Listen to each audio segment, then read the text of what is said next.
and appreciate the same sacrifices with respect to our family, our children, and our wives when we're here and traveling, and the things that we miss out on, and I do wish him well.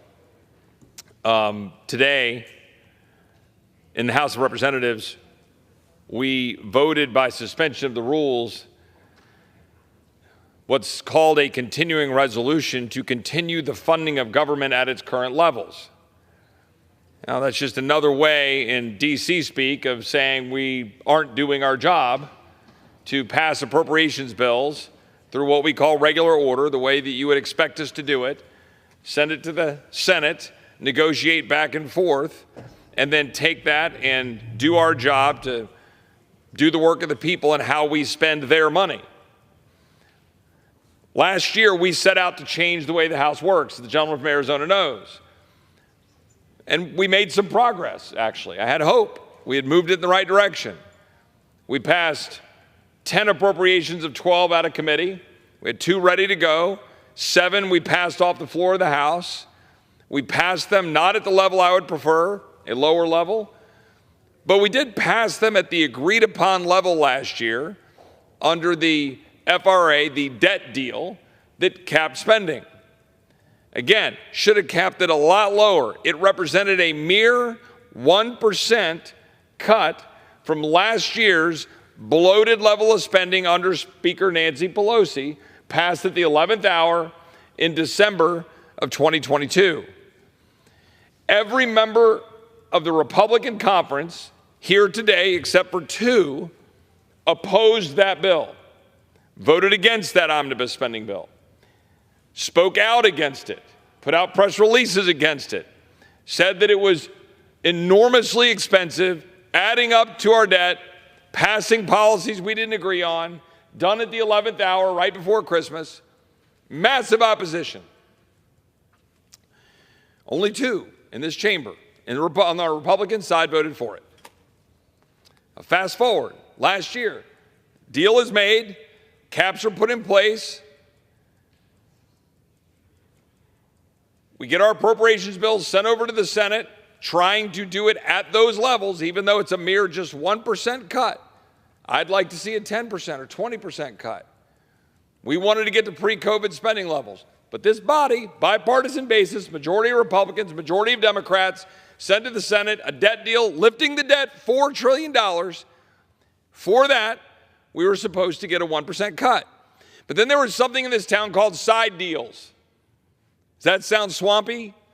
It is. There were side deals, agreements, saying, no, that won't be the real deal. You know how I know that? Because the Democrat ranking member on the Appropriations Committee appeared before the Rules Committee about a month ago and said, well, I voted against the FRA, the debt deal, because the side deals weren't written in it. Now, she only admitted that after she had said, you're not following the law. I said, well, where in the law are the side deals? Oh, well, they're not in the law. And in fact, in her public statement last year, she voted against it and said, I voted against it because they weren't in the law. Yet, today, Senate Democrats, House Republicans are negotiating spending at the level of not the caps, but the caps plus the side deals. That is to say, in plain English, Pelosi spending levels plus another $30 to $40 billion. That's what's happening in the swamp. But they couldn't get it done. They couldn't get it done fast enough. So here we are again after we've twice extended Nancy Pelosi's spending levels without getting the appropriations bills done, not getting our job done, not getting the work finished.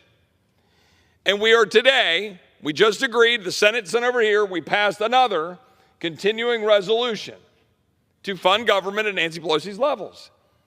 Now, it's not just the debt. It's not just the spending. It's not just the fact that we're $34 trillion in debt. It's what we're funding. It's the policies we're continuing. That's the problem. Just a few. The continuing resolution that we just voted for, a near perfect divide down the Republican conference. It's 107 to 106. House leadership had to scurry around to whip up the votes to ensure a majority of Republicans supported this terrible bill. What did we fund? Again, spending at the level of $1.6 trillion, Nancy Pelosi's levels, we funded Biden's border crisis while we're currently trying to impeach the Secretary of Homeland Security for failing to secure the border, ignoring his duty to maintain operational control, endangering Americans, fentanyl pouring in, empowering China, empowering cartels, lied to us under oath. We're giving him the money. Oh, let's impeach him, but let's keep giving him the money. Weaponized IRS and Internal Revenue Service targeting the American people. A weaponized Department of Justice and FBI that targeted Scott Smith in Loudoun County and Mark Houck and Dad in Philadelphia. Give them the money. Build them a brand new headquarters. Give them the money. EPA, electric vehicle mandates. We are piling up electric vehicles on the lots of car dealerships around the country. We have a mandate going into a place to mandate 2/3 of all vehicles will be EVs by 2032, which will massively create inflation for the American people, make goods and services more expensive, make getting cars more difficult. The average electric vehicle is about $16,000 more expensive. And where the heck are you going to charge it? Governor of California actually told people with EVs that recently, please don't plug in your EVs between the hours of 4 and 8 o'clock. What are you supposed to do if you can't take your car to go do your job? EPA rules killing coal and natural gas power plants. China's got 1,100 coal-fired plants. We have 250. We're building none. They're building 2 a week. We're going to kill our own power supply chasing unicorn energy policies. But guess what? We're funding it. Every Republican in this chamber who campaigns against these things just voted today to fund it. The World Health Organization. Anybody think that's doing us any good besides getting us involved with anti-American sovereignty and undermining our own ability to maintain health policy and our national security? We're funding it. We're funding the pro-China, anti-Israel United Human Rights Council, United Nations Human Rights Council. We're funding UNRWA, through which dollars flow to the Palestinians, that is Hamas, that is the enemies of Israel. So we're going around saying we stand with Israel. How many Republicans wear the little pins? We stand with Israel. They're funding opposition to Israel. ATF rule banning pistol braces. Unconstitutional, unlawful, executive tyranny. Not getting constitutional, congressional approval. We're funding it. Over here, we're funding the Department of Education student loan scam. Supreme Court says you can't do that. Administration does it anyway, lawlessly. We're saying, here you go. Here's more money. We're funding the CDC, the NIH, the FDA. No accountability for COVID tyranny. No restrictions. We're funding the Department of Veterans Affairs vaccine mandate. I introduced legislation today to say we shouldn't do that. We should get rid of that mandate. We're funding it. We're funding the chief diversity officers, DEI, critical race theory at the Pentagon and throughout the federal government. Pentagon's abortion travel fund, transgender surgeries at the Pentagon, funding sex changes. I could go on and on the number of things that we are funding. But I want to be mindful of my colleagues' time, and I just want to say this. And I want to end going back to the border crisis, because it is the number one thing that galls me that Republicans complain about and continue to fund. Our borders are wide open. Our people are in danger. It undermines our national security. Texas, my friend from Arizona, we take it on the chin. We're spending the money to do what the federal government is supposed to do. Our people are getting absolutely decimated. Ranchers are getting killed. Livestock are getting out. Children are dying from fentanyl. Cops are having to go do the job of the feds. Migrants are dying in the river in the Rio Grande, dying along the border in Arizona. And we're funding it. I just don't understand the logic of my colleagues campaigning about these things when I'll close with this. Federalist 58, the founders gave us the power of the purse in the House chamber to stop an out-of-control executive branch. We should dang well use it. Yield back to my friend from Arizona. The gentleman, I appreciate your very prescient comments, and I would just, before I get on too much more, I have a bill. The gentleman from Texas, Mr. Roy, is recognized. I thank the Speaker, and I do rise in opposition to the legislation that was just sent to the United States House of Representatives from the United States Senate. I just spent a good deal of time going around the country, traveling to Iowa, New Hampshire, South Carolina. You might imagine why. Spoke to thousands of Americans. Not one of them, not one American said, please, Congressman Roy, add more money to the debt. Please, Congressman Roy, keep spending money we don't have. Keep spending, deficit spending every year, bankrupting our kids and grandkids. But that is precisely what we're doing yet again, kicking the can down the road. That's what we do. It's what we do best in this chamber. It's what we do best in Congress. It is why the American people are so frustrated with this town, with the swamp, because it is a swamp that is entirely not drained. We are sitting here doing the same thing again. It is Groundhog Day in the House chamber all the time, every day. Yet again, spending money we don't have. Last year, an agreement was reached with spending levels and caps. Now, I didn't particularly love those levels of caps. A number of us didn't. And there were supposedly some side deals. Does that sound swampy? Side deals. But what was written into the law? What was written into the law was a level that was somewhere around a 1% reduction over last year's enormously bloated omnibus spending level. A 1% cut.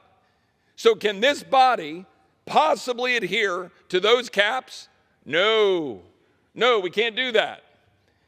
Last year, we tried to fix this place. We tried to do appropriations bills. We passed 10 appropriations bills out of the committee, 7 appropriations bills off the floor. We tried to restore regular order. We had about 1,100 amendments. We tried to process those so the American people could see their chamber working again. But what happened? Everything reverts back to the mean in this town. The same old story. Because a side deal is cut. We have to spend at a higher level, you see. And that's what's going on back and forth between the Senate and the House. So for the American people, they need to understand what's happening. This continuing resolution will fund your government at the same level as last year's massive omnibus spending bill that all my Republican colleagues, all of them with the exception of 2 in this chamber, were adamantly opposed to, voted against, spoke out against, put press releases out against, campaigned against, and they're going to vote for it right now. They're going to vote to continue to spend at that level. Not only that, they're going to vote to continue to fund the radical progressive policies embedded in it. Continue to fund the bureaucracy that's at war with the American people. Continue to fund open borders. Continue to fund Alejandro Mayorkas. Even as we attempt to impeach him in the Homeland Security Committee, we're going to fund him. We're going to fund those open borders. We're going to fund the United Nations. We're going to fund the World Health Organization. We're going to fund UNRWA to give money to the Palestinians that gets to Hamas. And we're going to go campaign against those things, but we're going to fund them. And my Democratic colleagues want to hide behind side deals rather than adhere to the agreed upon caps that would at least modestly reduce spending by 1%. That's what's happening in this chamber. And we're going to do this CR in order to buy time, to cut a deal that will increase spending, past the caps in order to honor side deals and to actually increase the funding for a federal government that is at war with the people that I represent. That is shameful. Under no circumstances should we vote for that. Under no circumstances is this something that we should be supporting. We should stay here and do our work. But instead, people said, why can't you give the time back, Congressman Roy, so we can go catch our planes before the snowstorm gets in? I'm sorry. I think maybe we should stay here and do our job and actually find a way to cut spending like we campaign on over and over again. I reserve. Woman from Texas reserve. The gentlelady. People are tired of getting a complete lack of representation from their representatives. Nobody in this country looks at Congress and says, wow, heck of a job, guys and gals. Well done. Who would do that? Would we do that? By the way, it does not matter who's sitting in the speaker's seat or who's got the majority. We keep doing the same stupid stuff. Now, my colleagues on the other side of the aisle have no problem with wide open borders endangering the people that I represent. None. And my constituents are the ones left holding the bag, and the people of Texas are the ones left spending $12.5 billion. And my people are the ones who have 6 kids die from fentanyl poisoning in the school district that I represent. Yeah, it's not fun to smirk at that, is it, when we're talking about dead children from fentanyl poisoning because of wide open borders, because of the policies of my Democrat colleagues who refuse to do anything about it. Not a thing.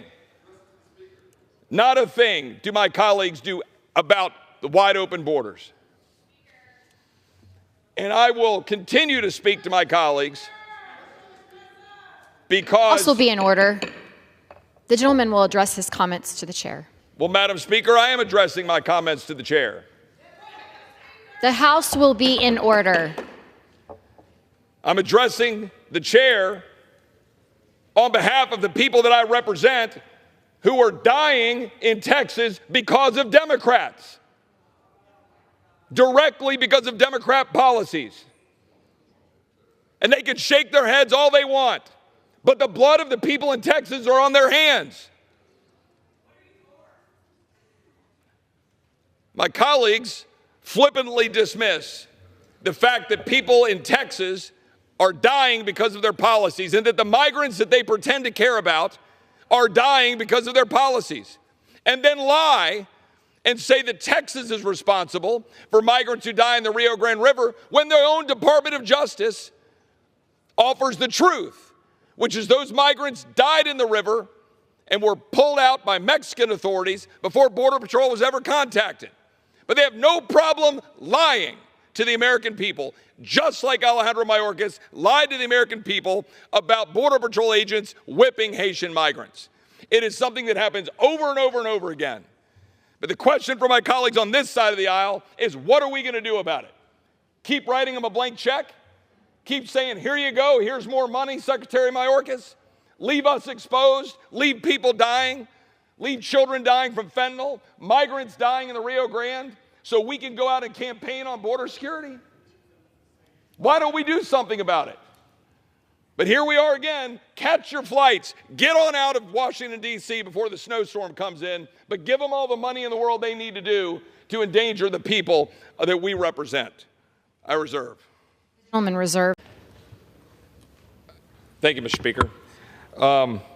I do rise in opposition to this legislation, and I do so reluctantly because I know of the significant amount of work by my friend from Missouri, by those, frankly, on both sides of the aisle to reach agreement, my friends on Ways and Means, important provisions in this legislation that are critical for job growth, for economic growth, critical for the well-being of our country. Numerous businesses I know in Texas and around this country that understand the importance of the expensing provisions, the interest provisions, research and development. But unfortunately, as happens in this town, this legislation comes with provisions that, frankly, the people I represent are tired of. And it's provisions that would continue to expand the welfare state, as the Wall Street Journal editorialized about, by expanding the child tax credit in ways that will continue to fund people directly through refundable credits, which we find to be problematic. And we think undermines the kind of economic activity and incentive to work and incentive to produce value that we think is critically important for economic growth. But importantly, that provision is also available to parents who are here in this country illegally of children born in the United States. We think that's a problem. We think that is not just allowing essentially birthright citizenship anchor babies, but funding it. That's a problem. Now, my colleagues on this side of the aisle will rejoin that that was a product of the 2017 bill that was pushed by and passed by Republicans, including President Trump, to which I say, right, so what? It's still wrong. It's still bad policy. We shouldn't do it. And we should not be perpetuating it now. All through the 11th hour last night, I worked hard trying to find a way to come up with a provision that might be palatable on both sides of the aisle, this side of the aisle, to find a way to say, let's get that provision pulled off so we can move the pieces that will be good for economic growth and prosperity that I think has bipartisan support and clearly support on this side of the aisle. Unfortunately, we have not done that. And I'm getting a lot of correspondence from people that I represent who are sick of the same old game in this town, who are sick of saying we're just going to keep doing the same thing, and we're going to, in this case, again, continue to expand the welfare state, and in this case, do so in a way in which it entices people to be in the United States illegally, benefit from being here illegally, and do so at a time when we have a heightened level of illegal traffic into the United States, 300,000 people crossing the border in December, millions who have crossed under this president, and we're now in the middle of that crisis going to continue to fuel the fire. I think that is a mistake. I think it is a mistake for the country. I think it is a mistake on policy, and I think it is a mistake politically. I reserve. The truth is, illegal immigrants are eligible for the CTC expansion because they can get an individual taxpayer identification number in lieu of a Social Security number. And in fact, in the USA Today, somebody who's a proponent of this actually opined and wrote in the USA Today, quote, how the child tax credit could lift undocumented immigrants out of poverty. That's just the truth. It's what we actually did in 2017. I don't care if my colleagues on this side of the aisle think that's a good idea. I don't care if they're willing to weigh that against what they believe is good for the corporate changes to the law, but don't try to snow the American people. That's what we're doing. And yet colleagues on this side of the aisle will thump their chest about being so great on the border. And yet the border's wide open. There's still 300,000 pouring across in December. Oh, what have we done? Have some votes. But we're still funding it. And here we're not just funding it, we're juicing it. We're actually encouraging it. We're supplementing it. We're saying, come on over here, have children, and get a tax credit. How is that policy that the American people want to support? I reserve. Gentlemen. Thank the Speaker. The gentlelady, it's important to note, voted against the FRA last year because, specifically noted in the gentlelady's press release, the side deals that are being put in place in this exercise that we're going to be putting forward next week in appropriations bills, those side deals were not in the law that the gentlelady just referred to. To be very clear, everyone's going to go around talking about following the deal that was cut last year under the FRA, that we're spending at a certain level. The fact is another $70 billion was added in side deals, and that's why the gentlelady opposed the FRA last year. But those side deals are a part of this agreement that is plussing up and funding the bureaucracy that is at war with the American people. That is the truth. That is the truth no matter how much people want to gloss over it on either side of the aisle, but particularly this side of the aisle. Because this side of the aisle wants to be able to campaign on border security. And you know what? The border's not secure. And we're going to be passing a continuing resolution that continues to fund a DHS that refuses to secure the border. These Americans are dead. These Americans are dead because illegal immigrants, illegal aliens were released into the United States by this administration. Laken Riley, 1 week ago today, was alive and well, and now she's gone because somebody from Venezuela was released on mass parole in El Paso, went into the United States, went to New York, was released after assaulting somebody, moved to Athens, Georgia, and killed this young woman because of the policies of the radical progressive Democrats that my colleagues on this side of the aisle want to campaign against, but refuse to use the power of the purse to stop. James Madison gave us the power of the purse, and we should darn well use it. With that, I'm going to yield up to 3 minutes to the gentleman from Arizona. Gentleman from Arizona. Thank you, Mr. Speaker. At this time, I'd like to recognize a fellow member of the Rules Committee, fellow Texan, Mr. Chip Roy, for 10 minutes. For 10 minutes. The gentleman from Texas is recognized for 10 minutes. Well, I thank my friend from Texas, and I get no great joy of being on the floor of the House of Representatives and talking about something as important and solemn as the removal of a secretary of one of our departments, particularly one as important as the department that is in charge of Homeland Security. This is an individual who was appointed and then confirmed by the United States Senate and this is one of the highest charges we have as members of the United States House of Representatives.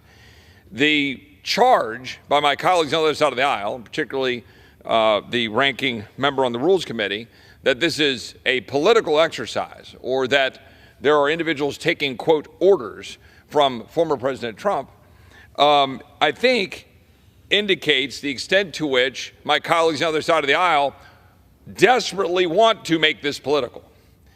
My colleagues on the other side of the aisle desperately want to take the abject and total failure of Democrat leadership on the southern border, resulting in death and destruction of the American people, the undermining of economic activity, the death of our children, fentanyl pouring into schools, ranchers who are getting absolutely decimated, the empowerment of cartels, the empowerment of China.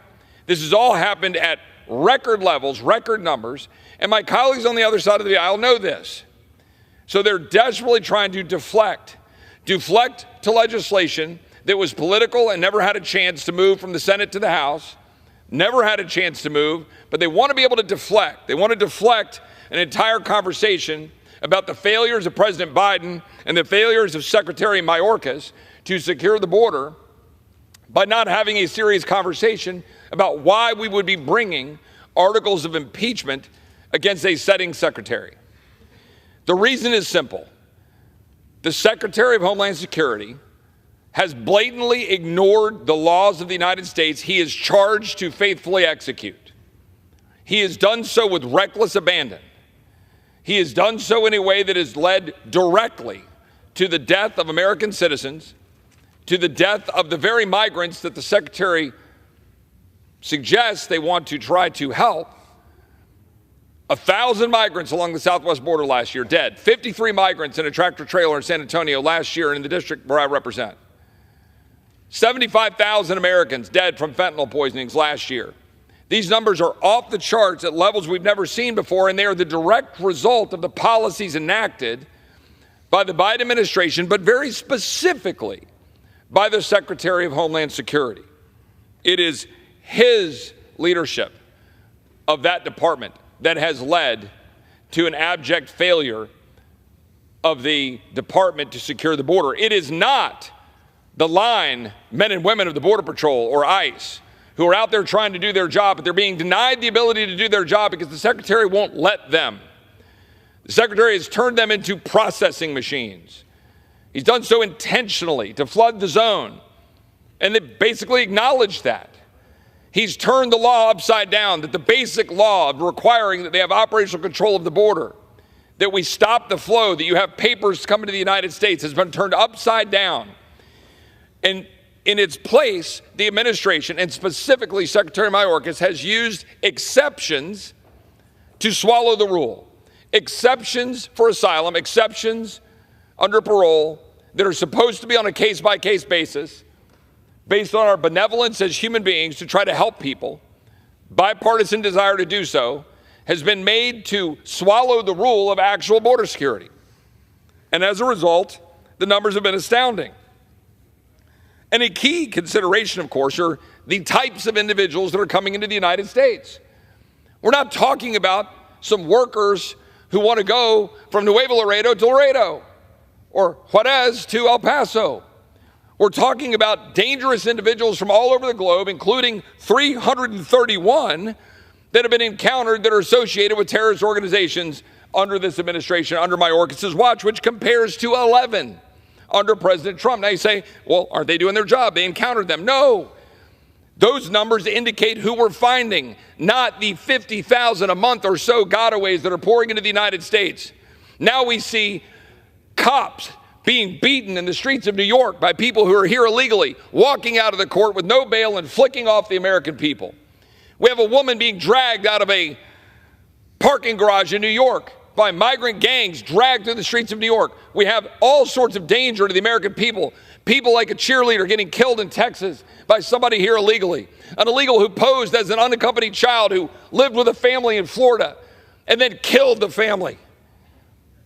That's what we have happening in the United States of America, and it is directly a consequence of a Secretary of Homeland Security who is failing to secure the homeland, as he is charged to do when he takes an oath to fulfill his duty to carry out the laws of the United States. If the Attorney General just went out and ordered all the United States attorneys and prosecutors and assistant U.S. attorneys to stop enforcing the law, allow reckless abandon, he should be impeached.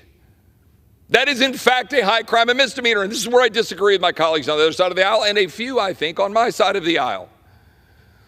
This notion of high crimes and misdemeanors and what it includes or does not include, but it most certainly includes officials in the administration, the executive branch, who are completely refusing to carry out their duty. It's literally his job is to secure the homeland, and he's refusing to do it. The fact of the matter is, some of my colleagues that have concerns about issues of maladministration and so forth, if you believe this is maladministration, I do not. I think it goes beyond maladministration. It is the purposeful, willing ignoring of the law to endanger the American people that goes beyond maladministration. But even if you accept the notion that it is maladministration, I keep hearing people say, well, the founders rejected maladministration. Well, the fact of the matter is, Colonel Mason put it forward, Mr. Gary put it forward, he seconded it, Mr. Madison raised a concern. He said a term would be equivalent to a tenure during pleasure of the Senate. There was some debate. Governor Morris, Colonel Mason withdrew maladministration. There was no vote. There was no affirmative rejection of it. There was a debate. They withdrew. And instead, in its place, he substituted, the language was not there at the time, other high crimes and misdemeanors. Okay, now you go back and say, well, what does that mean? Well, I wasn't there. You go back and look. There are debates about what it meant. But one thing is, British common law had developed a definition of high crimes and misdemeanors that included, but was not limited to maladministration. Now, this is a debate worthy of academic debate. But the fact is, it is up to us. There are no elements of the crime in the Constitution. There is no specific requirement that there be a violation of statute. There's no mens rea in the Constitution. It is for us and us alone to determine.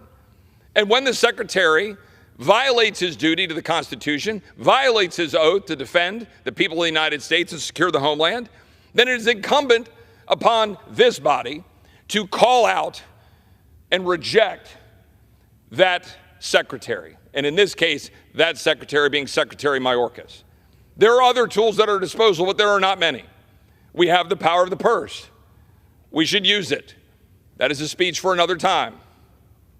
But one last point on this notion that somehow by rejecting the bill that the Senate was debating, and by the way, has not sent to us, the Senate is merely debating it. They're not even debating it yet. They haven't even proceeded to it yet. They haven't even gotten past cloture on proceeding to it yet. Why? Because it is fundamentally flawed. The bill does not do what my colleagues on the other side of the aisle were suggesting it does. So I'm sorry, you're getting punched in the head 10 times. My colleagues on the other side of the aisle want to say, well, sorry, we'll just start punching you in the head 5 times. Why won't you take that half a loaf? I'm sorry, that's not how that works. That's not what we're here to do. We're here to actually stop the flow. And that bill was flawed. It would have set essentially in permanent stone, effectively, mass migration. It has 250,000 visas, 250,000 work permits. It ensconces alternatives to detention as part of how the releases would work for asylum claims. It would spend $4 billion to hire up new asylum officers by this administration, by this secretary, who has the power right now to stop this flow but refuses to use it. The President of the United States could use 212F right now and stop the flow. The Secretary could apply the laws the way they're supposed to be applied with respect to asylum and parole, and he could stop it right now but refuses to do so. We're here to defend the people of the United States who don't have a voice. We're here to stand up for the forgotten men and women of this country who are tired of getting rolled over. That's why we're here, and the Secretary of Homeland Security deserves to be held to account. I rise in support. I yield back. Gentlemen, Mr. Roy is recognized for 60 minutes as the designee of the Majority Leader. I thank the Speaker. I appreciate the remarks of the gentleman talking about the state of affairs. We disagree on a number of the policies, but might actually share some sentiment I too believe that we have significant issues we need to deal with right now with respect to the economy, the state of affairs for American families, hardworking Americans who are getting left behind, Americans who are not of the belief that they can actually achieve the American dream, that we're raising a generation or now two who do not believe they can be able to live in America stronger than the one they've inherited from their parents. That is true. I think the question here is, what's actually the culprit? I think it's worthy debate to have debate about tax policy and the implications of taxes on corporations, families. Where do you spread the burden? But my Democratic colleagues are too often mesmerized by this attack on trickle down and, corporate tax rates, and somehow that's blowing a hole into the revenue of the United States government. But it's just simply not true. In 2022, the United States government brought in about 19.6% of GDP in terms of revenue to the Treasury. That represented the third highest mark in American history, or among the three highest marks, at a level seen only right after World War II and at the end of the dot-com boom in the end of the 90s. Now, why do I bring that up? Because my Democratic colleagues refuse to acknowledge that we are, in fact, bringing in massive amounts of revenue. Now, where I might agree is maybe that revenue needs to be allocated slightly differently in terms of the impact on corporations or wealthy or middle class. We can have those debates. But we're bringing in massive amounts of revenue. I think the question really here is, what is making it difficult for American families to live? Because I think we all agree it's really difficult right now for an American family to live. I know my family feels it. I know my friends' families feel it. They're trying to figure out how to live, how to afford anything, whether they can send their kids to school, whether they can pay for health care. I would suggest, and my Democratic colleagues would disagree, I think most of my Republican colleagues would agree, the fundamental problem is that we've inserted the government into every aspect of our life. Literally every stinking thing we do, the government has a hand. It is regulating us to death, choking out every bit of entrepreneurial spirit, every bit of the ability to get through the day without having to figure out what regulation or what law or what rule you've got to go abide by. I can't even get in my car and figure out how to turn something on without figuring out some safety device. I can't fix the windshield without having to fix some regulatory thing that's allegedly there to make me safer that makes the car twice as expensive. We are making ourselves absolutely incapable of achieving the American dream. We're doing it to ourselves. That's what is happening.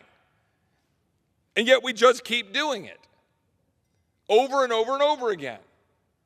And this is, I think, the question of the moment. What are we going to do to restore the American dream for the American people? We, the representatives, here in the House of Representatives, the people's house, what are we going to do? Today wasn't the best day on the political scoreboard for Republicans. I'm not going to lie. We spent a day, we came down here, we had a vote on impeaching Alejandro Mayorkas. It was a tie. We had to pull it down. And then we had a vote on Israel. And it was a suspension of the rules, and it fell short of the votes necessary to move on. So we're going to have to go address all these things again. But there's a bigger issue at play right now. There's something much more important going on. This town has been badly broken. This swamp that President Trump ran against has been consuming any ability for representation and for a government to actually serve the people.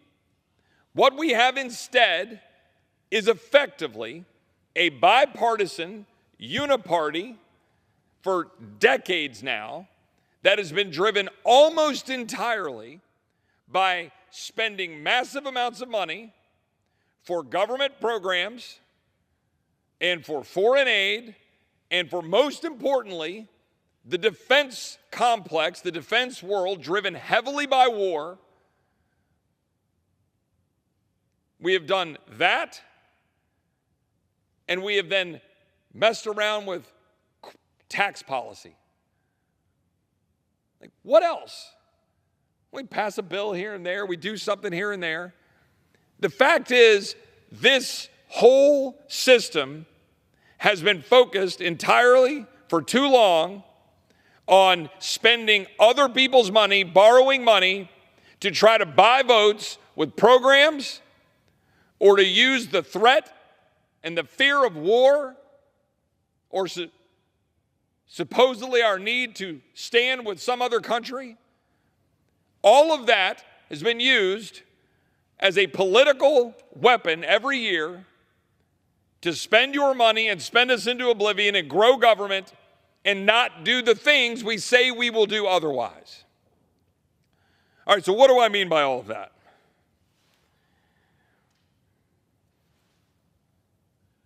For the bulk of this entire century, we have been at war in some form or fashion. Not a declared war. We've had a couple of authorizations of the use of military force. We haven't declared war formally, but we have nevertheless been effectively at war for the bulk of the 21st century. We spent $7-8 trillion. We lost almost 10,000 Americans. We've had 80,000 injuries. That's not talking about post-traumatic stress. That's not talking about the hundreds of billions of dollars we just set aside for burn pits. We have ongoing conflict right now. We just have the President of the United States engaging in Syria and Iraq because we have troops in Syria and Iraq getting fired upon, and nobody in America knows why. Shouldn't this body speak to that? Shouldn't this body do something about that? So we're sitting back watching the President of the United States using powers under the Constitution to carry out a defense of our men and women in uniform, which everybody in this chamber with half a brain and heart wants to see us defend our men and women in uniform. But we're doing it because they're over there in a constant perpetuation of whatever this body did 20 years ago to sign an authorization of the use of military force for things that don't even exist now. Saddam Hussein is dead. Like, what the hell are we doing? When is this body going to actually stand up and decide what we're going to actually do and mean it? Right now, today, we had to vote on whether or not we're going to fund Israel. I'm a Christian. Israel is at the epicenter of my faith, the epicenter of most people in this world's faith. I have Jewish friends who are absolutely devastated about what happened in Israel in October, on October 7th.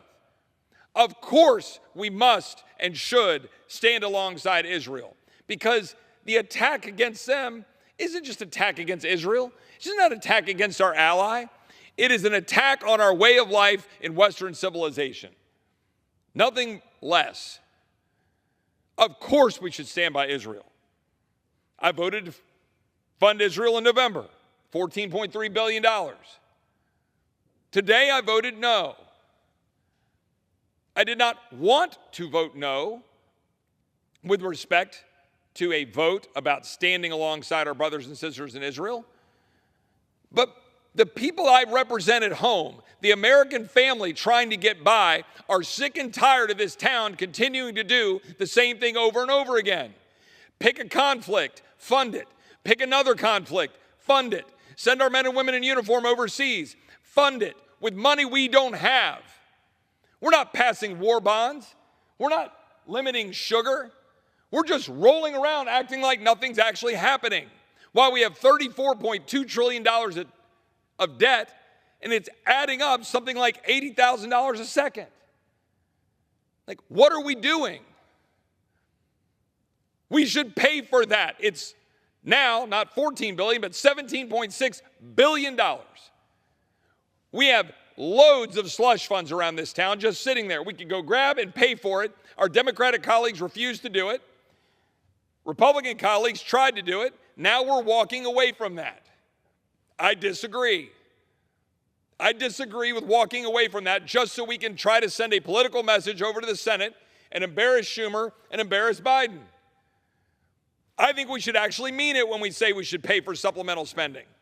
I don't just mean it for Israel, I mean it for Ukraine.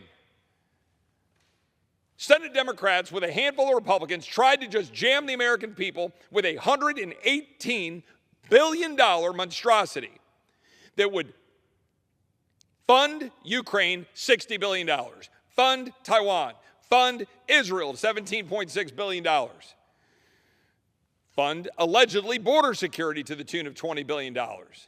That bill is falling apart in the Senate because it doesn't actually secure the border. And most Americans are sick and damn tired of getting sold a bill of goods, a bill that wouldn't secure the border, that cost them $120 billion that's not paid for. Now, God bless. I'm not afraid to criticize my friends on this side of the aisle. Republicans united, at least here, to tell the American people the truth about the bill they are trying to jam through in the Senate, and it looks like it's dead. Go back to my original point. This town operates on autopilot, spending money to fund wars, spending money to fund government, to fund programs, and if you dare challenge that, the establishment bites back. That's what was happening in the Senate. That's what was happening with Mitch McConnell.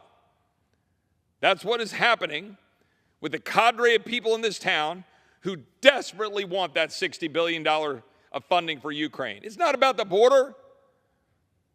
Head pat people and say, we'll give you some crumbs on the border. Give us our $60 billion for Ukraine. We'll go out, thump our chest, put a blue and yellow flag, pin on our lapel, say we love people, and then we're going to go out and we're going to keep the war machine going. That's the truth. And let's be very clear. I love Israel. Talk to Israelis. They will tell you a part of our annual $4 billion that we go to Israel is a part of the same operation. $4 billion, oh, we'll spend that money. It'll come back over here so defense contractors can keep doing what they do. Are we getting the right planes? Are they getting the right supplies? Is it the right cost? Is Israel able to defend themselves without the United States? Or is that $4 billion annual MOU, which I support, maybe that's counterproductive? Maybe we want Israel to be standalone over there. When are we going to do something different? When are we going to peel all this back? I would posit, to great credit to my Republican colleagues right now, we are wrestling with changing this town. And that's why it's messy. I am not afraid to criticize colleagues on both sides of the aisle, including my Republican colleagues, like I said. But right now, I'm actually proud of a Republican conference that is struggling to try to find a way to stop an out-of-control executive branch led by President Biden and my Democratic colleagues, trying to save this country, trying to step up and protect American families, trying to secure the border of the United States, trying to find a way to limit spending, trying to find a way to stand with Israel, but to do it responsibly. And at every damn turn, my Democratic colleagues are trying to thwart us because they're more interested in political posturing than figuring out how to stand up for the hardworking men and women of this country. They're more interested in advancing a radical leftist agenda that is advancing their crazy climate agenda, advancing wide open borders, advancing open streets where criminals are running lawless, judges in place that won't prosecute criminals, cops that are getting persecuted, walking away from Israel, undermining Israel's sovereignty. That's the face of the Democratic Party. Open borders, dangerous streets, undermining the American family, forced transgender surgeries, girls in boy bathrooms, boys swimming against girls in swim meets, A radical leftist Democratic Party trying to destroy the America we know, Western civilization, our way of life on a daily basis. Republicans are trying to stand athwart that with a bare minimum majority. And it's messy. That part's okay. But the question here is, what will we do now as Republicans? We cannot lose sight of the unity we have as Republicans, that there is a way to secure the border. We know what it is. We're going to stand up for it, and we're going to fight for it. We're going to keep fighting for it now, fight for it in this Congress. We're going to fight for it through the elections. We're going to fight for it next year when, Lord willing, there's a Republican president. And no, we're not going to just pass the buck and say that, oh, any president could walk in and secure the border. I saw former President Trump make that allegation earlier today on one of his social media posts. All the president has to do is declare the border is closed, and it's closed. Well, with all due respect, that didn't happen in 2017, 18, 19, and 20. There were millions of people who came into the United States during those 4 years. But what did happen was that administration, led by the president, led by people who believe in America, led by strong leaders at DHS, they worked to secure the border. They worked to get those numbers down. They worked to force Mexico to hold people in place with the migrant protection protocols. But now we've got a job here as Republicans. Are we going to stand up and pass legislation to force this administration to do its job and to set the stage for a future administration to do its job? There are loopholes in the law. I have many Republican colleagues who will go out and just say, oh, it's fine, we just let the president do it. No. We have many things we need to fix in the law. Asylum reform, parole reform, catch and release. Our job is to stand up and fight and not walk away from what we've accomplished. This whole debate has been on our side of the field, which is border security. We're not talking about amnesty. We're not talking about wild-eyed future flow and immigration. We're talking about border security. That's precisely where the American people want us to be. That is precisely where we ought to be. We just need to finish the job.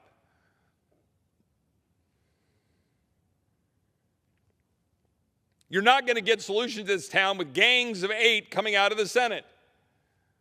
All of these backroom deals that get cooked up, dropped on a weekend, they always fail, every time.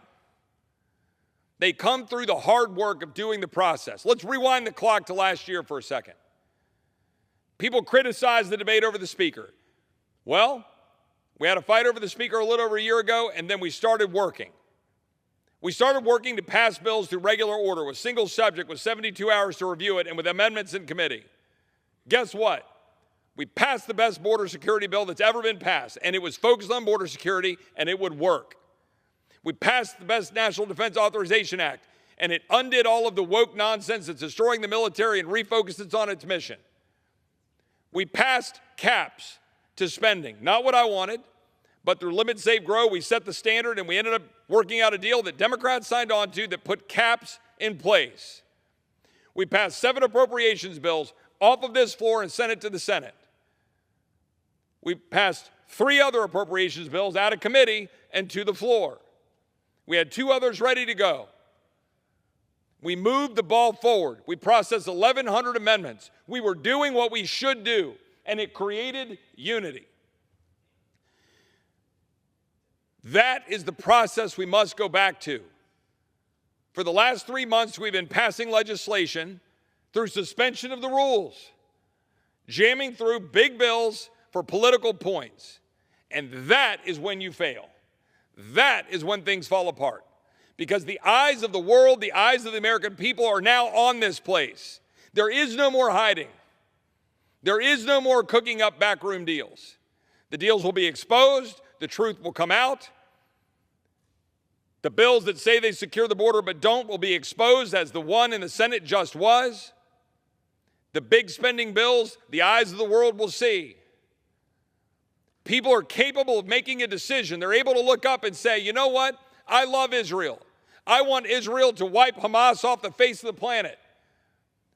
but I'm not comfortable with giving them another $17.6 billion unpaid for, borrowed, while our border is wide open, exposed to terrorists coming across, while the Democrat administration, funded by our own body, is funding UNRWA and the United Nations, giving dollars that are going to the Palestinian Authority and Hamas. We're funding the enemies of our ally.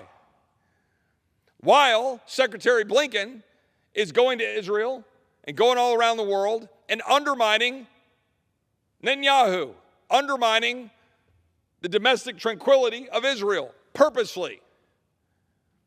All of that is going on, and we're going around saying, oh, we must pass this check. We must give them money for munitions. Meanwhile, our own administration is slow-walking the munitions getting from America to Israel. The American people get the joke. They see what's happening. And that's what you're seeing unfold on the House floor. People don't know what to do.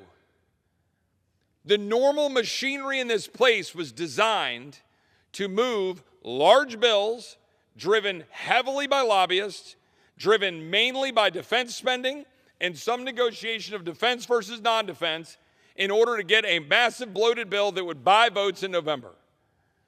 That has been the MO of the United States House for as long as I can remember. And the gig is up. The American people are onto it. The American people are getting tired of being taken for a ride. They want us to actually do what we said we would do. They want us to actually secure the border. They want us to actually cut spending. Yes, they want us to stand with Israel, but they don't want us to write blank checks. This is not that hard.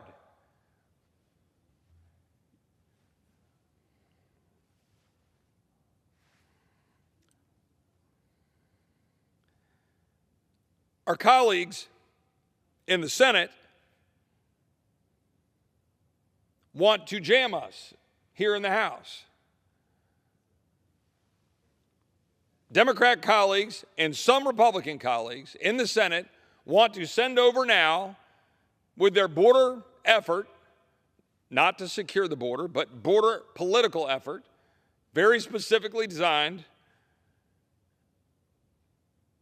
as cover for our Democratic colleagues to have some reason to be able to run in November and say that it's Republicans' fault that the borders are wide open and not President Biden's.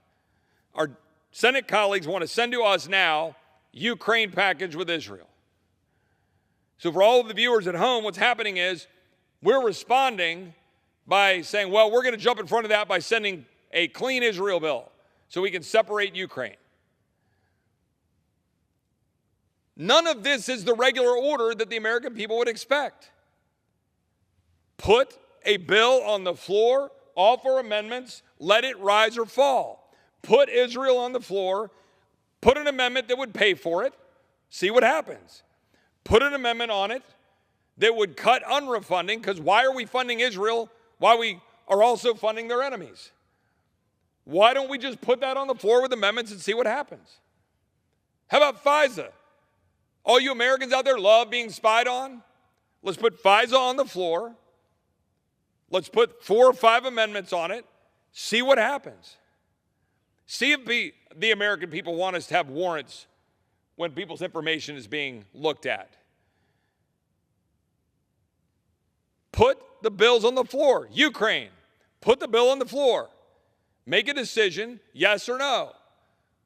Up or down. Are we going to fund it? Where are you getting $60 billion? Are you just going to print it? You want to know why your inflation's up? Put it on the floor. Have a vote. $60 billion. What is the mission? What are we going to get out of it? What are the limits? Are the oligarchs getting it? Are we paying for pensions? Is it lethal aid? Are we expecting to get Crimea and Donbass back? Or are we expecting just to have a sovereign nation? Are the Russians to be pushed back out? Is that our call? Do American people want to spend their treasure? Seriously, this is the question, and yet today we did it with Israel. Why? Because we love Israel. Israel holds a special place in our heart. our friends, our allies, but importantly, and we all get the truth, our faith. We don't want to see Israel attacked. Many of my colleagues have a biblical belief that they got to stand by Israel. I do too. I think it's important. But if we don't have rules, we lose our own country.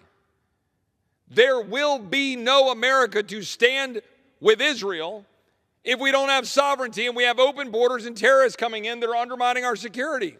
There will be no America to stand with Israel if we're bankrupt and $34 trillion in debt and that we're spending money we don't have, even if it's for Israel. There have to be some rules. There have to be. You go home and you campaign that you're going to cut spending, but you don't do it. We're going to vote in 3 weeks, allegedly, on omnibus or minibus spending bills. What that means is a big package of bills, all brought over from the Senate, with maybe some policy changes for the next 6 months, I doubt much, that spends $30 billion more than Nancy Pelosi's bloated spending levels that we all campaigned against. How is that changing Washington or cutting spending or draining the swamp or fiscal responsibility or balancing the budget? It is none of those things. None. Yet my colleagues will run on passing balanced budget amendments, which will not happen. We're going to go spend $17 billion and throw that out there to go fund Israel because they're our friend. I agree. But we're going to do that unpaid for. So you just racked up another $17 billion. On top of the $13 billion we appropriated last November for hurricanes and emergency relief. And now they ask for $60 billion for Ukraine. Like, when is that madness going to stop? Meanwhile, my people in Texas are saying, when is the border going to get secure? They want to know when the fentanyl is going to stop pouring into their communities, when migrants are not going to be walking through the streets, grabbing people, grabbing young women, dragging them out of bathrooms, killing a young woman, an MS-13 gang member, and a mom is saying, where are you, America? Do not we have a duty to defend this country? But we're not going to do that. We're going to vote to fund the government in 3 weeks that leaves this country exposed to criminals, to terrorists, to cartels, to fentanyl. We're going to do it. You watch. Bipartisan uniparty bill will get voted off of this floor that does not a damn thing to fundamentally alter what's happening at the border, while Texas takes it on the chin. Why should Texans pay their federal taxes? Why? Why should Texans give a rip about what we do in this body when it's all against them?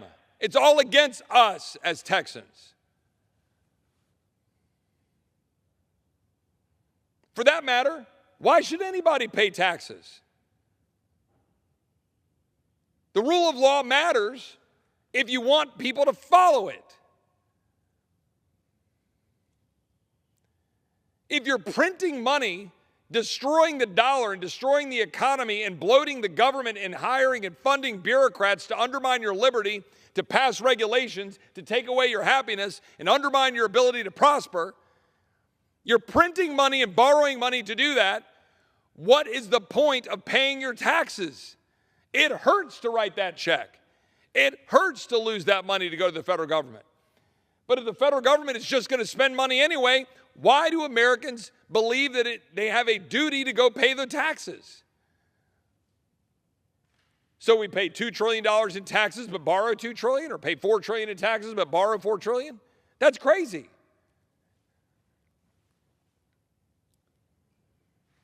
I've got some colleagues who are waiting to come down to the floor, so I'm going to, in a few minutes, yield. That's the warning sign. Roughly on time.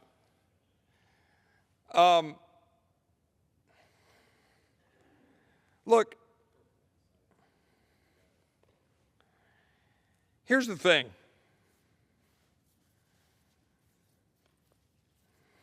This country is not done yet, but it's getting damn close. That's where we are.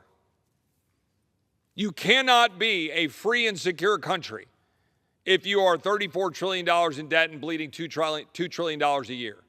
You cannot be a free and secure and sovereign nation if your borders are wide open and terrorists are coming in and cartels are coming in and fentanyl is pouring in. You cannot be a free and secure and sovereign nation if you are printing money to fund foreign conflicts that you don't have an actual vested interest in, or if you do, you're not acting like it, when you never declared war and you never really specifically authorized the force and you continue to fund it so that the machine in this godforsaken town can keep making money. Why are the 7 wealthiest counties in America right here? We're printing money and funding it. 3/4 of the cars I drive by in this frickin' town are a hell of a lot nicer than any of the cars I've got or that any of the hardworking people I represent have, because we're printing money and funding this place to stick it to the American people every single day. And this is what the American people are on to. They're sick of the same game. They're sick of bills that come to this floor and are designed for a political purpose rather than to achieve an end that is constitutional, that is paid for, that is responsible.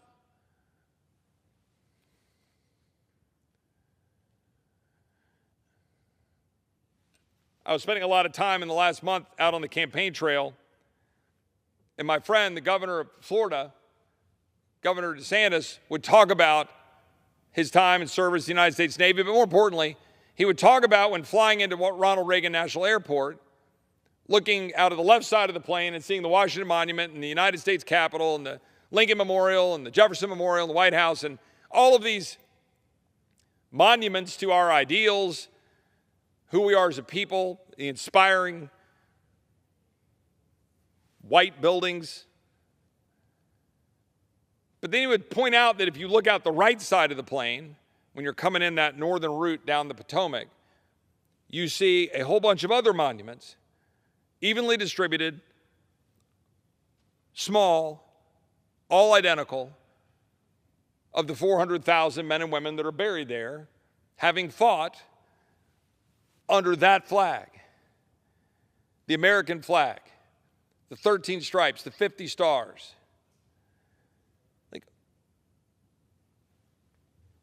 When we come here on this floor, all 400,000 of them, all of the hundreds of thousands buried around this country, all of those that have given the last full measure of devotion for something bigger than themselves, we carry that burden.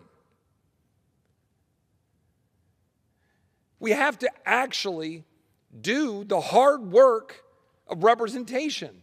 And that does not mean flying here on Monday for a fly-in vote, having a dinner with some meaningless votes, getting up on Tuesday and Wednesday to do a series of pre-programmed votes for political purposes, flying out Thursday to go do a damn fundraiser back home. That's what we do. We have a responsibility to actually finish the work that those 400,000 started, that George Washington called the sacred fire of liberty. Liberty depends on us, though. And we're not going to be free if we're mortgaging our future. We're not going to be free if you come down here and you're forced to choose stand by our friend Israel or print more money. That was the choice I was given.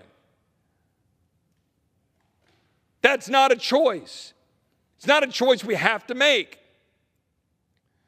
We choose to make it. We choose to take the easy path. We choose to fail to do our job, to actually follow some rules that will keep us somewhere close to the straight and narrow of carrying forward the legacy of those who came before us.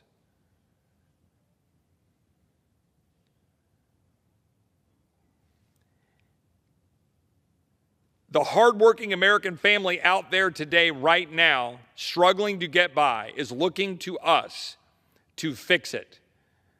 It is not acceptable for a migrant to come into this country illegally, beat a cop in New York, get sent out on bail, no bail, flick off the American people. That will destroy our country more than anything else. That is not acceptable. It is not acceptable. And we have to end it, or we won't have a country left. We have to stop spending money we don't have. We have to. It's not hyperbole. You can't make a good decision here about balancing interests if you just write blank checks. You can't do it. One of my strong Jewish friends out in conservative radio was pointing out we're $34 trillion in debt. Hell, $300 trillion in debt if you look at the entire Fed's balance sheet and everything that we've got going on. What's $17 billion? That's exactly right, except I have to say it's exactly wrong, or we'll never change this place. I came here and I said I wouldn't vote for unpaid for supplemental spending. And even if my best friend is out there getting hurt, I've got to find a way to do it the right way, or we're going to lose this country. And as I said, there will be no America left to stand with Israel. There will be no America left for some people to go to, no America left for migrants to seek to come to live for a better life, because the rule of law will be gone. The fiscal health of our country will be gone. The American dream will be unattainable. I think we can choose a different path, and I think Republicans are actually in the process of choosing a different path right now by challenging the status quo of this town that our Democratic colleagues want to continue to exploit, to grow government and to regulate and to have open borders and to have our streets wide open. And Republicans are standing athwart that. And right now is the opportunity for Republicans to make good on what we've been saying for my entire life. And that is that the American dream depends on what we do here to ensure that federal government is not meddling in the lives of the American people, undermining their ability to prosper, undermining the American economy, making us less secure, empowering our enemies, emboldening those who want to do us harm, undermining Western civilization. We can stop that. We can, in fact, as William Buckley said, stand athwart history yelling, "Stop!" The progressive movement that is designed to undermine our very way of life needs to end right now. And it ends by Republicans standing up on the wall and saying no. That is our calling. That is what we need to do. And if we do that and if we unite, then we will actually have the majority that we tend to try to buy with single votes on the House floor, when instead you earn them by doing what we're supposed to do under the Constitution. With that, I would be happy to yield my time. Under the Speaker's announced policy of January 9th, 2023, the gentleman from New York, Mr. I am thankful, ever thankful for their support and work. I would note that my colleague from Texas was just complaining allegedly, or about the alleged weakness of the Texas grid. Well, the only reason that there's any weakness to the grid is because we've had radical leftists embracing power schemes that have been funding our enemies in China and trying to promote a radical leftist agenda with unreliable energy. That's the truth. Promoting windmill power in Texas, which on a windless day, oddly enough, hard to predict this, I know, doesn't produce a whole lot of power. Or solar power, which on a cloudy day doesn't, I know, again, hard to predict, doesn't produce a whole lot of power.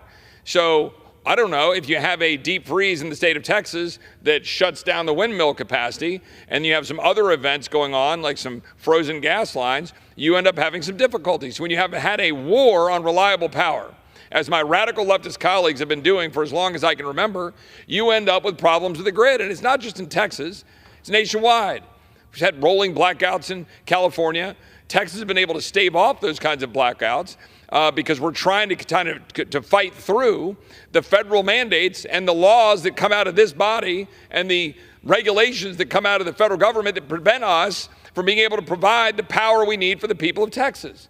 Just last year, my colleague from Texas joined with my radical leftist colleagues on the other side of the aisle to advance the so-called Inflation Reduction Act, which has done none of that, and which, by the way, is empowering China. And by the way, my colleague talked about enriching corporations. Well, guess what the Inflation Reduction Act does by subsidizing massive companies? 90% of the subsidies go to billion-dollar corporations. That's the truth. My colleagues on the other side of the aisle like to pretend they're doing something green when what they're doing is enriching fat cats in big corporations, sending money to China to build solar panels rather than clean burning natural gas. We voted today to advance a bill so that we can have liquefied natural gas being exported out of Texas. My colleagues on the other side of the aisle don't want to do that. They want to make us weaker. They want to hurt our economy. They want to make Russia more powerful. They want to undermine Ukraine, even as they complain that we're not taking more borrowed money or more taxpayer money to give it to Ukraine to fund a war that doesn't have a mission. They want to undermine our ability to help Ukraine with liquefied natural gas. That's the truth.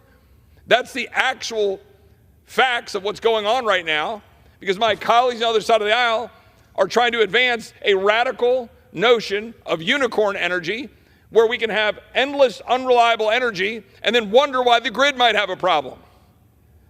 Why aren't we building nuclear power? Why aren't we building more natural gas, which we have in abundance in this country? Why aren't we exporting more liquefied natural gas? Around the world, half the world doesn't have access to reliable energy. 3 billion people live in what we would call energy poverty. Why don't we export our energy so we can lift people out of poverty? The fact is, China has 1,100 coal-fired plants, probably more than that now. They're building 2 a week. They're producing the vast majority of the CO2 going to the atmosphere. Meanwhile, my colleagues on the other side of the aisle want to declare war on the internal combustion engine here in the United States. And if you got rid of every car in America and replaced it with an electric vehicle, you would impact CO2 by about, 2%, maybe, worldwide, if you got rid of every single car in America. Meanwhile, the average EV costs $16,000 more than an internal combustion engine automobile. The price of used cars is going up. We now have a mandate by this administration that the EVs are going to need to be 2/3 of the fleet by 2032, which means every American out there watching this, you are going to spend more for automobiles. If you live in the cold, your battery is going to take longer to charge. If you plug it in at your house, your electricity bill is going to double or triple because it uses as much electricity as your air conditioner. Yet my leftist colleagues think that's okay. And they've said so, sitting in the Rules Committee, they've said so here on the floor. That's just the price of fighting climate change, they say. Except it's not going to actually fight what they claim is what they want to stop. Because around the world, other countries are producing CO2 in mass quantities. We're producing CO2 at our 1990 levels because of innovation, because of clean burning natural gas. Yes, from Texas. I have no problem with that. But when my colleagues come down and say, oh, you're enriching corporations, they leave out that dirty little secret that we just passed $1 trillion bill that the American people will have to pay for to subsidize our enemies, to subsidize billion-dollar corporations, and undermine the very hardworking American family who wants to buy a car, the plumber who wants to have a truck, the family who wants to be able to have 2 vehicles to get around in, but they can't afford them anymore because we're regulating them out of existence. We're making it to where you can't even afford it. And then we're adding all sorts of requirements, like kill switches. Can you believe this? Kill switches. If your eyes dart because you're allegedly under the influence of something, your car is going to shut down. All right, so what if it's wrong? What if it's 10 below zero?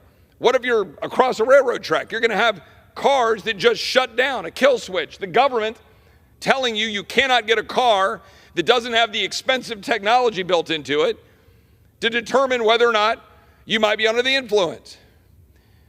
That's what we're doing to people. We're going to make that car twice as expensive, and we're going to make it to where they might be unable to move their vehicle. This is unconscionable what we're doing. I had a friend who went to go replace a windshield the other day. It was like $1,500 because it has some technology in it so you can see the speedometer in the glass and some other stuff. I mean, who cares? Good grief. What do I just want to have a windshield? It used to be like $200. We've made everything more expensive. We're making everything so regulated that you can't possibly afford it. You want to know why families are struggling? Because of that. My colleagues live in unicorn land.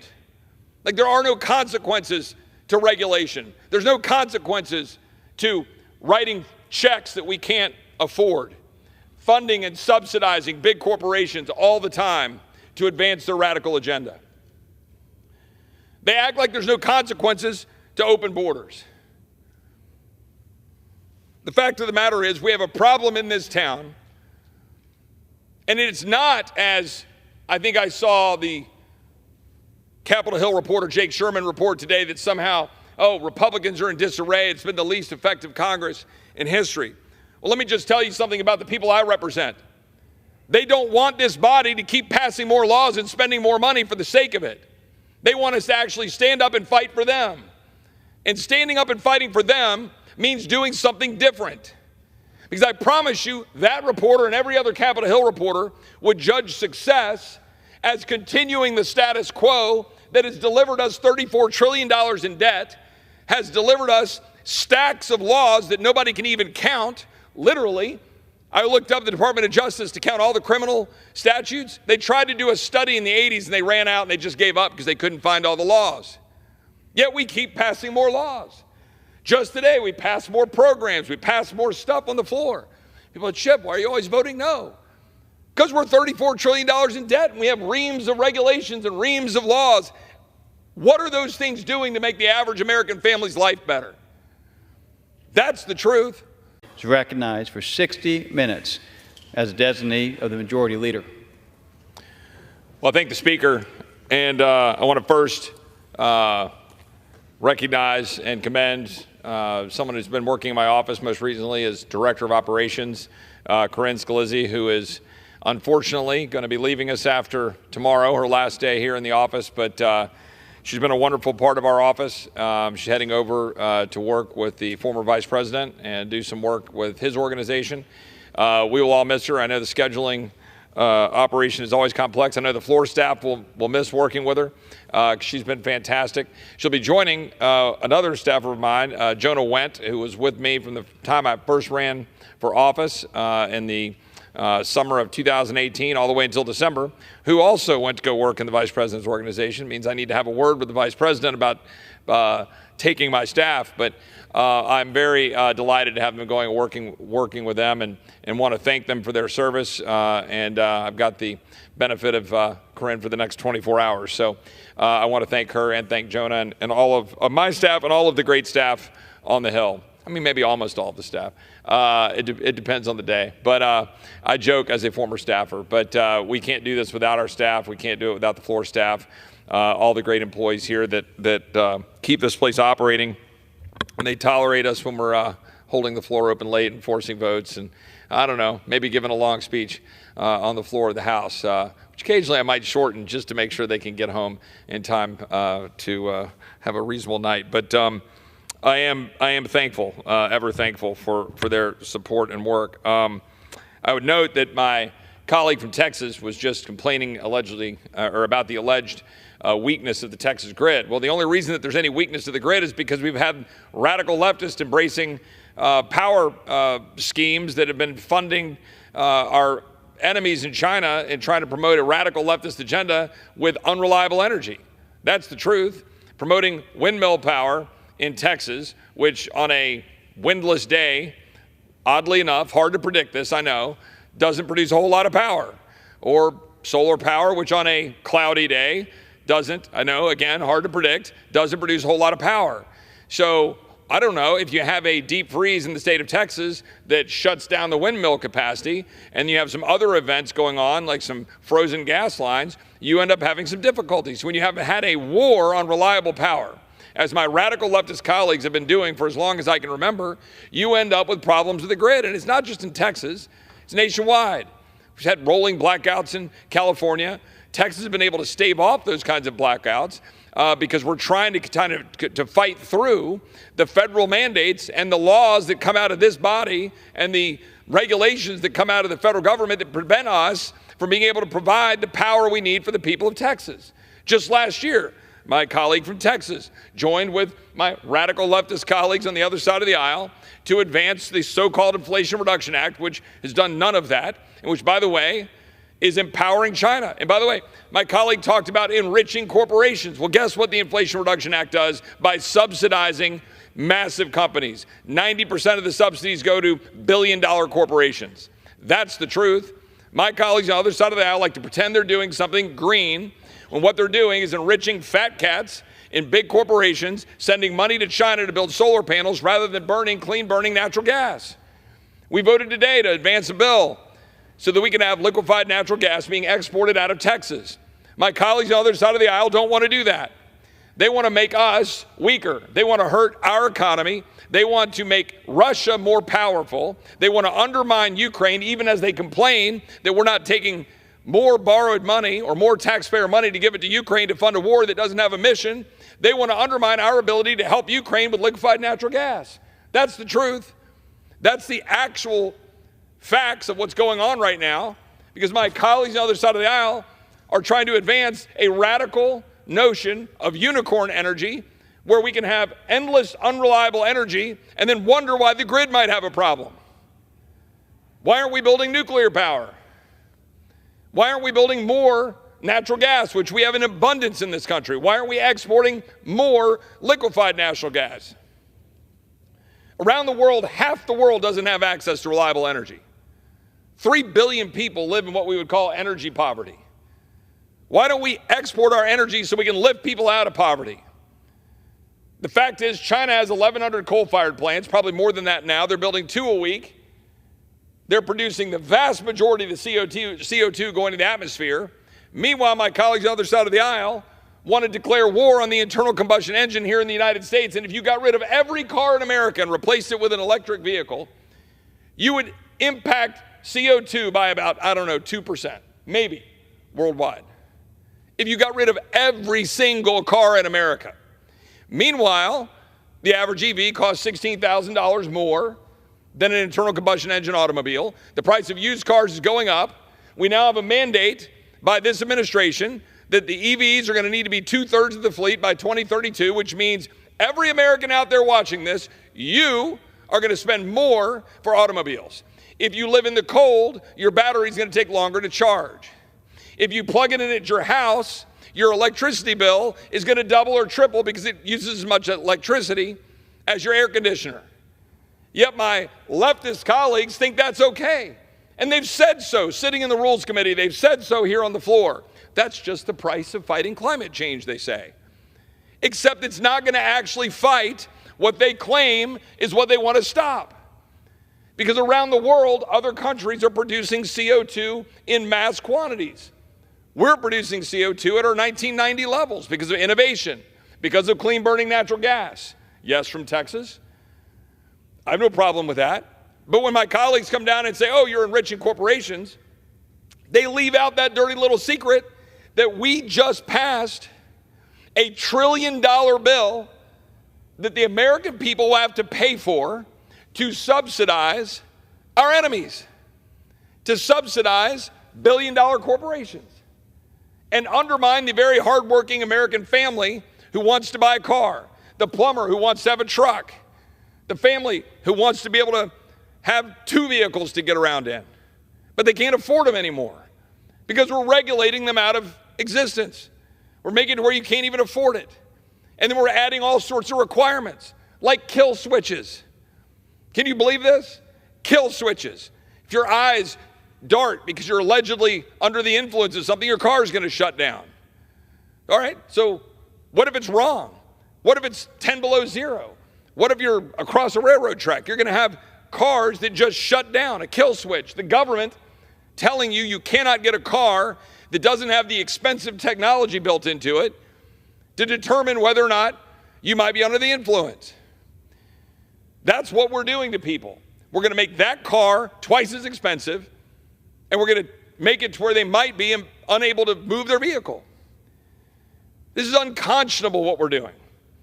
I had a friend who went to go replace a windshield the other day. It was like $1,500 because it has some technology in it so you can see the speedometer in the glass and some other stuff. I mean, who cares? Good grief. What do I just want to have a windshield? It used to be like $200. We've made everything more expensive. We're making everything so regulated that you can't possibly afford it. You want to know why families are struggling? Because of that. My colleagues live in unicorn land. Like, there are no consequences to regulation. There's no consequences to writing checks that we can't afford, funding and subsidizing big corporations all the time to advance their radical agenda. They act like there's no consequences to open borders. The fact of the matter is we have a problem in this town, and it's not, as I think I saw the Capitol Hill reporter Jake Sherman report today, that somehow, Republicans are in disarray. It's been the least effective Congress in history. Well, let me just tell you something about the people I represent. They don't want this body to keep passing more laws and spending more money for the sake of it. They want us to actually stand up and fight for them. And standing up and fighting for them means doing something different. Because I promise you, that reporter and every other Capitol Hill reporter would judge success as continuing the status quo that has delivered us $34 trillion in debt, has delivered us stacks of laws that nobody can even count, literally. I looked up the Department of Justice to count all the criminal statutes. They tried to do a study in the 80s and they ran out and they just gave up because they couldn't find all the laws. Yet we keep passing more laws. Just today, we passed more programs. We passed more stuff on the floor. People are, Chip, why are you always voting no? Because we're $34 trillion in debt and we have reams of regulations and reams of laws. What are those things doing to make the average American family's life better? That's the truth. And I got to say something as I'm prone to do, being critical on a bipartisan basis or a nonpartisan basis. The defense complex, the people that want to scare you to death that we're all going to die. Yes, there are bad enemies in the world and we need to prepare to defend them, and I'll talk more about that in a minute. But we have a problem in this town that we will always spend more money because under the fear that people are going to say that we're going to be blown up or somebody's going to attack us. Let me quote our former General Dwight Eisenhower, former President Dwight Eisenhower, in his farewell address in 1961. He said, "In the councils of government, we must guard against the acquisition of unwarranted influence, whether sought or unsought, by the military-industrial complex." I want to remind you, this is 1961. This is 63 years ago, almost to the day. "The potential for the disastrous rise of misplaced power exists and will persist. We must never let the weight of this combination endanger our liberties or democratic processes. We should take nothing for granted. Only an alert and knowledgeable citizenry can compel the proper meshing of the huge industrial and military machinery of defense with our peaceful methods and goals, so that security and liberty may prosper together." That is not happening today, ladies and gentlemen. We saw it on full display this week, right here in this body. We saw it in full display because we were trying on a bipartisan basis to pass reform of the so-called, or as it is known, the Foreign Intelligence Surveillance Act, what we call as FISA. The fact is that FISA has been abused. Section 702 of FISA is a particular provision designed for us to collect information abroad, to look outward, in order to try to stop a future 9/11. That's its general purpose. And it plays an important role in doing that. We've gathered intelligence and been able to use it to prevent bad actors. But the fact is, there's been enormous abuses. The ODNI reported that the FBI conducted an estimated 204,090 United States person queries, that's 559 per day, in 2022. An NSA analyst searched for the communications of two individuals the analyst had met on an online dating service. The government conducted a batch query for over 19,000 donors to a congressional campaign. Ladies and gentlemen, that is your intelligence community and your FBI that is abusing laws designed to look abroad to stop foreign enemies, and they're looking at you. They're using the power of government to surveil you, the American people. That is wrong. It is why we have a Fourth Amendment. It is why we have rules about warrants. When I was a former federal prosecutor, I would have loved to have unfettered access to information. I had a bad guy who was sitting there. I had a phone. The cop had the phone, and I had him on other stuff. But that guy had a phone, and he pulled the information off the phone and had guns and drugs and pictures that were incriminating. He didn't get a warrant. Well, the fact that we'd had him for something else didn't mean that he still didn't need a warrant to look at his phone. That matters. I couldn't use any of it. Couldn't give it to law enforcement to go look at the house or go try to track down what was on the phone. And you know what? We're a better country for it. Because there were other tools to go after bad guys. I was able to put that bad guy in jail for a considerable number of years. But we weren't going to violate the Fourth Amendment to go further. Yet we violate the Fourth Amendment every single daggum day against the American people in the name of foreign intelligence. Why would we do that? We do it because it's easy. This week, we had the opportunity to bring forward legislation, bipartisan. When do you ever see Jim Jordan and Jerry Nadler hugging each other in agreement in the Rules Committee or in the Judiciary Committee? But they were. We had bipartisan agreement. A 35-2, I think, was the vote bill out of the Judiciary Committee to say, we're going to continue to allow the 7-0 tools to be able to go after bad guys abroad, but we are going to protect people here at home. We're going to use the Constitution. We're going to require that you have warrants to be able to get information, search databases on American people.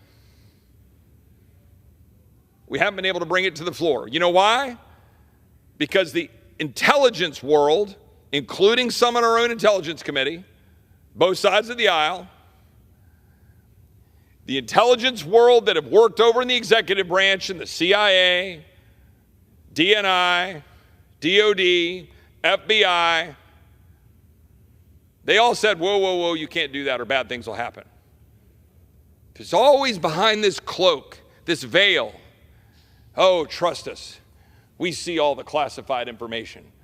We know all the truth. You will be in danger. You will be endangered if you pass something like a demand that you have a warrant to get information on an American citizen. Imagine that. If I walked around Washington, D.C. with a dog sniffer from every house going up down the streets of Capitol Hill or through Georgetown or up through Northwest or Northeast or any part of this city, how many times do you think I'd run across narcotics? I can't do that. And we're not supposed to do that. Of course, law enforcement wants every tool it can have to go after bad guys. It makes their job easier. But the Constitution says, for a reason, you can't do that. Every single one of us are mortified about September 11th and every other terrorist attack on our soil. But we should not give power to the federal government and the tyranny that can then be deployed upon the American people because we're afraid of what might happen. Freedom matters. It's why we exist. Yet here we are, an opportunity with this bill that is expiring to make reforms that could protect the American people, and we're not going to do it. Token fixes that'll make modest improvements, but without the full protection of the Constitution wrapped around the American citizens. This body, the People's House, should do better. I believe there is a full, strong majority of this body that would want to do that. We should bring that bill to the floor, and if my colleagues want to vote against it or take down the rule, make them go explain it to the American people. That's what we ought to do. I don't mind defending my votes.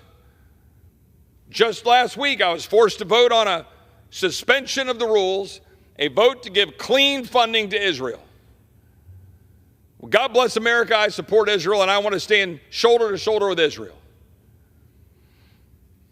But I cannot go back to the people of Texas and say I'm going to go send a $17.6 billion check, even to our best friends, when we have not secured the border of the United States and we are not paying for it.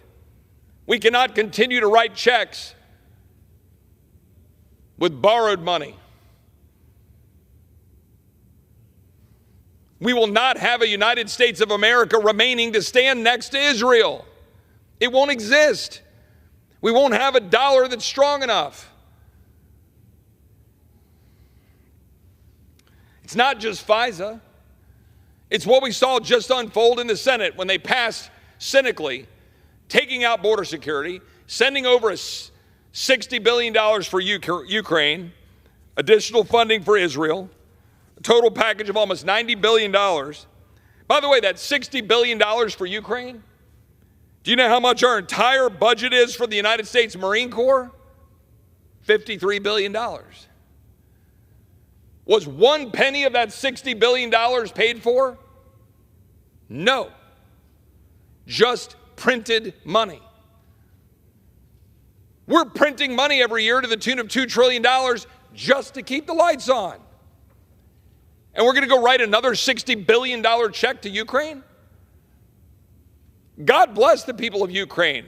I want them to push back. I want them to win. I want them to hold the line and preserve their country. But coming to us to write them blank checks is not a strategy. And the Senate sent us over a $90 billion bill with $60 billion for Ukraine, billions for Taiwan, billions for Israel. And they do so without any mission defined. We've gotten multiple different missions told to us by the administration. They have no clarity of what we're trying to achieve there. Are we funding something that might result in victory for NATO, for Ukraine, for the United States?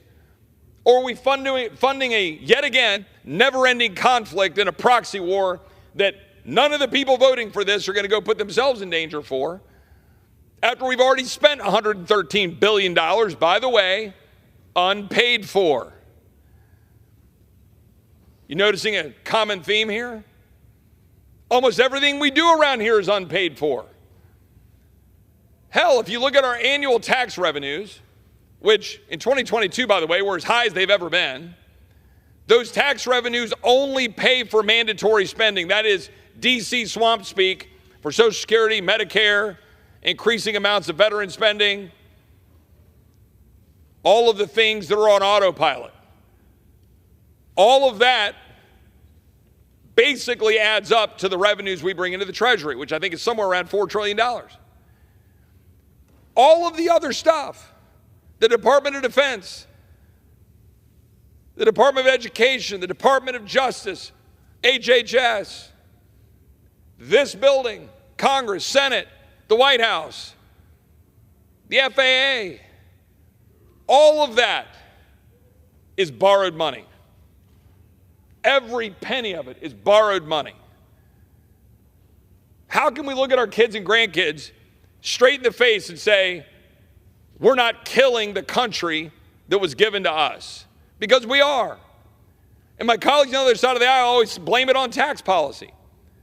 I will absolutely, as I said in the Budget Committee, have any conversation about tax policy my friends on the other side of the aisle want to have. But what I will not allow my colleagues on the other side of the aisle to do is blame deficits on tax policy. In 2022, 19.6% of the American GDP was sent back to Washington, D.C., the highest level in history. It ain't a revenue problem.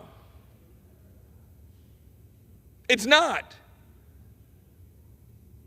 We have always, since we've had tax policy, been somewhere around 17.5% of American GDP, that is everything we earn, comes back here to Washington.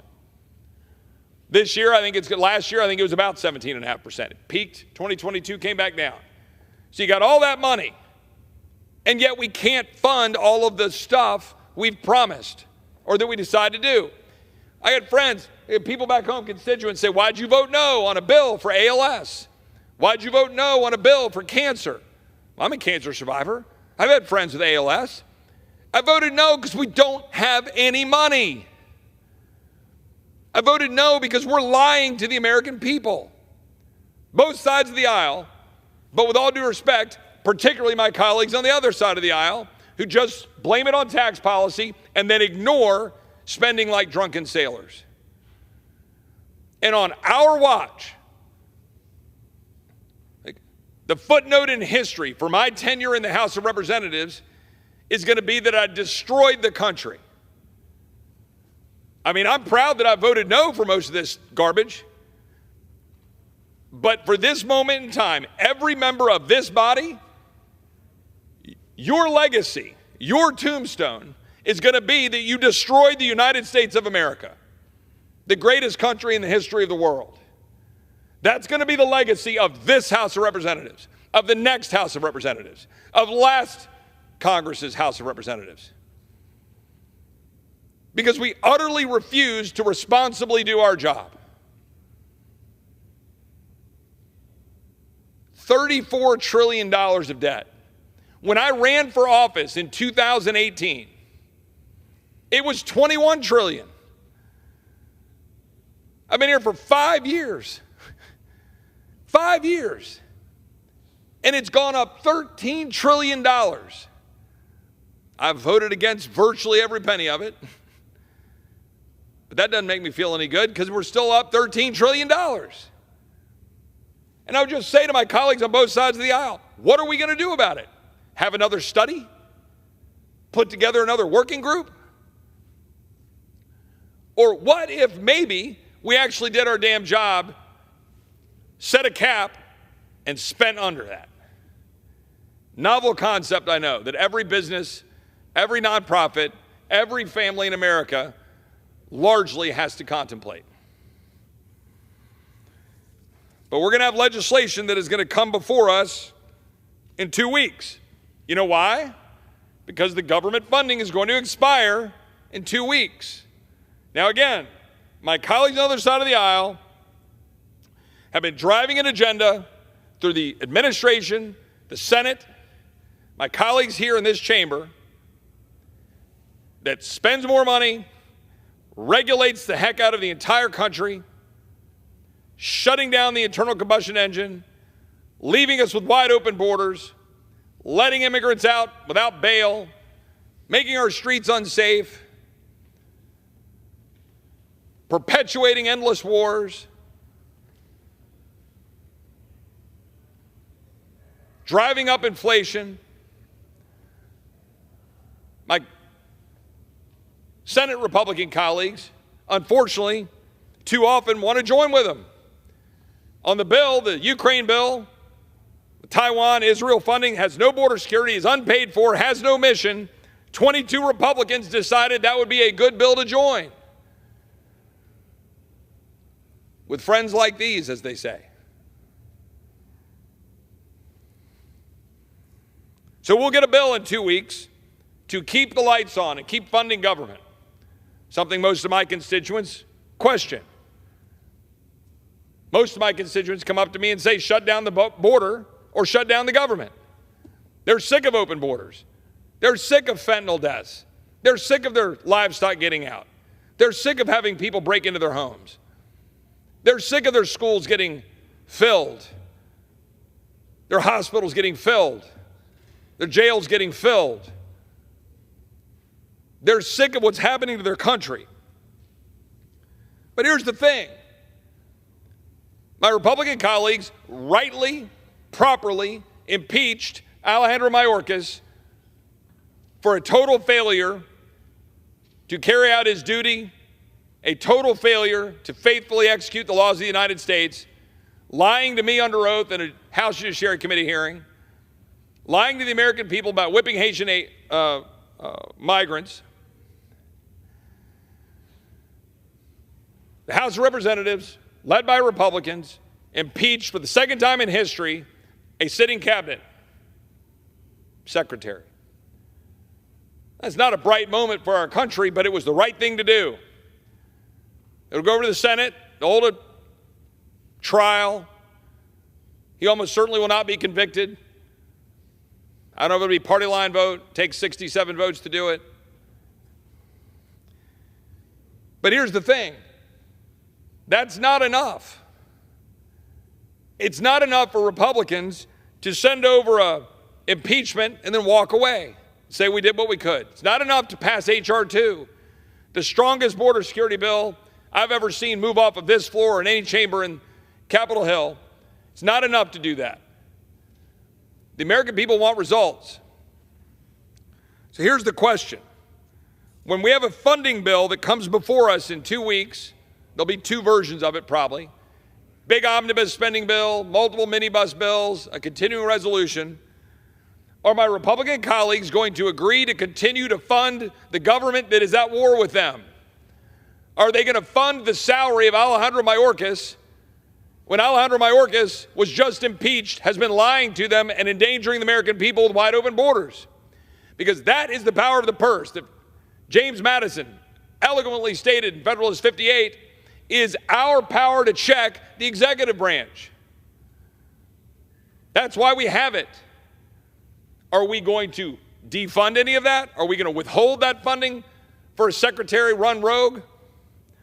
Are we going to keep allowing funding to be used for the education of illegal aliens flooding our country? For the $53 million that was funded in New York? I don't know if it's all state money, local money, federal money, whatever. All I know is $53 million.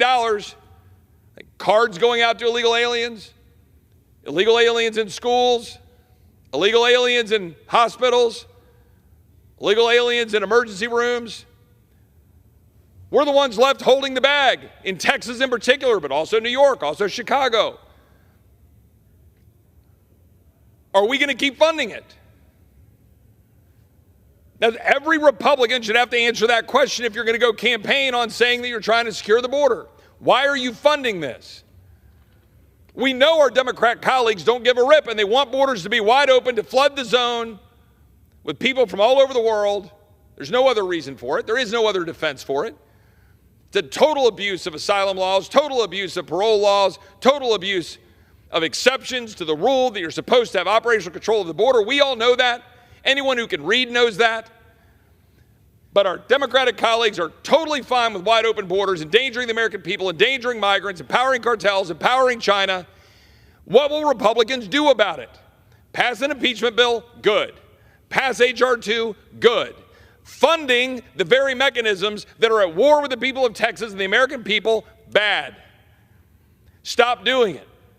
Stop allowing those funds to be abused. Stop funding the NGOs that are working in consort with the cartels and the people in Mexico to move people up all the way down from the Darien Gap, all the way up through the Northern Triangle, through Mexico, into the United States. Stop funding them. It's fact. We see it. Reporters have embedded with them. We know it's true. And we're funding the United Nations $12.5 billion a year. $12.5 billion to the United Nations. This body, including Republicans, are voting to fund. Why? That same United Nations is working with NGOs to move people up from the Darien Gap all the way through Mexico to here. That same United Nations is funding Hamas. Oh, everybody says, Chip, you must give the $17 billion to Israel. Well, why would I vote for $17 billion for Israel while we're funding our enemies, their enemies? That's what we're doing. Stop doing that. Stop funding our own enemies. We're funding the mechanisms of the Inflation Reduction Act. We're funding billions going to China. We're funding billions going to China through Iran and the sale of oil.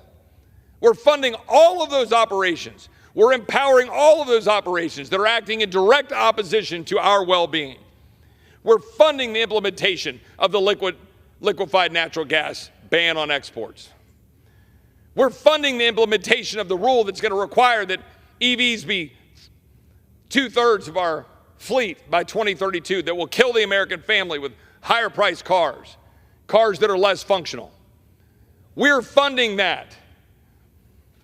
We're funding the FBI that's out of control. We're funding all of the intelligence bureaucracy that is using the FISA laws designed to target our enemies to spy on the American people. We're funding that.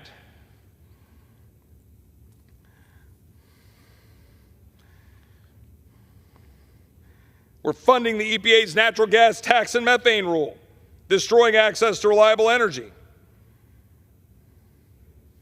We're funding the EPA's power plant rules aimed at knocking off coal and natural gas power plants, making us wholly dependent on wind and sun for energy when you don't always have wind and sun. We're funding the Internal Revenue Service, doling out billions in those IRA tax credits to the corporations I described before. We're funding the World Health Organization, which is continuing to advance policies in direct conflict to our own well-being. We're funding the United Nations Relief and Work Agency for Palestinian refugees, which I described before as funding Hamas and funding our enemies. Totally fine. Don't worry about it. We'll go campaign against Hamas. We'll go campaign that Israel's great, but we're going to fund them. That might be the one we don't fund. Because now everybody's head is exploding, because even though some of us introduced legislation 3 years ago to stop it, and everybody ignored it, now they find out, oh yeah, lo and behold, these people were actually there. They're actually employed by the United Nations. They're actually working with Hamas to attack Israel. October 7th exposed what we already knew. But we were too stupid, lazy, and unprincipled, to actually do something about it instead of funding it. We're funding a pro-China, anti-Israel United Nations Human Rights Council. Why? We're $34 trillion in debt, and yet we're going to write that check. I literally don't understand it. It just makes no sense. Oh, Chip, bipartisanship. You got to understand, you don't have the Senate, you don't have the White House. Just say no and go explain it to the American people. Hi, American.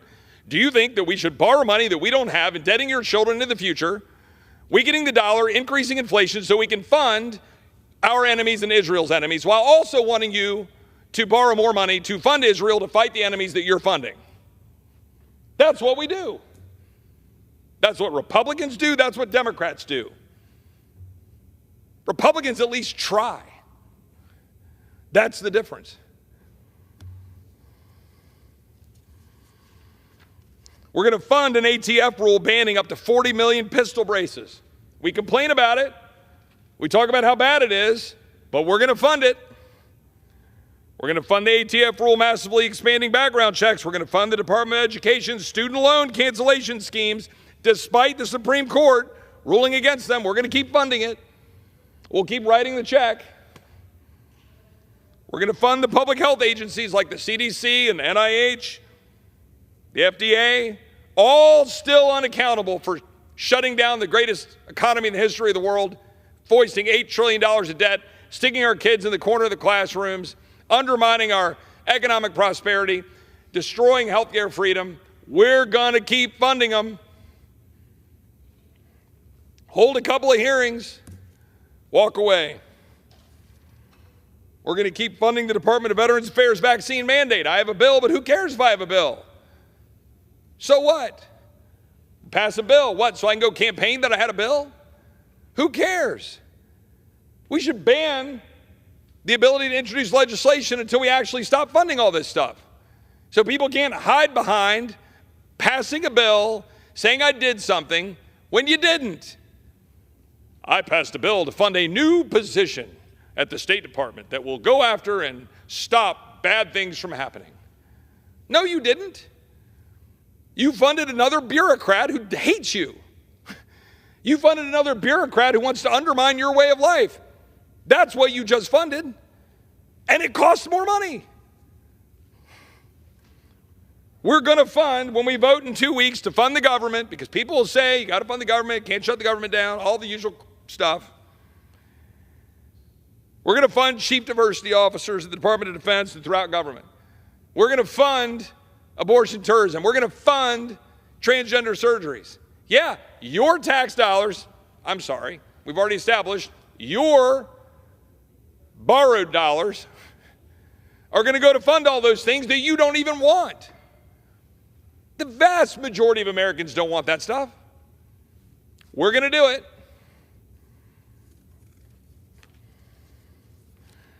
We're going to fund endless arrays of bureaucrats who are at odds with your way of life.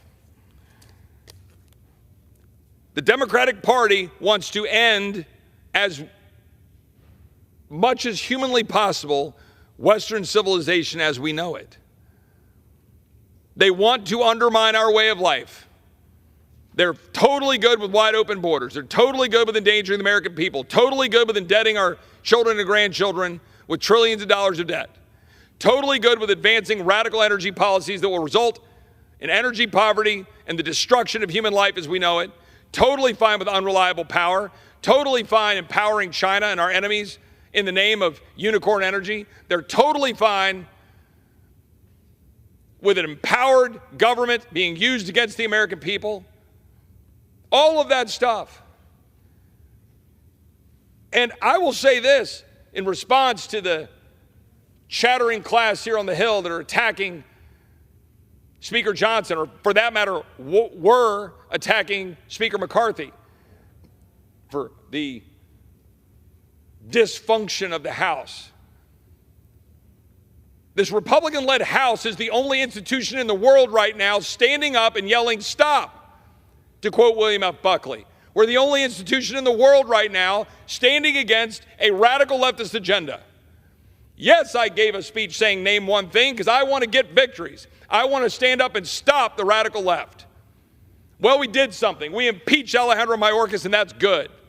We did something last year in passing H.R. 2, but we ought to hold the Senate accountable and make them come to the table with us and stop what this administration is doing with tyrannical executive overreach, endangering the American people with wide open borders. We ought to use the power of the purse to stop funding 1, 2, 10, 50 of the things that I just described. We should use that power of the purse in 2 weeks. We shouldn't run scared. We should embrace the caps that were passed last year in the so-called Fiscal Responsibility Act. Wasn't as good as I wanted, but there's caps. Why are we running away from the caps? Why would we honor side deals that were done behind closed doors, which even the Democrat Appropriations Chairwoman acknowledged in the Rules Committee were literally not in the text of the FRA? And in fact, she voted against the FRA because those side deals were not in the text. Why would we walk away from that? We have the ability to constrain spending by about $100 billion less than what the powers that be want to try to negotiate over in the Senate. If we passed a continuing resolution for the rest of this year funding government, it would be at 1564, 1.564 trillion. If we advance the minibus using the side deals that the Senate wants us to do, it'll be $1.66 trillion. It's $100 billion we could save. $100 billion you take away from the bureaucracy that's at war with your way of life. That's what Republicans should do. But the reason we won't, most likely, we'll keep trying, the reason we won't is because of what I started this conversation with. The defense industrial complex. Everybody in this town that says we're going to die if we don't fund defense, if we don't have FISA out there, or an abused FISA, because the intel community is out there wanting to collect all the information under the sun, including against American citizens. It will be, as Dwight Eisenhower said, in the councils of government, we must guard against the acquisition of unwarranted influence, whether sought or unsought, by the military-industrial complex. That was 1961. That was 63 years ago. He was correct. The general that helped us defeat Nazi Germany, that led us at D-Day, who became president of the United States, foretold 63 years ago what we're seeing right now, that we will hide behind defense, we will hide behind the intelligence community, and we will do that to indebt our children and our grandchildren.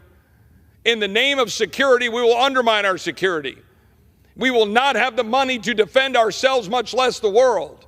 We will not be able to stand side by side with Israel because we're not going to have a country left to stand next to them.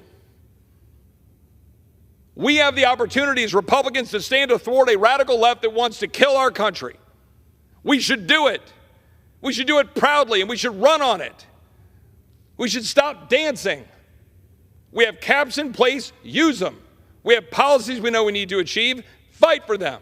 We won't get them all. We may only get a few.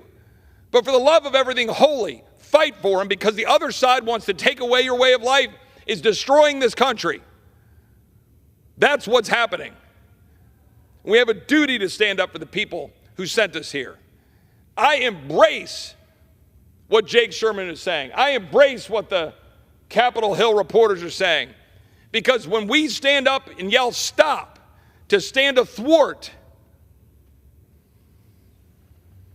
the massive power and scope of government that is strangling the prosperity and the well-being of the American people, I am proud of it. On that point, I am proud of what we've been doing under both speakers this Congress, because we've been having the debate that needs to be had on this side of the aisle. We've been having the debate the American people want us to have. Unfortunately, we get no help from our colleagues on the other side of the aisle who are beholden to a radical left vision while they just allow America to slip through their fingers like sand, or our fingers, while we watch it unfold. I hope that when we come back from this recess, we will take up the mantle, stand athwart the tyranny of the radical left, band together, stop spending money we don't have, stop funding the tyranny against our way of life, stop allowing open borders, stop allowing our streets to be dangerous, stop funding wars without a mission, with endless borrowing. Stop doing everything we campaigned against. Every single person that campaigned on this side of the aisle campaigned against those things. Stop continuing them. That's our duty. That's our calling. And if we do that, we might be able to pass down this country to our kids and our grandkids when our country turns 250 years old in just over 2 years. Are we going to be able to look at them and say that they've inherited a free country? When those 56 men walked out of Independence Hall signing their death warrant, we praise that every July 4th. Are we going to honor it? Or are we just going to use it as a parade symbol on July 4th? Are we going to honor the lives of the men that stormed the beaches at Normandy that was led by Dwight Eisenhower, who foretold what we're now doing with the defense industrial complex? Are we going to stand up and stop spending money we don't have and preserve liberty? Are we going to do that? Or are we just going to talk about them every June 6th about how great it was that they stormed the beach and walked into a wall of bullets? We can't go around and help the world if this country isn't strong. I keep hearing Ronald Reagan being raised up as like, oh, look, he went over and he stood in front of the Berlin Wall. You bet he did. Yes, we had funded activities around the world in Afghanistan and otherwise. First of all, we didn't have 100% debt to GDP, which we do now. We weren't $34 trillion in debt. But second of all, and importantly, peace through strength meant peace through strength. Peace through strength, not peace through endless wars, not peace through spying on Americans in the name of intelligence gathering against your enemies, not peace through unlimited borrowing, making our country financially insolvent. That is not what that meant. And too many people in this town are totally fine hiding behind defense, hiding behind intelligence in order to undermine our well-being as a country in the false name of security. We should stop that. We should make this country secure by actually doing our job. With that, Mr. Speaker, I will yield back and give the floor to my colleague from Texas, the Honorable Mr. Green. That's what we ought to do. I don't mind defending my votes. Just last week, I was forced to vote on a suspension of the rules, a vote to give clean funding to Israel. Well, God bless America. I support Israel, and I want to stand shoulder to shoulder with Israel. But I cannot go back to the people of Texas and say I'm going to go send a $17.6 billion check, even to our best friends, when we have not secured the border of the United States and we are not paying for it. We cannot continue to write checks with borrowed money. We will not have a United States of America remaining to stand next to Israel.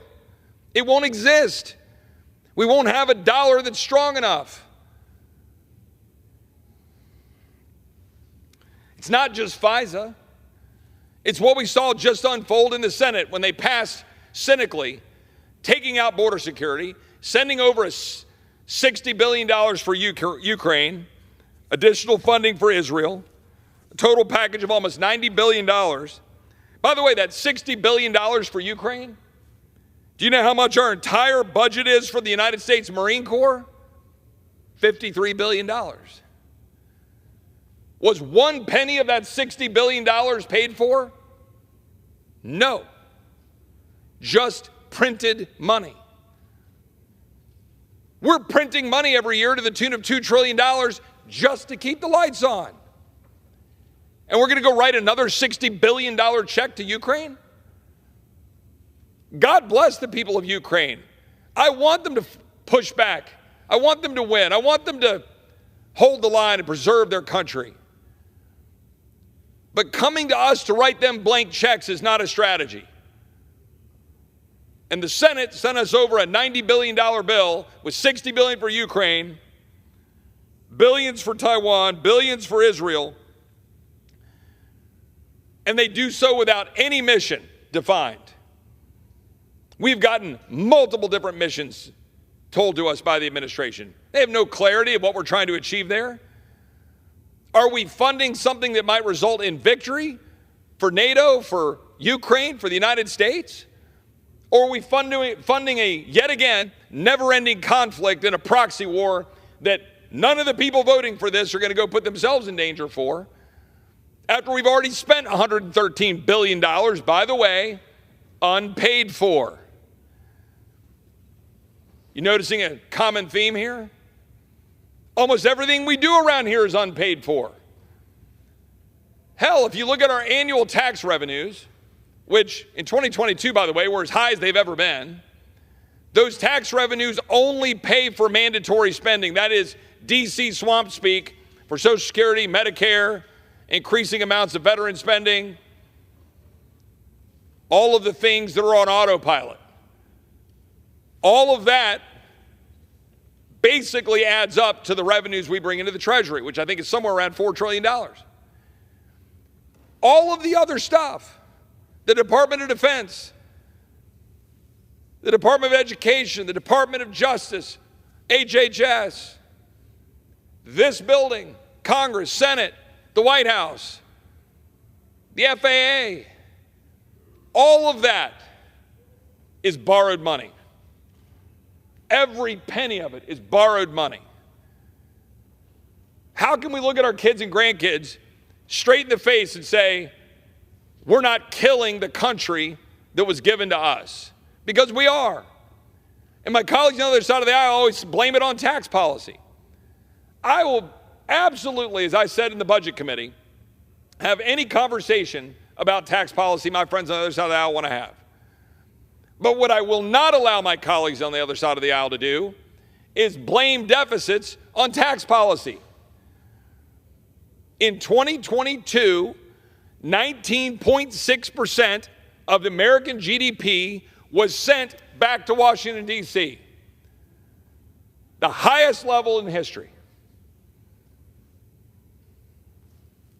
It ain't a revenue problem. It's not. We have always, since we've had tax policy, been somewhere around 17.5% of American GDP, that is everything we earn, comes back here to Washington. This year, last year, I think it was about 17.5%. It peaked, 2022 came back down. So you got all that money, and yet we can't fund all of the stuff we've promised or that we decide to do. I had friends, people back home, constituents say, why'd you vote no on a bill for ALS? Why'd you vote no on a bill for cancer? Well, I'm a cancer survivor. I've had friends with ALS. I voted no because we don't have any money. I voted no because we're lying to the American people. Both sides of the aisle, but with all due respect, particularly my colleagues on the other side of the aisle, who just blame it on tax policy and then ignore spending like drunken sailors. And on our watch, the footnote in history for my tenure in the House of Representatives is going to be that I destroyed the country. I mean, I'm proud that I voted no for most of this garbage. But for this moment in time, every member of this body, your legacy, your tombstone is going to be that you destroyed the United States of America, the greatest country in the history of the world. That's going to be the legacy of this House of Representatives, of the next House of Representatives, of last Congress's House of Representatives. Because we utterly refuse to responsibly do our job. $34 trillion of debt. When I ran for office in 2018, it was $21 trillion. I've been here for 5 years. 5 years. And it's gone up $13 trillion. I've voted against virtually every penny of it. But that doesn't make me feel any good because we're still up $13 trillion. And I would just say to my colleagues on both sides of the aisle, what are we going to do about it? Have another study? Put together another working group? Or what if maybe we actually did our damn job, set a cap, and spent under that? Novel concept, I know, that every business, every nonprofit, every family in America largely has to contemplate. But we're going to have legislation that is going to come before us in 2 weeks. You know why? Because the government funding is going to expire in 2 weeks. Now again, my colleagues on the other side of the aisle have been driving an agenda through the administration, the Senate, my colleagues here in this chamber that spends more money, regulates the heck out of the entire country, shutting down the internal combustion engine, leaving us with wide open borders, letting immigrants out without bail, making our streets unsafe, perpetuating endless wars, driving up inflation. My Senate Republican colleagues, unfortunately, too often want to join with them. On the bill, the Ukraine bill, Taiwan, Israel funding has no border security, is unpaid for, has no mission. 22 Republicans decided that would be a good bill to join. With friends like these, as they say.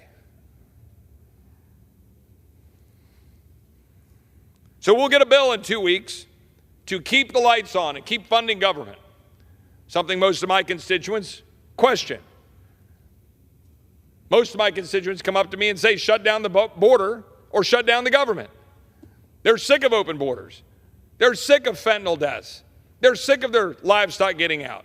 They're sick of having people break into their homes. They're sick of their schools getting filled, their hospitals getting filled, their jails getting filled. They're sick of what's happening to their country. But here's the thing.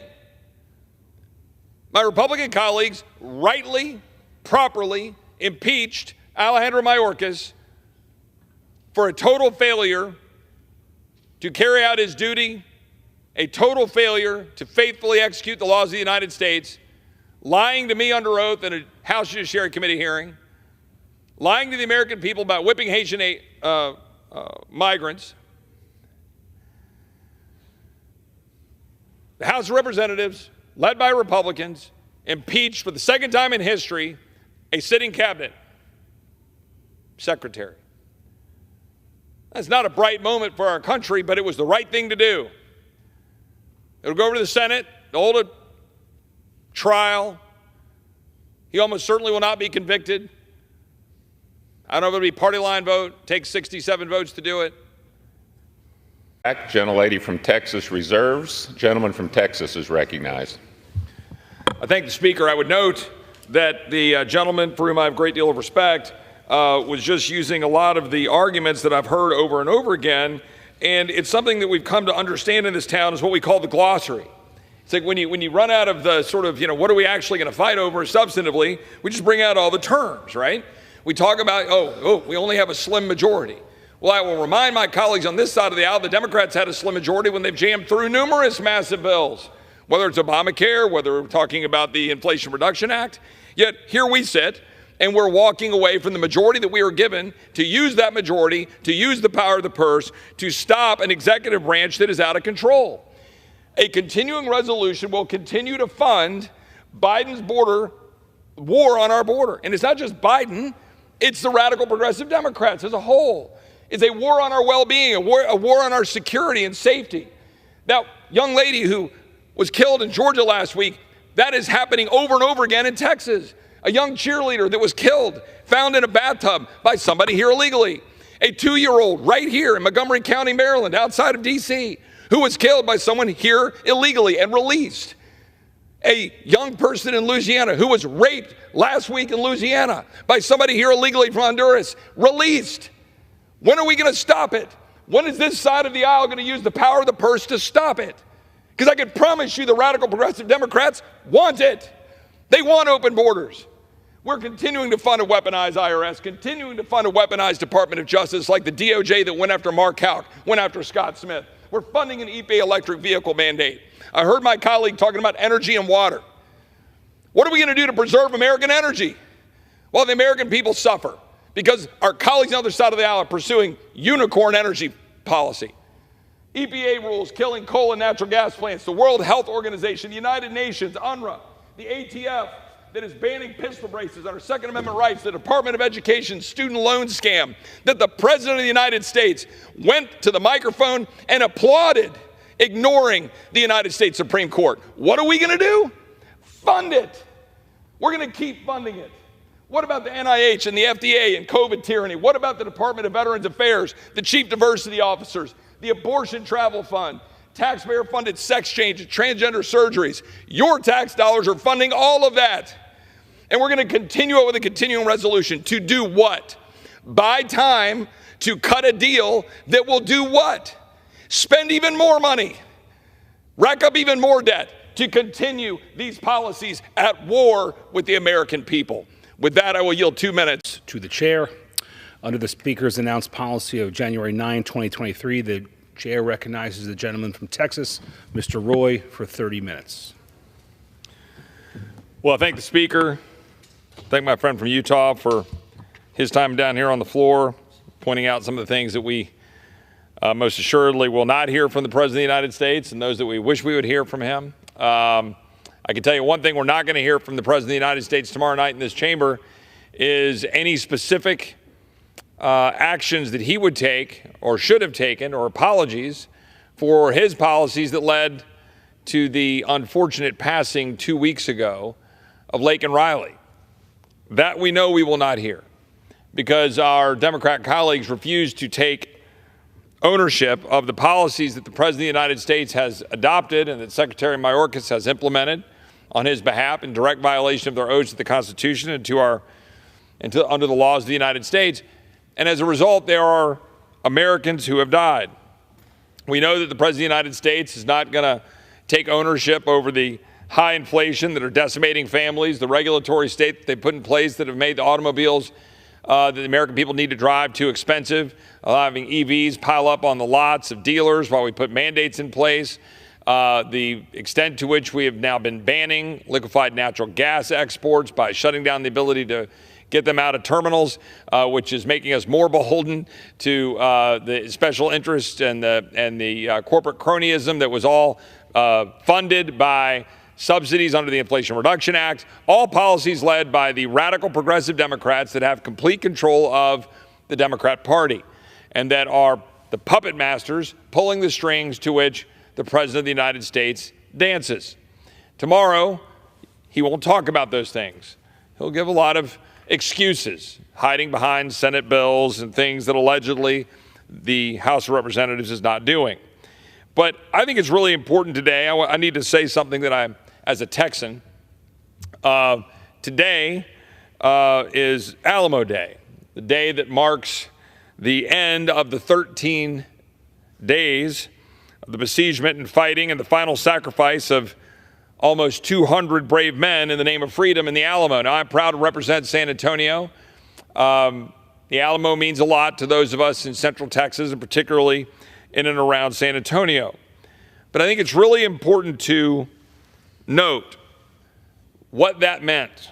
I asked a year ago today, when I spoke on this issue, or on this commemoration, I should say, what did they declare independence for?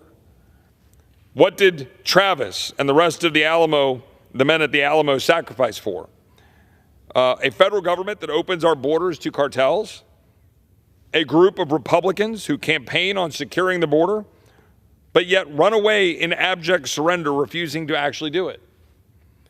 That's the question before us right now. That is the question I asked a year ago.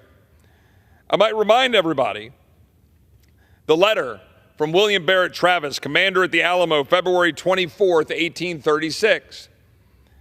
Fellow citizens and compatriots, I am besieged by 1,000 or more of the Mexicans under Santa Anna.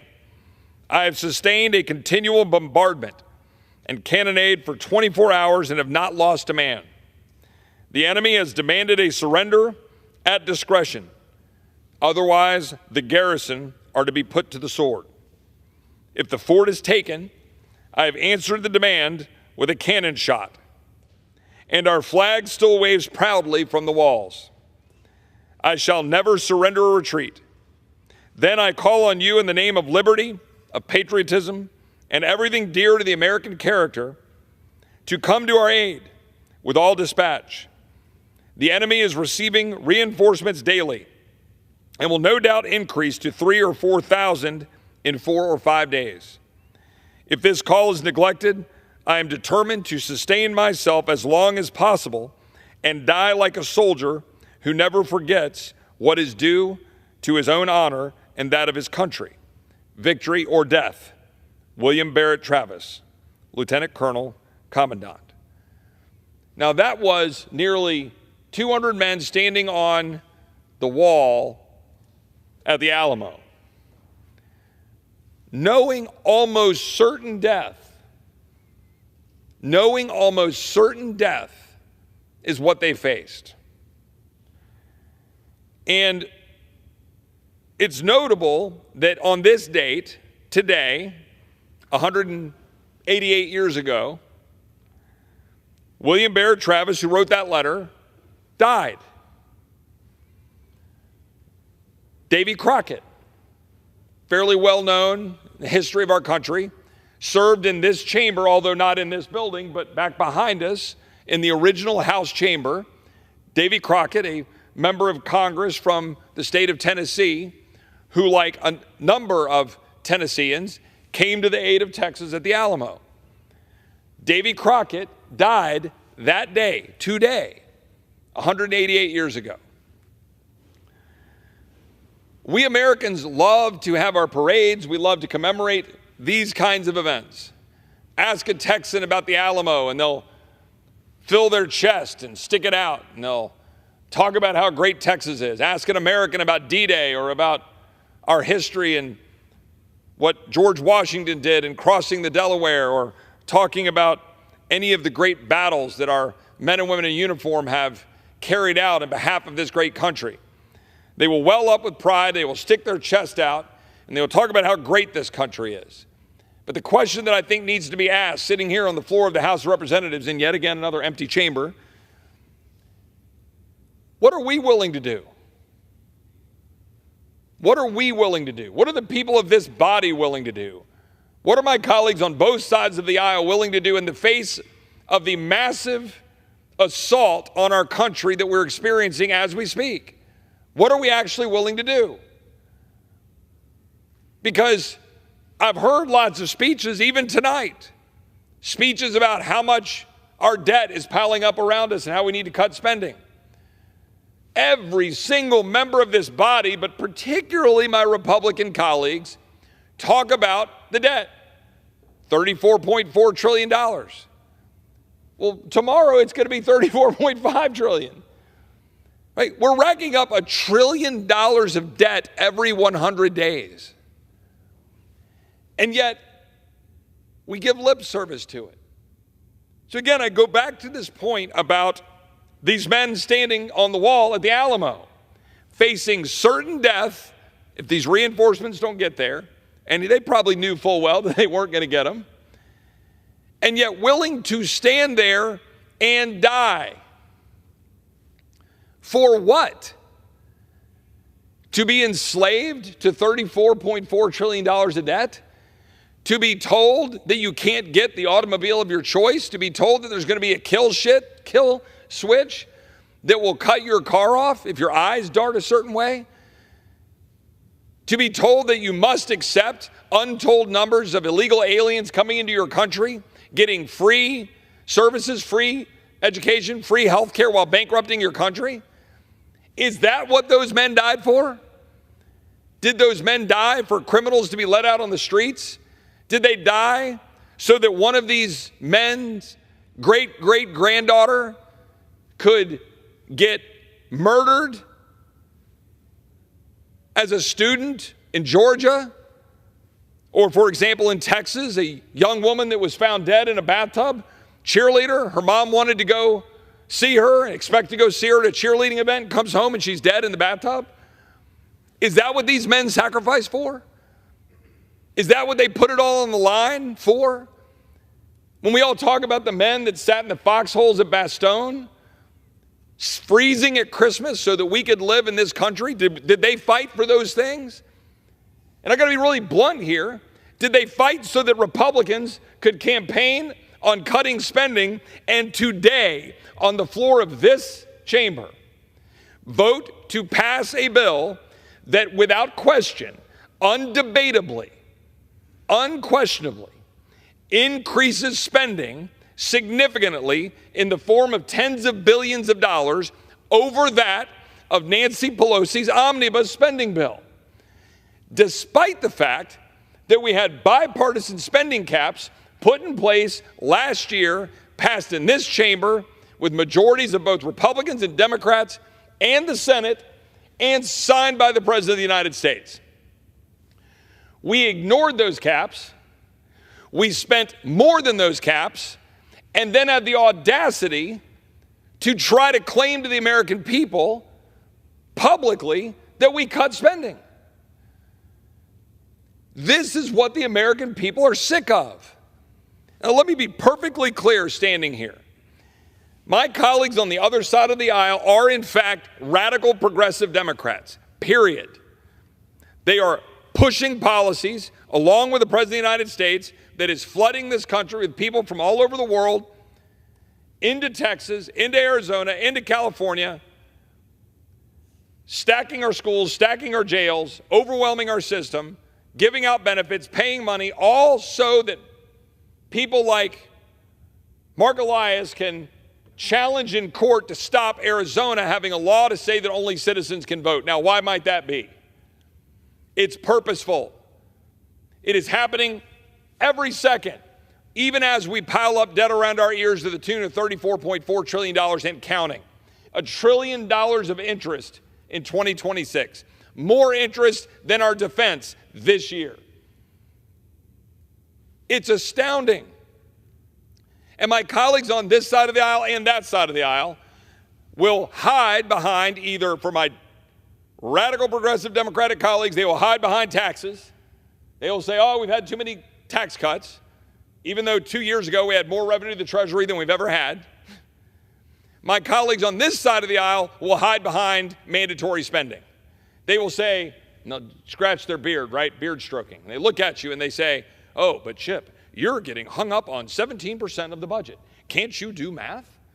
Really? Like they look at you like somehow you're insane because you're focused on the discretionary budget sitting in front of you, that you think maybe, just maybe, we should take the discretionary budget that we have total control of every year and demonstrate an ounce of actual responsibility and fiscal sanity by saying maybe, just maybe, we shouldn't give $12.5 billion to the United Nations.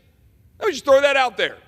$12.5 billion to the United Nations to undermine our country, to work with NGOs to move people into the United States purposely. That's what the United Nations is doing. To work with Hamas to attack Israel. We funded it. We did that. And they want to say, oh, well, who cares about that? Well, what about the $12.7 billion in earmarks that we passed today on the floor of the House, filled with all sorts of pet projects so our colleagues can go back home and say, look what I brought home to you? Why do I pick those two numbers? Why do I pick those two things? $12.5 billion to the United Nations, $12.7 billion in earmarks passed here, massive numbers to both Democrats and Republicans. Because you know how much Texas has had to spend over the last 3 years to secure the border of the United States in Texas, the job of the federal government? $12.5 billion. Do you know how much Texas has been paid back? Not a red cent. And all I can tell you is those boys that stood at that wall at the Alamo didn't do it for that. And on Texas Independence Day, on March 2nd, which was Texas Independence Day, I got to tell you, when you read about the history of our independence in 1836 as a sovereign nation for a brief 9 years before we joined the Union, it's got a nice ring to it. But Texas joined that union. And that union and that Constitution says this country is supposed to protect its border. And it's leaving Texas exposed. So with all due respect to Republican leadership, with all due respect to my colleagues on this side of the aisle, when I hear these excuses about we only have a 2-vote majority, well, oh, but sometimes you guys have taken down rules. That is swamp speak for I don't want to make the tough choice and say that we're going to go stand up on that wall like those boys did. That's what it means. It means Republican leadership is more concerned about defense spending for the defense establishment in this town. It means that Republican leadership is more concerned about ensuring that warrantless surveillance of Americans under FISA can continue without changing it. It means that Republican leadership is more concerned about ensuring that we have money for Ukraine's borders rather than our borders. That's the kind of thing we're talking about. Heading into the State of the Union tomorrow with the President of the United States in charge of a party of progressive, radical Democrats who want to remake our country, leave our borders open, and spend us into oblivion and conduct endless wars and remake us with radical woke policies, DEI, and all the things that are destroying our country and dividing us up by race. I want a Republican Party that is shoving it right back down and saying, you know what? We're going to pass a bill that funds this government at the caps we passed last year. We're going to send it over to the Senate. We're going to send it over with H.R. 2 that will secure the border of the United States. And we're going to go around this country and we're going to sell it to every single American. That like these boys on the wall of the Alamo, we're fighting for them. That like those boys sitting in the foxholes in Bastogne or walking into a wall of bullets in Normandy, we're fighting for them. Instead of what always happens in this chamber is that we find members of Congress fighting for themselves. Earmarks, political patronage and power. When are we going to lay it all on the line for the people that we came here to represent? That's my question. I didn't wear the uniform. I represent a hell of a lot of people who do and did. And it's an honor to do so. And I feel like I owe every last ounce of devotion to this country and this Constitution and to them to lay it all out on the field here. So when my colleagues say, why are you so pointed or so emotional about a particular topic, or why are you down here animated? It's because of all of those people that sacrificed. It's those 400,000 tombstones on the other side of the Potomac River, many of whom gave the last full measure of devotion so that we could live free. And I got to tell you, we have an obligation to fight for this country. And I will call out President Biden and my radical Democratic colleagues for all they're doing to destroy this country. And I will work to do my best to make sure we have a Republican majority, because my Republican colleagues want to preserve and fight for this country. I know it. But we're not going to do it by doing what we did today. We're not going to do it by continuing to spend money we don't have, bankrupting our kids, not securing our border, not getting the policies in place that we said we would fight for, and cowering in the corner under accusations of potential shutdown of government. Can you imagine? The boys standing on the walls of the Alamo, it's like, oh my gosh, you know what they're going to do? They're going to tweet something mean about you and say, oh my gosh, you're going to shut down the government. These guys are saying they're going to respond with a cannon shot, with an army of 1,000 coming at them in San Antonio.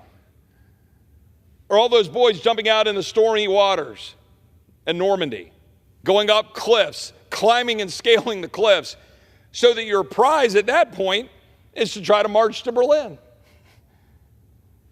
Again, I did not wear the uniform. I have many colleagues who did. One of the colleagues and one of the men for whom I have such enormous respect for his service to this country and his service as a member of Congress, but in particular wearing the uniform of our United States military, is my friend from Pennsylvania, Scott Perry, and I would yield to him. Well, I thank my good friend from Texas, and I had the honor to visit the Alamo just about a month ago when I went to the border.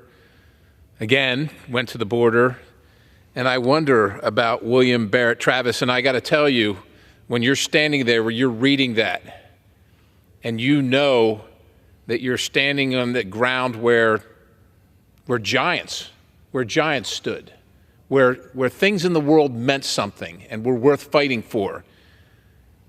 It's invigorating and it's inspiring to you to do your part. But I wonder, would William Barrett Travis and the folks that lost their lives, the guys that lost their lives defending America at the Alamo, and Davy Crockett, would they do it for $20 million for a state route in Alabama? How about a $4.1 million for a bike path in San Diego, or $6.4 million for a greenway trail in Chattanooga, or $1 million for an electric vehicle car share for public housing residents, or for $5 million for a Newport, Rhode Island walking path? And I'm sure that all those are very important things to the people that live in those communities. I believe that. The question is, why is the federal government paying for them when the federal government doesn't have any money?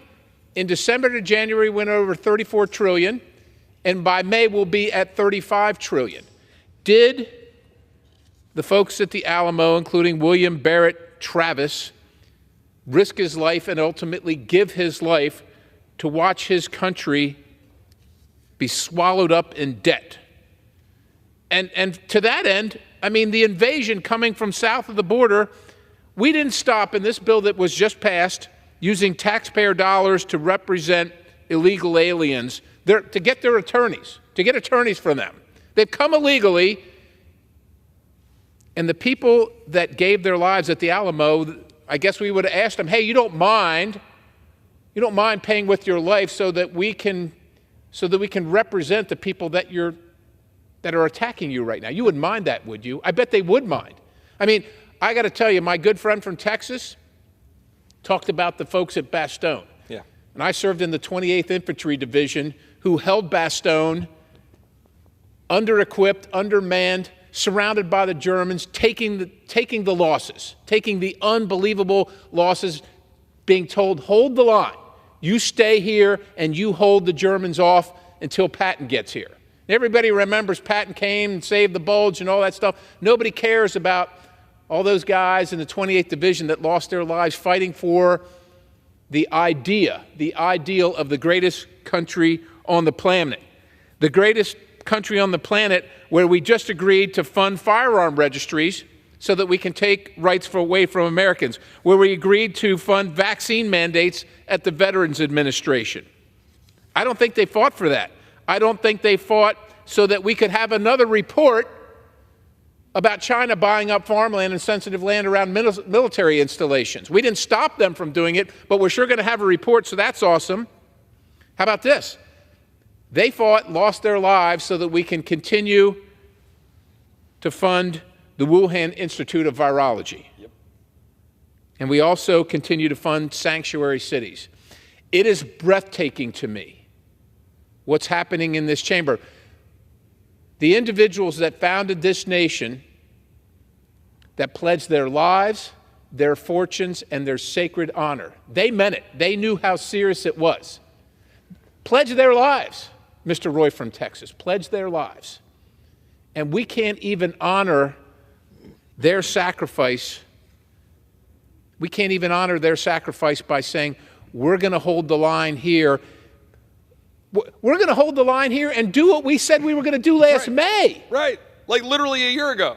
Yeah. And I just might add, on this chart, the gentleman refers to House Republicans last year when we were trying to restore regular order, and conservatives were working hard to do that, and conservatives voted for a debt ceiling increase, even though we said we wouldn't and we shouldn't. We did. We voted for appropriations bills, even though the caps were not honored. We did. And we got colleagues who were saying that we wouldn't work with them when we did everything we knew how to do. And by the way, by passing 7 appropriations bills, moving 7 over to the Senate, 10 down to the floor, we were able to enact policies to fight the radical Biden regime, right? We defunded sanctuary cities refusing to report criminal illegals. We did that. This bill doesn't. We prohibited the Department of Justice from giving lawyers to illegals, like you just mentioned. We did that. This bill doesn't. We prohibited the Department of Justice from fast-tracking asylum. We did that. This bill doesn't. We defunded Biden's electric vehicle mandate, anti-power plant rules, and climate executive orders that are killing our economy. We did that. This bill doesn't. We defunded ATF's pistol race ban to save and protect Second Amendment rights. This bill doesn't. Broadly defunded critical race theory and DEI executive orders. This bill doesn't. We prohibited the FBI from using old construction funds for a new headquarters here. This bill doesn't. Prohibited the Department of Justice from censoring lawful speech. Required the Department of Justice to create a better process for politically sensitive investigations. Defunded DOJ staff refusing to comply with subpoenas. More and more, we defunded the COVID vaccine mandates. We ended Biden's WOTUS rule.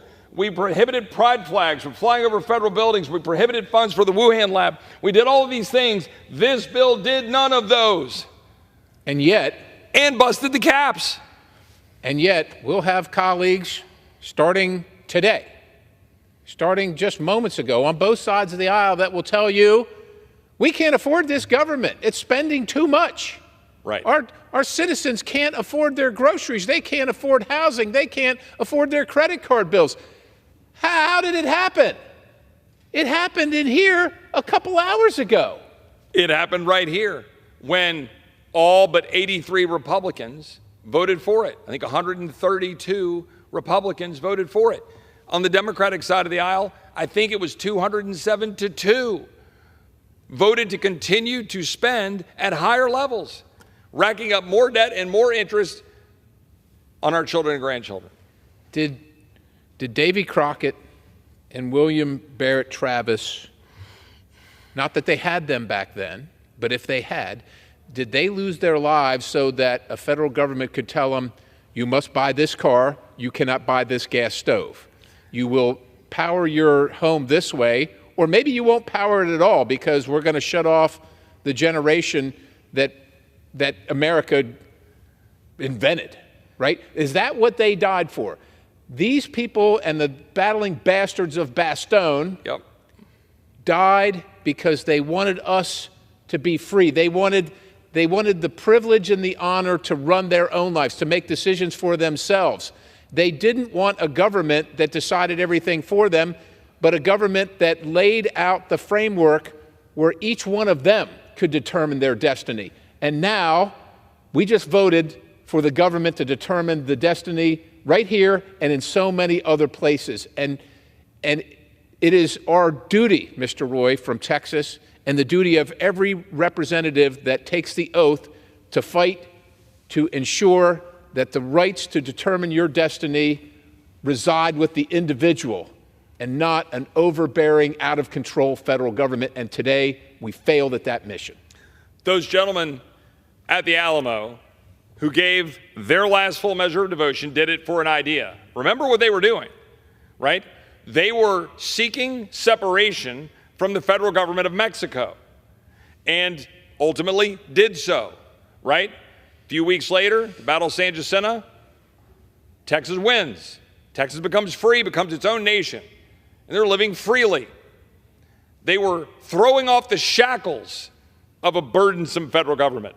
By the way, far less burdensome than this one, and then joined a union, the United States of America, under the idea that we would be amenable, America would be amenable to Texas joining the union to be free, right? To live free in a Republican form of government, in a federalist system, where the people of Texas could live free under a limited government of enumerated powers that wasn't indebting its children and grandchildren into oblivion.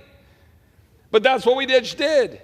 In addition to all of those policies that we punted to the ground, Republicans in this body just voted to support a shattering $1.66 trillion bill, forsaking every other option we spent a year exploring. We punted here. We had caps in place that would have spent right there. But we punted. Republicans punted in favor of that because it was the easy path in an election year. And that's what our children inherit. That's not why they joined the union. That's not why Texas fought at the Alamo to be free from Mexico and to join the union. They fought so that we could live free. Free from the bondages of economic slavery. Slavery is in many forms, but when you can't make the choices that you should be able to make as a free person because you can't afford to make the choices because your government is taking from you that which you have earned, that is tyranny, Mr. Roy. That is tyranny. And with all due respect to my many colleagues on both sides of the aisle, we have one set of members that are seeking the fundamental transformation of America, which used to look like a free country, and we have another side that is doing nothing to stop it. Well, I appreciate my friend for joining me.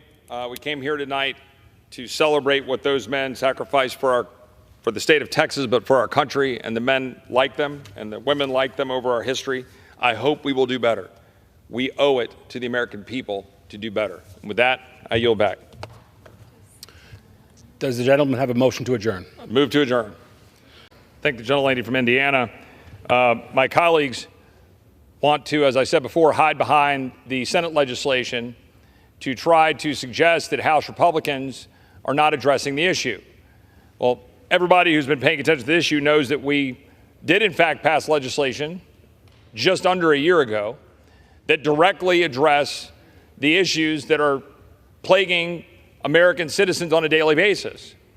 And this is a real issue. Again, my colleagues on the other side of the aisle want to gloss over the real impact, not just on Texans, but as the folks that I met with in San Diego last week, what's happening to them and what's happening to their schools, what's happening to their jails, what's happening to their communities, the people in Texas who have spent $12.5 billion to try to deal with the border security. Now having some success, by the way, doing our part to try to hold the line in Texas. You're seeing the flow by the cartels move it to Arizona and California, which is no great thing for the country, but it's at least trying to relieve the pressure on Texas.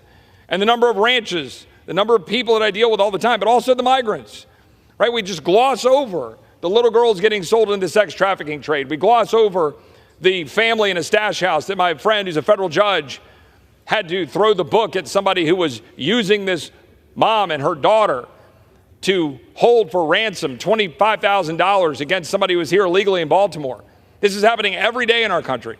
I-35 and I-10 intersect in San Antonio, which I represent, is a major thoroughfare of this trafficking of human beings. And this is all happening on the watch of the executive. My colleagues want to try to pin the failure of open borders on a Congress for failing to give what? More legislation and tools to a president who has the tools to do what is necessary to secure the border? President Biden could deal with the border right now, and everybody knows that, by enforcing the law, by enforcing existing law that requires detention, law that requires that you detain people who come to the United States who, because we are a people who want to give people some sort of chance if they are dealing with a claim for asylum because they fear political persecution or religious persecution, they have to make that claim. But most Americans believe that we detain, adjudicate the claim, determine if it's legitimate, and do not allow our government, our executive branch, our president, to make a mockery of the laws by using parole and asylum authority to flood the American people with millions of people. And we know this to be true. My colleagues on the other side of the aisle have literally no defense to the reality that millions have been released into the United States. Millions have been flooded into our communities, our schools, our hospitals. And my colleagues on the other side of the aisle, they just kind of smugly smirk at what we have to deal with in Texas, what sheriffs have to deal with in Texas, what we have to deal with in our schools, in our communities. When we have to find the dead bodies of migrants on our ranches, because that's what happens. Is the President of the United States going to sit up there tomorrow night and talk about the dead migrants that we find on ranches in Texas? Is he going to have the nerve to do that? Or talk about the 53 migrants who died in a tractor trailer in San Antonio last year in the Texas heat? Is he going to have the nerve to do that? No, because it is his policies, his choices to ignore the law. And my Democratic colleagues want to somehow say that it is us, when we pass legislation, to try to force the president to do what is his job and his duty under the Constitution. They have the temerity to try to say it is on us, when it is in fact our Democratic colleagues who refuse to actually hold the executive branch accountable as is required under the Constitution under separation of powers. I yield back. Support this.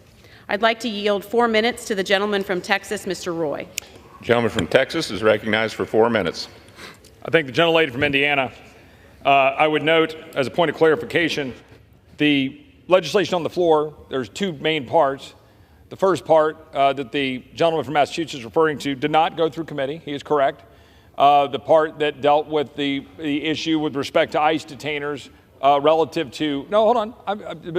The part that deals with the ICE detainers relative to theft, burglary, et cetera. The second half of the bill that deals with standing for states to be able to get into court to challenge the administration's lawlessness with respect to parole and asylum. That part did go through committee and was, in fact, debated on that part. But again, just trying to set the record straight, I'm acknowledging that the first half didn't. But the first half, the part that deals with theft, burglary, so forth, so that we can have an ICE detainer placed on someone, is designed to deal with, in part, what we're dealing with in response to Lake and Riley. And what my colleagues on the other side of the aisle do not want to talk about, and what we will not hear the President of the United States tomorrow night in this room talk about, is Lake and Riley. My colleagues doth protest too much about a bill that is named after someone who is harmed, given the extent to which I think there's like a whole website dedicated to the bills that my colleagues on the other side of the aisle find a way to name after somebody in the wake of some emergency. The fact here is we have a young woman who is 22-year-old who was killed by someone who was released under mass parole by the policies of this administration, by this president, by this Secretary of Homeland Security, only the second secretary to be impeached in the history of our country, because he has violated his oath of the Constitution, ignored the laws, and endangered the American people. The simple fact is, the President of the United States and my colleagues on the other side of the aisle, the radical progressive Democrats that are trying to remake America with wide open borders, do not want to talk about Lake and Riley. They do not want to talk about Kayla Hamilton, a 20-year-old with autism in Aberdeen, Maryland. A 17-year-old illegal alien from El Salvador was released into the country as an unaccompanied alien minor, killed Kayla Hamilton, raped and beat her to death in her home in July of 2022. I do not believe that the President of the United States or my Democratic colleagues want to talk about Kayla Hamilton. I don't believe that my Democratic colleagues want to talk about Aiden Clark, A 10-year-old boy in Ohio killed by a 35-year-old illegal alien who struck a school bus full of kids. I don't think they want to talk about the 2-year-old in Montgomery County, Maryland, who was killed by somebody from Venezuela who was similarly released under mass parole under the policies of this administration, under this president, under this Secretary of Homeland Security. They don't want to talk about that 2-year-old. They don't want to talk about the adolescent girl raped by a Honduran who was released into the United States, again under these policies, in Louisiana. The simple fact of the matter is that's not what my colleagues want to talk about. They don't want to talk about the young Texas girl who's a cheerleader who was found dead, murdered in the bathtub by her mom when her mom was expecting to see her at a cheerleading event subsequent to that. They don't want to talk about that, and the President of the United States most assuredly will not talk about those Americans tomorrow night in this room. He won't. He will try to hide behind Senate bill. He'll try to hide behind a Senate bill that would have had no chance of passage. They knew it wouldn't pass. He will hide behind a bill that would have codified the mass releases that are endangering the American people, a Senate bill that would have not fixed the parole policies that resulted in the death of Laken Riley. These are all facts that we know to be true, but my colleagues on the other side of the aisle want to hide behind the Senate bill because they know that their policies are indefensible. This legislation is one step in order to honor the memory of Laken Riley, and I urge my colleagues to support it. Gentleman's time has expired. Gentlelady from Indiana. 2 minutes to my colleague and friend from the state of Texas, Chip Roy. Gentleman's recognized for 2 minutes. I thank the gentleman from California. I would note that we've only really had now 2 people speak in opposition to the bill out of the 40 minutes that's been on the floor. And that's just the reality of what we deal with here. The fact of the matter is all of this is a shell game. Last year, Republicans were presented with a bill that was supposed to cap spending at $1.59 trillion. Now we have legislation that will do no such thing. Republicans will go around and they'll talk about how they scored major wins, how they somehow delivered for the American people. The fact of the matter is we did no such thing. We signed up for caps at $1.59 trillion. We could have had $1.56 trillion if we would have passed a CR this year that would have triggered the caps. Limit safe growth that we passed was $1.471 trillion, but we're not doing that. We're going to blow the lid off of caps at $1.66 trillion. That's what we're actually going to do. While my Republican colleagues are going to run around and say that they somehow delivered cuts by saying $24 billion of cuts off of a CR that not one member of this body could come down to the floor and explain. And I would take that challenge. If any member of the body can come down and explain to the American people in terms that they can understand, explain it, exactly what the cuts look like. Because what you'll get are things like, oh, we cut 7% out of the FBI. But what they won't tell you is 95% of that cut is eliminating an earmark from Richard Shelby because Richard Shelby is no longer here to defend his pet project building back in Alabama. And they're going to say, oh, look, we're cutting the Department of Justice and the FBI. But the truth of the matter is we didn't get any of the major wins that we worked all last year to get. All of these things like defunding the sanctuary cities, refusing to report criminal aliens, gone. All of these measures are not in the bill. I rise in opposition to this legislation. I hope my Republican colleagues will oppose it. We deserve to deliver for the American people the way we said we would to cut spending and secure the border of the United States. I yield back. Gentleman's time. From Texas, Mr. Roy is recognized for 16 minutes as a designee of the Majority Leader. I thank the Speaker, and I am glad to be here in an empty chamber having the rigorous debate that we are so accustomed to here in the People's House. But that's, again, where we find ourselves with the level of debate at the moment. We're left with bringing bills to the floor, having a couple of hours cut up, and then moving on with whatever bill is put on the suspension calendar. That's not the kind of debate we should have. There's a bill that is coming before us tomorrow that I believe should have vigorous debate. I believe that it does raise consequential issues, and we should debate them here vigorously on the floor of the House. But I want to be unequivocally clear to the American people that I support it, and I support it unapologetically. We have legislation before us that would ensure that foreign adversaries are not able to collect information on the American people, collect data on the American people, use that data to target the American people, undermine our national security, undermine our democracy, and undermine our way of life, which is precisely what is happening with the evidence we have before us. Both classified and very publicly known information indicates very much that TikTok, that has significant ownership by the Chinese Communist Party, that is targeting American citizens. And then there are some who are out professing that this would, legislation that would try to prevent that would somehow undermine our freedom. Now look, I do not like the heavy hand of government being used, certainly not wantonly. An individual today, fairly well known out in the social media sphere, put out and said that we had this classified briefing today, and that the issue of election interference was brought up. This was a classified briefing that was not supposed to leak, by the way. That's how things work in Washington. It was leaked. Then we had the additional point here, not coincidentally, the anti-TikTok legislation. Let me clarify and stop. It is not specifically anti-TikTok legislation. It is anti-foreign adversary control of American data and information legislation. That this legislation, according to this individual, now being debated on the Hill, would allow the federal government to force the sale of any social media platform that interferes in elections, just so you know what's coming in 2025. Now, if I believe that to be true, I certainly wouldn't support the legislation. It is 12 pages long. I would note that a friend of mine who serves on the FCC, Brendan Carr, responded to this, and I happen to agree with Mr. Carr. Mr. Carr wrote, "It would be concerning to many if the bill allowed this."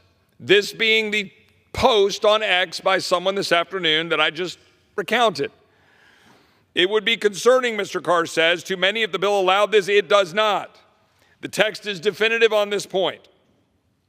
The bill does not apply to just any social media platform.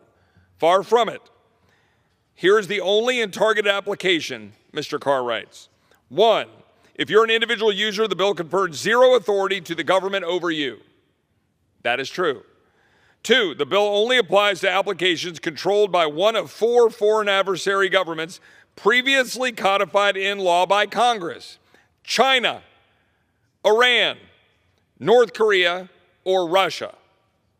The bill is clear that it is not enough to merely have operations there or do business there. It must be controlled by one of those 4 governments. Number 3, even then, the bill only applies if the application presents a demonstrated and significant threat to national security.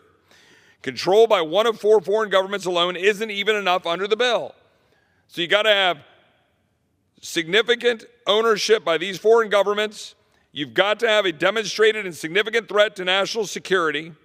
And then, number 4, only after public process provided in Congress reported to with a description of the specific national security threat.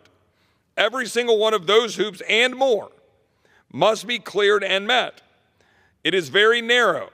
It confers no authority to go after any other application, even if someone were to allege that it engaged in election interference.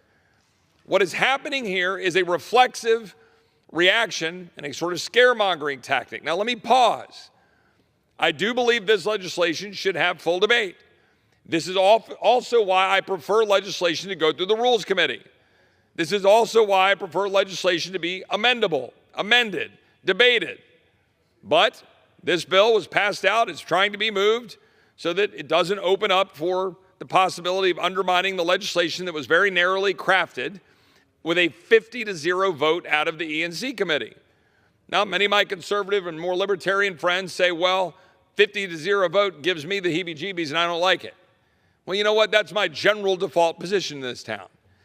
But this is different. I want to be very clear. This is different than what I'm about to talk about in just a minute, which is the uniparty in this town that decides everything for you and is bent on whatever the defense industrial complex says and jams through spending bills and limits our ability to proceed. This is different because it is very specific and narrowly tailored towards the end of ensuring that Americans' data and Americans' safety and security are being protected.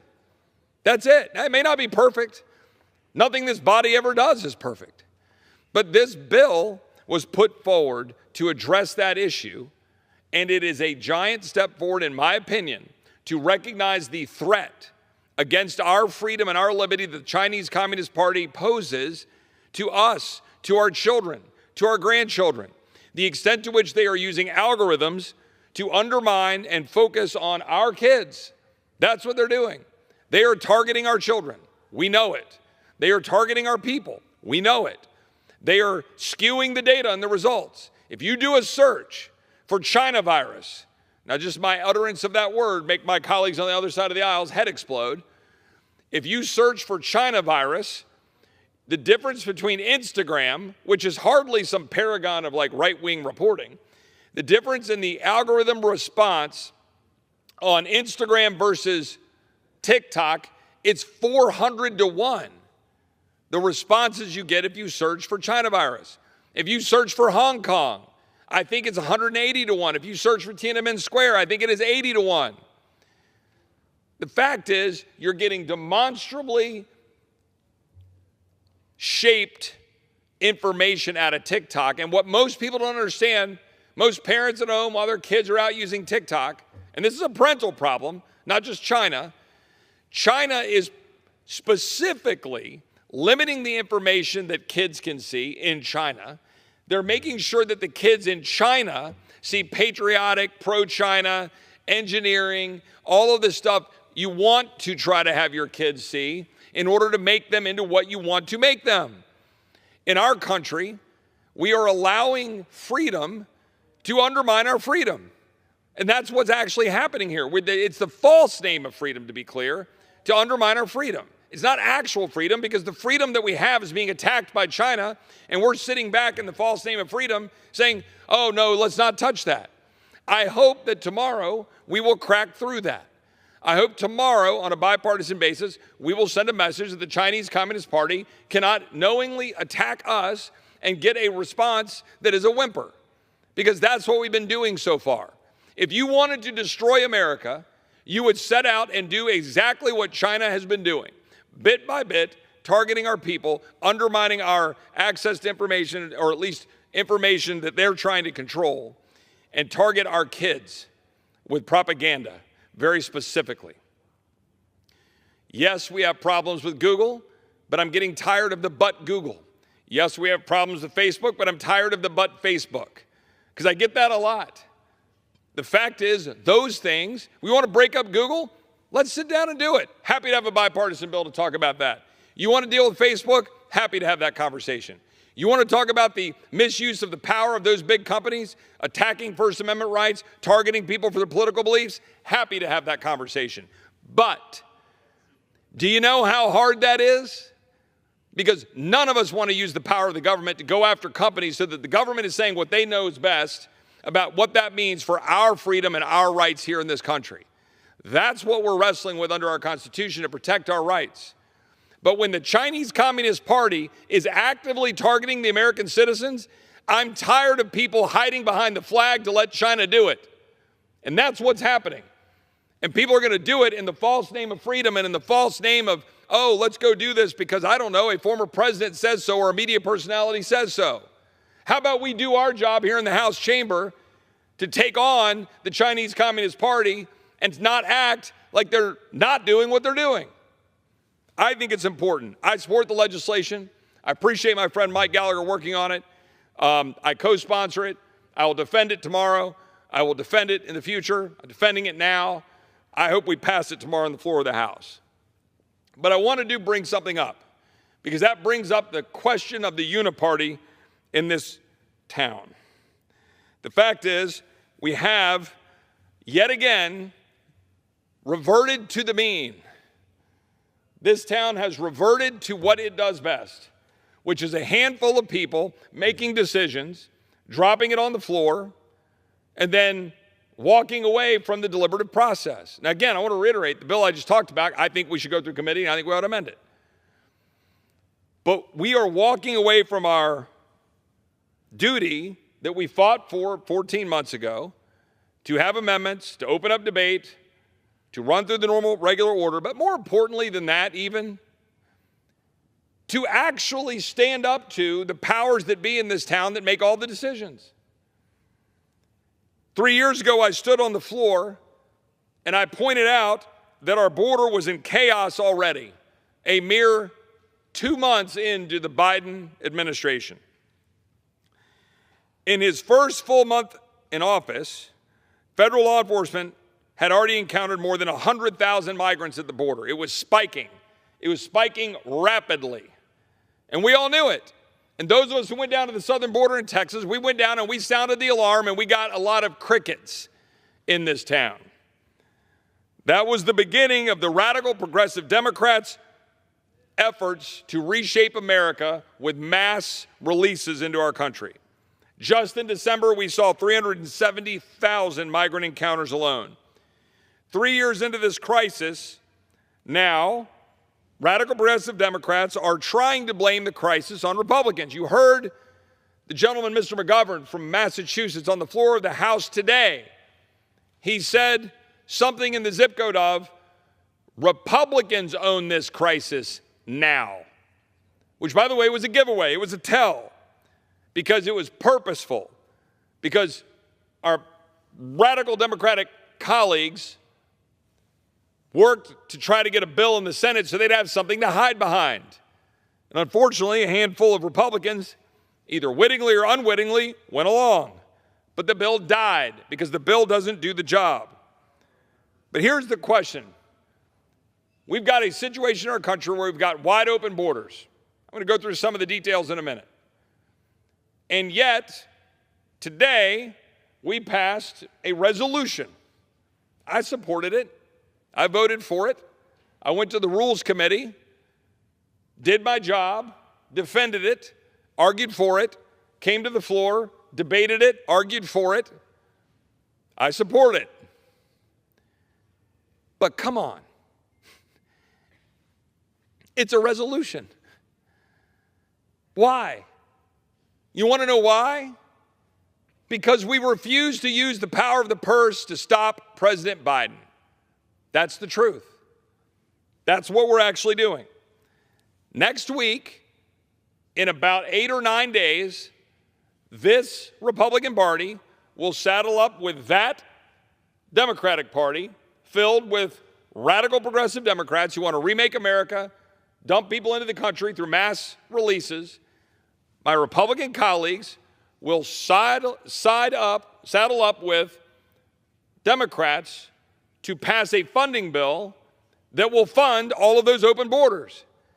And then they'll try to go home and campaign, but I passed a resolution. But I passed a bill that was named after Laken Riley. Aren't I great? Aren't I awesome? The answer to that question is no, you're not. You're not great. You're not awesome. Great and awesome is when you're willing to stand up and fight for the people you said you would fight for when you came here. We control the power of the purse. And I'm tired of the excuses. We had another member of Congress resign today.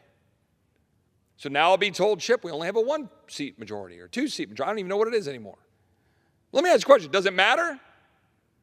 In 2018, we had the House, we had the Senate, we had the White House, and we had a bigger majority than we have today.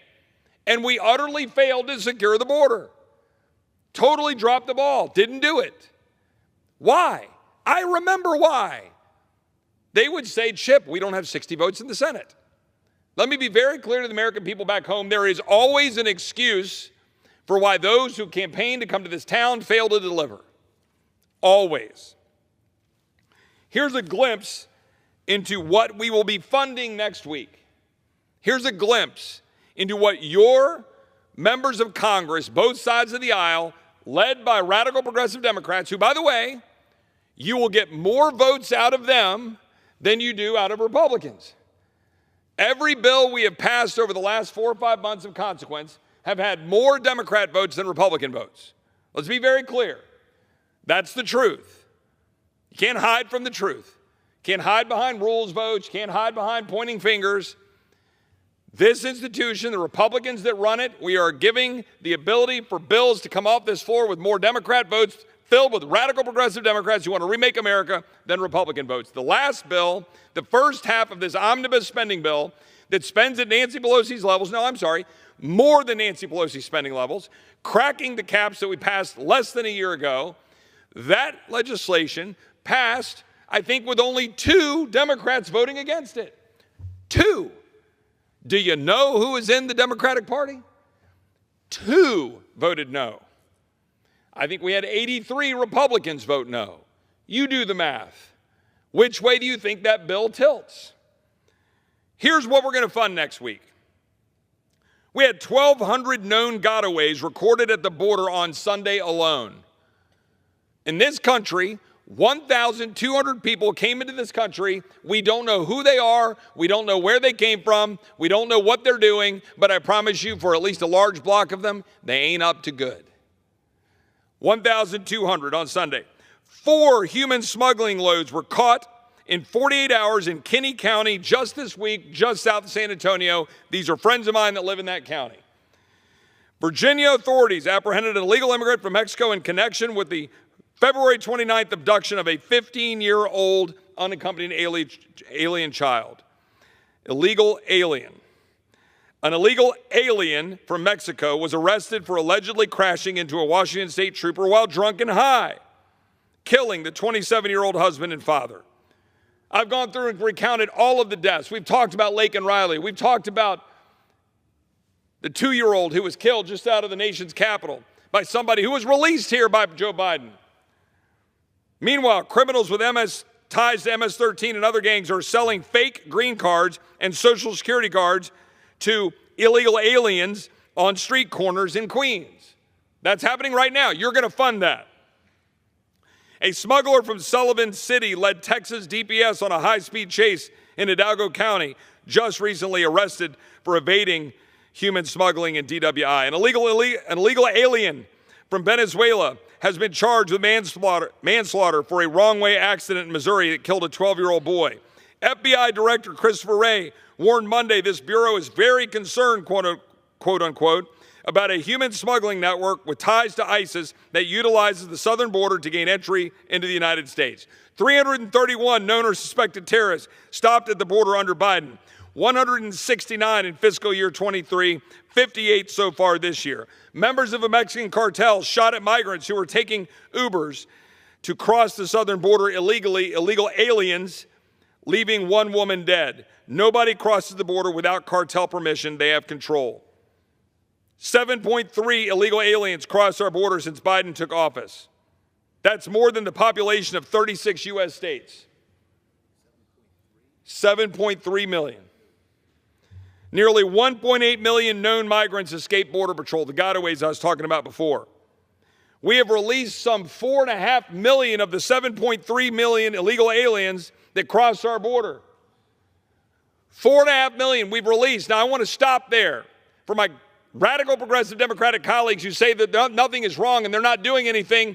They're making policy choices to release people into the United States using parole authority against the law to mass release people, including the man that came in here affiliated with a dangerous gang in Venezuela who killed Lake and Riley, not Lincoln Riley. 331 on the terrorist watch list under Biden. 75,000 fentanyl deaths in 2022. The administration has paroled 1 million illegal aliens into this country, many of whom come from Haiti and Venezuela. Pause. Many of whom come from Haiti. Has anybody looked at Haiti recently?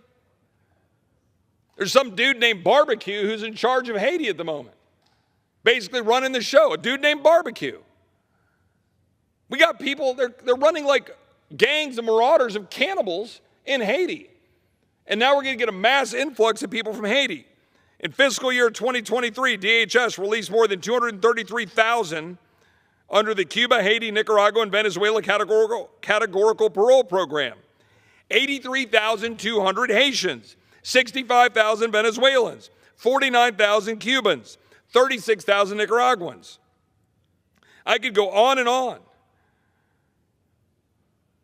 Chinese nationals. We've had more than 20,000 Chinese nationals encountered at the southern border since October 1, 2023. My friend, Mr. Perry, Pennsylvania, 20,000 Chinese nationals. For context, more than 24,000 Chinese nationals were encountered across the southern border in all of FY23.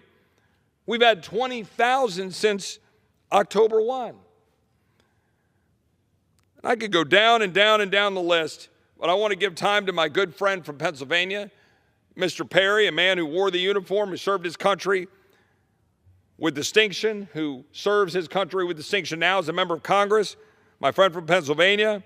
I assume that you're concerned, as someone who has defended this country around the globe, flew helicopters for the United States military, I assume it concerns you that we've got 20,000 Chinese nationals that we've encountered at the southern border since October 1st, 2023, and that we are poised as Republicans to vote next week to fund fully, with additional money, the government that is doing that to the American people. I am, my good friend from Texas, 20,000 Chinese, and I think to myself, how did they get out of, how did they escape the Communist Party of China? Well, to my good friend Representative Roy, I don't think they escaped. I think the Communist Party of China sent them. The Communist Party of China uses facial recognition software and programs oftentimes created in the United States of America to track every single movement, every decision that the people of China make. And so they know why they're here. We aren't sure why they're here, but I suspect it's not because they love America. It's not because of that, and we're going to fund that. And you know what else we're going to fund? And you mentioned this, but I think it's important to put a boy's name, a little girl's name to this, because that's what it is to many Americans. Travis Wolf, a day away from his 12-year-old birthday, 12 years old. Travis Wolf, one day away from being 12. Unfortunately, Andrina Bracco, here illegally, an illegal foreign national in our country, driving 70 miles an hour in Missouri, the wrong way on the highway, crashed into his and his parents' car. And on March 6th, they took Travis off of life support. He didn't make his 12th, well, he didn't celebrate his 12th birthday. He didn't celebrate it because now he's passed on. And I imagine Travis Wolf's parents are thinking, I live in America. I had fourth grade civics. The Constitution says they're going to defend my family. They're going to defend me against a foreign invasion. I've lost my son. What am I paying taxes for? What am I voting for in this country if you can't keep my son alive at the hands of someone who doesn't belong here? Just a month ago, Travis was doing well and smiling and laughing, and now he's gone, and the parents are left with what? What are the parents left with? The consolation that we pass a bill, a resolution in the House of Representatives that says illegal foreign nationals in the country, that's bad?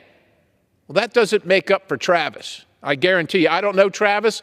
I don't know his parents, but I'm heartbroken for them. And if no one else will stand up for Travis and his parents, I know Chip Roy from Texas will, and I certainly will as well. How about Lisbeth Medina, murdered in December? Now, her murderer, Rafael Romero, was here illegally. He was a criminal on probation. He was here illegally. He'd already committed crimes, but they let him out. So he stalked Elizabeth. And he went into her apartment where she lived. Elizabeth is 16. She lived with her mother. That's where kids should be, with their parents. But Rafael went in, and he bashed her head in, and he stabbed her to death. She was a cheerleader at her high school with her whole life in front of her in America. America, the place that's supposed to protect its citizens. Supposed to protect its citizens. Meanwhile, Elizabeth's mom now lives in an empty house, I'm sure, heartbroken, because her daughter's gone. And why is her daughter gone? Because President Biden says that Rafael Romero and Adrina Bracco deserve to be in America because they came here.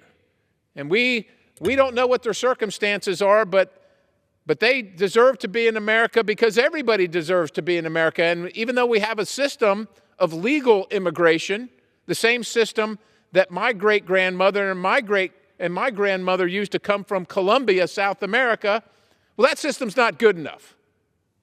Even though we allow 1 million people, the most generous country on the planet, we allow 1 million people to come to America every single year legally. They wait in line, they take the test. They oftentimes know more about American civics than Americans do. But according to President Biden, how many million people, Mr. Roy? 7.3. 7.3 million people can come from all these other countries, don't have to abide by the law, and can kill American citizens. And you know what the insult to injury is to Elizabeth Medina's mother? Next week, we're going to make sure that the federal government is fully funded so they can just keep on doing it, keep on sending the killers, kill American citizens. It is unacceptable. It is unconscionable. And somebody's got to stand up for these folks. Somebody's got to, if the majority of the folks in this chamber won't do it, well, then maybe the majority of the folks in this chamber need to get a different job. I don't know what else to say. We are here to represent the United States of America and our citizens. Our citizens. And when they're dying at the hands of people that are here illegally, that have been arrested for crimes committed, not only the crime of coming to the country illegally, disrespecting the people that pay the bills around here, disrespecting the people that follow the law around here, but then commit crimes in addition to that. And me and Mr. Roy, Madam Speaker, you're expected to vote to fund all that because it's too hard not to. It's just too hard, Mr. Roy from Texas. I would ask my friend if you'd engage in colloquy for a minute, just so the American people can understand what we're dealing with. Next week, we are going to take up the second half of an omnibus appropriations package. There's no other way to describe it. It was an omnibus bill broken into two parts. That omnibus bill will spend at approximately $1.66 trillion, or, stated in plain terms, $30 billion more than Nancy Pelosi's spending levels passed a mere 15 months ago with abject opposition from the very Republicans in this chamber who are going to vote next week to put the bow around two bills to make one omnibus spending package that will crack the bipartisan caps that we could have at least adhered to limit spending. Is that what the gentleman understands? That's what I understand. How many months ago did we vote against this? About 15 months ago. 15 months ago, every single Republican in this chamber voted no on what was and what is just unbelievable spending, unaffordable. We are spending $1 trillion every 100 days now. Every single Republican voted against it. The policy was awful, led to the death of these two individuals. The spending was unaffordable. And now, these months later, we've avoided an omnibus in December so that we can do 2 minibuses in March. And I feel so much better about that. Don't you, Mr. Roy? To be clear, we are racking up an additional $1 trillion of debt every 100 days. Additional trillion. We are spending now this year more on interest than our national defense. We will be cracking $1 trillion of interest in 2026. We are now going to pass a package that spends $1.66 trillion, which the CBO acknowledges will continue to rack up deficits into the foreseeable future. We are going to do that after having voted for a bill last week that funded a number of things, from the Milcon VA to the energy and water to other issues. This next week, though, we're going to be voting on defense. We're going to be voting on state and foreign operations. We're going to be voting on Department of Homeland Security. Now, a lot of these are bills that we passed last year as Republicans in the House. And I would ask the gentleman, when we passed legislation last year, we passed legislation to push back on the radical progressive Democrat agenda in the state and foreign operations bill that we'll take up next week, that I would remind that the United Nations is a part of. to the tune of $12.5 billion. Now, by the way, Texas has had to spend $12.5 billion over the last 3 years to defend itself when the federal government won't do it. But we're going to have $12.5 billion for the United Nations. That is going to be funded this next week by this body, a United Nations, which, let's see if the gentleman agrees, has the United Nations Human Rights Council, which passed condemnatory resolutions on Israel 104 times to China's 0. A United Nations Population Fund, which is complicit in China's population control programs. The World Health Organization, complicit in COVID-19. UNRWA, I know the gentleman's familiar with this one. UNRWA, the corrupt organization that was been exposed since October 7th in terms of its engagement in the barbaric attacks by Hamas on the people of Israel. We're funding it. Now Biden says he's not funding it, but will we make that clear next week? We did last fall. We made it clear, but not clear enough.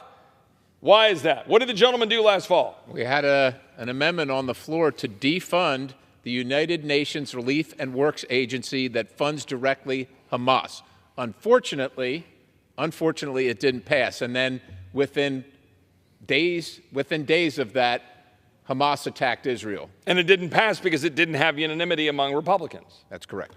And so now, will we vote this week to fund UNRWA? Now, even if UNRWA is taken out, which it's possible that it will be, even if it's taken out, will we continue to fund all of the so-called humanitarian relief that is still getting funneled to Hamas? Well, what about the funding to the United Nations that is then funneled to south of the border, right, which is used to pay the cartels to move people from 150 plus countries through my good friend Chip Roy's district in Texas to the rest of the United States, funding the people that are taking the life of Travis Wolf and Elizabeth Medina, funding those people. Will we continue to fund, through the State and Foreign Operations Bill, the president's radical anti-life agenda? Will we pass instead any of the pro-life protections like the Mexico City policy, or no? What will we be funding? Continuation of the radical anti-life policies of this administration. Will we be voting to end, or will we be voting to fund all of the manner of wasteful and woke international envoys? The special envoy for racial equity and justice, the special envoy to advance the human rights of LGBTQI persons, the special envoy for international labor, the special representative for Palestinian affairs. Will we be voting to fund that next week? I suspect that we will get almost twice as many votes from that side of the aisle for a bill brought by a Republican majority. And the reason why that is because most of their priorities, the vast majority of their priorities, are funded. The gentleman served in the United States Army, correct? Correct. The gentleman flew helicopters in the United States Army. Correct. Rose to the ranks, the title general, correct? Correct. Do you believe that we should be next week, as Republicans, voting to fund chief diversity officers across the Department of Defense that are destroying recruiting and turning our military into a social engineering experiment? With the Air Force reducing planned troop totals in their 2025 budget, cutting the total number of airmen of the service after missing its recruiting goals. How about transgender surgeries at the Department of Defense being funded? How about the Department of Defense's abortion tourism funding? How about funding for a Department of Defense that has failed to fully reinstate members impacted by its vaccine mandates, at least 8,000, one of whom I just spoke with the other night randomly at a bar or restaurant here in the area in Northern Virginia, who was upset that he got forced out of service in the United States military. Does the gentleman think we should be funding that? You know that I will be registering a strong no in objection to those things that are destroying the greatest military the planet has ever known. Yet will not the very same people that will stand up and say we must fund this do so on the back of the men and women in uniform, saying that we must do this for defense. We must do this to make our defense stronger. Will they not be voting for all of those policies undermining our own Defense Department? They will indeed. On both sides of the aisle. On both sides of the aisle. How about the HHS funding that we're going to be taking up next week, including the Office of Refugee Resettlement, which lost track, as the gentleman knows, of 85,000 migrant children according to that bastion of right-wing conspiracy, the New York Times, and is working with the NGOs to make the crisis worse. The very NGOs that are receiving funding from the United Nations, the gentleman from Pennsylvania just acknowledged, we're going to fund the United Nations. We're going to fund through our own HHS, the Office of Refugee Resettlement, which lost 85,000 children, and we're not going to demand the changes necessary. Is the gentleman concerned about that? Of course, we're all concerned. We can't, it's unconscionable. That our detractors, those who disagree with us, say that our position on the border is inhumane. But I would submit that losing track of 85,000 children who, just let your mind wander, or God knows dealing with what right now, turned over by cartels to other cartel members in the United States for just horrific circumstances, and yet we're supposed to just turn our face from that and act like, well, that's the cost of doing business. Does the gentleman agree that we'll be fully funding Joe Biden's student loan bailout schemes that were found to be unlawful by the United States Supreme Court, and he literally stood at a microphone and said, I don't care, I'm doing it anyway? Do you think we ought to be funding that? Of course not. Should we be funding, for example, the under COVID, the continued funding of the Wuhan lab, or anything with respect to EcoHealth Alliance, or without any accountability for any of the people that sent our entire economy into a tailspin, racking up $8 trillion of debt, sending our kids back in time in terms of their ability to compete? Should we be continuing to fund those things? There's no American, left, right, or center, listening to this list that says, sign me up to support that. I guess now, in conclusion on this point, back to the border. An absolute tragedy that is unfolding for Americans reeling like Lake and Riley's parents, like Lizbeth's mom. By the way, you left out the fact, and I understand, that she was supposed to be cheering at an event. Her mom went there to go see her daughter. And when her daughter didn't show up, she had to go home to find her daughter's lifeless body in a bathtub. Killed by somebody here illegally, an illegal alien. And again, I want to be very clear. The President of the United States, whether he knows it or not, a subject that we explored today in a Judiciary Committee, whether it's willful or not, he's certainly complicit, because the buck stops with the President, that they are releasing people into the United States in mass form, contrary to law, and endangering people like Lake and Riley, like Lizbeth, like the 2-year-old out here in Montgomery County, like hundreds of examples, thousands of fentanyl deaths. And by the way, put all that aside. The fact is, we're destroying our country through the weight of what that means for our school districts, our prisons, our hospitals, what it means for health care. We have 50 million foreign-born people in this country. And my colleagues on the other side of the aisle act like somehow this is anti-immigrant, or that we don't want to have immigrants in the United States, when nothing could be further from the truth. I assume that the vast majority of the people that I know working at the Border Patrol, for example, who I know to be majority Hispanic, they want the law to be enforced. I assume that we want to back the people who want the law enforced.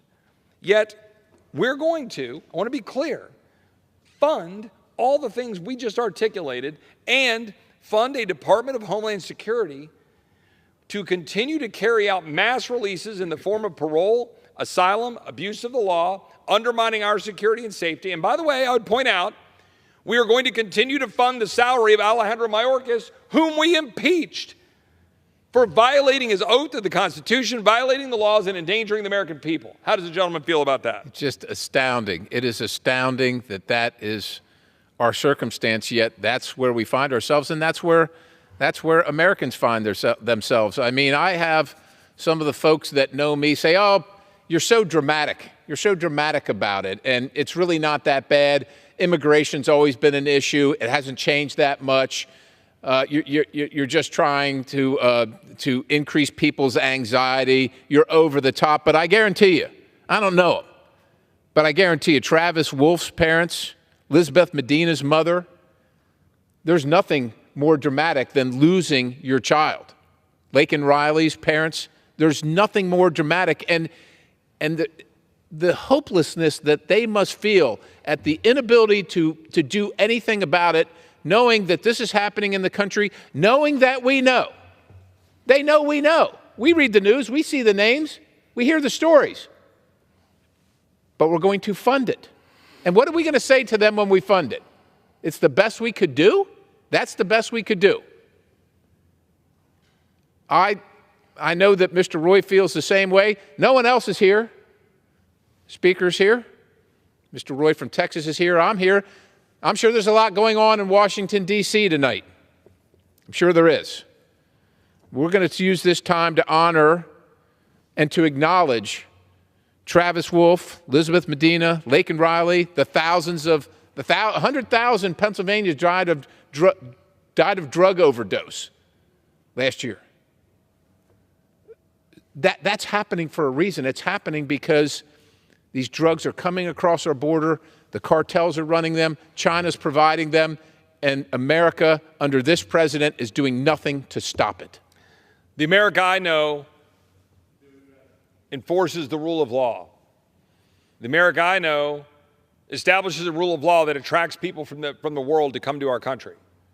That's why people come to the United States of America, is because the rule of law affords them the ability to prosper. And yet we are undermining the very thing that attracts people from around the world to come here. I know it's equality, justice, freedom, but if you don't have the rule of law, none of those things matter. If you don't have the rule of law, you have chaos. If you don't have the rule of law, you have what's happening in Haiti.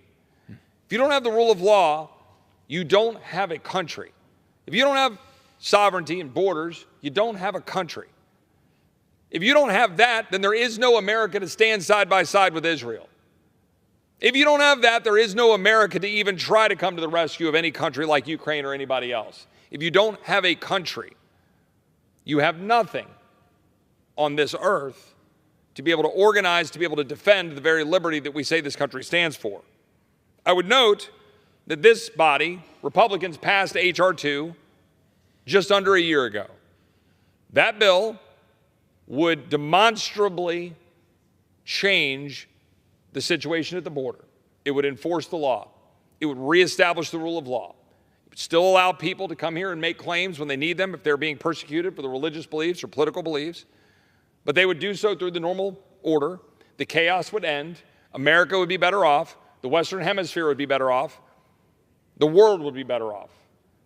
Most of the individuals seeking to come to this country would frankly be better off, so they're not being abused by cartels or being forced to run from the Darien Gap all the way up through Mexico to come up through this tough journey to come to America, then to get here and have difficulty. Why do I want to bring that up? And I'm going to be wrapping up here reasonably shortly so we can give the floor to another colleague. But why does it matter that we passed that bill last year? Because it's a good bill. It's a bill that would do the job.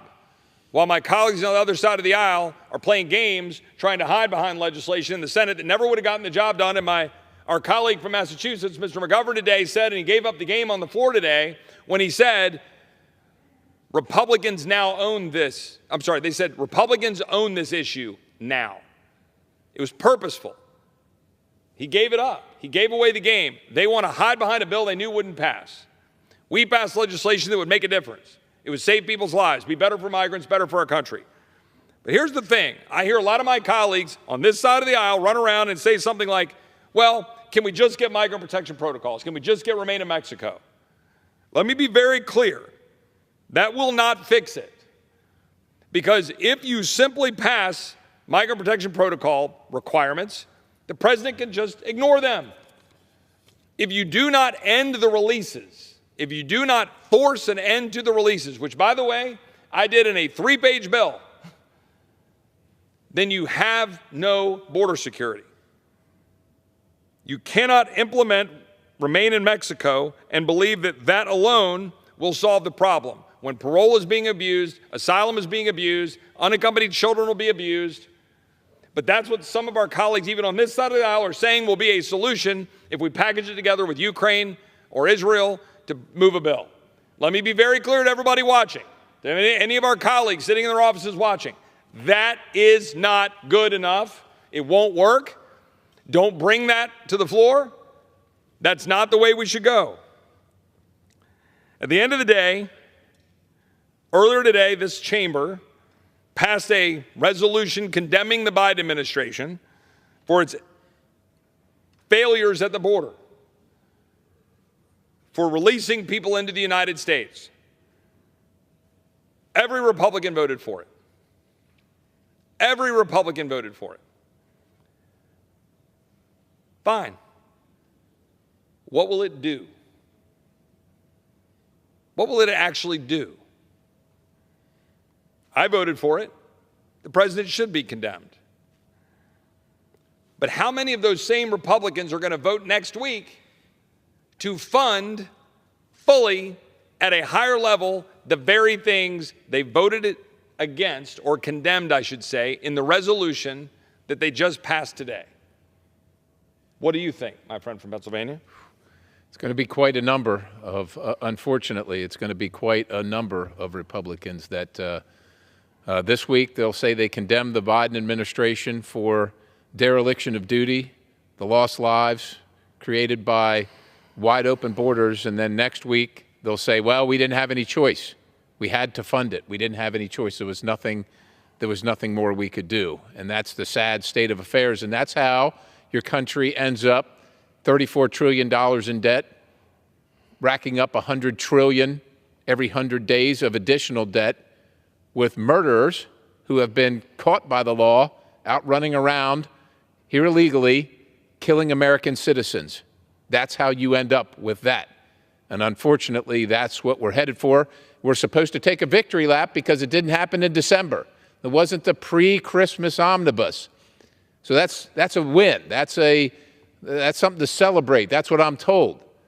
But I guarantee you, Elizabeth's mom and Travis's parents, they're not celebrating that. They want something done. They demand something be done. They can't bring back their loved ones, but we can damn sure make sure that that doesn't happen to anyone else. And the way to do it is to stop funding this wide open border. And people that say, well, you passed H.R. 2, it's dead on arrival in the Senate, they're never going to take it up, you have to accept something less. Well, how about we accept something less that's this? How about this president institute the same policies that he eviscerated on day one of his presidency, and at least start bringing us back to some semblance of a nation that has a border and that is sovereign, that is determining its own destiny? I'll close with this. In a couple of years, this country is going to be celebrating its 250th birthday on July 2nd, 2026. The question we've got to ask ourselves is whether or not we're going to have a country that we pass down to our kids and our grandkids. I believe we can and that we will. But I believe that we only will if the people who campaign and go to the people saying that they're going to change this town, saying that they're going to stop the unlimited spending, saying that they're going to do something about $1 trillion of debt racked up every 100 days, saying they're going to do something about $1 trillion of interest in 2026, or spending more on interest than our national defense, saying that they're going to secure the border of the United States, saying that they're going to end the woke and weaponized government targeting the American people, saying that they're going to make sure that we don't have endless wars that are making our military overstretched and overrun and making it difficult for our men and women in uniform with a woke military, undermining their ability to recruit and have a military that functions. When our colleagues go out and campaign on those things, we should deliver. We should do something about it. And we should be willing to give up the precious, to quote the Lord of the Rings, give up the precious of an election certificate if it means taking the steps necessary to fight for this country. When the founders gave us the power of the purse, articulated well in Federalist 58 by James Madison and otherwise throughout the founding documents, that power of the purse was supposed to be used. Because if you don't use it, what do you have left? An impeachment that you send over to the Senate to die in the Senate and then go campaign on it? Because the balance of power matters. The separation of power matters. And when a president of the United States is ignoring the law and ignoring the Supreme Court, violating all of the norms of the past to undermine our sovereignty, endanger the American people, spend money we don't have, ignore the law, make us weaker around the globe, when the president of the United States is doing those things, it is incumbent upon the House and the Senate, but particularly the House, to do something about it. And you shouldn't hide behind rules votes and thin majorities and what the Senate has or doesn't have to say that we could use that power of the purse to force change out of a president. I, for one, believe that on July 2nd, 2026, we're going to be able to stand up and say that we're doing the right thing. I believe something is stirring in this country. I believe people are seeing what's actually happening. I believe people are seeing their country being taken away from them. And we're seeing the people like Riley Gaines standing up, and we're seeing people like Chloe Cole stand up against the Madison, Scott Smith in Loudoun County. We're seeing the people around this country stand up and make their voices be heard, and the parents who've taken their schools back, the parents who stood up in Texas and just had a strong election to try to force that state to stand up for universal school choice, to empower parents rather than bureaucrats to stand up for our kids. I believe that the American people are right now going through a great awakening. And it is time for the people in this body to catch up to the people. It is time for the people in this body to stand up and do our part to make sure we restore that constitutional order and the very premise outlined in the Declaration of Independence for the pursuit of happiness, so that in July of 2026, we can say that our people live in a free country and that we have, in fact, kept the republic, to quote Franklin, after the Constitutional Convention. With that, I yield back. Under the Speaker's announced policy of January 9, 2023, the Chair recognizes a gentleman from California, Mr. Kiley, for 30 minutes. I yield 3 minutes to my good friend from Texas and fellow member on the Rules Committee, Mr. Roy. I thank the gentleman from Kentucky, my good friend, and I know he's probably as surprised as I am to be accused of taking orders from the former president and that following whatever the former president says. And, I think, if the gentleman from Massachusetts wants to take a flight down to Mar-a-Lago, he's welcome to tell the former president that the gentleman from Texas, the gentleman from Kentucky take orders. The reason that matters is that I had the president's former ICE director, Tom Homan, under oath in the House Judiciary Committee, and I asked him that question. And I said, were we articulating the massive problems in the Senate bill prior to the former president having commented publicly? And the answer under oath, of course, from Mr. Homan was yes. Because we all knew that the bill was a failed bill. We all knew that it was a prop. And the gentleman from Massachusetts makes crystal clear what the actual game is. The gentleman from Massachusetts gives up the game today because he comes to the floor of the House and he says, quote, "Republicans own this now." And that is an important phrase. Republicans own this now.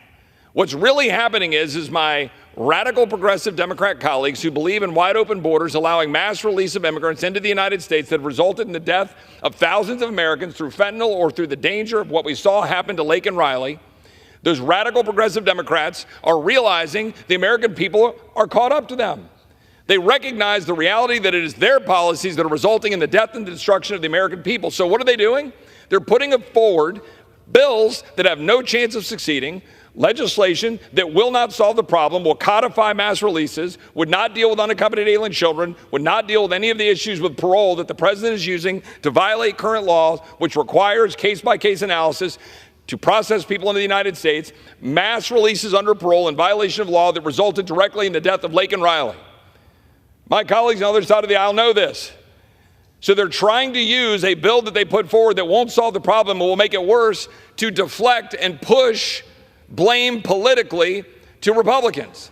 That is why the gentleman from Massachusetts on the floor of the House today said, Republicans own this now.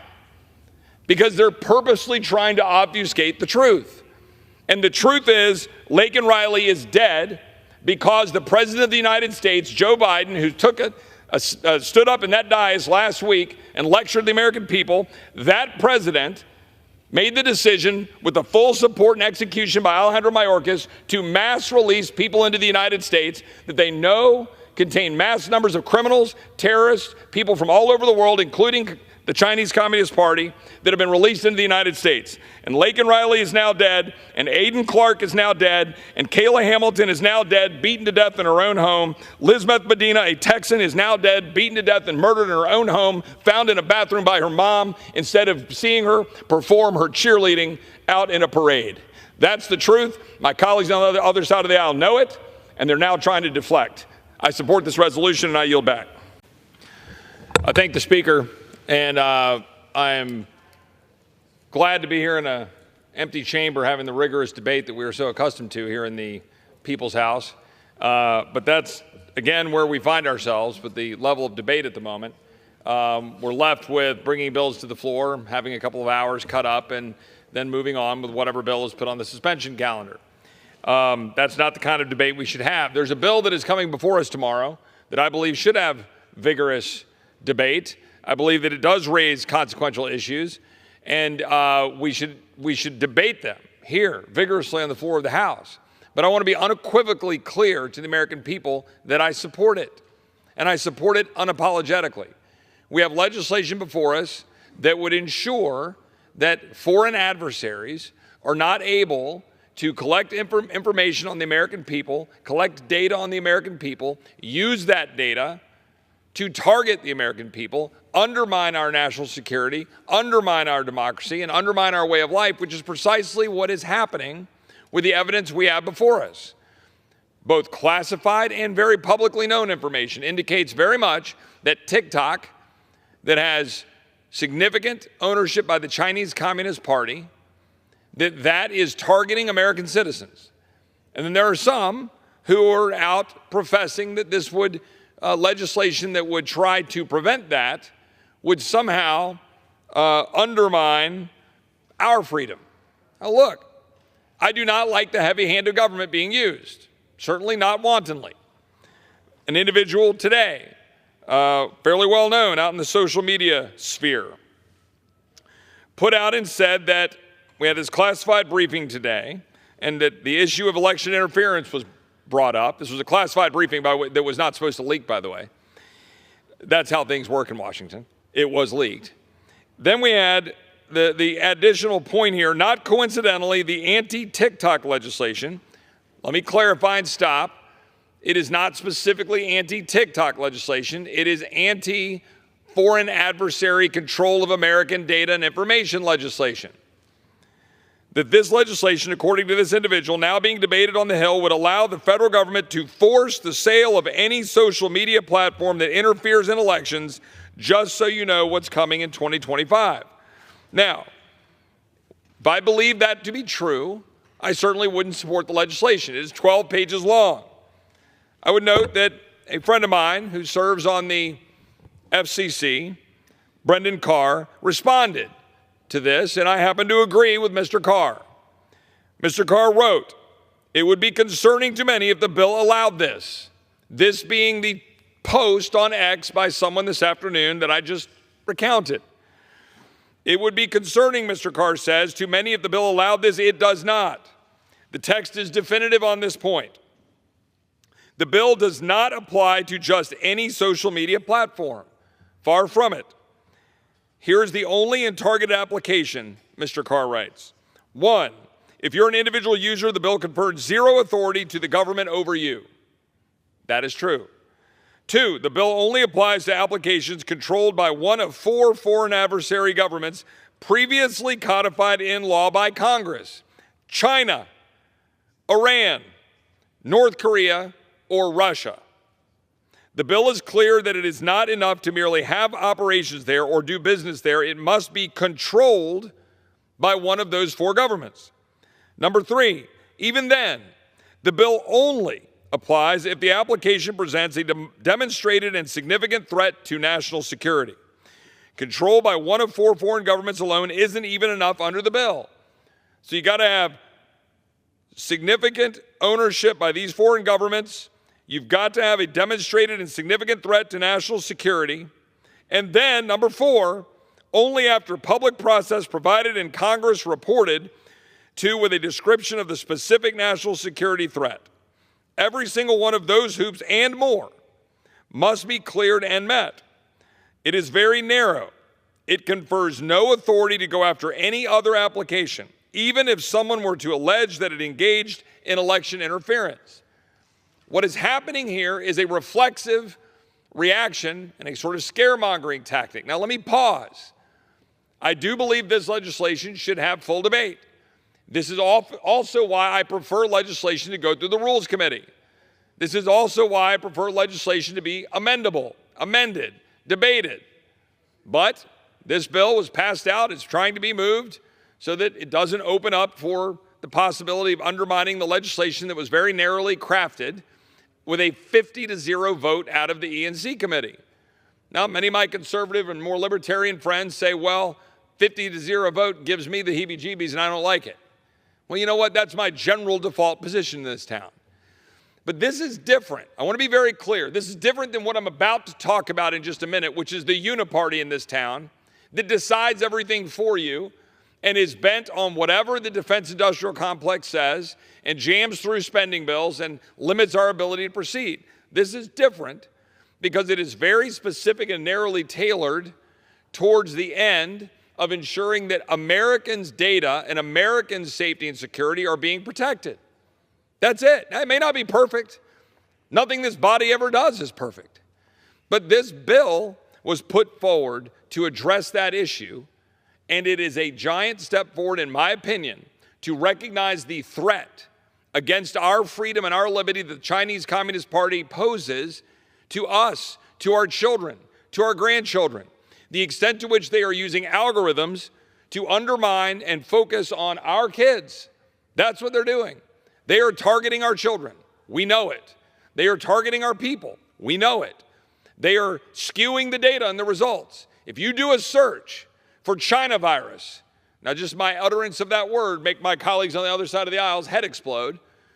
If you search for China virus, the difference between Instagram, which is hardly some paragon of like right-wing reporting, the difference in the algorithm response on Instagram versus TikTok, it's 400 to 1.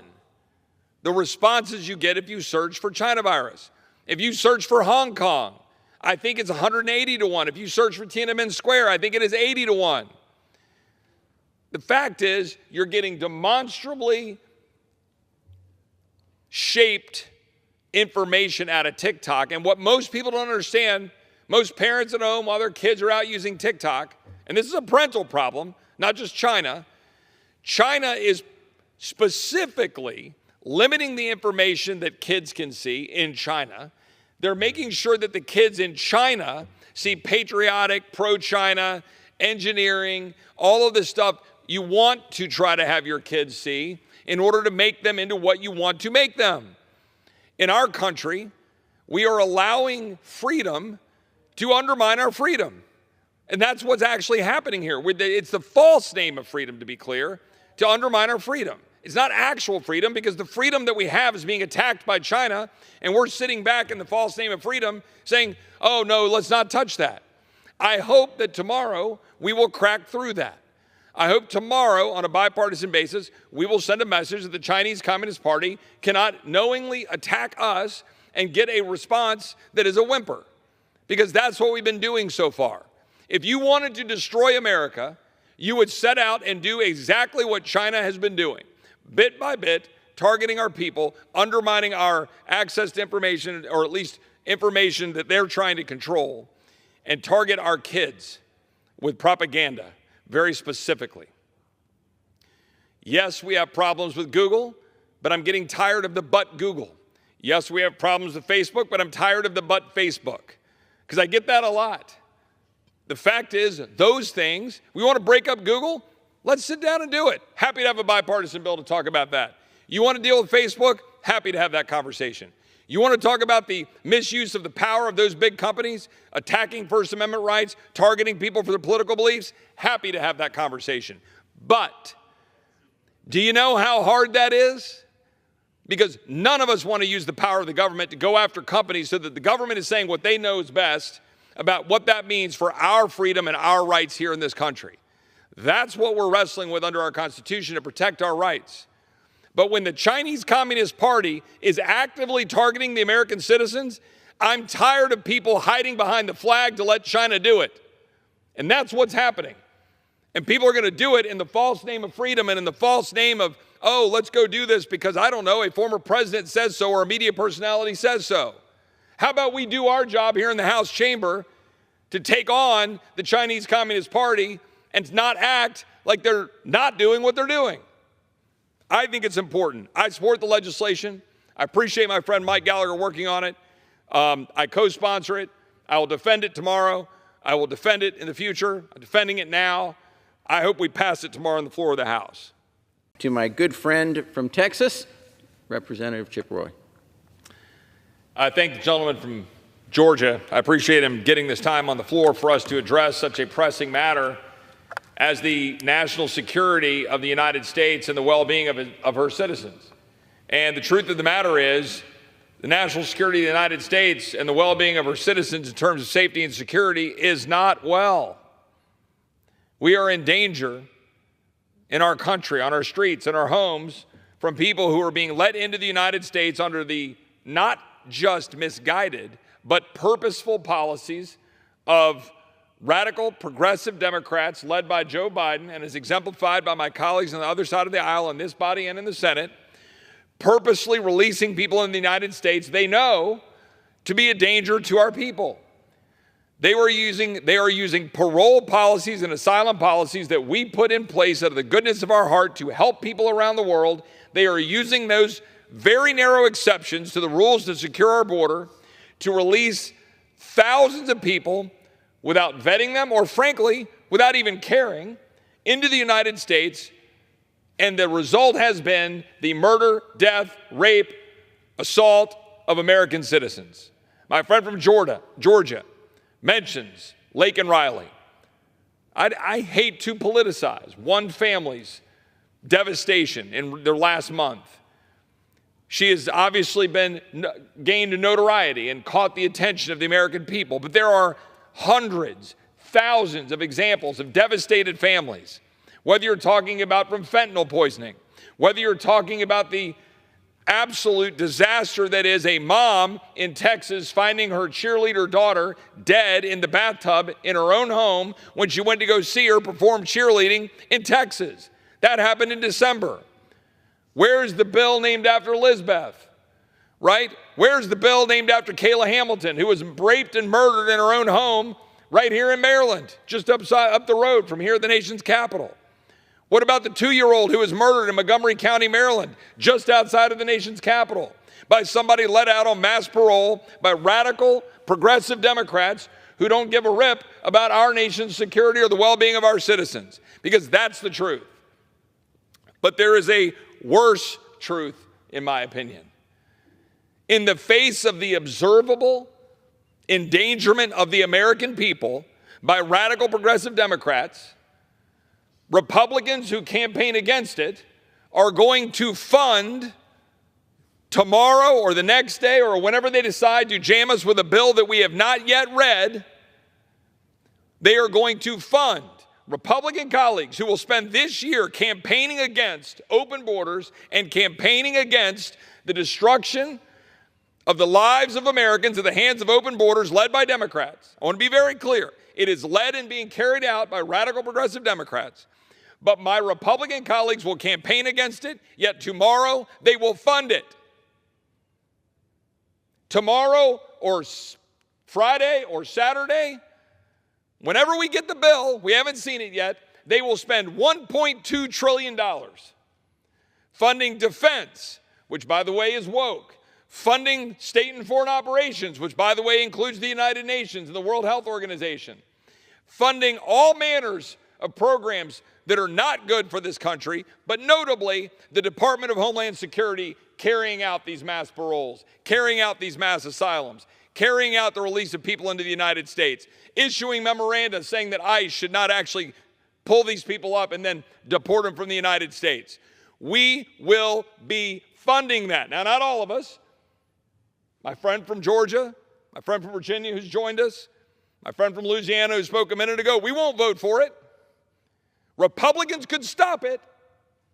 We could stop it. We are choosing, some are choosing not to. Why? Why? I think that's a question that should be asked. When Republicans hold the House chamber, why would they take the power of the purse and provide funding, hundreds of billions of dollars? Why would they give this administration funding to carry out policies that release dangerous criminals onto the streets of the United States, including the known dangerous Venezuelan gang member, a prison gang member released into this country who killed Lake and Riley? Or the drug lord found in my own district in New Braunfels just last week on the terrorist watch list or the most dangerous watch list for the FBI, 10 most wanted, found in New Braunfels, Texas, which I represent, take my family to all the time. This drug lord was just found and arrested. This administration is endangering you, America. My Democratic colleagues are all too happy to do it. But my Republican colleagues are all too happy to campaign against it and then not do a dang thing about it when they write the check to fund it. Not one Republican should vote to fund this atrocity. Not one Republican. And I would debate any Republican who wants to come to the floor right now and debate me on it. You know what? Not one of them will. Not one Republican will take me up on debating the issue of using the power of the purse to fund the endangerment of the American people. Yield back to my friend from Georgia. Thank you. Thank you, Representative Roy. Thank you for your work in the... Thank the Speaker. Well, here we are again. The swamp is back in full force. We have a 1,000-page bill of $1.2 trillion filled with all manners of spending priorities that are at odds with the American people. That's what we have in front of us. This bill is over 1,000 pages long. It contains hundreds of pages of report language, 1,400 earmarks, and we've had about 24 hours to review it. That is not the way to do business. And the American people and American families are the ones left holding the bag. This is business as usual in the swamp. And here's the deal to my Republican colleagues. You will own every single bit of this. If you vote for this bill, you own it. DHS funding contingent on signing H.R. 2 into law. That's what we did last year to make sure our border would be secure. That is punted, so you own it. Defunding Alejandro Mayorkas. We did that in our bill. This punts that. It's no longer there. You own it. Prohibiting mass parole and release of illegal aliens via the CBP One app. We did that in our bill last year. This bill gets rid of it. You own it. You own the continued mass parole of illegal aliens into our country. You own that. That's the truth. And it was mass parole that led to a Venezuelan gang member coming into the United States and killing Laken Riley. And you can't go campaign, my Republican colleagues cannot go campaign against mass parole and use the name of Laken Riley because you pass a bill in her name when you fund the very policies that lead to her death. I hear all this, that we're going to increase beds, ICE beds. We're going to increase the numbers for Border Patrol. The increased numbers for Border Patrol will process more illegal aliens. The increased number of beds for ICE will not be used because there's memos in place by Alejandro Mayorkas, whom we impeached, and whom this bill will fund. Those ICE beds will not be filled. They won't be used, and we know it. We set out to prohibit DHS from fast-tracking asylum. This bill doesn't do that. We set out to make sure this border would be secure and you could end what happened yesterday in Texas, where 100 illegal aliens bum-rushed our border, rolled over the Texas National Guard, fled into this country, and went to Border Patrol to get released into the United States. That is what this bill continues to fund. And any of my Republican colleagues who want to spend this year campaigning against open borders, it's a laugh, because today, if you vote for this abomination of a bill, you will be voting to fund it.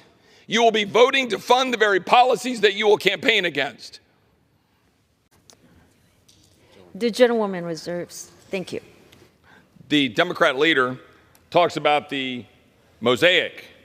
I assume by the mosaic that anyone who votes for this bill today will be supporting that we're talking about $156,000 for the Hartford Gay and Lesbian Health Collective, an organization self-described as champions of LGBTQIA equity and provides training in cultural competency and access to health care for LGBTQ youth, or $2 million in Oregon clinic that provides hormone therapy for kids, or the $850,000 for gay senior housing in Massachusetts, or $400,000 for the Briar Patch Youth Services in Wisconsin that has gender-affirming clothing program for kids 13 to 18, or $400,000 to the Garden State Equality Education Fund, which helps minors transition genders, promote biological boys playing girl sports and using the same restrooms. I could go on and on. How about the $1 million for the Inner City Muslim Network, which calls for the destruction of Israel? That's what we're funding. That's precisely what we're funding in this legislation. So when the Democratic leader talks about a mosaic, that's what he's talking about. And my Republican colleagues who will campaign against it all year, they will, they're voting to fund it today. To be very clear, my Republican colleagues are voting to fund that so-called mosaic today, unless they choose the right path and vote against it. And my friend from California, when he talked about, the horrors that'll happen if we have a CR, well, we shouldn't be here. This is the swamp acting what it does. Have government funding expire on the Friday before a 2-week recess heading into Easter, precisely to have the pressure of jet fumes so that the American people are the ones left holding the bag, so that we, members of Congress, can go off to our Codels, can go travel, can go do your fundraisers, can make sure you get home. But the ones left holding the bag are the American people. And when we talk about this, the game was given up. When we talk about defense, everything that is happening here is being done in the name of defense. Everything that you see. And talking about how our national security will be undermined. Well, tell me about national security in Texas. When you have the National Guard getting rolled over in El Paso. When you have Texans dying from fentanyl poisoning. When you have gangs and cartels operating in Texas. Talk to me about national security then. I'll yield 90 seconds to my friend from Arizona. I thank the Speaker. I want to thank the gentleman from Utah for hosting a forum here on the floor for our colleagues to be able to talk about the important issues with respect to Bidenomics, such as you can even use that term as anything other than creating and inflicting pain on the American people through a big spending, highly regulatory, inflationary environment that's killing the average hardworking American family. That's the truth.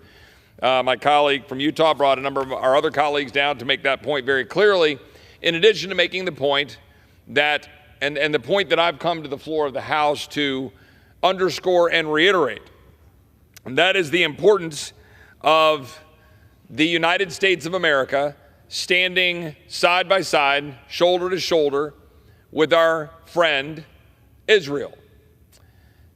We are not. That's the plain and simple truth. We are not standing side by side with Israel at a time when she most needs it. 3 days ago was April 7th. That marked the 6-month time frame since the brutal attacks of October 7th. October 7th in Israel has become, much like we describe, September 11th. As we know, Hamas, through both what's publicly available and those things that we have seen privately, in terms of the information available and the videos that we've seen and the horrific slaughter of human beings in Israel. Hamas slaughtered children, raped women, burned whole families alive, and took hundreds of innocent civilians hostage. An estimated 1,200 Israelis were killed on October 7th. Those numbers are still numbers that we're trying to track down. An estimated 130 hostages of the initial estimate of 250 are still believed to be held in Gaza. To be very clear, that includes Americans. Americans are right now being held hostage by Hamas in Gaza. 91 Israelis are dual citizens, 8 Thai nationals, 1 Nepali, 1 French Mexican, but 6 Americans. 6 Americans. But instead of unequivocally backing Israel and backing the fight against Hamas, a United States designated terrorist group, I want to be very clear, the Biden administration has been undermining Israel every step of the way. Last November, on the floor of this body, the People's House, the representatives of this body passed, on a bipartisan basis, funding for Israel. We did so immediately. It is something I'm proud of. I am not shy to criticize members of both sides of the aisle for the shortcomings of the People's House. But we came together on a bipartisan basis and we passed, I think it was about $17 billion of funding for our friends in Israel just over a month after the vicious attacks against them. That bill would have funded their needs, shown that we would stand next to Israel, and importantly, it was paid for. It was paid for out of the expansion of the Internal Revenue Service, which most recently was found by the IRS's own Inspector General to have 63 of the additional of the audits that were added are for people who make less than $200,000. 63% of the audits or for people who make less than $200,000, which, by the way, is what we said would happen if you expand the power of the IRS, that the average American, the average hardworking family would get targeted by the bureaucrats of the IRS, but our Democrat colleagues and the President of the United States, a Democrat, radical progressive Democrats, are choosing the Internal Revenue Service, are choosing to target you, the hardworking American family, are choosing to side with Hamas over Israel. That's what's happening. So instead of America standing up together, united, and standing right alongside Israel, our Democrat colleagues in the administration and in this body and in the Senate give lip service to standing with them and instead are trying to undermine them. Again, I want to be very clear. Republicans in the House passed off of this floor with Democrat votes legislation that would fund Israel, that was paid for, so we're no longer just spending money into oblivion, by taking away some of the increased expansion of the IRS that the IRS's own Inspector General has acknowledged and reported is being used to target hardworking middle-class families. That's the truth. That's the distinction. But it goes a lot further than that. The Biden administration is trying to tie the hands of Israel. They're taking active steps to undermine Israel. Biden, the President Biden told reporters that Israel's military operations in Gaza were, quote, over the top, and the bombing was, quote, indiscriminate. President Biden told protesters, quote, I've been quietly working with the Israeli government to get them to reduce and significantly get out of Gaza. And I'm using all that I can to do that. That is the President of the United States. On March 25th, just a couple of weeks ago, President Biden's representatives at the United Nations greenlighted by abstaining instead of voting. By abstaining instead of voting on a United Nations Security Council resolution calling for an immediate ceasefire without any connection to the release of hostages. Can you imagine the leadership of our country where they could have a veto exercise in the United Nations Security Council, chose not to exercise that, abstained, walked away, refused to stand up, and in essence, turned their back fully, not just on the nation of Israel, but on every Jewish American who knows family and friends and their heritage connected to the great state of Israel. This president and my colleagues on the other side of the aisle turn their back around on Israel. That's the truth. There is no debate on that truth. It's literally what happened. Now, by the way, the administration is all too happy to continue to throw billions of dollars to the United Nations. And this is when I give a little wake-up call to my colleagues on this side of the aisle for continuing to fund a government at war with our people and at war with our values by giving more funding for the United Nations. But it is this administration that is throwing money at the United Nations. I think this last bill we just moved was $3.5 billion. Let Let's keep in mind that the United Nations General Assembly, that paragon of virtue, has passed 153 resolutions condemning Israel.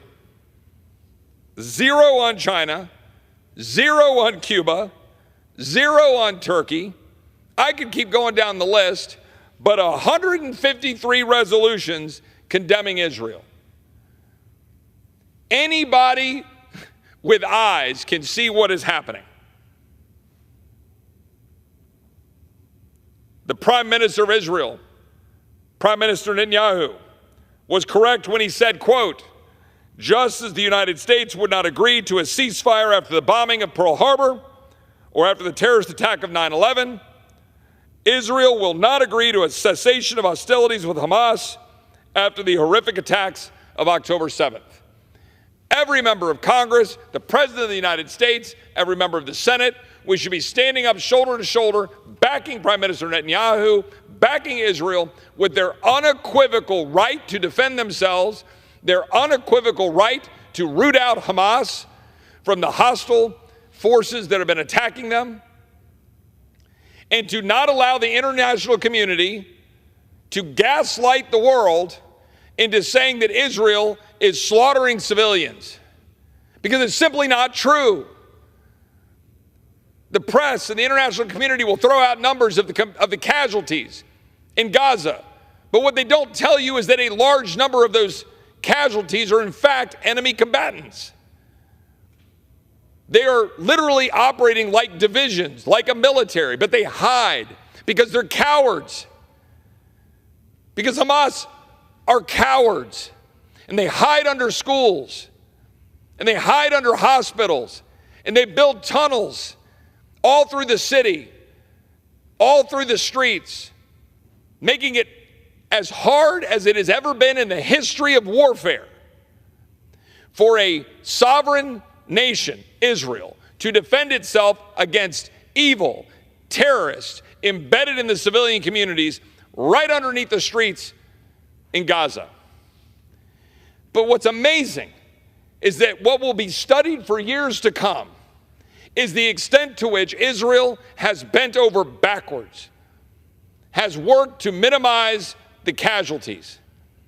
I don't have the most recent data, but I would tell you that it's something in the zip code of, I think 19,000-ish casualties of civilians and about 13,000 terrorists or enemy combatants. If you don't know how ratios work out in the world of combatants, this is actually an historic low. History will judge this as an extraordinary feat by Israel to attack those who levied the most heinous attacks on their people and are holding hostage, I will remind people, 6 Americans.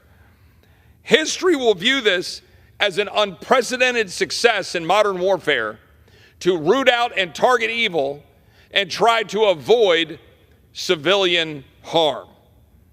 Just to give you an example, I just told you that it was roughly 19,000 civilian casualties to about 13,000 enemy combatant casualties.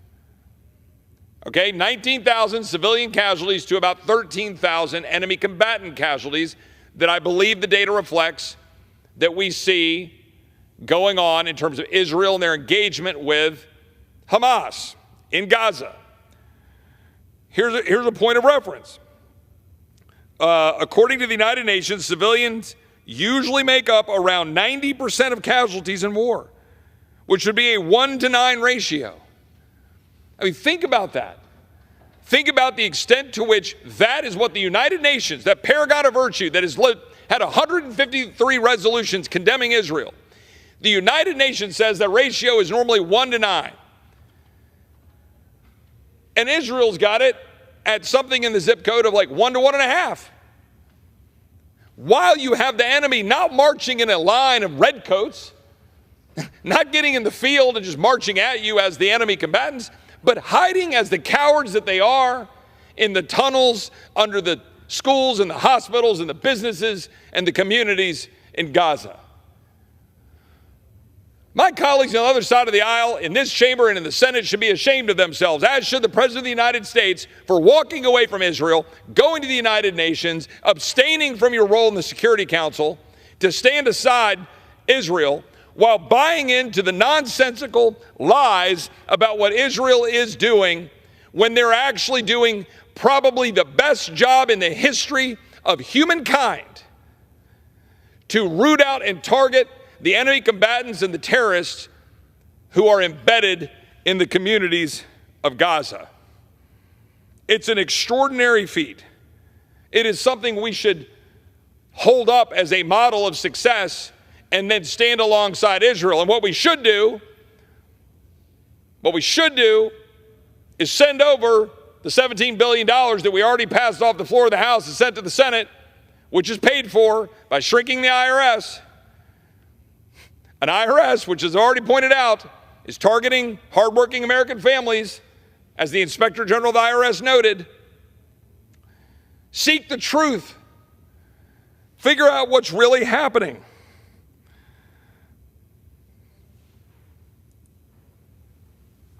I noticed that my friend from Maryland has joined me. I've been talking about the extent to which we should be standing alongside our friends from Israel. Would be happy to yield such time as he shall consume to my friend from Maryland. The swamp is back in full force. We have a 1,000-page bill of $1.2 trillion filled with all manners of spending priorities that are at odds with the American people. This bill is over 1,000 pages long. It contains hundreds of pages of report language, 1,400 earmarks, and we've had about 24 hours to review it. That is not the way to do business. And the American people and American families are the ones left holding the bag. This is business as usual in the swamp. And here's the deal to my Republican colleagues. You will own every single bit of this. If you vote for this bill, you own it. Everybody who votes for this bill today, you own it. Don't go out and campaign this year saying you oppose this stuff when you write the check, because that's what's happening today. Every single Republican, every single Democrat who votes for this omnibus spending bill today, they own it. We should vote no. You want to win in November? Vote no. Is recognized. I'm going to recognize my friend from Arizona in 1 second. I would point out that on this issue, one of the concerns that we have is ensuring an adequate and fair hearing on the issue of the Warren Amendment. The gentleman from Kentucky raised the issue, as did the gentlelady from Wyoming, the importance of the warrant protection for American citizens. It cannot be overstated the extent to which, at our founding and throughout our history, it has been critical to place that constitutional barrier between the authority of government being used in the name of defense and in the name of security in a way that tramples on the rights and the security of the American people. That is what is at issue. That is the conundrum we face. For all of us that wish to protect our country, we know first and foremost we must protect our civil liberties, or there is no country to protect. I will yield 2 minutes to my friend from Arizona. Thank the For what purposes the gentleman from Texas seek recognition? Speaker, I have an amendment at the desk. The clerk will designate the amendment. Amendment number 2, printed in House Report number 118-456, offered by Mr. Roy of Texas. Pursuant to the House Resolution 1137, the gentleman from Texas, Mr. Roy, and a member opposed will each control 5 minutes. The chair recognizes the gentleman from Texas. Thank you. The amendment that I've put forward here requires the FBI to report to Congress on a quarterly basis rather than an annual basis the number of U.S. person queries conducted. We simply want to have more information. We simply want to have the ability to look at this and understand whether the FBI is actually conducting these the proper way. We think quarterly is more efficient, more effective. And by the way, we extended it, doesn't kick in for a year. The FBI was complaining it was too burdensome. The FBI couldn't get this done. They've got a $200 million new headquarters, but they couldn't figure out how to get this done. So we gave them a year. Great. So you got a year, quarterly reporting. But it also grants the chairs and ranking members of the committees on Judiciary and Intel in the House and the Senate the ability to go to the FISC. Now, the problem is the chairman's going to say they oppose this. I know this because they put out their propaganda last night. saying that, quote, this amendment would result in an unprecedented expansion of access to details on the most sensitive and highly classified current intelligence operations being undertaken by the government to numerous congressional staff, which raises significant counterintelligence concerns. We can't have congressional staff in the FISC. No, no, no, that would be terrible. We don't want to have Article 1 be able to go over and get in front of the FISC and be able to see what's happening to protect the American citizens. We would rather the intel community, in all of its infinite wisdom, be able to make all of the determinations about the security and safety of the American people. And by the way, we have all the provisions in the language to say that it's up to the intel world and the FBI and all the security people to set the circumstances and all of the requirements under what the congressional staff would have to have in terms of clearances. But to say that we can't have congressional staff be able to observe the FISC, to be able to understand what is happening there, and be able to come back here so Congress can know what is happening to protect the American people is facially absurd. I reserve. Thank you, Mr. Chair. I want to let my fellow Americans know something that might shock them. We all know that fentanyl is a scourge on our country. We all know that fentanyl is produced by the Mexican drug cartels. We all know that the precursor chemicals for fentanyl come from Chinese companies. What you might not know is that we can't even get a FISA warrant to stop that, to collect intelligence on those production companies, on those attorneys, on those bankers, on those facilitators that help the cartels murder and poison tens of thousands of Americans every single year. That's a pretty shocking statement. I bet you didn't know that. Well, you should know that. You know, FISA, despite all of the misinformation put out about it, is actually very narrowly tailored. It only allows you to get a warrant on a foreigner in a foreign land if it's related to foreign intelligence, if it's related to counter weapons of mass destruction, or if it's related to counterterrorism. Nowhere in there is counter narcotics, the thing that's actually killing Americans today and every single day. My amendment would simply upgrade that categorization to ensure that we can collect intelligence on the Chinese precursor being shipped into Mexico and into our own country so that we can actually stop the death of Americans. It's a very narrowly tailored amendment. It's not about all drug traffickers. It does not swoop in a bunch of Americans. It is about international drug traffickers trafficking illicit synthetics that are killing people. It's a very simple amendment. It's a bipartisan amendment. It is one of the biggest things that I've learned as my role as chairman on the cartel task force, that we actually are blind to the supply chains of fentanyl. To be against this amendment is to say we should give the cartels and China more Fourth Amendment rights and more First Amendment rights than we have. That's what it would mean in practice. And I hope that anyone who votes against this amendment, I hope you stop talking about the cartels being a problem. Because if we're not even allowed to collect intelligence on the cartels, then what are we doing? What are we doing? At this point, I would like to yield 2 minutes to my friend, Representative Houlihan. Gentlewoman is recognized for 2 minutes. Thank you, Representative Crenshaw, and thank you, Mr. Speaker. Mr. Speaker, today I also rise in support of this important amendment that will help our intelligence community, strengthen our southern border, and will save American lives. This amendment will fully enlist our country's intelligence agencies in the fight against foreign drug traffickers. Foreign-made fentanyl is killing tens of thousands of Americans every year, and so it is, of course, critical that we start treating this danger as the very serious national threat that it is. So my legislation, which is called the Enhancing Intelligence Collection on Foreign Drug Traffickers Act, is now the bipartisan amendment that is led by myself and Mr. Crenshaw, and this would allow our intelligence community to counter drug cartels as they attempt to bring deadly fentanyl to our shores. Today, the intelligence community can only leverage Section 702 against counter-narcotics targets under one of the existing certifications, none of which are focused currently on drug trafficking. So this amendment would close that gap, without expanding domestic law enforcement's abilities to police drug dealers in order to keep fentanyl from ever reaching the United States. So I urge my colleagues to pass this legislation, to pass the counter-narcotics amendment led by myself and Mr. Crenshaw, and to reject any amendment that would put our national security at risk. Thank you, and I yield. Gentlelady yields back. Gentleman from Texas.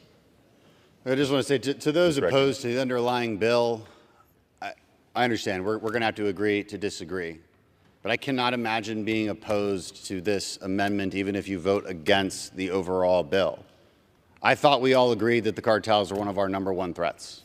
They're killing tens of thousands of Americans every year by poisoning them with fentanyl. We need to know how they're doing it. We need to know who their suppliers are. We need to know who's laundering their money. We can't know that within our current law. All we have to do is allow ourselves to do it. This is one of the most important things that I think our constituents actually care about. If we're going to act like we have sympathy for sons and daughters who have been killed from an overdose of fentanyl, then we actually have to take action on it. I got to say, too, that the warrant amendment would kill our ability to do this. Remember, the whole point of drug trafficking is to get it in the United States, y'all. The whole point of terrorism is to conduct a terrorist attack here in the United States. When you're collecting intelligence on foreigners, the only way they do those things is to communicate with entities inside the United States. To demand a secondary warrant just to search that communication kills our ability to connect those dots. And I yield back. Mr. Speaker. I seek recognition. I rise to claim time in opposition to the amendment. The gentleman is recognized for 5 minutes. The Crenshaw Amendment would expand FISA's definition of foreign intelligence to encompass international drug crimes. FISA is a counterintelligence and counterterrorism tool. Its limitation to that purpose and the clear distinction between foreign intelligence and crime are essential to preserving fundamental liberties of Americans under our constitutional system. It is the essential design of the law. Spying abroad, criminal justice at home. Simply redefining foreign intelligence to include ordinary crime eviscerates the entire distinction on which the design of the FISA law rests. And the Intelligence Committee proponents of this amendment fail even to explain to us why this blurred definition is needed. They assert it, but they don't explain it. After all, the DNI's FISA Section 702 fact sheet lists the government's use of Section 702 to learn about our adversaries' plans to smuggle fentanyl into the United States as the #1 successful use of existing Section 702. If Section 702 already allows us to go after fentanyl, why do we need to change and blur the critical definition of foreign intelligence? What is the purpose of doing so? What comes next? I reserve the balance of my time. The gentleman has the only time remaining. To the gentleman from Texas, Mr. Roy. The gentleman from Texas is recognized for 1 minute. I thank the gentleman from North Carolina, and I would just note that I certainly appreciate the intent of my friend and colleague from Texas. Obviously, we want to go after cartels. We want to make sure we can stop the flow of fentanyl into our communities that are killing and ravaging Texans and Americans across our country. The problem here is it's unnecessary. They can go certify right now. They can go right now and go certify a whole other class. You don't need this law to do that. That's the important part. You don't need this amendment, and you don't need to risk expanding it. But here's my real problem. Just today, we have information where we had a terrorist on an Afghan watch list who was released into San Antonio, Texas. ICE just walked away from it, and now we have somebody on the terrorist watch list sitting in San Antonio, Texas. So I'm supposed to say I want to grant more power to the intelligence community, more power to the government that is releasing terrorists as we speak onto the streets of Texas. It defies any kind of logic. They have the tools to do what they need to go after fentanyl without expanding FISA, which is being abused against Americans. And by the way, you need the warrant requirement in order to protect against expansion of FISA. I yield back. Once time has expired, gentleman from North Carolina is recognized. Everyone agrees that the fentanyl crisis is a terrible and serious public health and crime issue, but a mass, warrantless surveillance tool created by word games is not the answer. It's dangerous. Indeed, the willingness and desire of some to create exactly that points back to the reasons that Congress must impose a warrant requirement to deter the abuse of the Section 702 Foreign Intelligence Database collected to surveil foreigners abroad to permit backdoor searches against Americans. That is the issue. Oppose the Crenshaw Amendment and support the Biggs Amendment to make them get a warrant. And I yield back the balance of my time. Gentleman, you is recognized. I'm going to recognize my friend from Arizona in 1 second. I would point out that on this issue, one of the concerns that we have is ensuring an adequate and fair hearing on the issue of the warrant amendment. The gentleman from Kentucky raised the issue, as did the gentlelady from Wyoming, the importance of the warrant protection for American citizens. It cannot be overstated the extent to which, at our founding and throughout our history, it has been critical to place that constitutional barrier between the authority of government being used in the name of defense and in the name of security in a way that tramples on the rights and the security of the American people. That is what is at issue. That is the conundrum we face. For all of us that wish to protect our country, we know first and foremost we must protect our civil liberties, or there is no country to protect. I will yield 2 minutes to my friend from Arizona. Thank the gentleman is recognized for 5 minutes. The gentleman's correct. The Intelligence Committee does oppose this bill, this amendment, but we oppose this because there was a working group that was put together by the Speaker. It had 2 representatives of the Judiciary, 2 representatives of the Intelligence Committee, 2 representatives appointed by the leadership, and a chair, Mario Diaz-Balart. Every person in that working group opposed this amendment. Now, the underlying bill already includes a provision of a requirement that the FISA court now create transcripts and that those transcripts be transmitted to the congressional committees of jurisdiction, which include Judiciary and Intelligence. We'll already know what's happening. The difference is whether or not you pull up a seat and you eat popcorn while you're watching the court. But I want to go back to the Biggs Amendment here for a second, because the Biggs Jayapal Amendment is really what's dominating this whole debate. And this amendment, if you just read the front page of it, clearly says that it is about the intelligence that's gathered from foreigners abroad. This is not about Americans' data. America's data are safe, constitutionally protected. They're inbox and outbox. No amendment on this floor can change the Constitution. No statute on this floor can change the Constitution. The statute that we're talking about is 702, which is spying on foreigners abroad. Now, everybody in this House is pissed at the FBI and is pissed about the abuses that have occurred. Punish the FBI. Pass this underlying bill. Do not pass the Biggs Amendment and cause us to go blind and make America less safe. I reserve. Gentleman reserves. Gentleman from Texas is recognized.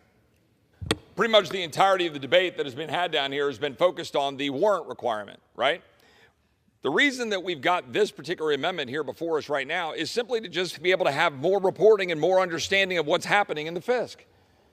But there is always constant resistance by the intelligence community to looking under the hood, because it is always the case that they want to use the fear.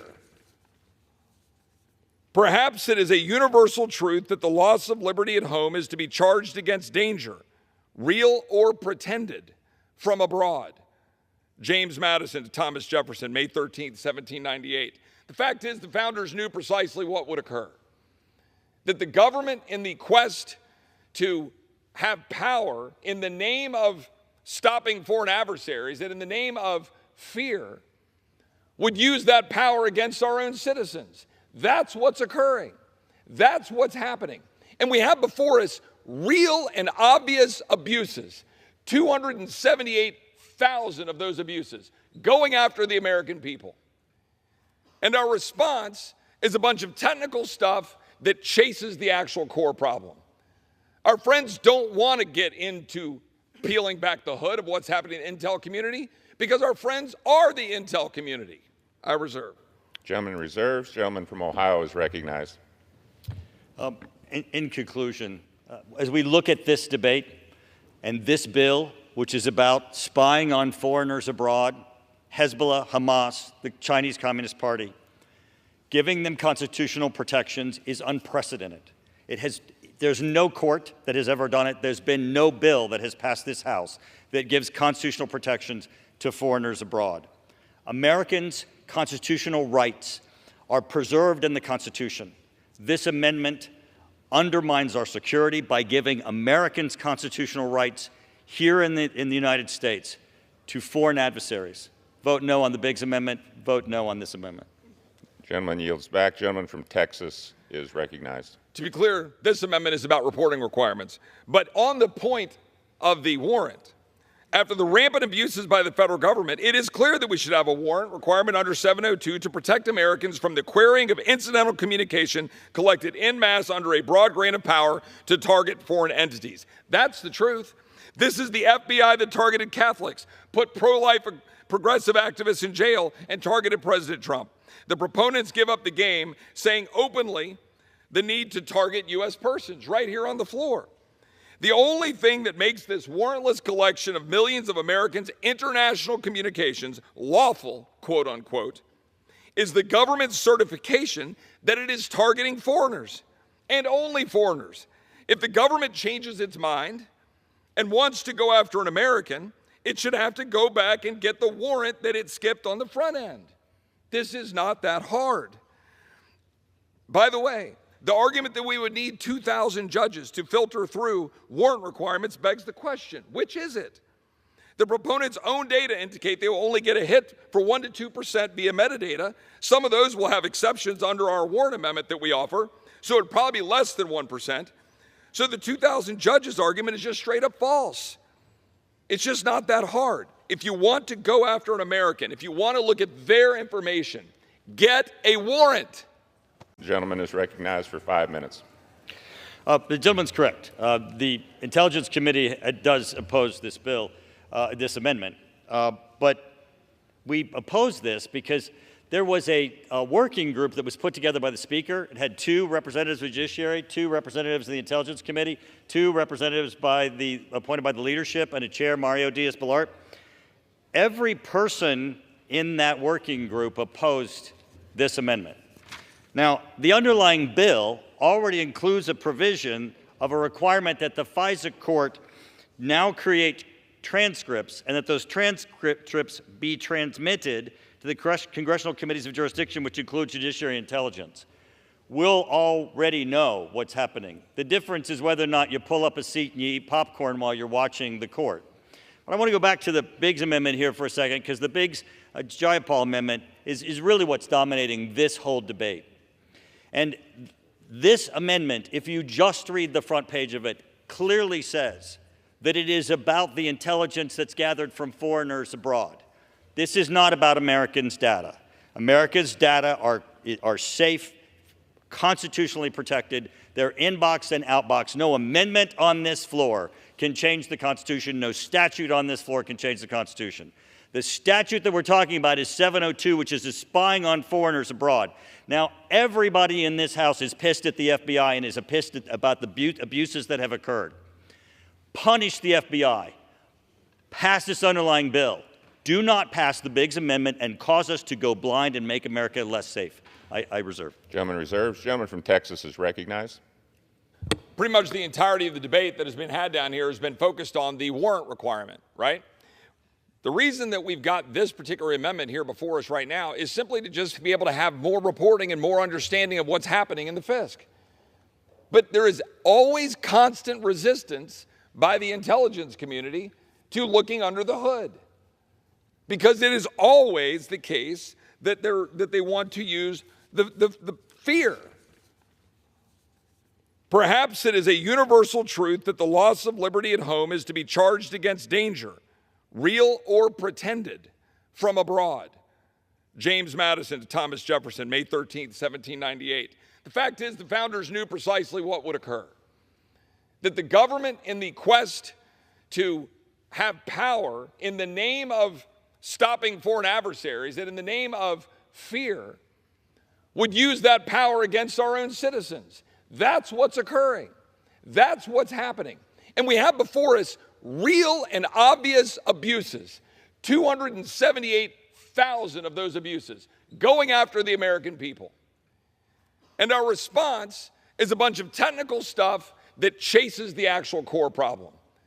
Our friends don't want to get into peeling back the hood of what's happening in the intel community because our friends are the intel community. I reserve. Gentleman reserves. Gentleman from Ohio is recognized. In conclusion, as we look at this debate and this bill, which is about spying on foreigners abroad, Hezbollah, Hamas, the Chinese Communist Party, giving them constitutional protections is unprecedented. There's no court that has ever done it. There's been no bill that has passed this House that gives constitutional protections to foreigners abroad. Americans' constitutional rights are preserved in the Constitution. This amendment undermines our security by giving Americans constitutional rights here in the United States to foreign adversaries. Vote no on the Biggs Amendment. Vote no on this amendment. Gentleman yields back. Gentleman from Texas is recognized. To be clear, this amendment is about reporting requirements. But on the point of the warrant, after the rampant abuses by the federal government, it is clear that we should have a warrant requirement under 702 to protect Americans from the querying of incidental communication collected en masse under a broad grant of power to target foreign entities. That's the truth. This is the FBI that targeted Catholics, put pro-life progressive activists in jail, and targeted President Trump. The proponents give up the game, saying openly the need to target U.S. persons right here on the floor. The only thing that makes this warrantless collection of millions of Americans' international communications lawful, quote unquote, is the government's certification that it is targeting foreigners and only foreigners. If the government changes its mind and wants to go after an American, it should have to go back and get the warrant that it skipped on the front end. This is not that hard. By the way, the argument that we would need 2,000 judges to filter through warrant requirements begs the question, which is it? The proponents' own data indicate they will only get a hit for 1% to 2% via metadata. Some of those will have exceptions under our warrant amendment that we offer, so it would probably be less than 1%. So the 2,000 judges argument is just straight up false.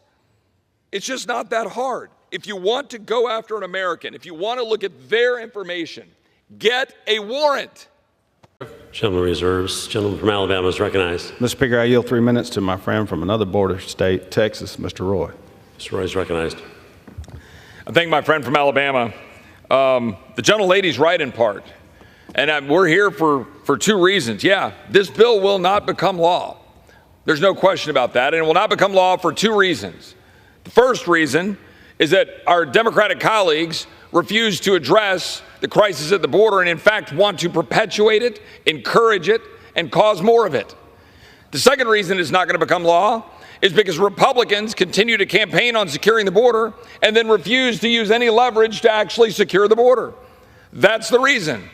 Those two reasons right there. That's why this will not become law. Let's be very clear with what we're dealing here right now. We know the numbers. We can talk about the numbers, the 7 million that have been released into the country, the 2 million plus gotaways, the extent to which we've had 1,000 pounds of fentanyl pouring across our border every month for the last 6 months, the 24,000 Chinese nationals, 85% of whom are adult, single individuals that have come across this border since October 1, which is more than the entirety of fiscal year 23.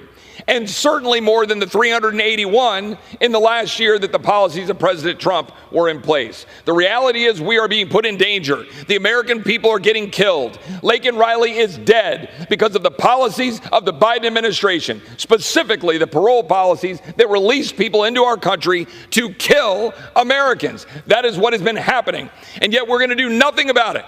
We have legislation right now that would fix the problem in significant part. H.R. 2, we passed it a year ago. It is a great bill.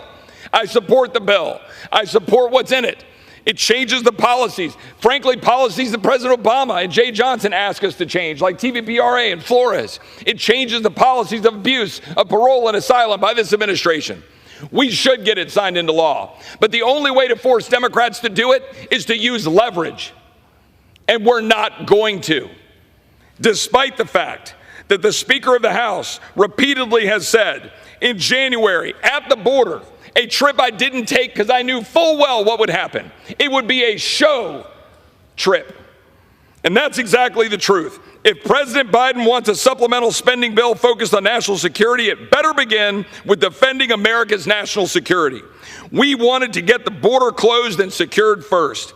He said in a letter in December, supplemental Ukraine funding is dependent upon enactment of transformative change to our nation's border security laws. Well, here we are today with a sham vote. And let me be very clear. The people saying that we stopped H.R. 2 in the Rules Committee and didn't allow it to get connected to or get it to allow to be attached to the Ukraine bill, they are lying. That is not true. It was a separate rule, a separate vote designed as cover for Republicans to try to vote for a Ukraine funding bill without securing the border of the United States. And yes, I do agree with that point. That's the truth. I yield back. Policy of January 9th, 2023. The chair recognizes the gentleman from Texas, Mr. Roy, for 30 minutes. I thank the Speaker. I would note that today we've seen around the country an extraordinary display of anti-Semitic activity on college campuses throughout the country. Columbia University, USC, even in Austin, Texas, at the University of Texas, near where I live and a city that I represent in part. We saw today protesters replacing the American flag with the Palestinian flag in Chapel Hill in North Carolina. We're seeing all sorts of derogatory actions and statements being directed to our Jewish brothers and sisters in this country. And it should not be tolerated. It should be called out. It is unacceptable. It is not speech. It is not speech when you are engaging in the kind of conduct that we're talking about, where a young Jewish man was being denied entry into a building, being asked whether he was Zionist. This is not speech. This is action. These encampments where you take over a university, state-owned or private, in particular the University of Texas, a state university, and you take it over. At USC, you deny the ability of parents and students who have worked to graduate. You're blocking access. This is not speech. Let me be perfectly clear. University of Texas President Jay Hartzell and the leadership of that university are doing the exact right thing by clearing out the people in the encampments, taking over the university. President Ben Sasse, the University of Florida, is doing the exact right thing by saying that the University of Florida is not a daycare, that these are adults and they know full well what they're doing, and that they will get the consequences of their actions. That is leadership. That is leadership. The University of Texas has allowed free speech multiple times with respect to people who are protesting the conflict, protesting Israel, supporters of the Palestinians. I think there's been 13 or 14 events at the University of Texas that have been officially sanctioned, other free speech. But here's the thing. Yet again today on the floor of the House of Representatives, we had another show vote to make people feel good about themselves by passing a bill that says anti-Semitism in the title. That's what happened. And it was put on the floor by Republican leadership. And it was put on the floor by Republican leadership despite knowing that it was pulled from going through committee. We didn't have a chance to amend it. We didn't have a chance to discuss it, to debate it. We didn't have a hearing on it. It was jammed through to take advantage of this political moment while all of these horrific things are going around the country. Republican leadership wanted to score political points, so they moved through legislation without the kind of deliberation, debate that is supposed to be carried out by the people in this chamber. As a result, today, a significant number of my Republican colleagues, including myself, voted no. As a result, we will be accused of, I don't know, being for anti-Semitic behavior, being accused by our friends and allies of not wanting to support Israel, supporting our Jewish American colleagues and friends, constituents, fellow Americans. Nothing could be further from the truth, but that's what will happen. And it'll happen because we dared to stand up and say, we don't believe in thought police. We don't believe that a bill should be brought to the floor of the United States House of Representatives, having not gone through committee, that has a reference in it to international organizations' definitions, literally in the statute, and then taking that international organization's definition, and then literally in the statute, representing and referencing the examples of anti-Semitic behavior. Now, I find the vast majority of the things that were listed in that to be horrific activity, most likely, if not certainly, anti-Semitic, at least in most contexts. Some of them are problematic. In totality, they certainly raise First Amendment concerns. They certainly raise concerns about something that I've opposed to the best of my knowledge and ability, reading through pieces of legislation at every turn and every vote, to oppose the whole notion of hate speech, hate crimes, thought police, thought crimes, putting the government into your head and your motivations when you're engaged in criminal behavior. Criminal behavior is criminal behavior. Violating people's civil rights is violating people's civil rights. But when we want to insert the government into what you're thinking and what motivates you, you are empowering that which should never be empowered. The ability of the government to police thought, to police speech, to police your views. Not the views that carry out then the actions.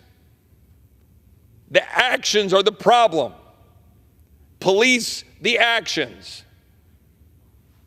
But yet that's what we did. And I am damned proud of my colleagues, particularly on this side of the aisle, who stood up and said no. Because it was a hard vote. Because you know what I got to spend my time tonight and tomorrow and this week doing? Explaining to my Jewish constituents and supporters and friends that I stand with them unequivocally.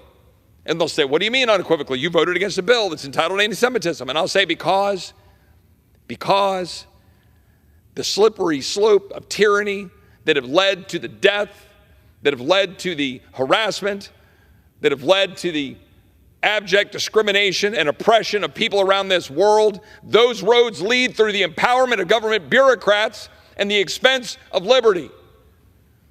And liberty stops at the door of harming somebody, taking their stuff, blocking roads, doing the kinds of things that actually directly impact and harm people, not what you think. But that's what we do. We do things for political motivations. And the Republican leadership knew it. And they put it on the floor anyway. And I'm sick of it. I'm sick of my Republican colleagues who want to go out and campaign for power, to maintain power, to then come in here and do the very things we said we oppose. There's a bill in the House Judiciary Committee right now. That bill will say that the Department of Justice can go into a state and prosecute a cop killer if the local jurisdiction effectively refuses to do that. Now, that sounds good, doesn't it? If you're pro-cop, if you're pro-police, and you've got a George Soros prosecutor sitting in Austin, Texas, New York City, that is refusing to do their job, their duty, follow their conscience, to go prosecute a dangerous individual who killed a cop. So you say, well, Chip, of course, we should bring in the Department of Justice and take care of that horrific result.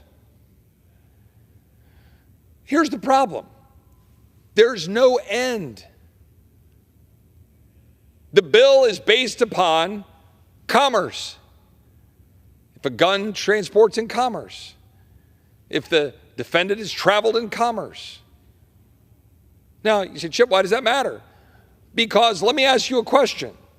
The bill that I have before the Judiciary Committee, which is saying that if something is involved in commerce, the federal government, the Department of Justice, whether it's led by a Republican or led by Merrick Garland, that Department of Justice can come in based on whatever rationale they want and say, we're going to prosecute this crime committed against a cop. Why not against a nurse? Why not against a doctor? Why not a firefighter? Why not a teacher? Why not a member of the clergy? It won't end. Our founders didn't set up a federal police. Our Constitution does not contemplate a federal police. Our government, our federal government, is not supposed to police us in our homes and our communities.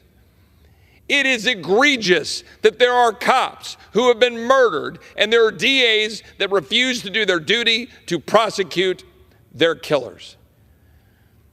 But I'll be damned if I'm going to empower a government to extend beyond its constitutional limits using the same bastardized use of the Commerce Clause that we have decried for decades because it has expanded a government that is now tyrannically using its power to go after the American people, go after former politicians, including the former president, that is spending money we don't have, that is using that power to regulate us to death on virtually every bill that virtually every Republican on this side of the aisle that claims to be a limited government conservative votes for. Why? Because they don't want the Fraternal Order of Police or other law enforcement organizations to come after them. Well, last night, I didn't even have an amendment circulated yet. I simply begged the question, why are we putting forward a bill that expands the power of the Department of Justice under the Commerce Clause, no matter how meritorious our goal is of assuring cop killers go to jail? Why are we doing that? Aren't we limited government conservatives who don't believe in the expansive use of the Commerce Clause to expand the power of the federal government? Because it's used for thousands of other things that we don't like. I hadn't even gotten the ink dry on the concept of an amendment when someone in this body had already notified police organizations and said, go after him. Well, you know what? Go ahead. I work for 750,000 Texans.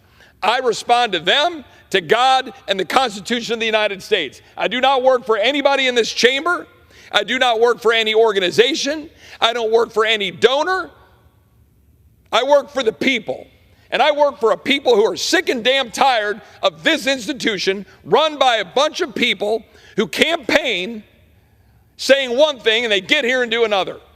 $34.5 trillion of debt, $1 trillion every 3 months. We already spend more on interest than our defense. We're about to crack $1 trillion of interest. They say we will hit $2 to $3 trillion of interest by 2030. Our borders are wide open. We have kids dying. We had Austin, Texas. 4 more people the other night died from fentanyl poisoning. A bunch of others had to be resuscitated with Narcan. The people of Texas are continuing to deal with thousands of people pouring across the border. It's not in the headlines right now because universities are in the headlines. But everybody in Texas who are reeling from inflation, who can't afford a car, who can't afford their home, who can't afford the interest on their mortgage, who can't afford to buy groceries, who are dealing with crime on their streets, who are dealing with open borders, they all want some sort of sanity coming out of this institution. And what do? What do Republicans do in all of their infinite wisdom? We fund more of it. We fund the Department of Homeland Security again.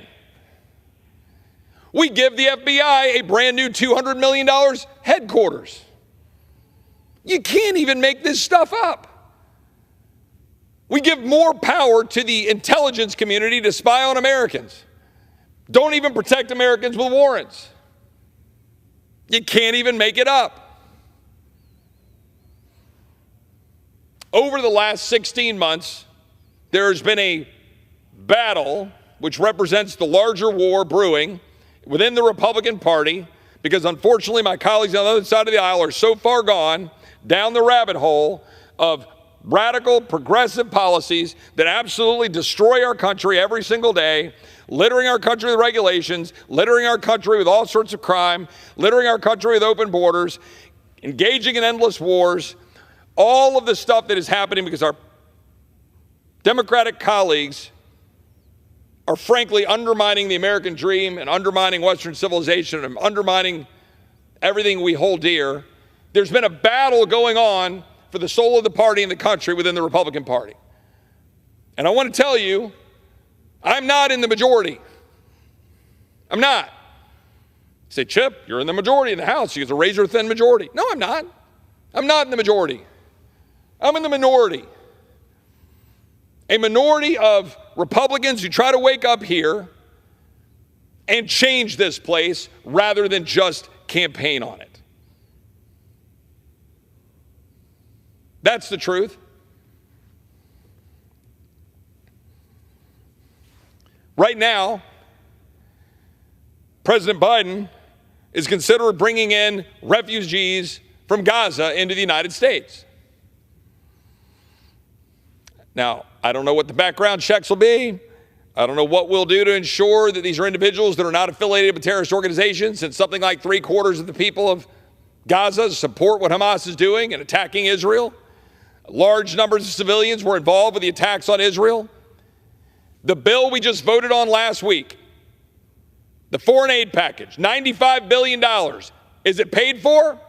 No. Does it fund Ukraine with no clear mission? Yes. Did everybody here who voted for it say, don't worry, that'll be the last. We just need that money and President Trump will get elected, it'll be over. The ink wasn't even dry and they're already talking about a new Ukraine package for the fall. More money for Ukraine. Do you think that'll be paid for?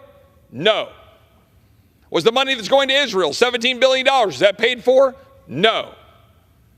Was there another $9 billion that were going to be used for the non-government organizations, the NGOs, and filter that money to Hamas?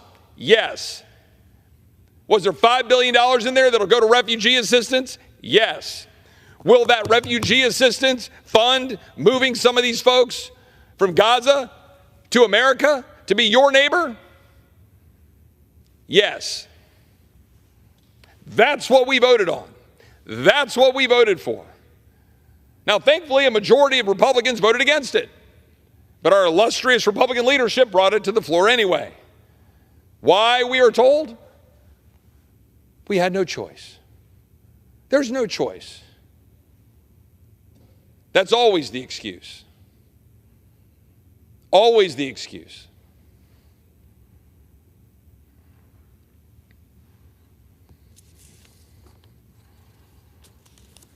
Meanwhile, here, in addition to the refugees that may be dumping in here from Gaza, in 2023, last year in an 8-month stretch, about 200,000 migrants flew into the United States via the president's parole program. 200,000. 80% of those folks went to Florida. Thousands went to Texas. Thousands flown around our country. The American people have no idea how bad the border situation really is. Our Democratic colleagues are practically giddy at what they're getting out of the Republicans in the House of Representatives, which is nada in terms of opposition. Nothing. Zero opposition to what our Democratic colleagues are trying to perpetrate on the American people by way of a president ignoring the law, racking up, I am told, by independent outside organizations making a determination of the cost, about $800 billion to $1.4 trillion in student loan forgiveness. Guys, you can't even make this up. And what do? We pay for it. We keep paying for it. We're paying for the administration of it. We didn't put any blocks in place through the omnibus appropriations bill. We didn't get a single change to open borders. We didn't get a single change to the student loan repayments or forgiveness. We didn't get a single change to the continuation of endless wars. We got negligible change on the FISA spying program. But right now, we have a backlog of several million people waiting for court proceedings as late as 2035 or 2037. And then I was talking to some friends of mine the other night who are a little bit more on the other side of the aisle. And they were saying, oh, you guys and, Republicans and, have issues with immigrants. I said, well, let me ask you a question. How many people do you think are in the United States who are foreign born? I told them the answer, about 51.5 million. How many are legally coming every year? It depends on the year, but somewhere between 800,000, a million, 1.1 million, depends on the year. Almost a million. No other country is even close, by the way. But we're anti-immigrant because we think maybe we ought to pause for a second, maybe take stock of the state of our country. We can't pay for Medicare. We can't pay for Social Security without printing money. Hell, we can't pay for anything pretty much without printing money. And here's the thing I would say to all my Republican colleagues. Enjoy it when I come down here to the floor and I file a bill to raise taxes on whoever I decide needs to have their taxes raised on, and have you explain how you are voting for more spending for endless wars and endless conflict and $95 billion for Ukraine and overseas conflict, and you're not paying for it. Tell you what, I'll give you the ability to pay for it. Do you want to go out and sell tax increases to all of your donor friends? Go ahead. Go ahead to my Republican colleagues, because you've been taking a free ride on the idea of trickle down now for 25 years. Now, I believe in low broad tax rates, creating the maximum economic growth and opportunity and driving up revenues to the Treasury without constraining the productivity of the American people. I believe that. But I don't believe in listening to people complain to me that we're somehow obstructing the great Ronald Reagan's view of what we need to do through peace, through strength, to go help other people around the world like Ukraine. We're now $175 billion in. They already know they want another 60 billion, 100 billion. Hell, I saw a news account of 500 billion. Who's going to pay for that? And I've had some of these people around town have had the temerity to tell me, Chip, that's not that much money. Why are you gagging on an ad? It's just $60 billion, just $175 billion. The real problem is Medicare. Let me ask anybody who wants to jump in here. Oh, that's right, there's no more colleagues here. Do you think that if you can't vote against a gay senior center in Massachusetts as an earmark, that you're somehow going to go out and sell Medicare reform? No, you're not. You're selling a lie. You're selling a fiction that, oh, trust me, one day when we get the full power in the House, the Senate, never mind they won't have 60 votes in the Senate. We'll give that excuse next year. We'll then, trust me, Chip, we'll do something like set a percentage of GDP that we can tolerate as our overall spend level, and we'll constrain, and we'll fix this, and we'll fix the donut hole, and we'll fix all these things nobody in America knows about. And we'll pass some bills, we'll pat ourselves on the back, and we'll pass another 10-year budget that has all of its cuts in the 10th year. And then, when it comes to the tax cut time, we're going to be for those tax cuts. Now, again, I want to be very clear. I am for low taxes on the American people. Let me even go further. If we're going to keep printing money, why do we have taxes at all? I've asked that question in the Budget Committee. Nobody can answer it. Like, if we're literally not going to actually adhere to a budget, balance the budget, constrain spending, and do the responsible thing, which we never do, why on earth would we not just get rid of taxes? Right? If you're going to spend almost twice as much as you take in, which we're getting dangerously close to, if you take in $4 trillion and you're spending $3 trillion more than that, I don't know what the numbers are, but why not just print the $7 trillion? I mean, it's a genuine question. Oh, Chip, that would be irresponsible. Why? I mean, we all know why, because we're living a fiction. We're living like this is something that isn't going to blow up on us. It is. And for all my colleagues who said, oh, Chip, 1980s, and Ronald Reagan, and he stood up and he said, tear down this wall, peace through strength, built the military. Do you know what our GDP, our debt to GDP ratio was then? About 35%. Do you know what it is today? About like 120%, depending on which numbers you look at. It's insane. Right? I mean, it's like, oh, well, we'll send this because Ukraine will stop Putin. Well, let's put aside whether that's even true or not. When are you going to pay for it? You're not. And then today, it's like, we're going to go put down a bill so we can feel good about ourselves, so we can go out to our Jewish friends and say, look, we passed an anti-Semitism bill. Pat me on the back. I'm anti-Semitism. Meanwhile, you completely destroy any notion of a principle that we should be against thought police.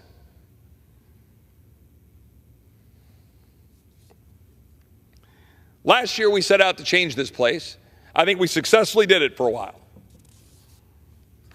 We got 7 appropriations bills passed out of the House chamber. We had votes on about 1,100 amendments. We passed the strongest National Defense Authorization Act we've ever passed. We passed the strongest border security package in H.R. 2 we've ever passed. We finally put to bed notions that to do that you had to advance amnesty.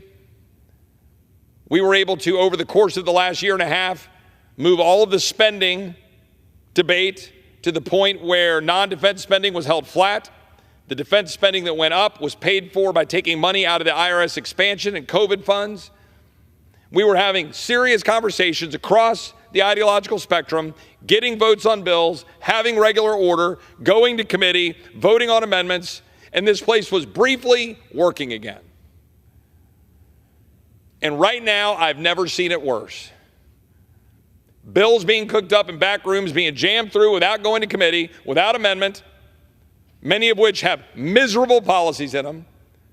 We spent $1.7 trillion in omnibus spending with all sorts of earmarks, all sorts of funding for FBI headquarters, continuation of broken and open borders, continuation of endless wars. We busted the caps. Less than a year after passing the caps, we busted the caps. We then fund $95 billion of additional foreign aid after passing a reauthorization of FISA. Now, I will note, conservatives jumped in there, and I think we forced it down to a 2-year reauthorization of FISA, so we'll get another bite at that apple in 2 years. You're welcome. Crumbs of freedom and liberty. But I'm telling you, if you want to save this country, you need to make sure that we have a Republican conference that is going to do what they said they were going to do. You need to make sure that the minority of us who are coming to the floor to fight for you are no longer in the minority.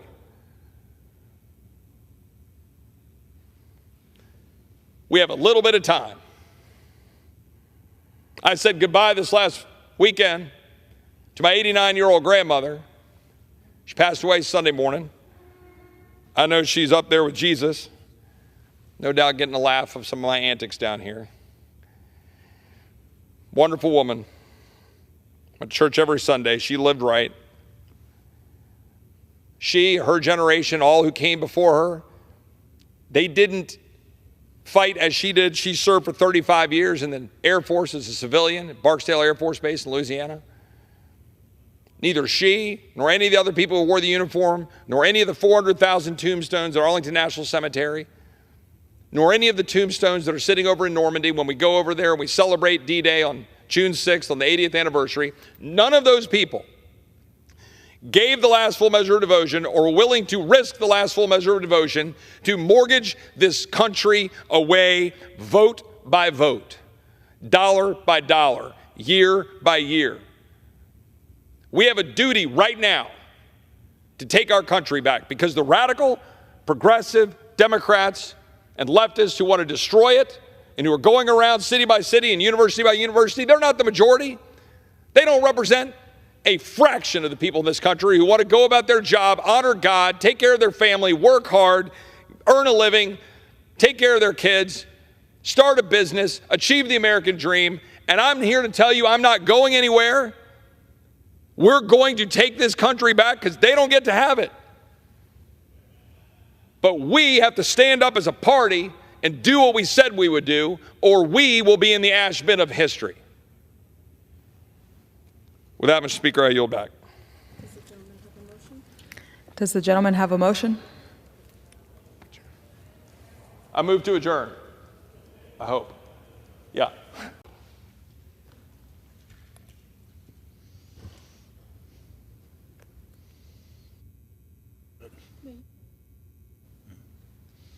Under Speaker's announced policy of January 9th, 2023, the chair recognizes the gentleman from Texas, Mr. Roy, for 30 minutes. I appreciate the Speaker, and as usual, I appreciate my friend from Arizona who is, if nothing else, dogged in his determination and consistent in making clear to the American people the problem that we face in our overall spending, including mandatory, and specifically mandatory as we refer to it, this broad basket of things that we have committed to do that is consuming our budget ever more every single year. And it's an important point and one that we don't discuss enough as a body on what we should do about it. And the gentleman's point is precisely correct about the nature of the problem, the seriousness of the problem. I mean, when we're sitting here right now and we're roughly, I'm going to use ballpark numbers, bringing in $4 trillion of revenue, but we are spending about $6 trillion. We are then sitting at, and pushing 7. He's right. It depends on what we're talking about in terms of the accounting. But basically what you're saying is you are printing money to fund effectively all of our discretionary budget and then some. What I mean by that is you're printing money to fund defense. You're printing money to fund the operations of government, the Department of Justice. You're printing money to fund the Department of Homeland Security, all of the things that you touch and feel and see, because the $4 trillion is going to fund Medicare, Social Security, food stamps, some veterans benefits that are mandatory, plus interest. There you are. You've used up all of your revenue. But the problem is nobody in this town wants to do anything about it. My Democratic colleagues will hide behind, you must increase taxes. My Republican colleagues will do nothing to actually limit spending in any meaningful way. They'll just talk about ultimately needing to deal with mandatory spending one day and not do anything to deal with the spending issues now. Now, where I depart from my friend from Arizona, respectfully, who's no longer on the floor, but where I depart is I want to, maybe not depart, where I want to be more clear is the questions when we have debates on the floor of the House about spending items in what we call discretionary. That is the stuff that we can touch, the accounts, the Department of Defense, some of these issues. My issue with that is less about mounting debt, although it's a part of it. It's that you're funding the demise of our prosperity. You're funding the bureaucrats who are at war with us. You're funding that which is undermining our ability to create economic growth and live freely to get out from under that financial morass. In other words, you're not going to really address the debt problem by saving $5 billion on some small item. But what you are going to do is you're going to stop the interference for the American people. Let me give you some examples. If you're a hardworking American out there and have a family of 4 and you're a plumber in San Marcos, Texas, which I represent part of, and you're just trying to go about doing your job. You need a pickup truck, you need to put all your stuff in it, you need to be able to drive around. We're making that pickup truck impossible to afford. We're making it literally impossible to afford. We're putting all of these requirements and demands in the vehicles. We're now going to make it where you got to have electric vehicles with tailpipe rules and mandating it as they pile up on lots, and they're getting more expensive. You want to go get your windshield replaced? It's like $1,500 now instead it used to be $200 or $300. Why? Because it's got all sorts of mandates and requirements and gadgets in the windshields. Now they're going to mandate the vehicles have automatic braking.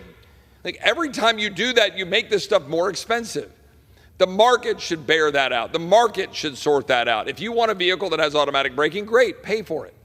But the vast majority of Americans would say, no, I can't afford that. I just want a simple car.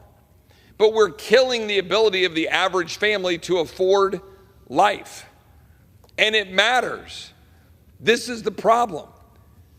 What we have become in the House of Representatives, what we have become is the house of perpetuating corporate cronyism and the enrichment of a handful of folks at the expense of hardworking American families.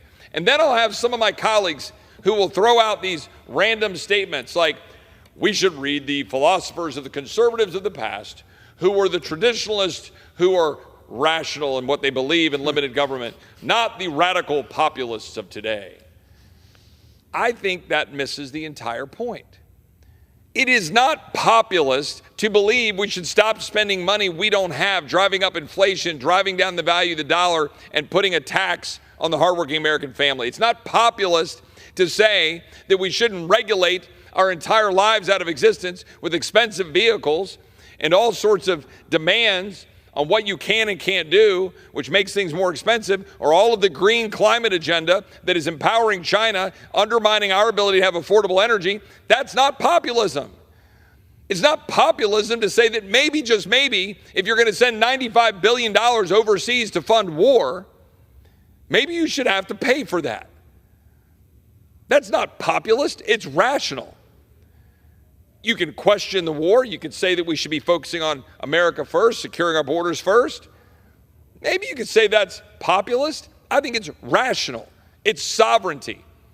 The founders, and importantly, the conservative thought leaders of the 20th century, like Russell Kirk, believed that you actually do have to have institutions, yes, but you believe in sovereignty. You believe in the rule of law, right? You believe that there's supposed to be limits to what you do in, feeding your appetite.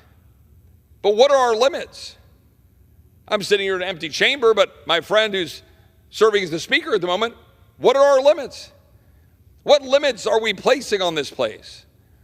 So to my friends who voted for, in continuing wars around the world, $95 billion, who paid for it? Your grandkids, your kids, you paid for it by printing money. We did not pay for it. We printed money to give it away. Same thing with the first $113 billion for Ukraine. Same thing for virtually everything we're doing. And I ask my colleagues, I've had some supporters, particularly ones of financial means, who have called and said, Chip, why could you abandon the people of Ukraine? We must stop Putin.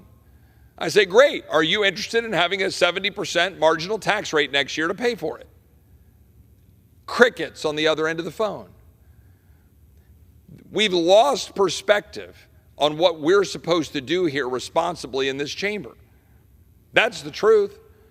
And while we sit here, and while we move a few bills across the floor, and while we've just passed a massive foreign aid package, unpaid for, that funds both sides of the war in Israel, gives $9 billion used by Hamas, used to have refugees, the Palestinian refugees moving to the United States, funding both sides of that conflict, while we fund Ukraine, where we have no clear mission, no evidence that we can produce enough ammo fast enough to be able to help them when they're getting outshelled no matter what and they're running out of men. Okay, even if you accept that all of that might result in some improvement, we're funding all of that. We just voted on all of that. We just voted on an anti-Semitism resolution, which codifies thought speech so we can pat ourselves on the back and say, look at what we did. Look what we did. People feel good about it. But you didn't do a damn thing, and in fact, you made things worse because you just empowered the federal government to go after thought speech. So we do all of that. Right after, what did we do? Passed a massive omnibus spending bill, $1.7 trillion in 2 omnibus packages. Funded a $200 billion for a new FBI headquarters, an FBI which is out of control. We do all those things. What is happening in the meantime? What is happening right now? What is happening right now is our borders are wide open. The people in Texas are still feeling it every single day. We're dealing with the reality of roughly 1,000 to 1,600 people a day, 1,000 to 1,600 people a day being paroled into the United States. What that means is, nobody out there in the real world knows what that means. It means that there's a provision in the law supposedly there for a case-by-case basis to help a few people. The Biden administration is blatantly, unlawfully, illegally using that provision to expand it and dump literally 1,000 to 1,600 people a day. We believe 400,000 over the last year, according to the reports that we have, being dumped into the United States under what is called parole. And guess what? How did Lake and Riley's killer get into the United States? Parole. There have been dozens of examples of individuals who are paroled into the United States under the Biden administration's policies who have gone on to kill, assault, and harm and undermine the security of Americans. Think about that. That's what's happening right now, allegedly on our watch. And the fact is, we could have done something about it. A year ago this Saturday, Republicans passed what we call H.R. 2, which is the bill number for border security. It was a strong bill that would have closed the ability of the Biden administration to abuse parole. It would have closed their ability to abuse asylum. It would have ended the abuse of the unaccompanied alien children to use them as essentially a hall pass to get into the United States. It would have fundamentally ended the Biden administration's abuse of law to dump people into the United States to the tune of something like 4.5 million people who have been released into the United States under the Biden administration. We did that. Republicans did that, and we did that after conservatives worked hard to work with the Speaker to force this body of Republicans to walk away from the amnesty-driven, Chamber of Commerce-driven failure of the last 2 decades and pass a strong border security measure. That bill is sitting over in the Senate, where Senate Democrats refuse to move it, while they hide behind a sham piece of legislation which would not secure the border of the United States so they can try to blame Republicans in an election year. But what Republicans have failed to do is use the leverage of the power of purse to force our Democratic colleagues in the Senate and the Biden administration to come to the table and deal with the border crisis, despite the rhetoric of our own leadership saying that we would do that. We have fully funded the government at debt increasing levels, busting the caps that were put into law, and we're funding the government that is abusing our borders and dumping people into the United States unlawfully, paying off student loans unlawfully to the tune of $700 billion to $1.4 trillion, while we rack up now $34.5 trillion of debt, barreling towards $35 trillion every 3 months, more interest than we pay on the national defense, almost $1 trillion of interest, barreling towards $2 to $3 trillion of interest, all while our retirees are growing, demands on Medicare are growing, cost prices of health care are going up. That's all happening right now in real time, and what are we doing about it? And this is a question that I want to ask my Republican colleagues. If the American people look at our Democratic colleagues and say, man, that's insanity, We can't do that. That's crazy stuff. They want to have all sorts of woke policies and DEI, and they want to let criminals out, and they want wide open borders, and they want to keep spending gobs of money. They want to undermine our Western civilization, our way of life. Go down every issue. They say, man, that's crazy. I don't want that. So they say, well, we got to turn to Republicans, so let's vote for Republicans. Let's say that happens. Let's say we're fortunate enough for that to happen with large enough numbers that we have the majority of the House, the majority of the Senate, and the White House. What are we going to do? I will bet you a significant amount that you will hear excuses out of this chamber by Republicans in January with a newly minted majority here in the Senate and in the White House. They will say the following: Chip, we don't have 60 votes in the Senate. What you want can't be done. Chip, we have divisions in our own caucus, our own Republican majority. We can't pass everything you want to pass and then get it through the Senate and send it to the president. So we're going to have to send over this compromise. It's been happening for decades. The reason our borders are wide open, it didn't just materialize one day that Joe Biden just woke up and decided to open them up. It's been decades in the making with support from Republicans because they were too much in the pocket of Chamber of Commerce. And they were sitting down on the Rio Grande with a no trespassing sign, and then over here with a sign saying, wink, wink, help wanted. Come on in. We don't care about the border. That was happening. I know because I saw it. I saw it as a Texan. I saw it as an American. I saw it as a staffer on the Senate Judiciary Committee. As a chief of staff to Ted Cruz. I saw the amnesty bills. I saw the desire to have cheap labor at the expense of sovereignty. But let's talk for a minute about that cheap labor. I keep hearing from all my colleagues on both sides of the aisle, frankly, how important it is for us to continue to have a flow of people across our border, legal or illegal, because, quote, we need the workers.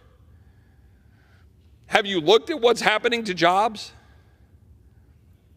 The jobs for Americans, American-born workers, post-COVID is flat or down. The actual engagement in the workforce, flat or down. Yes, there's growth from migrants to try to catch up on the number, but what we are doing is we're paying people not to work. We're paying kids to sit in their room, basement, whatever, playing Fortnite. Kids, they're in their 20s. We have low workforce participation from American citizens and workers while we try to then bring people in who, by the way, then use the social welfare state, who then have massive demands on the education system. How do I know that? I live in Texas. I see the schools. I see the roles. Tomorrow in the Budget Committee, we're going to have a hearing on the cost, the impact of illegal immigration. Kinney County, Texas, just a little bit southwest of San Antonio, which I represent. We're going to have a witness here tomorrow from Kinney County walking us through roughly these numbers. The crime that they were dealing with in 2021, pre-Biden, was about 140-something crimes a year that they had to deal with. They're now at 15,000. Now, that's a lot of criminal trespass that the Operation Lone Star and the State Department of Public Safety are trying to work to manage, but that's what they're dealing with. That's what they're dealing with in their court systems. And I can sit here and walk you through. We'll have a hearing tomorrow. I won't do it here. Walk you through the impact on the schools, the hospitals, all of the social services. And anybody who does a legitimate analysis of all of those costs compared to the taxes, sales taxes, which so many of my colleagues hang their hat on and say, this is causing economic activity and they're paying taxes. And yes, there is some of that. But we have created the welfare state, which Milton Friedman famously said, I'm all for open borders if you get rid of the welfare state. Now, that's pre-9/11, so let's say you have security. You vet everybody. You know who's coming here. Do they want to harm us? There's hardworking people. They want to achieve the American dream. If you have a zero welfare state, I'd say, come on. I don't care where you're from. I don't care what you look like. Come on, because if you're coming to America and you're making your way and you're going to work hard, then you're going to follow our values and our principles, regardless of your background, regardless of your religion, because you're going to believe in the rule of law. You're going to believe in economic prosperity. You're going to believe in free enterprise and capitalism. You're most likely going to believe in God and everything that made this country great because you're coming here seeking the American dream. But we are turning the American dream upside down. We are destroying that which migrants come to this country to achieve when they come here to believe in this country, believe in the rule of law, because that's what the American dream is built around. And we're completely destroying it. That's the truth. And it's happening right now while we sit here and fiddle while America burns.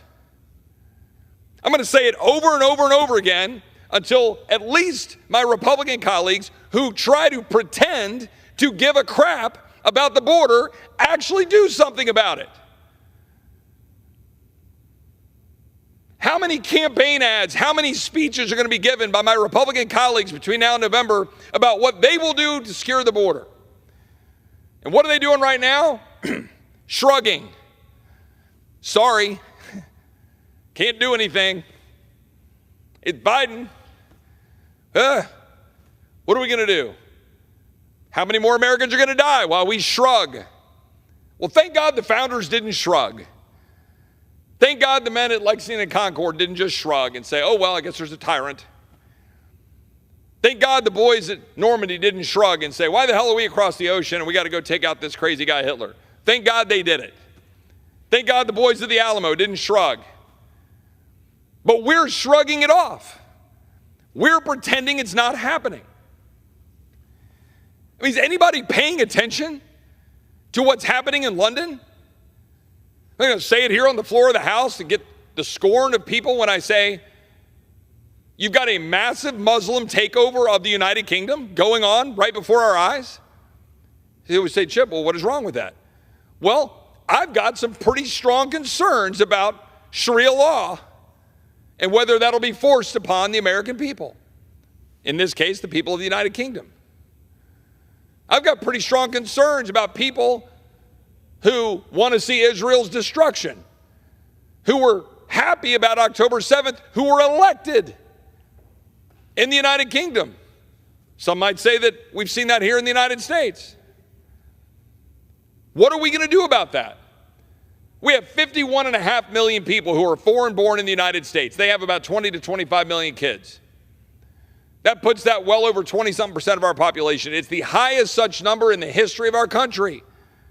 People say, well, isn't that great? Is it? Are we teaching people about Western civilization? Are we teaching people about the Constitution, the Bill of Rights, the rule of law? Are we teaching them Western values? Are we teaching them God exists? Are we teaching them the importance of freedom? Or are we teaching an entire generation or two or three to run around complaining about what's wrong and why the entire world is against them because of their skin color, their sex, their supposed gender identity, whatever the hell category we create to make people have an excuse for not just stepping up and achieving the American dream? But that's what we're doing. Our borders are wide open. People go, well, it's bad. I mean, it's bad, Chip. What do you do about it? Stop it. Like, actually stop it. But we literally just gave away every ounce of leverage we have. Why? To fund Ukraine. Unpaid for.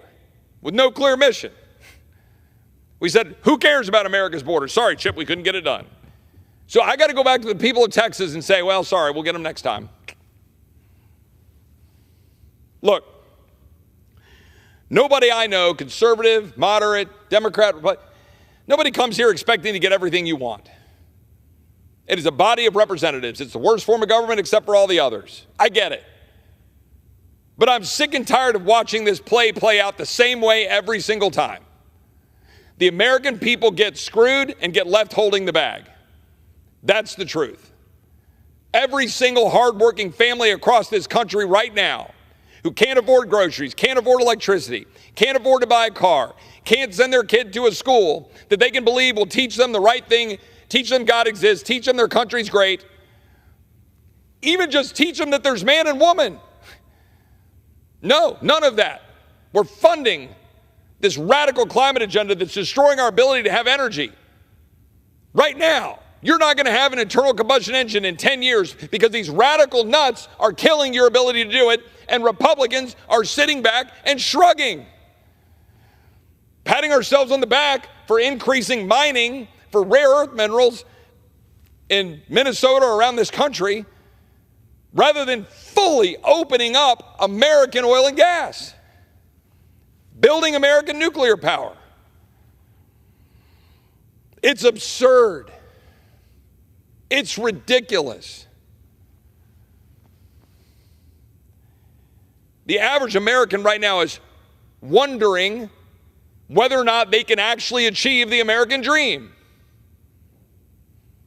And I want to know whether my colleagues in this chamber, Democrat or Republican, would come to the microphone and give a rip-roaring speech right now about why every American should believe they're going to be able to achieve the American dream. Because I will tell you right now, unless we lead, unless we take this moment to reverse the direction we're headed, change trajectory, massively shift the direction of our country, then our kids and our grandkids will not be able to achieve the American dream. They won't. He'll chip, well, how does that sell? Because what I'm selling is a duty to fight.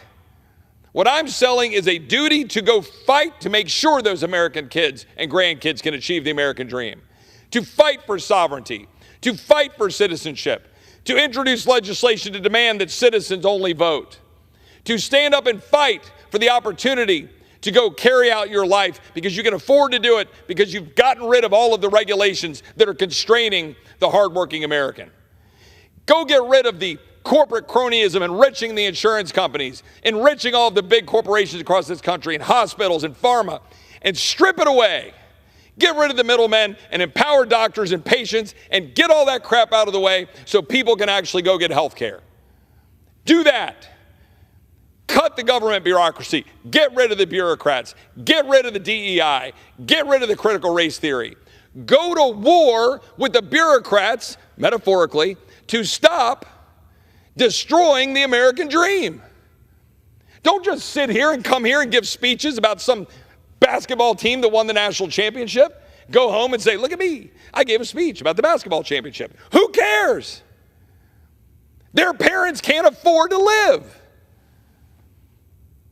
We have a duty in the people's house to do something. The iceberg is right in front of us. My friend, Mr. Schweikert, just explained it.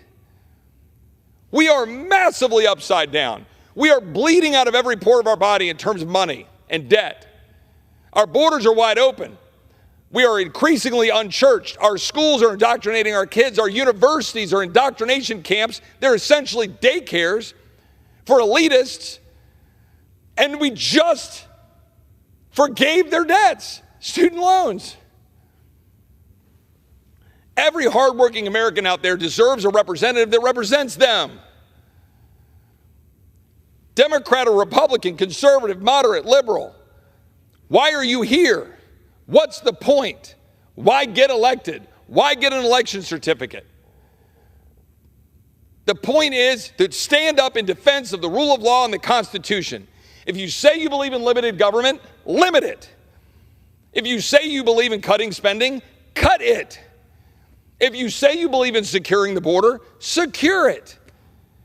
If you say you believe in a peace through strength, then stop sending our military and our money in endless conflict and instead build a strong military here, sparingly used, make sure our men and women have the care when they get home, and send a message around the world that when we use force, it'll be used quickly and massively. This is what the people I represent want. They don't want any more of these feel-good bills because some organization declares a week. Happens all the time. Teacher week, got to do a teacher bill. Cop week, got to do a cop bill. None of that is going to make this country freer or stronger or more secure. We took an oath to the Constitution. I don't want any more excuses about, well, Chip, this only offends the Commerce Clause a little bit. This one's better than that other version. Stop doing it. Go the other direction. Stop selling watered down Democrat light and go inspire the American people with something better so that the kids of this generation can get their lives out of these phones and get their lives out of the despair of wondering whether they're going to be able to have the American dream, and give them hope that if they go out and they work hard and they save money, they're going to be able to get a house, have a family, they're going to get health care because they worked hard and they were able to do it. That's why migrants come here. Stop paying people not to work. Stop the endless nonsense and drivel that comes out of this body in the name of doing something. And instead, stand up and fight for the American people. Don't give lip service on June 6th because it's the 80th anniversary about what those boys did when they walked into a wall of bullets. Stand up and do a fraction of what they did by having the nerve to vote no on something, even though somebody might tweet something mean about it.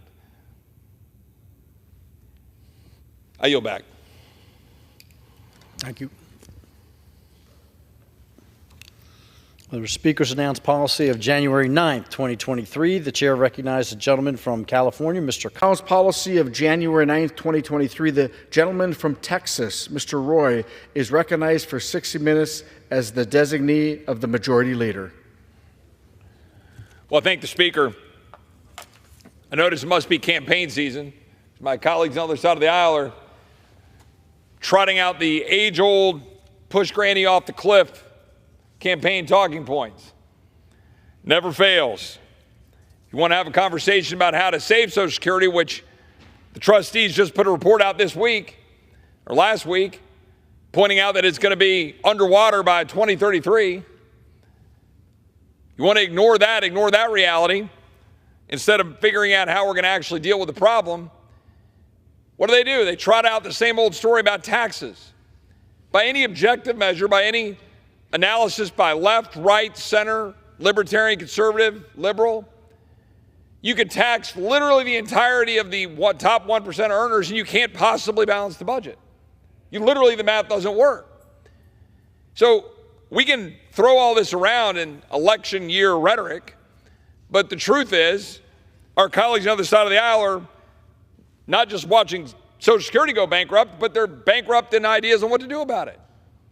The fact is you got to actually constrain spending, discretionary spending, deal with the issues we got to deal with on mandatory spending, and recognize the fact that we're $34.5 trillion in debt. We're racking up $1 trillion every 3 months.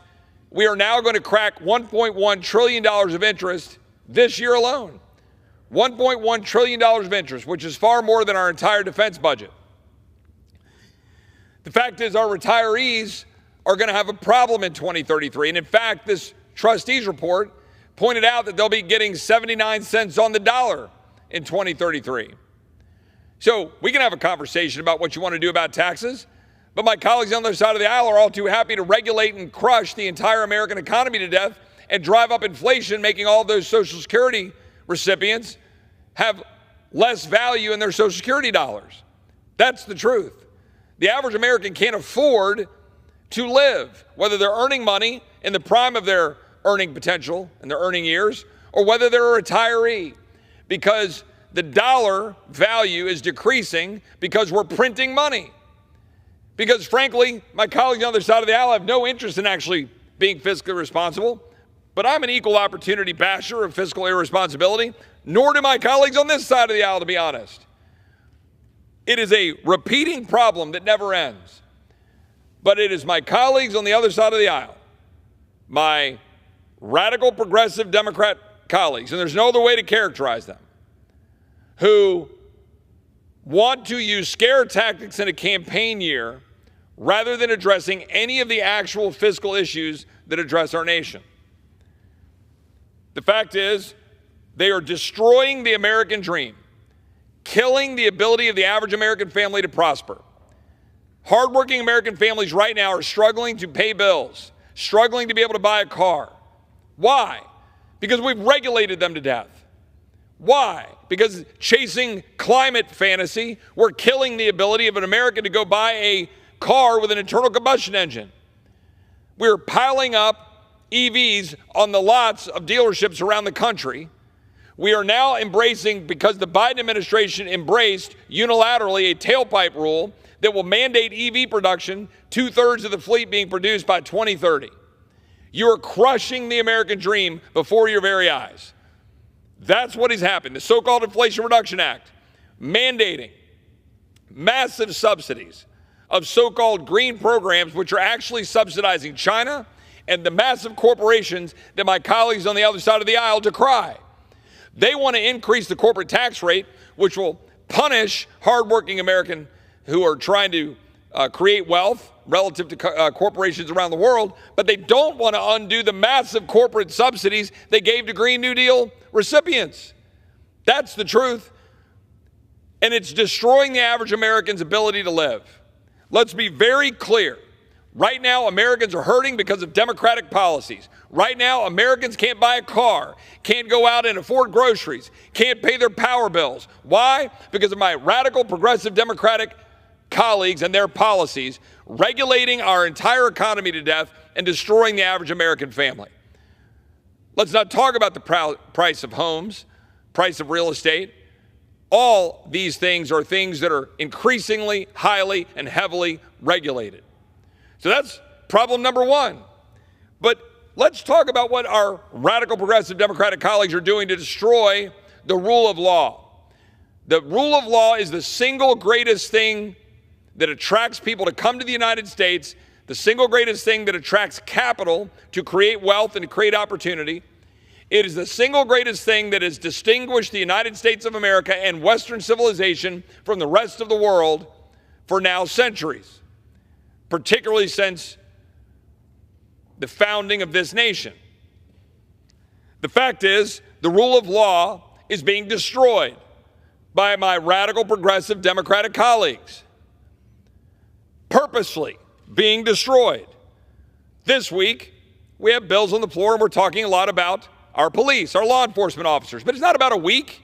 Weeks are stupid.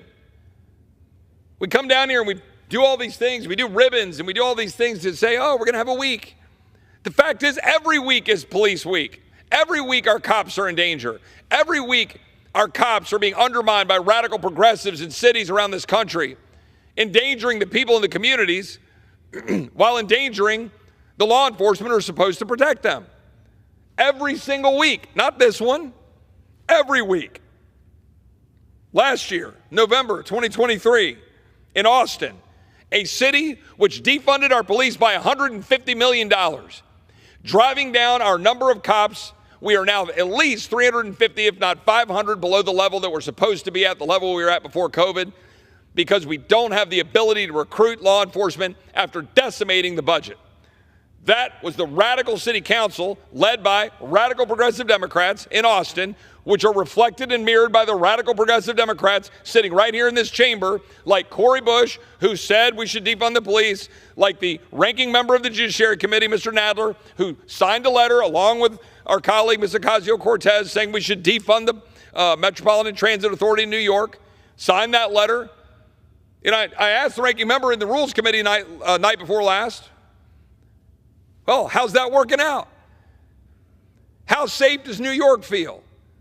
How safe is the subway system in New York City? Because right now, I think there's a whole hell of a lot of people in New York and around this country who are looking at New York and they're saying, what happened? A whole hell of a lot of people are looking at the nation's capital saying, how can I come see my representatives and come to the nation's capital and feel like I'm going to be safe?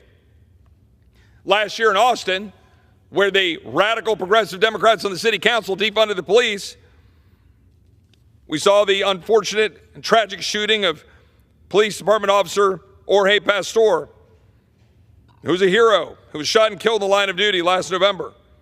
In San Antonio, we had 3 San Antonio police officers who were shot during a standoff with an armed career criminal who had absconded bond and was wanted on multiple charges. Why? Because the radical progressive Democrat DAs and the radical progressive Democrat judges, all funded by Soros, all purposeful, all in a network around this country, they let these guys out. And then they shot cops. 378 officers were shot in the line of duty in 2023. 138 peace officers died in the line of duty in 2023. 48 by gunfire, 10 by vehicular assault, 7 from a heart attack. There were 115 ambush-style attacks against police in 2023, which claimed the lives of 20 officers. This year, 58 police officers have died in the line of duty. They're under attack every single day, and my radical progressive Democrat colleagues don't care because they're totally fine defunding them. And they want to come to the floor of this body and say it's not true, when there's mountains of evidence saying it is. And in fact, 113 of my colleagues voted against a resolution which decried the defunding of cops just last year. In Austin, crime is skyrocketing. 73 homicides in 2023, up from 71 in 2022, the highest level since going back some 40-odd years. All as a result of defunding the police to the tune of $150 million. The fallout, as I said, 350 vacancies. The Austin Police Department stopped responding to non-threatening 911 calls in the fall of 2021. Think about that. All as crime has increased and overdoses are skyrocketing, in part due to the lawlessness of our wide open borders. You see, the rule of law doesn't matter to my radical progressive Democratic colleagues. The rule of law is being undermined. The safety and security of the people that I represent is being undermined, and it's being made worse. The fact is now we have a fentanyl crisis all across this country, and in particular in places like Austin, Texas, where just 2 weeks ago we had, I don't even know the exact number, but there were 75 reported cases of individuals overdosing in a matter of a 72-hour stretch, killing at least 9 people, and I can't remember the number of people who had to resuscitate by Narcan. It's the largest fentanyl poisoning in Austin for over a decade, and it's happening because this stuff is pouring across our southern border. Which brings me to a point. The rule of law. The rule of law being undermined by our radical Democratic colleagues who are undermining cops, defunding cops, the same radical progressive Democratic colleagues who are leaving our border wide open and exposed, blatantly disregarding the law, undermining the rule of law, the very rule of law that attracts immigrants to come to our country. And we have police officers killed by illegal aliens. In March of 2024, an illegal alien from Mexico was charged with crashing his car that killed a 27-year-old Washington State trooper. New York PD officers were assaulted by a mob of illegal aliens. 5 illegal aliens savagely assaulted 2 officers. The suspects were back onto the streets without bail. I think they've been recently given some very minor sentences. Never forget DUI fatalities as a result of those who are here illegally, including in Kerr County, which I represent in Texas, where you had a drunk illegal alien crashing into members of the Thin Blue Line Motorcycle Club made up of active duty service members, law enforcement officers, and retired officers, killing retired officer Joseph Pagley of Chicago, United States Army Lieutenant Colonel Jerry Wings Harbor of Houston, and retired U.S. Army officer Michael White of Chicago. Right here in our nation's capital, it's become a region of lawlessness and disorder. Crime in D.C. is up 30%. Violent crime up 37% from 22 to 23. We had one of our own members of Congress who was carjacked just 10 blocks from here. Another member of Congress who was assaulted. We've had staff members, such as the staff member of Senator Rand Paul, who was stabbed. We had a teenage gunman just a few weeks ago spraying AR-15 rounds that he's pretty much just let go. This is the state of things in our nation's capital. It's the state of things in New York City. It's the state of things across our country. It's a return to lawlessness. And if you don't have the rule of law, what do you have? When you let violent criminals out of jail, what do you think is going to happen? And by the way, there are people on my side of the aisle who are guilty of that. the false name of compassion, we're letting people out on the streets who are endangering our own people. The rule of law matters. And you can't have the rule of law if cops can't enforce the rule of law and be abandoned by the very people that are supposed to support them. And that's what's happening. You can't have the rule of law if the borders are wide open.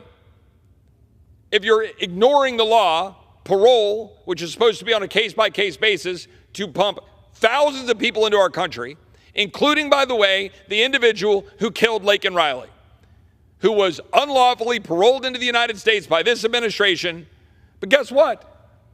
Without any consequence, except for Laken Riley, who's no longer with us.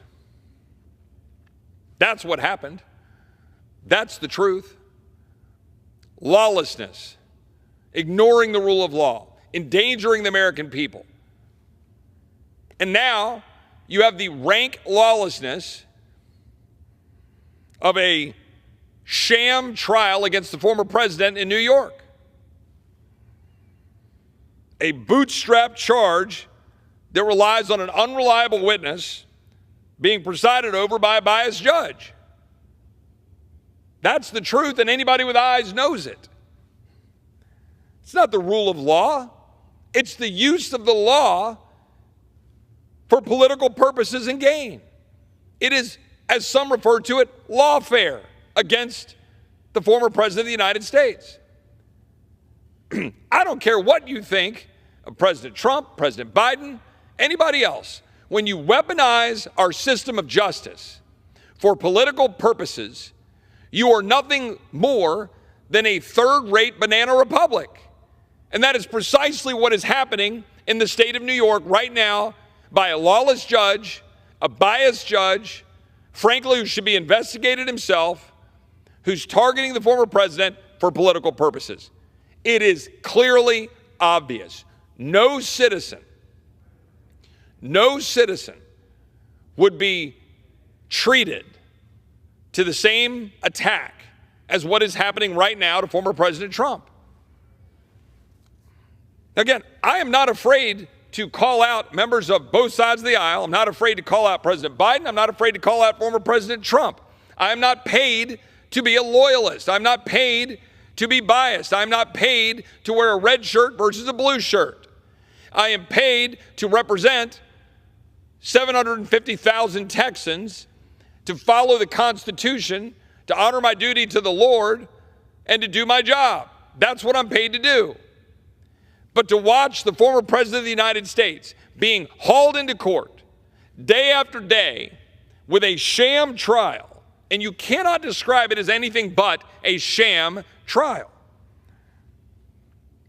The DA's office previously determined that its theory of criminal liability under New York law would not hold up. That's the truth.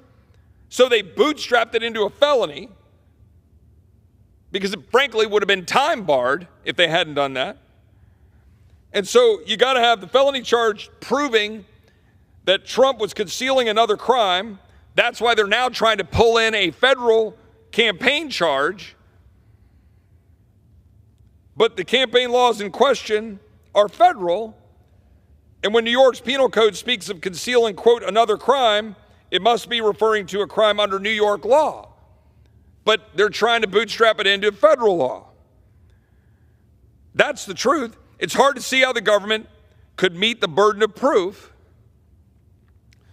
According to my good friend Andy McCarthy, a former federal prosecutor, he wrote that saying, not unless there is as yet undisclosed evidence that Trump actually paused to consider the possibility that these payments were in-kind campaign expenditures, believe they might well be, yet went through with them anyway. All bootstrapped federal law into state crime charges. Neither the Justice Department nor the Federal Election Commission bureaucrats whose expertise lies in the operation of the relevant laws allege wrongdoing by Trump. Yet here we are. And by the way, the whole theory hinges on Michael Cohen, who is widely viewed to have committed perjury in multiple locations, including before this very body in the House Oversight Committee, as Chairman Comer has laid out for the public to see. By the way, a convicted felon he is, By the way, disbarred he is, previously pleading guilty to perjury, financial crimes, campaign finance violations.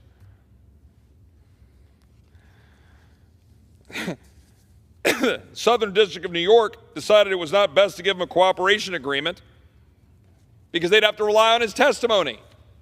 Yet here we are, and we've got this case proceeding with Bragg doing it for political purposes, all in front of a biased judge. Judge Merchan refused Trump legal team requests that he recuse himself over bias because his daughter, Lauren, worked as a Democrat political consultant. One of our own colleagues, Mr. Goldman, formerly a lawyer for Schiff, Representative Schiff, during Trump's first impeachment, is her client and has also been working to prep Cohen for testimony undergoing this week. And by the way, the daughter of the judge has worked for prominent Democrats, Kamala Harris, Gavin Newsom, Congressman Adam Schiff, has made multiple contributions to Democratic campaigns.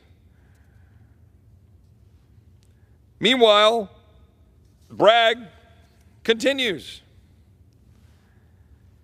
This whole sham of a trial undermines the rule of law and the faith of the American people in it.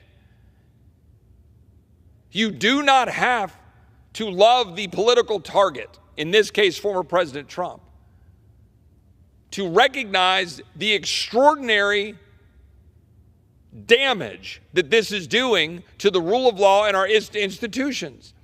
And by the way, the purposeful damage it is attempting to be done to President Trump himself. That's the purpose. And to his great credit, he's persisting. Not allowing this kangaroo court in New York to undermine his ability to continue to campaign, to try to garner the votes necessary to win in November, come in here and clean up the mess that is being created by the lawless Biden administration, a Biden administration which is engaging in lawless behavior on a daily basis, whether it's student loans, ignoring the courts, whether it's wide open borders, whether it's fentanyl pouring into our communities, whether it's perpetuating this undermining of cops. That's all happening in real time.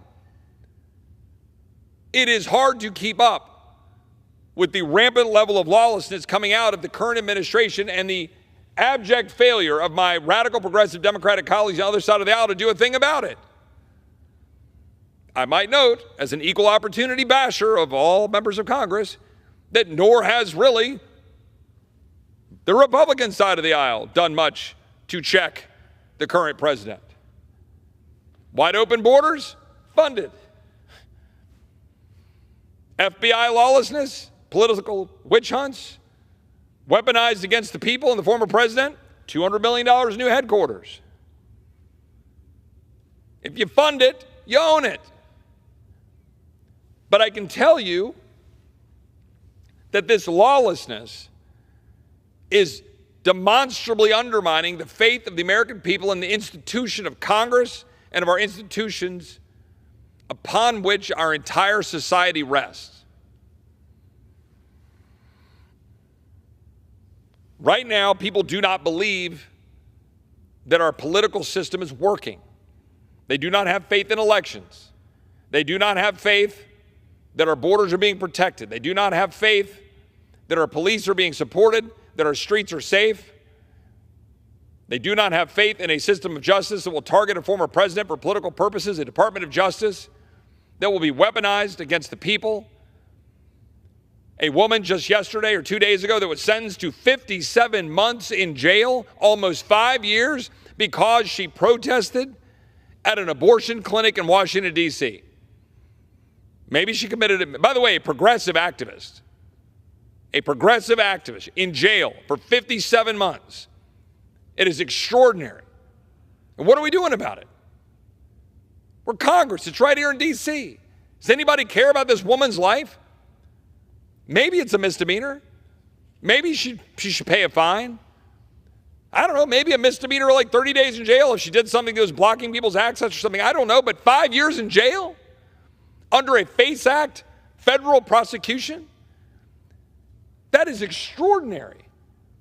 I mean, does anybody care about what's happening to the weaponization of government against the people? Again, do you believe that your nation is sovereign and secure when our borders are wide open and terrorists and criminals come in? The answer is no. The county attorney of Kinney County, Texas, was just testifying this week in the Budget Committee. And he said in 2021, they had about 150 prosecutions. Last year, they had 6,700. My Democratic colleagues shrug that off like it's no big deal. They shrug off the $13 billion that Texas has to pay to deal with wide open borders. They shrug off the death of Laken Riley like it's just some happenstance because the president is violently disregarding our laws and pumping people into the United States in violation of parole laws. Our cops are being targeted. They're not being prosecuted. Soros DAs are letting criminals on the streets. We're funding the lawlessness, letting people out on the streets. All of that is continuing while a judge goes after a former president of the United States, while a radical DA in New York, another Soros DA, is going after the former president for clearly political purposes with a sham trial. All of that is happening. Why would the American people believe in the institutions of this country? And you would think we would be doing something to try to restore that. So here we are. There is one thing we can do, one thing we should do to restore some semblance of confidence in our system this year. House Republicans must pass the SAVE Act. House Republicans have the opportunity to make clear what 87% of Americans believe, that only citizens of the United States should vote in elections, and in this case, in the SAVE Act, that they vote in federal elections, they must be a citizen. They must produce documentary evidence of being a citizen of the United States to vote in a federal election. 87% of Americans, vast bipartisan support across this country to ensure that you can believe in our system of elections, that only citizens will be voting. Just last week, my radical progressive Democratic colleagues unanimously opposed a bill to exclude non-United States citizens from the census used to allocate congressional seats.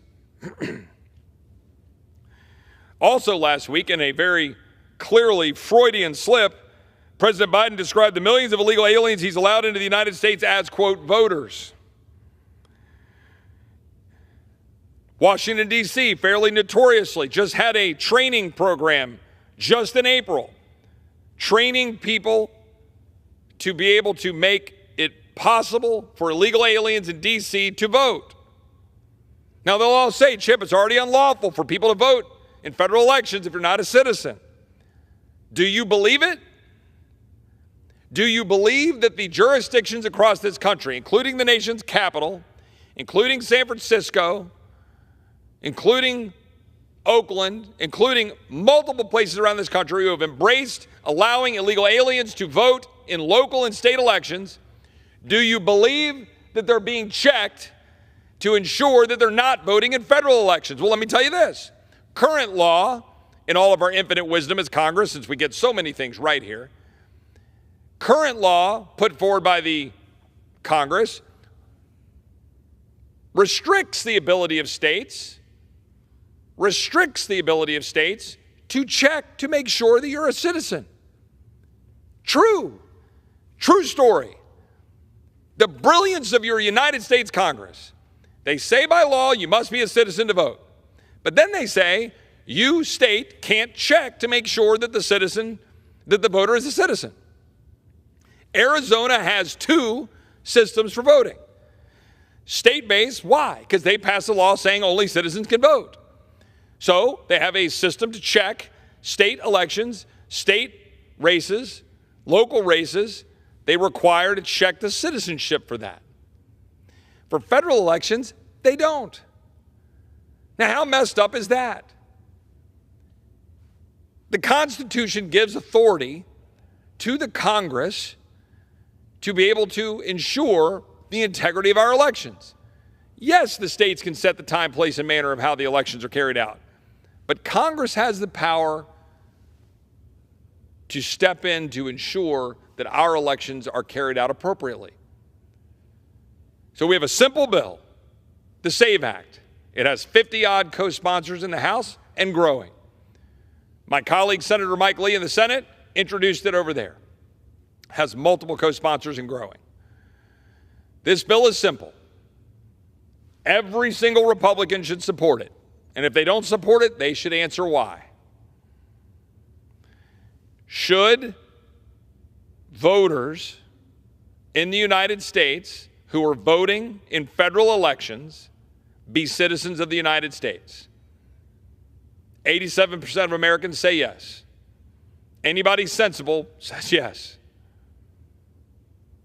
Should anyone who's going to vote in those federal elections in Congress, Senate, and for the presidency, should they have to demonstrate that they are in fact citizens by presenting a passport, by presenting a voter ID, a real ID from a state-issued driver's license, combined with a birth certificate, other forms that we lay out, like anything else you have to do. If you want to fly in this country, all the things that you have to do to prove you are who you say you are. And to my radical progressive Democratic colleagues who protest, saying, this is crazy, it's already a requirement that you be a citizen to vote. Then what are you afraid of? What are you worried about? I will tell you what they're worried about. They're worried about making sure it's true. They worry about the fact that the vast majority of my radical progressive Democratic colleagues would be perfectly fine getting rid of that law requiring citizenship to vote.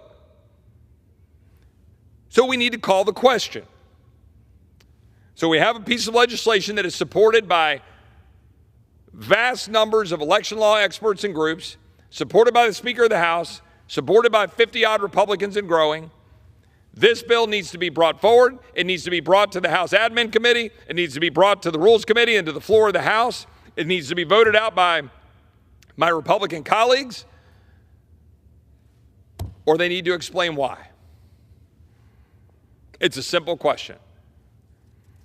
If you want people to believe in their country, if you want them to believe in the rule of law, if you want them to believe in their system of government, if you want them to believe in the elections of their representatives and of the President of the United States so that we can avoid what happened in 2016 when my radical progressive Democratic colleagues questioned the election of President Trump over Secretary of State Hillary Clinton, and did so vocally and loudly and repeatedly, questioning. Again in 2020, questions about the election, all the way right up and through January. If you want to get rid of those problems, then make sure our elections are believable. Make sure that you know who's voting, and importantly, make sure that only citizens of the United States of America are voting in federal elections. This is not a hard question. You either believe it or you don't. To my Republican colleagues who want to hide behind federalism, don't. The Constitution of the United States is clear, both in terms of our ability to deal with the election of members of Congress and the President, as well as issues like naturalization.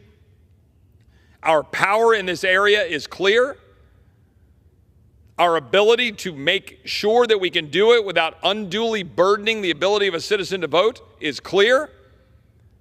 So get busy fixing it if you've got a concern, but don't hide, because there's going to be nowhere to hide.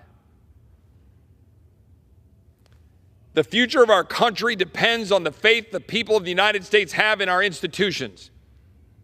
We should support our police. We should support the rule of law. We should put criminals behind bars. We should have a sovereign nation and a secure border. We should know who is here. We should remove illegal aliens. We should secure the border of the United States. We should make sure that only citizens vote in our elections. We should end the dangerous flow of fentanyl into our communities. We should stop countenancing the sham trials and the politicization of our judiciary system against the former President of the United States, or the politicization of the Department of Justice against the American people. If you want to restore the greatness of this country, if you want to create prosperity, if you want to be able to believe in a country, if you want to be able to restore the American dream and pass down to our kids and grandkids the birthright of being an American, it all begins and ends with the rule of law. The rule of law is why people have come to our country to achieve greatness. They don't come here for free lunches. Not historically, maybe more recently. But as the great economist Milton Friedman said, he's all for open borders if you get rid of the social welfare state. Well, ladies and gentlemen, we have a social welfare state. We need to limit the flow of people coming into the country and taking advantage of the social welfare state. We need to restore sovereignty. We need to make sure that criminals and terrorists aren't coming here. We need to secure the border and the flow of fentanyl, make sure only citizens vote, support our law enforcement, keep criminals in jail, and keep the American people safe. And if you do that, there is a small chance that if combined with any kind of ounce of fiscal restraint by this body, I will not hold my breath on that one right now, we might be able to save this country for our kids and grandkids. But I want to be very clear, in particular to my Republican colleagues. If you think you're going to hide behind election season, if you think you're going to hide behind talking about what rules go down, what don't go down, if you think you're going to hide behind the presidential election and the first 100 days of an agenda, if you think you're going to be able to hide behind that to avoid answering to the American people on what we said we would do, cutting spending, balancing the budget, securing the border of the United States, ensuring our military is strong, has the tools to carry out its job with a clear mission, the care when it gets home, but is sparingly used and not in endless wars. If you want to make sure that you can go to the doctor of your choice and get the health care of your choosing and not an insurance bureaucrat, if you want to make sure you can have a car that you can afford and electricity in your home, and if you want to be able to be free from the bureaucracy of a federal government strangling the American family, if you want to be able to send your kid to the school of your choice and be able to make sure that they're being taught that America is great and that God is real and that we can do great things, if you want those things, then you have to actually fight for them. You can't just pass empty bills with empty titles, because that's all we do in this damn place. Every day, we did it today. We passed multiple bills that won't do a damn thing, all with fancy titles that make it hard for people to vote against whatever that additional spending or additional bureaucracy is. That's what we did. We did it today. We'll do it tomorrow. And we'll then try to campaign on those empty nonsense bills. Why don't we do something that matters? Why don't we actually do one thing we said we would do? Yes, I said it again to my Republican colleagues who excoriate me because of a speech I gave before Thanksgiving saying, name one thing. Well, we passed a TikTok bill on a bipartisan basis that will require China to divest TikTok. I support that. All right. Okay. Right? We've got this great SAVE Act we're moving. I hope we can actually pass it off the floor. We haven't done that yet. But when are we going to step up to the plate and do the things we said we would do? Have we cut spending? No. Did we honor the caps to even hold spending? No. Have we secured the border? No. Have we reined in what I might refer to as endless wars and endless conflict for the last 25 years? We've been in perpetual war, funding other people's wars. No. Have we restored energy freedom? No. Have we restored healthcare freedom? Go to the doctor of your choice. No. When are we going to do one of those things? Because that's why we're here. That's why the voters sent us here. So we should get busy doing the things that we said we would do. And it all begins and ends with restoring the rule of law in this country. Stand by cops.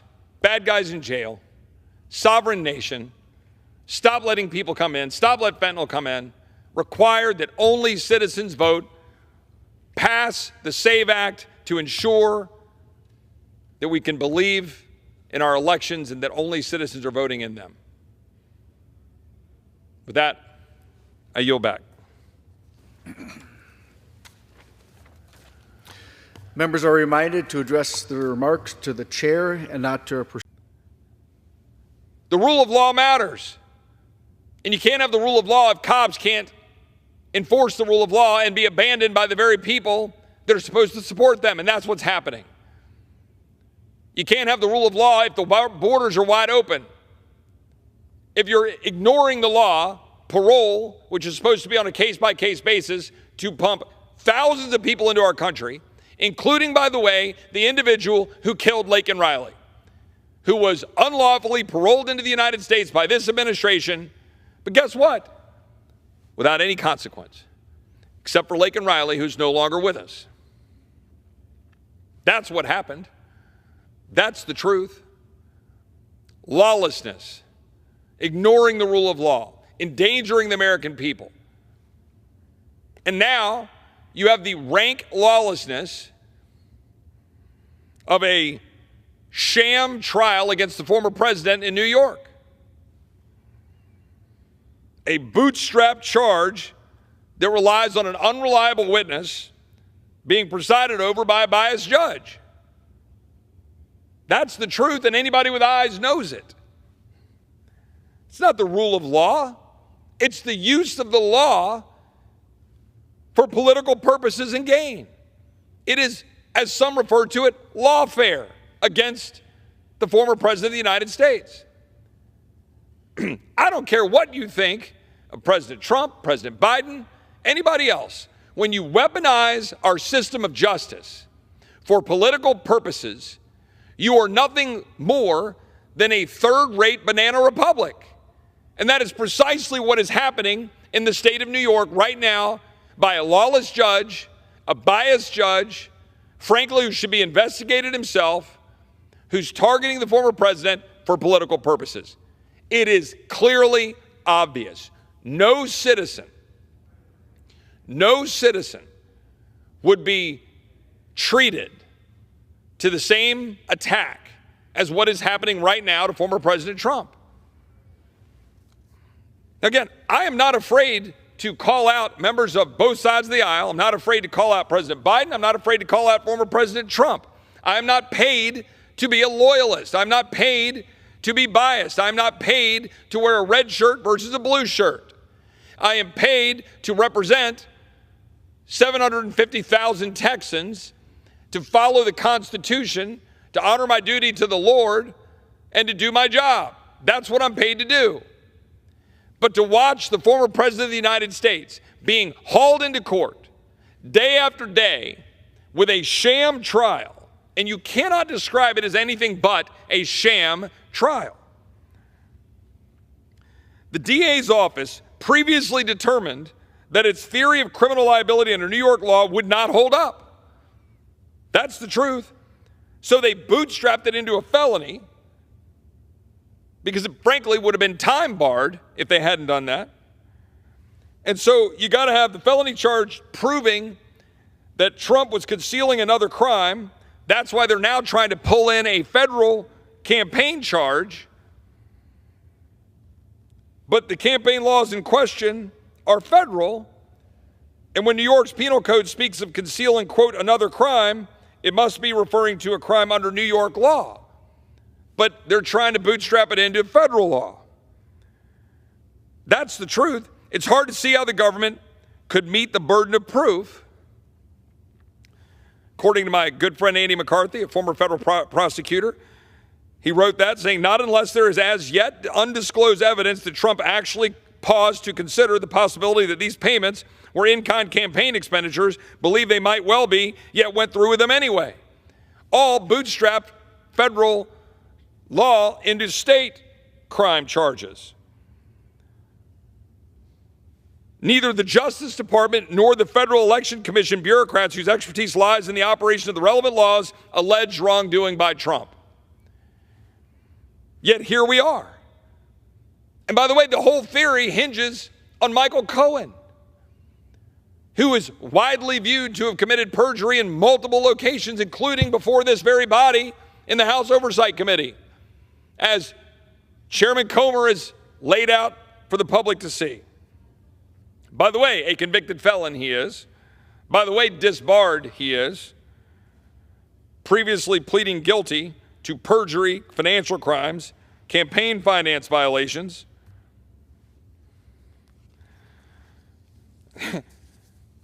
Southern District of New York decided it was not best to give him a cooperation agreement because they'd have to rely on his testimony.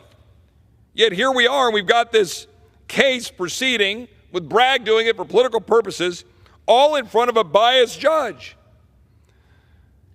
Judge Merchan refused Trump legal team requests that he recuse himself over bias because his daughter, Lauren, worked as a Democrat political consultant. One of our own colleagues, Mr. Goldman, formerly a lawyer for Schiff, Representative Schiff, during Trump's first impeachment, is her client and has also been working to prep Cohen for testimony undergoing this week. And by the way, the daughter of the judge has worked for prominent Democrats, Kamala Harris, Gavin Newsom, Congressman Adam Schiff, has made multiple contributions to Democratic campaigns. Meanwhile, Bragg continues. This whole sham of a trial undermines the rule of law and the faith of the American people in it. You do not have to love the political target, in this case, former President Trump, to recognize the extraordinary damage that this is doing to the rule of law and our institutions. And by the way, the purposeful damage it is attempting to be done to President Trump himself. That's the purpose. And to his great credit, he's persisting. Not allowing this kangaroo court in New York to undermine his ability to continue to campaign, to try to garner the votes necessary to win in November, come in here and clean up the mess that is being created by the lawless Biden administration, a Biden administration which is engaging in lawless behavior on a daily basis, whether it's student loans, ignoring the courts, whether it's wide open borders, whether it's fentanyl pouring into our communities, whether it's perpetuating this undermining of cops. That's all happening in real time. It is hard to keep up with the rampant level of lawlessness coming out of the current administration and the abject failure of my radical progressive Democratic colleagues on the other side of the aisle to do a thing about it. I might note, as an equal opportunity basher of all members of Congress, that nor has really the Republican side of the aisle done much to check the current president. Wide open borders, funded. FBI lawlessness, political witch hunts, weaponized against the people and the former president, $200 million in new headquarters. If you fund it, you own it. But I can tell you that this lawlessness is demonstrably undermining the faith of the American people in the institution of Congress and of our institutions upon which our entire society rests. Right now, people do not believe that our political system is working. They do not have faith in elections. They do not have faith that our borders are being protected. They do not have faith that our police are being supported, that our streets are safe. They do not have faith in a system of justice that will target a former president for political purposes, a Department of Justice that will be weaponized against the people. A woman just yesterday or 2 days ago that was sentenced to 57 months in jail, almost 5 years, because she protested at an abortion clinic in Washington, D.C. Maybe she committed it. By the way, a progressive activist in jail for 57 months. It is extraordinary. Announced policy of January 9th, 2023. The chair recognizes the gentleman from Texas, Mr. Roy, for 30 minutes. I thank the Speaker. Anybody who's watching the world events unfolding today is well aware that our dear friends in Israel are under attack, but they're not just under attack by Hamas. They are in fact under attack from the anti-Western civilization radical progressives across the globe, and in particular at the International Criminal Court. And in all ways, with respect to this attack on Israel, on Western civilization, on our own values, on the abuse of an international organization with no real legitimacy, the International Court, the United States should have Israel's back. Let's look back for a second at October 7th. Let's look at what Israel is dealing with in addition to a long history of being under attack, of facing foes in the Middle East, of having to live in constant fear of attack, of having to live under the technology provided in mutual relationship between the United States and Israel with Iron Dome and with David's Sling and with all the technology to shoot missiles down. How many Americans would like to be sitting in Manhattan or in D.C. or in Austin, Texas, or in Dallas or in San Francisco or any other part of this country and be sitting there knowing that the only reason they're safely sitting there is that the missiles that are constantly being fired at them are being taken down by technology? I don't think that would sit too well with most Americans. I don't think most Americans would sit back if rockets were being fired into our nation from Juarez into El Paso. I don't think we just sit back and say, oh, that's great, fine, keep firing missiles, we'll just put up a shield and shoot them down. I think we would do something about it, and I think it would be pretty violent. And I think we would be right to do so. Look at October 7th for our friends in Israel. Let's start with the fact that 22 American citizens were killed. Let's add to it that 1,000 Israelis or more were killed. Almost 3,000 injured. 4,500 rockets were fired in from Gaza by Hamas into Israel. 1,300 targets were struck. Not since the Holocaust has this large a number of Jews been killed in a single day. That's the truth.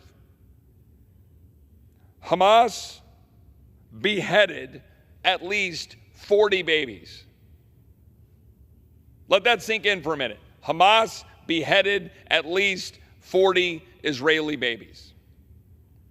Hamas terrorists not only raped and murdered Israeli women, they forced husbands, families, and friends to watch. That happened. We have documentary evidence. We know this occurred. A compilation of those atrocities captured on video shows gunmen shooting the dead bodies of civilians in cars, militants in the process of beheading a body with a hoe, burnt corpses thrown in a dumpster.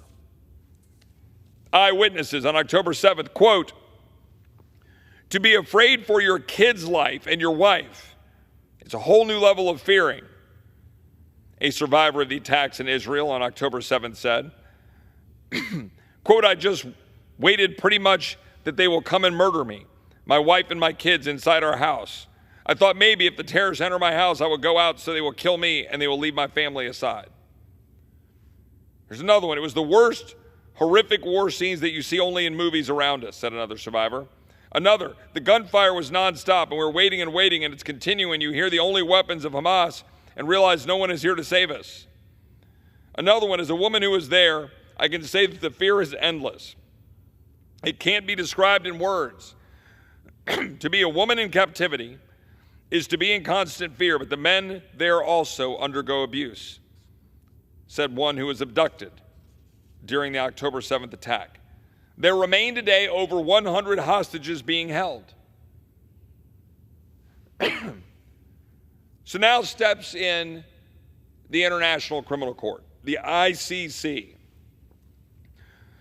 When President Trump came into office, he rightfully recognized the threat of the International Criminal Court.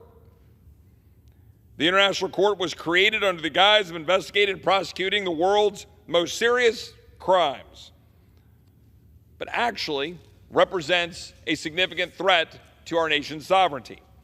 In 2020, when President Trump came into office, he issued an executive order punishing by way of sanctions anyone at the ICC that goes after the United States service members, or our allies, such as Israel. What did President Biden do in all of his infinite wisdom? He revoked those sanctions as soon as he got into office, effectively giving the ICC a free pass to target United States citizens and our allies, such as Israel.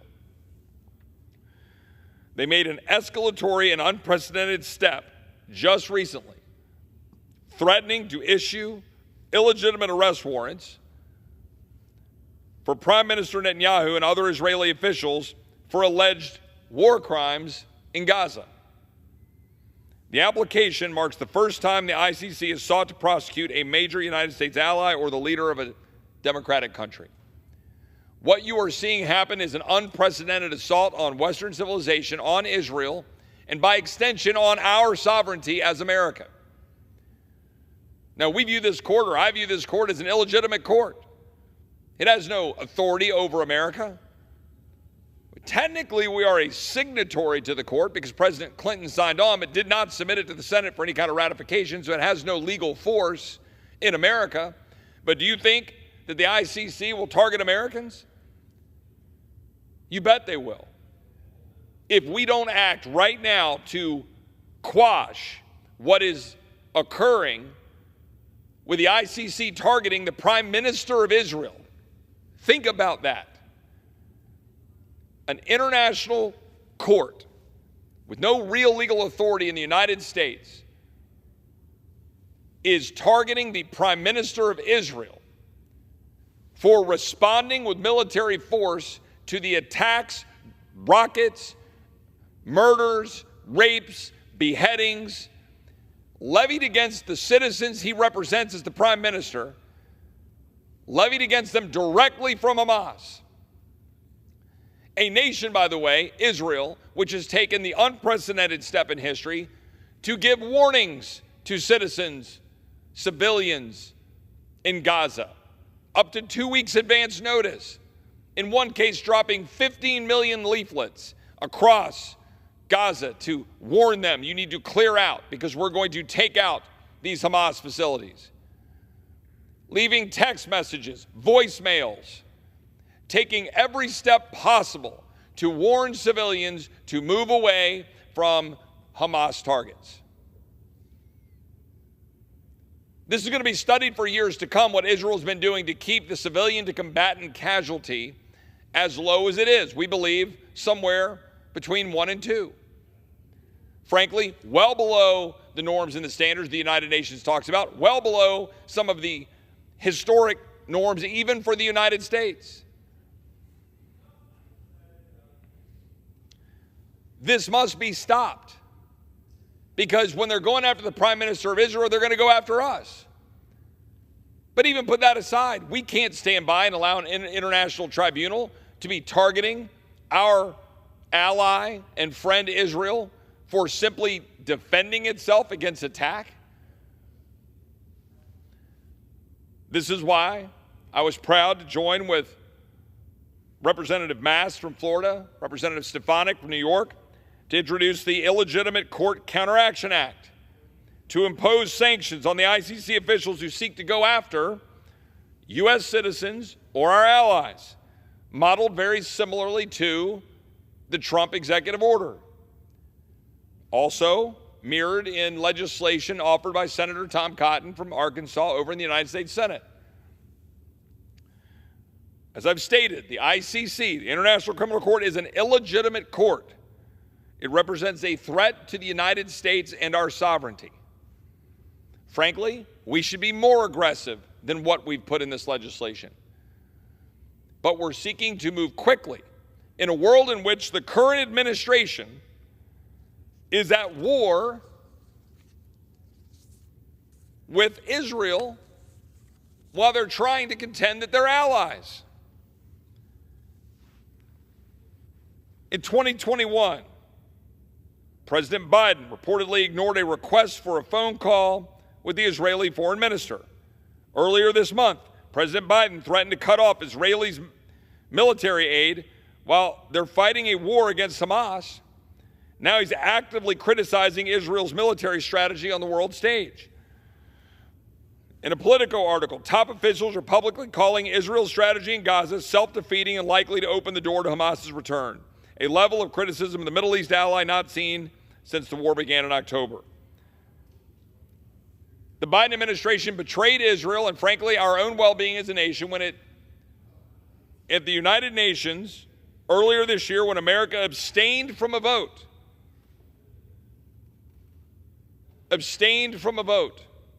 when the United Nations was calling and demanding for an immediate ceasefire, which would have been a one-sided ceasefire, hamstringing Israel in its defense against Hamas. The United Nations lowered its flag to mourn the recent death of the butcher of Tehran, the president of Iran. The United States Deputy Ambassador to the United Nations, Robert Woods, stood for the moment of silence in honor of the former president of Iran. This is what this administration is doing. They're taking steps directly to undermine Israel. We have never seen this kind of unprecedented undermining of one of, if not our closest ally, at a time when they most need our support. And look, I am not one to believe in blind support. I've in fact voted against funding here because I thought the funding was foolish and misguided because it included funding that would go to Hamas. We voted for, I think, about $15 or $16 billion of aid to Israel, something I generally supported. But it included $9 billion in humanitarian aid, which we knew, based on history, common sense, and experience, would go to Hamas. And in fact, it is. We should not blindly support anybody. We should not just write blank checks. We should not pat ourselves on the back for support. But when you've got an international criminal court that has no legal force in the United States, when you've got an international criminal court threatening to go after the prime minister of our very close, if not closest ally, for defending itself when it's having rockets fired out of itself and against enemies that beheaded 40 of their own babies, I'm sorry. That criminal court needs to be forcefully condemned by the United States. But at the same time, this is all going on. And I hope we will bring forward this legislation forthwith. It is a good bill. It has, I think, 60 co-sponsors and growing with a cross-section ideologically of the conference. I hope we will bring this bill forward when we get back from the Memorial Day recess. And I want to compliment the Speaker of the House, Mike Johnson, for his work in trying to move this bill forward. I want to compliment the Chairman of the Foreign Affairs Committee, Michael McCall, for his work in trying to get this forward and working with a broad cross-section of us to get legislation to condemn the International Criminal Court, pass sanctions, force them to understand that if they're going to act against our ally, if they're going to take an unprecedented step of issuing warrants against the Prime Minister for alleged war crimes, that we will sanction them and that they will have no welcome mat in the United States. By sanctioning, we mean that all of the actors involved would not be welcome here, their families would not be welcome here, their visas would be revoked, and other penalties and measures, including any funds that potentially flow from the United States to get to the International Criminal Court, which are not supposed to occur but often do through these various NGOs, that we would take all the steps we can to undermine an International Criminal Court that has no basis. But while that is going on, remember this.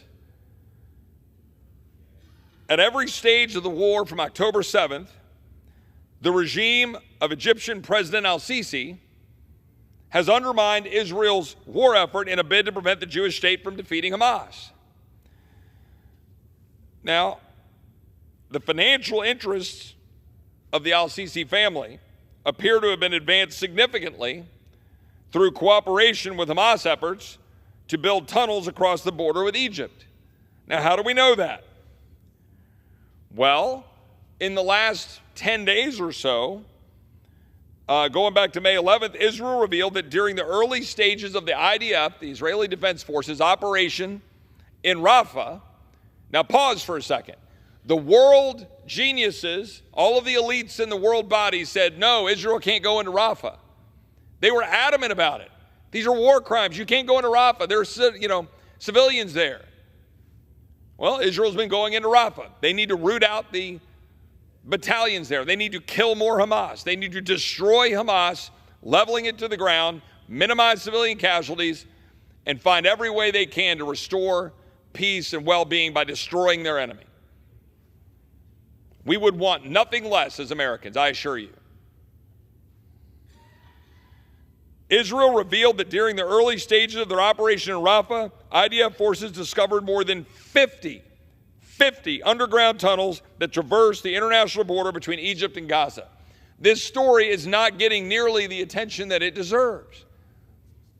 What is it that the international bodies, what is it that the people and Palestinians in Gaza and the folks associated with Hamas and those that are enemies of Israel, what is it that they didn't want us to know? The scope of the cross-border tunnel project indicates that Egyptian authorities were not merely aware of Hamas's operation, they were supporting it. They were partners. They were making money. All by the way that there's all sorts of existing international agreements dating back to 1979 between Egypt and Israel. How much American money is flowing to Egypt? How much American money is flowing to the very countries, the very entities that are attacking Israel? And here, they didn't want people to go into Rafah. They didn't want Israel to go in. Why? Because they knew that the game was going to be given up. That there is a concerted, coordinated effort throughout the Middle East region to find ways to dismantle, disrupt, attack, and destroy Israel. That's the truth. And this president is effectively supporting it, pulling back on the resources given to Israel, undermining diplomacy, calling for one-sided ceasefires, funding Iran, lifting sanctions on Iran, allowing billions of dollars of their oil money to flow to China, which is enriching Iran and empowering China, undermining our national security, undermining our ally Israel. That's all occurring right now, all while the International Criminal Court is targeting the Prime Minister of Israel. Now look, there's nothing new. Egypt has tried to undermine Israel's military operations in Gaza every step of the way. Egypt has blocked the exit of Gazans from the war zone. Egypt has blocked humanitarian aid from entering Gaza while accusing Israel of genocide at the International Court of Justice. Egypt has threatened to abrogate its peace treaty with Israel and tied the future of the peace to Israel's bowing to pressure not to operate in Rafah. Egypt has undermined hostage talks and waged political warfare against Israel at the United Nations and other international arenas. There is nothing new here except we now know, right in front of us, the new information about Egypt reveals what we've known about the region's attack and assault on Israel. 50 tunnels, and they keep counting them. Bodies of hostages have been found in the tunnels. It's been clear that there's been the movement of weaponry through the tunnels. But this is just more of the same from an administration that is endangering America on the world stage, undermining the safety and security of the American people. A disastrous, radical, progressive Democratic regime in the White House. Basically, all that regime is propping up a president and using him as a puppet to carry out their radical leftist agenda. There has been no accountability for the disastrous Afghanistan withdrawal. There's been no justice for the 13 service members who died there. No accountability for the billions in military equipment left behind. This administration has created the worst border crisis in the history of our nation, endangered our citizens. Authorities in this country apprehended an illegal alien just this week with a van they called a rape dungeon on wheels. They found children's toys inside with condoms and ropes. This is your country. This is happening in your backyard. There are little girls getting sold into this sex trafficking trade while we speak. An illegal alien from Nicaragua was accused of restraining and blindfolding a 12-year-old girl while attempting to sexually assault her. The alien illegally crossed the Texas border in October of 2021 and was released. Released. 80 known or suspected terrorists have been encountered at the southwest border just in fiscal year 24, more than all of those encountered in FY 17 to 21 combined.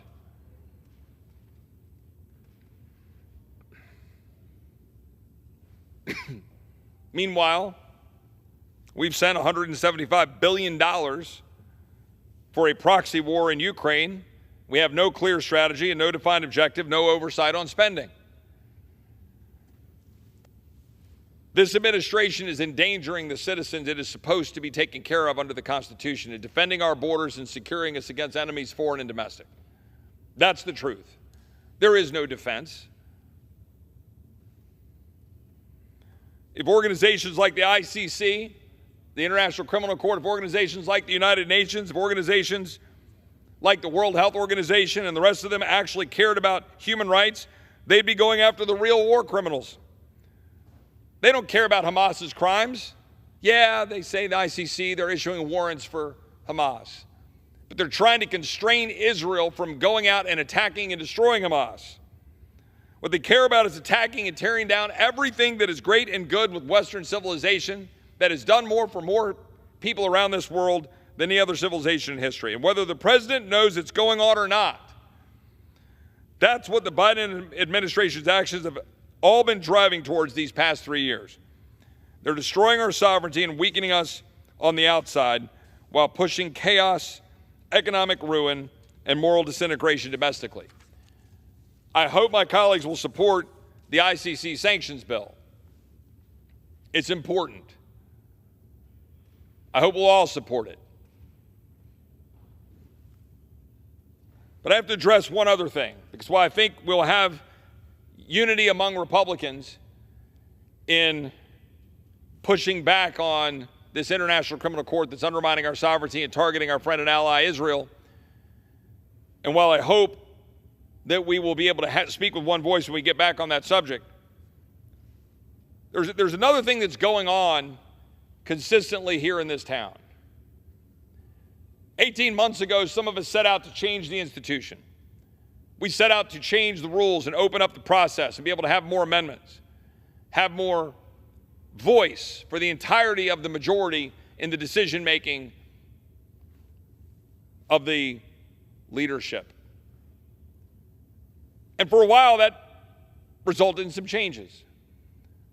Last year, we were able to get Republican and broad support for what we call the Limit, Save, Grow Act in order to put forward a vision for limiting the increase in debt while expanding fiscal responsibility. It was good legislation. We passed the strongest border security bill that we've ever passed. It had no amnesty in it. It had legitimate border security measures that have been rejected by Democrats, but which would, by any objective measure, secure the border of the United States, and almost assuredly would have meant that the killer who was paroled into the United States by the Biden administration would not have been able to be paroled and would not have been able to kill Laken Riley. We passed that bill. We passed that bill as Republicans, uniting to do that. We passed 7 appropriations bills. We processed about 1,100 amendments. We were able to move the ball forward in order to unite, in order to get this train back on track to see if we could do the appropriations process the right way. But there are many people in this body, particularly among my Republican colleagues, who want to hide behind rules and hide behind votes on rules, taking down rules, to say that we're not actually carrying out regular order. Now, what does that mean for the average citizen out there? There are people in this town who want to have every excuse possible for blowing the budget of the United States, racking up debt, leaving the border wide open, sending more money overseas for endless wars, and then coming to us and crying about how somehow we don't get it. We don't get it, you see. We're supposed to all work as a team and agree to all the rules. Does it matter what's in the rule? What good is unity if your unity is for a terrible and stupid and destructive purpose? What good is unity if unity is going to rack up more debt and destroy our budget, destroy our children's futures, and empower bureaucrats, empower tyrants, take away liberty, leave borders open, allow people to die, empower China, send money to Ukraine? What good are promises to say that you're going to secure the border of the United States before you deal with Ukraine and then do nothing of the sort? What good are rules that carry out that as the result? When you hear a Republican decrying the fact that some of us want to say no and stand athwart history, yelling stop, to quote William F. Buckley, ask them what they've done. Ask them what they've done to limit spending, cut spending, secure the border, do anything they said they would do. Ask them to prove it. Ask them to show their votes. Because nothing is going to change in this town as long as people bow down to the power brokers who tell you how it is. I will again state on the floor of this chamber, I answer to God, the Constitution, and the 750,000 people who sent me here. I answer to no committee chairman. I answer to no speaker. I answer to no colleague. I answer to those Texans I represent and following the law. My election certificate is every bit as valuable as anybody else's here. And if they don't like it and they want to go home and explain why they saddle up with Democrats for more Democrat support and majority Democrat support, and they want to try to explain their votes, go ahead. Explain the kill switches on cars that you voted for. Explain the Republicans who voted against defunding UNRWA last September, 3 weeks before Israel was attacked by people funded by UNRWA. Explain that.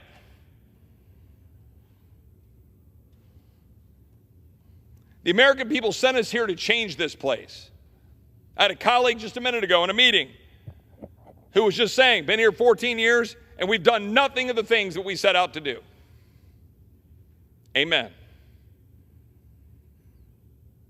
We have an obligation as members of this body to actually do the things we said we would do. I believe that the efforts that we set out to do 18 months ago resulted in positive change, and I'm not going to let go of those things. We did manage to hold spending, non-defense spending flat. Defense spending that went up was paid for out of the height of the IRS expansion and out of COVID money. We passed the best border security bill we could. We set the terms of the fight with a limit, save, grow bill for the defense spending bill. We put caps in place, which have already been busted. We started to push this place in the right direction, and that is the direction we ought to go back to. Over the next 5 or 6 months, the American people are going to have choices to make. I believe that they ought to return a Republican majority in the House and give us a Republican majority in the Senate, and I think they ought to put Donald Trump in the White House. But none of that will matter if Republicans aren't willing to come here and do what we said we would do and put every ounce of your election certificate on the line to do what you said you would do. Because we didn't come here to sit around for 2 years talking about how we get reelected. We came here to save the country. I hope that is what we will focus on doing. And I hope most Americans will sit and watch my friend from Arizona's detailed explanations of where this country is headed if we do not seek not just fiscal responsibility in the broadest sense, but as he will no doubt say in a few minutes, smart ways that we go about doing what we can do to save this country with its mountains of debt piling up for a variety of reasons, all of which are things we could deal with if we just had the courage to do it instead of looking at each other, talking about the next election. Once we get elected, we should do something with it. With that, I will yield back. So with that, I now yield as much time as he may consume to the gentleman from Texas, Mr. Roy, the author of this bill, and I want to thank him for working so closely, not only with me, but with the Foreign Affairs Committee. Well, I thank the Speaker. I thank my friend from Texas, the chairman, and I want to thank the ranking member and his staff, and the entire staff of the Foreign Affairs Committee for their diligent work on this. We're working all last week, working through the weekend. and conversations. And on this one, I think the tone, it's important to note that I do believe that there is significant bipartisan agreement that we need to take action to stand with one voice in this country, in the United States of America, to send a strong signal to not just the International Criminal Court, but to the international community generally, that we cannot stand by and allow the court to do what it's doing, because let's remember why we're here. We're here because the International Criminal Court is seeking to issue warrants on the Prime Minister of Israel. It merits letting that just sit out here and marinate for a second, that that's what we're dealing with. The Prime Minister of Israel, who is engaged in defending his country after the horrific October 7th attacks, which we have talked about in great detail on this floor. The assaults, the rapes, the beheadings of babies, the killing of innocent civilians, what happened and what occurred on our Jewish brothers and sisters and others in Israel on October 7th. And Israel is responding to that and taking the attack to Hamas. We recognize the difficulty of that, of Hamas being fully intertwined with the civilians in Gaza. The steps that Israel is taking to send text messages, drop 15 million leaflets or more, leave voice messages, give 2 weeks advance notice, do what they can to try to make sure that there's protections for civilians, keeping the overall civilian to combatant casualty below historic norms by most accounts, including third-party observation. Now looking into Rafah, when the international community is saying you can't go into Rafah, and you go into Rafah and you find 50-plus tunnels, I think now 75 or more tunnels where we know they were being used to carry out attacks on Israel. Israel is under assault right now with missiles being fired with regularity by Hamas into Israel. This is Israel. This is not some random entity. This is Israel, our close ally. And you've got a body to which we do have no sovereignty for this country that is being given to the International Criminal Court because we're not a party to it. We're not undermining our sovereignty. We're not going to do that as America. That's what this stands for. That's what this says. This says that we should not be allowing the International Criminal Court to not just go after the Israeli Prime Minister, but the door that opens to go after our own service members, to go after our own generals, to go after America's interests. Because what happens here is going to be coming at us and our country. That's why it's important to speak with one voice, with authority, with force. Now, we have been working in good faith, and again, I want to compliment the ranking member and Democrat staff. Again, we're working through the weekend. I do believe there were amendments that we could have agreed to. There were changes that we could have agreed to that would have had bipartisan support here. And I understand that the White House did not agree to that, and I think that's a shame. I think the White House made the wrong call. That's plain and simple. I think the White House got this wrong, and I just hope that we will be here today united as a body, putting aside partisan differences, and that we will move this bill forward and send it to the Senate, where the Senate can work its will.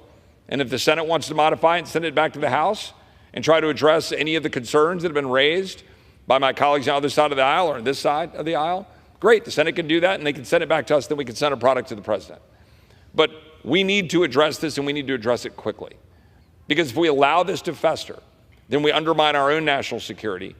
And importantly, at this moment in time, we give credence and power to an international body to which we are not a party, to which Israel is not a party, and that is being used to flex political muscle by targeting the Prime Minister for defending his own country.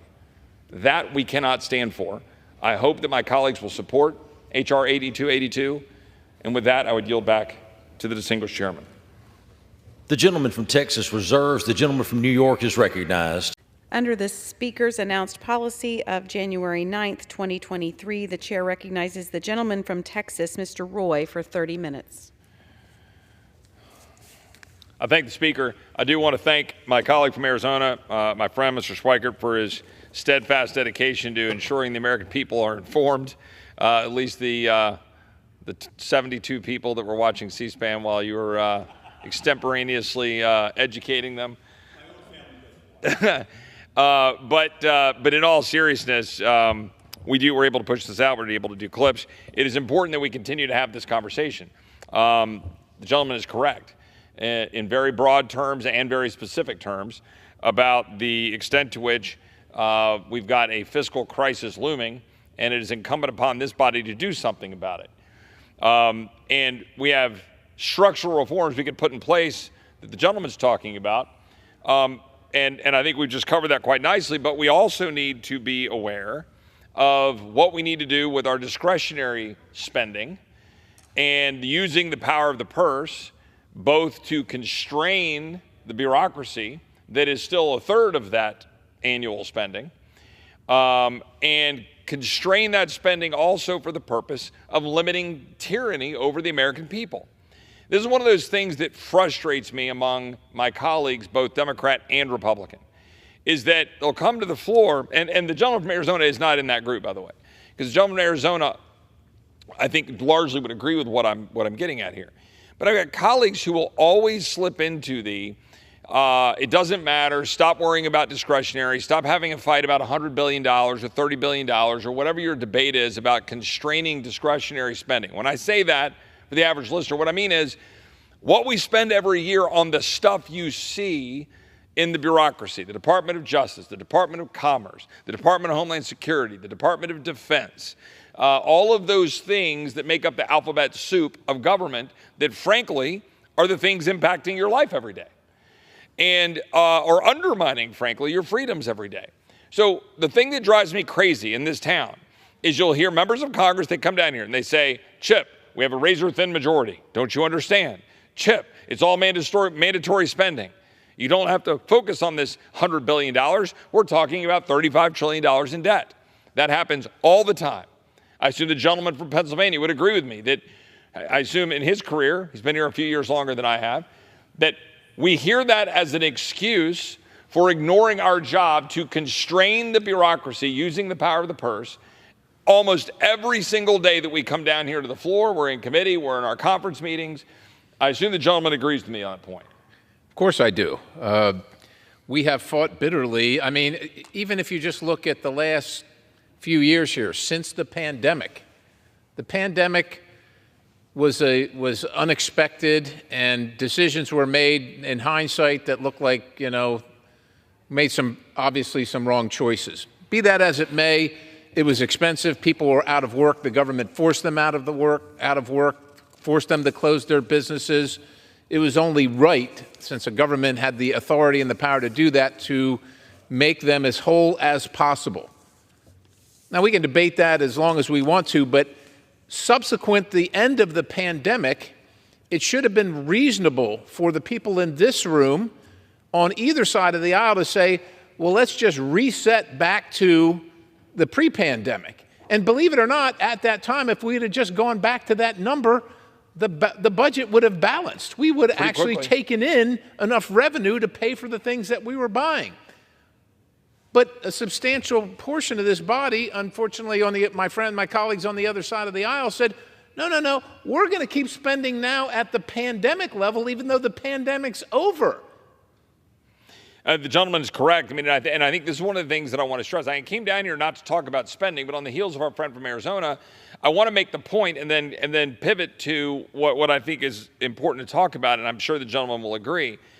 But in the context, it matters, right? What we fund matters. If we're funding the Department of Homeland Security to utterly fail to secure the homeland and endanger our own people and empower migrants to be able to actually flood in and get dumped into the United States, including the individual who was paroled into the United States and killed Laken Riley, including the individuals who were dumped into the United States and shot those 2 police officers in New York just last week, including the individual who killed a woman named Elizabeth Medina in my own state, killed her. Mom found her in the bathtub. She's supposed to be cheerleading on the streets. I could give example after example. We're funding that. We're funding the DHS that does that. We're funding the FBI that has been politicized against the former president, against our own people like Scott Smith and Mark Houck and other people around the country. We're politicizing the FBI and the Department of Justice that is using the FACE Act to put a 75-year-old woman in jail for 2 years for praying at an abortion facility. You are paying for that, ladies and gentlemen. You, the American taxpayer, are paying for that. And guess what? With all due respect to my Republican colleagues, both Democrats and Republicans are funding it. And they're funding it, and they come down and they say, well, we have a duty to do that. Our Democratic colleagues will say, we must do all these things. You're politicizing this. You're making this. My Republican colleagues will say, well, Chip, of course we would like to do that. Of course we would like to fix it. But you don't understand. You can't do math. We have a razor-thin majority. We can't possibly get it done. By the way, when do they ever talk about the razor-thin majority in the Senate, which exists? Right. Right? And one last point. Has my friend from Pennsylvania heard the same issues? I've already heard, I won't say who, I've already heard very important members of this body in terms of their rank in committee already talking about the fact that no matter what happens in November, if we win the White House, and President Trump is in the White House, if we win the House of Representatives, even grow our majority, if we win back the Senate and have a majority of 2, 3, 4, depending on how you go look at the scoreboard, that we will not have 60 votes. So you're told, unless you can do something on reconciliation, which is a maneuver for all you Americans out there to find a way to bend around the 60-vote threshold in the Senate, well, then you're just stuck. We're sorry. You just have to accept it, Chip. Does the gentleman hear that all the time? And has he already heard members already setting the stage for January to say we can't do the things that we said we would do? Of course I've heard it. I've heard it ever since I've been here. There's always some reason. We have a slim majority. We don't have a majority at all. We don't have 60. We don't have the presidency. We have this House, not that body. It's the courts. There's always some reason to say we can't do it. And I was in a committee hearing today talking about waste and abuse on foreign affairs. And I found out that we send money to Nepal for atheism, to support atheism. We spend some of your money to Nepal, which is a highly religious society, to support atheism. And what I'm told is well, we've not all bills are perfect. Nobody agrees with that, but we had to get the bill passed. Well, somebody agreed with it. It ended up in there. Right. Somebody wanted that, and so I'm supposed to go along with that. And the people that I represent that wake up early in the morning and go to work and pay their taxes, their money's going for that when they can't afford their electricity bill, their food bill, or their daycare bill. It's insane. And then this whole thing about a wide open border, not only they can't afford the bills, but their kids can't even get jobs now coming out of high school because they're competing with people that are here illegally who will take those jobs where you start out, where the only skill you had, Mr. Roy from Texas, is I can show up on time with a good attitude. That's the skill I got when I'm 13 or 14 years old, right? That's the skill I had when I started. And you start out doing things that maybe a lot of people don't want to do, but now there are other people in this country with a work permit. Your kids can't even get started anymore, and that's the insult upon injury. You're being taxed out of your homes. You can't afford your bills. Other people are taking your work, and you're being told to sit down and shut up and just take it, whether you're in Congress or, heaven forbid, you're at home watching on TV and you're saying, what do I do about any of this? I've told my representative, and they said I can't stop it. And in the meantime, and I want to pivot to the border point you just raised, but I would like to make one point. We're funding all of those rules and requirements that are driving the American family out of the ability to afford life. Just today, I had a crack in a windshield, and it was just there at the dealers getting looked at and getting worked on. We couldn't go do a non-dealer part for reasons I won't get into.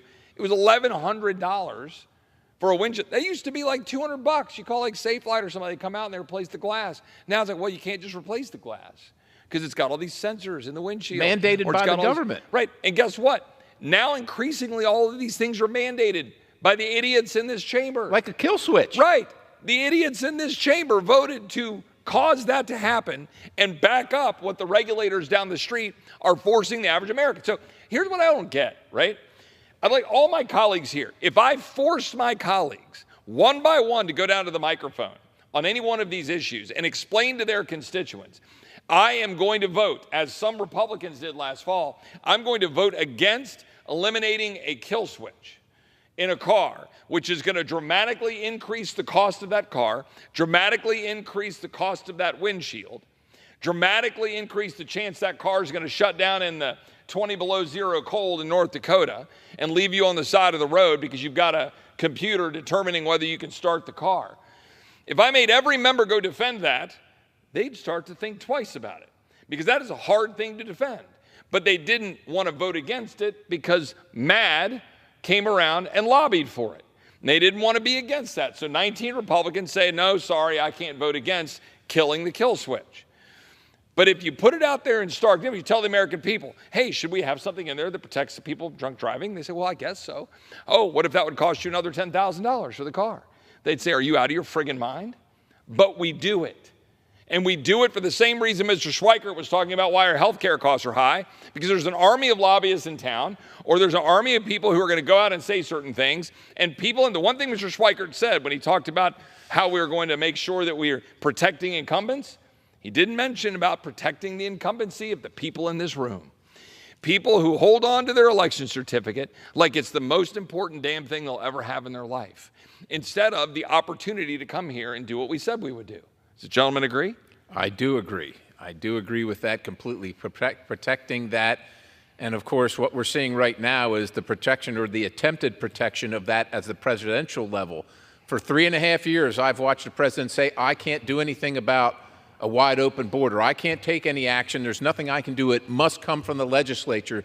Yet somehow, now that all the polls have turned around and it looks ominous in 5 months, somehow he found the wherewithal to say, well, Shazam, I can take executive action. Who knew? Well, the American people knew, because before he got there, executive action was taken, and the border was relatively secure, much more secure than it is now. And for 3.5 years, it's been wide open. And essentially, our president just acknowledged what we all knew, that this has been meaningful. This has been by design. It has been, the wide open border has been intentional. And he could have done something about it, but he chose not to until he had no other choice politically. And even at that, I'm sure that my good friend from Texas, who's on the front lines in Texas, is going to talk about the provisions of this. One I find interesting, well, we're going to stop these people coming in once we hit the threshold, unless they're minor, unaccompanied children. Unless they're minor, unaccompanied children. We're going to allow the sex trafficking of children to continue.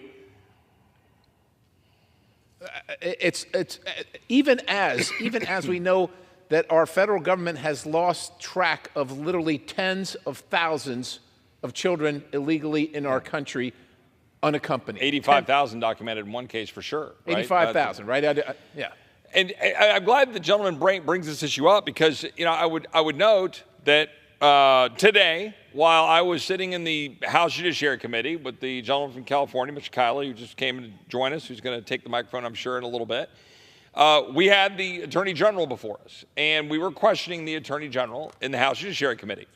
In that exchange, I was asking the Attorney General about the extent to which he believes that it is wrong for Texas to have passed what we call SB 4 in Texas, to empower Texans to do the job of stopping people from being released into the United States contrary to law and endangering the people of Texas, that has led directly to the death of Texans. Does he believe, as the Attorney General of the United States, that it is wrong for Texas to do that? And the reason I ask him that question is because, as the Attorney General of the United States, he is, of course, leading litigation to stop us. He is suing Texas, taking us to court to try to prevent us from doing it, because it says that, oh, supremacy clause, the federal government is supposed to do this. You don't have a say. Well, hold on a second.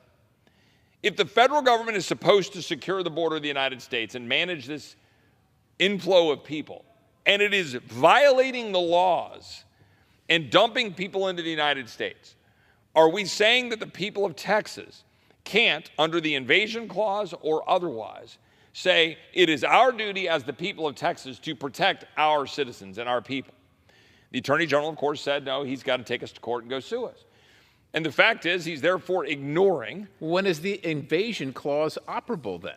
Well, I think he would say it is not. When is it? I think he would say if you've got a literal army of people coming across the river, I suppose. But I think they would probably fight us on that. So if you came across with a gun and you were wearing a uniform with your name on it, that's an invasion. But if you don't have a gun and you don't have a uniform, no matter what your intentions are or the scale, that's not an invasion. I'm not sure that they have stipulated the former, but they certainly want to try to stop us from identifying and recognizing the latter. And the reality is that the people of Texas are fed up, and they're asking their leaders to do the job the federal government won't do. And we're sitting here, and look, I want to compliment Republicans. I'm not afraid to criticize Republicans or Democrats both.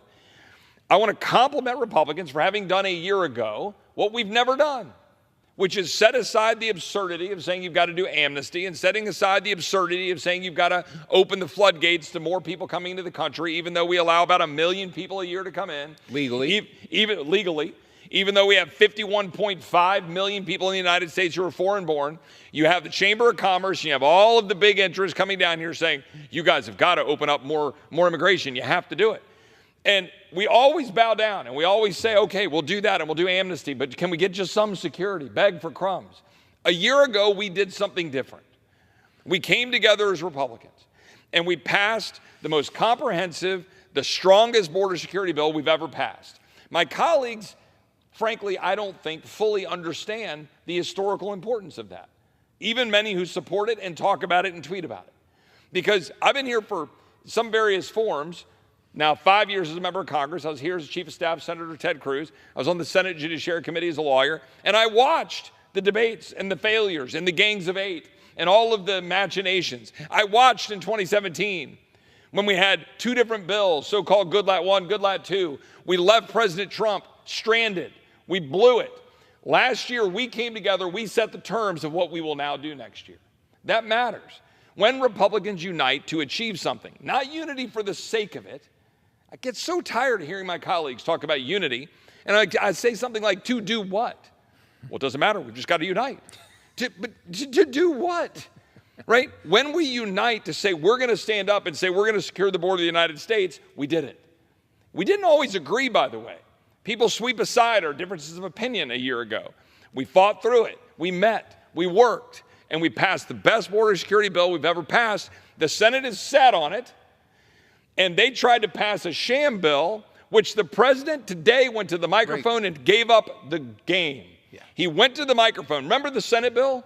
The Senate bill said, oh, don't worry, guys, we're going to cap the flow at 5,000. A day. A day, which, by the way, Obama's Secretary of Homeland Security, Jay Johnson, said 1,000 a day was basically a crisis, right?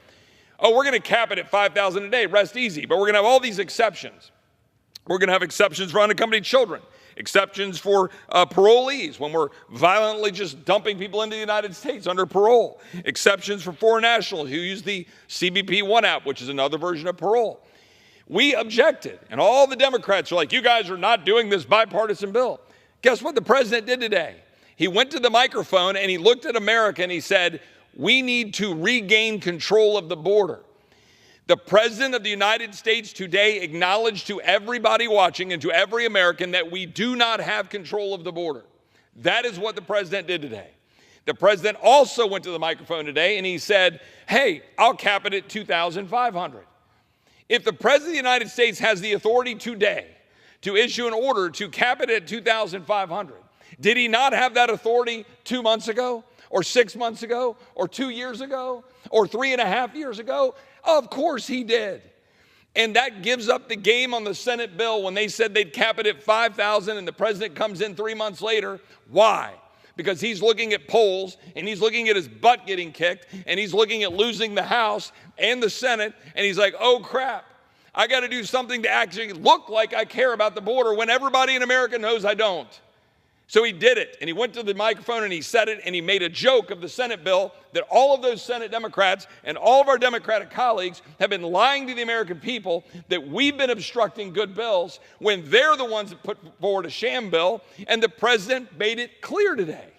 Does the gentleman agree? I agree completely, and the historical perspective of what we accomplished in the House over a year ago now with the most righteous border security bill ever to pass out of the House is to give members of the House of Representatives and the Senate the alternative. So when the president says, well, you haven't done anything over there, you haven't passed anything, and you won't pass the bipartisan bill.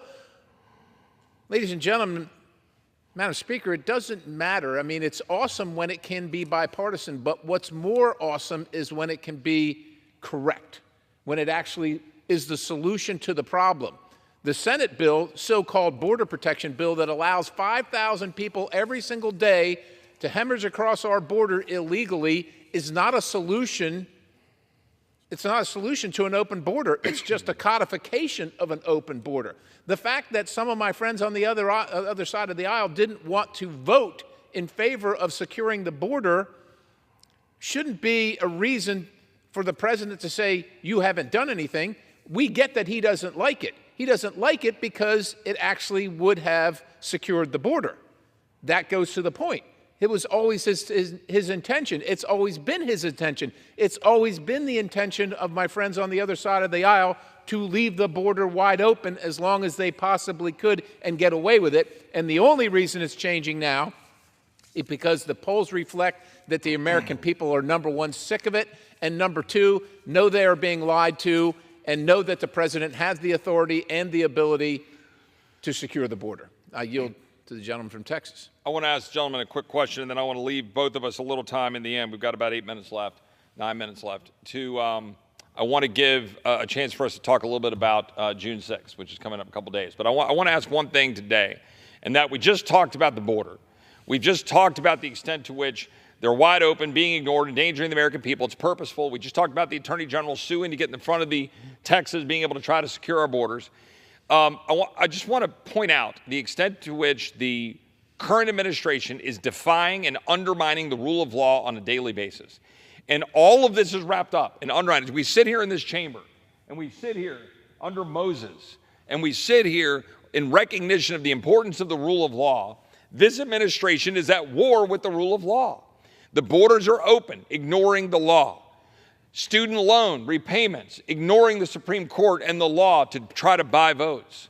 You've got wide open streets and criminals on the streets, and we're not prosecuting crimes that we need to prosecute. And importantly, you have an administration hell-bent on trying to use the political apparatus to target a former president and to use it in direct violation of everything we understand and know about the importance of blind justice. You cannot get away from that reality. Today, right, we have an attorney general who is choosing to target one president and say, I'm going to charge you with a crime, right? And then choosing not to charge the other president for basically the same crime, right, with the classified record stuff. You've got the Attorney General of the United States saying, well, I'm not going to turn over audio of the very rationale for why Special Counsel Hur said, no, we shouldn't go after the current president because, frankly, he's not mentally able to do it, and he will be a sympathetic figure. They don't want to turn over the audio, even though it's the same material. And the Attorney General testified to that today. That is an abomination to the rule of law, while you've got the New York prosecutor in complete and obvious coordination with the Attorney General, where the deputy, the number 3, goes up and works with the DA in New York, and they prosecute the former president of the United States. They prosecute him on a state law charge, but then they bastardize and shove into it, shoehorn in a federal charge they won't even define. And then they use that to run through multiple charges that most observers say may not even get through the state system. Without the state, I think they call it not the Court of Appeals, but the Superior Court, their Supreme Court in New York, that they'll throw it out. Now, we got 6 minutes. I want to get this other issue. But does the gentleman see the problem with what's happening to the rule of law, the very foundation that causes migrants to want to come here, and the strength of this economy and this country? I do, and I lament this. I say this often. The gentleman from Texas has heard me say this. This is the Constitution of the United States of America, Madam Speaker. It's a quick read. You can probably read that in less than an hour. You can see, everybody can see it's a piece of paper. It cannot defend itself. Correct. There it is, laying on the desk. But this is the owner's manual. This is the operator's manual. This is the set of instructions for running your country. And we all take an oath to follow this thing. But if you're not going to, if you choose not to, this Constitution can do nothing about it. Can do nothing. It takes people of integrity, people that are willing to sacrifice their own personal viewpoints on occasion, or what I call the avarice of man, their own personal greed, the things that they want for the sake of this. But when people refuse to do this, refuse to do that, and just use the awesome authority granted to them in a position, whether it's electoral or otherwise, in places like the Department of Justice, well, that's what we have today, right? That's what we have today, which is a Soviet-style show trial to go after your political rivals. This is the thing of dictators and tyrants. One of the practitioners I saw this week before I came in, he was talking about, he said, it's crazy. It's crazy. Yeah. I said, it's not crazy. It's tyranny. It's tyranny. And I assume the gentleman would agree with me, and I'm going to switch topics, but it's a transition that makes it more meaningful, that when the boys walked into the wall of bullets that they walked into at Normandy in 1944, that they weren't doing it to toss aside the rule of law and the Constitution and all that this country stands for. I have chosen not to go to Normandy and make the trip. I didn't wear the uniform. I want to leave it to those who did. Some who wore the uniform aren't going. And I want the gentleman to comment on this, as he served for almost 3 decades or something along those lines in the United States Armed Forces. This, and just so everybody knows, right, today's June 4th. In 2 days, it'll be 80 years since those men got in those boats, jumped out into the stormy seas, walked onto the sand, ran into a wall of bullets, went up the cliffs, and then went all the way to Bastogne, to Germany, went through all of what they went through. This is the message from General Eisenhower on the order of June 6, 1944. The eyes of the world are upon you. Soldiers, sailors, and airmen of the Allied Expeditionary Force, you are about to embark upon the great crusade toward which we have striven these past months. The eyes of the world are upon you. The hope and prayers of liberty-loving people everywhere march with you. In company with our brave allies and brothers in arms on our other fronts, you will bring about the destruction of the German war machine, the elimination of Nazi tyranny over the oppressed peoples of Europe, and security for ourselves in a free world. Your task will not be an easy one. Your enemy is well-trained, well-equipped, and battle-hardened. He will fight savagely. But this is the year 1944. Much has happened since the Nazi triumphs of 1940 and 41. The United Nations have inflicted upon the Germans great defeats in open battle, man-to-man. Our air offensive has seriously reduced their strength in the air and their capacity to wage war on the ground. Our home fronts have given us an overwhelming superiority in weapons and munitions of war, and placed at our disposal great reserves of trained fighting men. The tide has turned. The free men of the world are marching together to victory. I have full confidence in your courage, devotion to duty, and skill in battle. We will accept nothing less than full victory. Good luck, and let us beseech the blessing of Almighty God upon this great and noble undertaking. Those words speak for themselves. We honor and tribute those who lost their lives, those who fought, those who came home, those few World War II veterans who remain with us. I will turn over the remaining about a minute and a half to my friend who wore the uniform that I did not wear. Well, no words that we can use today can adequately honor the sacrifices of those who gave the last full measure and signed up to do it. I mean, there's just no way you can describe what they endured and what they knew where they were going to endure. Many of them never made it off the beach. Many of them never made it out of the boat. But so many of them even joined up and lied about their age so they could go fight for what they believed in, this country, this idea. The idea that everybody is equal under the law, that no one person is more important than another person, that you can make decisions for your life based on what you want to do. You can buy the gas stove that you want or not buy any stove at all. You can buy a car with a windshield sensor in it or no windshield sensor in it. Ladies and gentlemen, Madam Speaker, they didn't give their lives. They didn't give their lives for this government here that we have now, that bankrupts their families, that puts the fear of the government in them if they say something, that they're going to be hauled off to jail in the middle of the night or be drawn out on the lawn in their shorts in the wee hours of the morning. Yet that's what we have right now. Madam Speaker, we need to honor the commitment they made for the country that they loved that existed then. That's the best thing we can do. Amen. I appreciate the gentleman. I yield back. Under the Speaker's will designate the amendment. Amendment number 24, printed in Part B of House Report number 118-551, offered by Mr. Roy of Texas. Pursuant to House Resolution 1287, the gentleman from Texas, Mr. Roy, and a member opposed, each will control 5 minutes. The chair recognizes the gentleman from Texas. I thank the chair. I first want to open up by congratulating myself because 20 years ago, about an hour from now, my lovely bride said yes, and she's stuck with me for 20 years. So it's really a hearty congratulations that my wife would put up with me for these 20 years. But I'm deeply honored to count her as my lovely bride still to this day. So happy anniversary back in Texas. I'm offering an amendment here that would prohibit any of the funding in this National Defense Authorization Act from being used to carry out President Biden's executive orders on climate change. Our military should be focused very simply on its mission as a military, not social engineering. My colleagues on the other side of the aisle like to just dismiss this as some sort of political agenda. That, this is a foolish thing for us to come down and say that our military ought to be focused very specifically on ensuring they've got the tools necessary to carry out their job, not advancing a radical agenda that's actually undermining our national security and undermining the readiness of our men and women in uniform, because that's what's happening. That's the truth.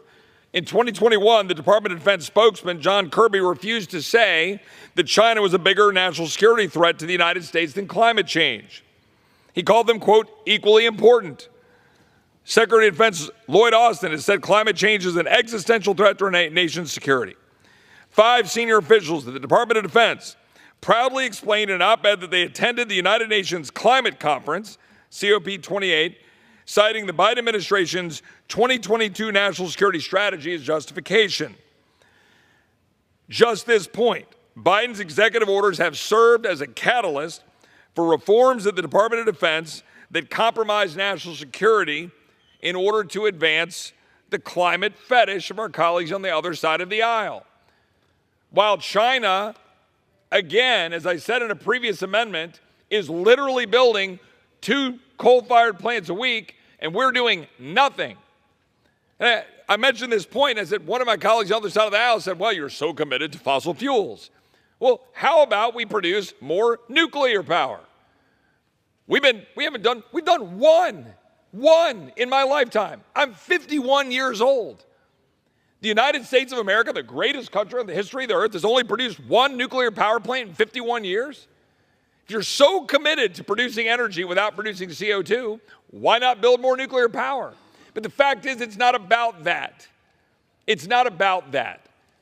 It's about chasing the unicorn theory of energy, whereby if you litter the landscape with windmills and solar panels, never mind how those solar panels are created, never mind all the child labor being exploited, never mind the empowerment of China, never mind the massive pits that you have to take and stick the windmill parts in that are all created by mountains of fossil fuels. Ignore all of that common sense. Ignore all of that. Just sit around and pat yourself on the back because you drive an EV and you put a little sticker with your little equal sign and you put a little sticker on there saying save the planet, and suddenly everything's all hunky-dory. Meanwhile, our defense isn't doing its job. Meanwhile, the entire world is looking at the United States and laughing. Meanwhile, the entire world that is producing more CO2 than we are is looking at us while we undermine the very development of the power that made this world a better place. I reserve. The gentleman from Texas reserves. For what purpose does the gentle lady from Virginia rise? Mr. Chair, I rise to claim the time in opposition. The gentlewoman is recognized. And I yield myself as much time as I may consume. The gentlelady is recognized. Thank you, Mr. Chair.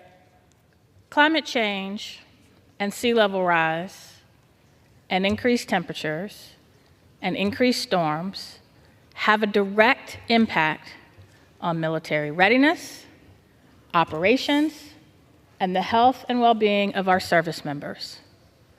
Yelling and calling people names or ridiculing them for the type of car they choose to drive won't change that fact. When we had Navy leadership in a hearing, I asked them to talk about the impact of climate change on readiness. As sea level rise increases, we have more corrosion of our ships. As temperatures increase, that has a direct impact on the health of our service members. But I went to Norfolk Naval Station, the largest naval station in the world, which is in one of the most vulnerable places to sea level rise, the most vulnerable on the East Coast. And I asked the commanding officer, what are you most worried about? And she said, when increased storms come and literally water floods a street that bisects this base in half, that the increasing sea level rise that is reclaiming the land that Norfolk Naval Station is on, and they have nowhere to rebuild.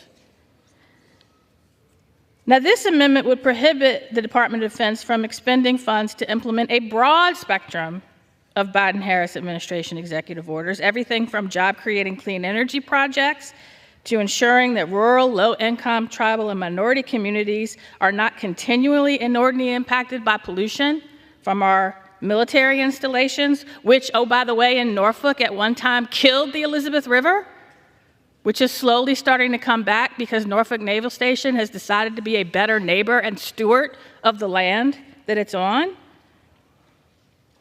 And we don't need to speculate on the impacts of this amendment because a rider on the fiscal year 24 defense appropriations bill made a $500 million cut to climate-tagged accounts, immediately impacting operational energy programs that make our service members more effective and lethal, extending on-station times, and reducing the need for refueling. Come to these military installations that are vulnerable, that are impacted, and talk to their commanding officers, and maybe that'll help you connect the dots between climate change, climate policy, and military readiness. I reserve my time. Gentlelady reserves. What purpose? The gentleman from Texas recognized. You're recognized. Thanks. The Department of Defense's climate adaptation plan includes proposals to reduce greenhouse gas emissions. According to the plan, DoD has identified climate change as a critical national security issue. The plan contains mandates on environmental justice. The DoD says it will transition to 100% carbon-free electricity, meaning our entire war machine is going to be dependent on advancing this agenda. Meanwhile, as I said, China has 1,100 coal-fired plants, building 1.5 to 2 a week. The DoD has mandated all non-tactical vehicles be EVs by 2035. It's only a matter of time before it's going to be tactical vehicles. I mean, the fact of the matter is, there is a reason the Department of Defense comes forward and says these things that my colleagues on the other side of the aisle say. It's frankly because they're being told to from the top for political reasons. Like everybody you talk to in the line, everybody you talk to at the defense is so sick and tired of having their life dream of being able to serve this country, wear the uniform to defend it, be turned into a social engineering experiment. But that's what's happening. And there's no evidence backing up that we're even denting CO2 with the radical policies we're talking about today. You know what has? Clean burning natural gas. You know what has? Nuclear power.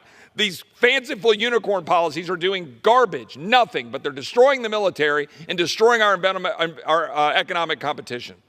I reserve. I yield back. Gentleman reserves. Gentlelady from Virginia is recognized. I'm sorry.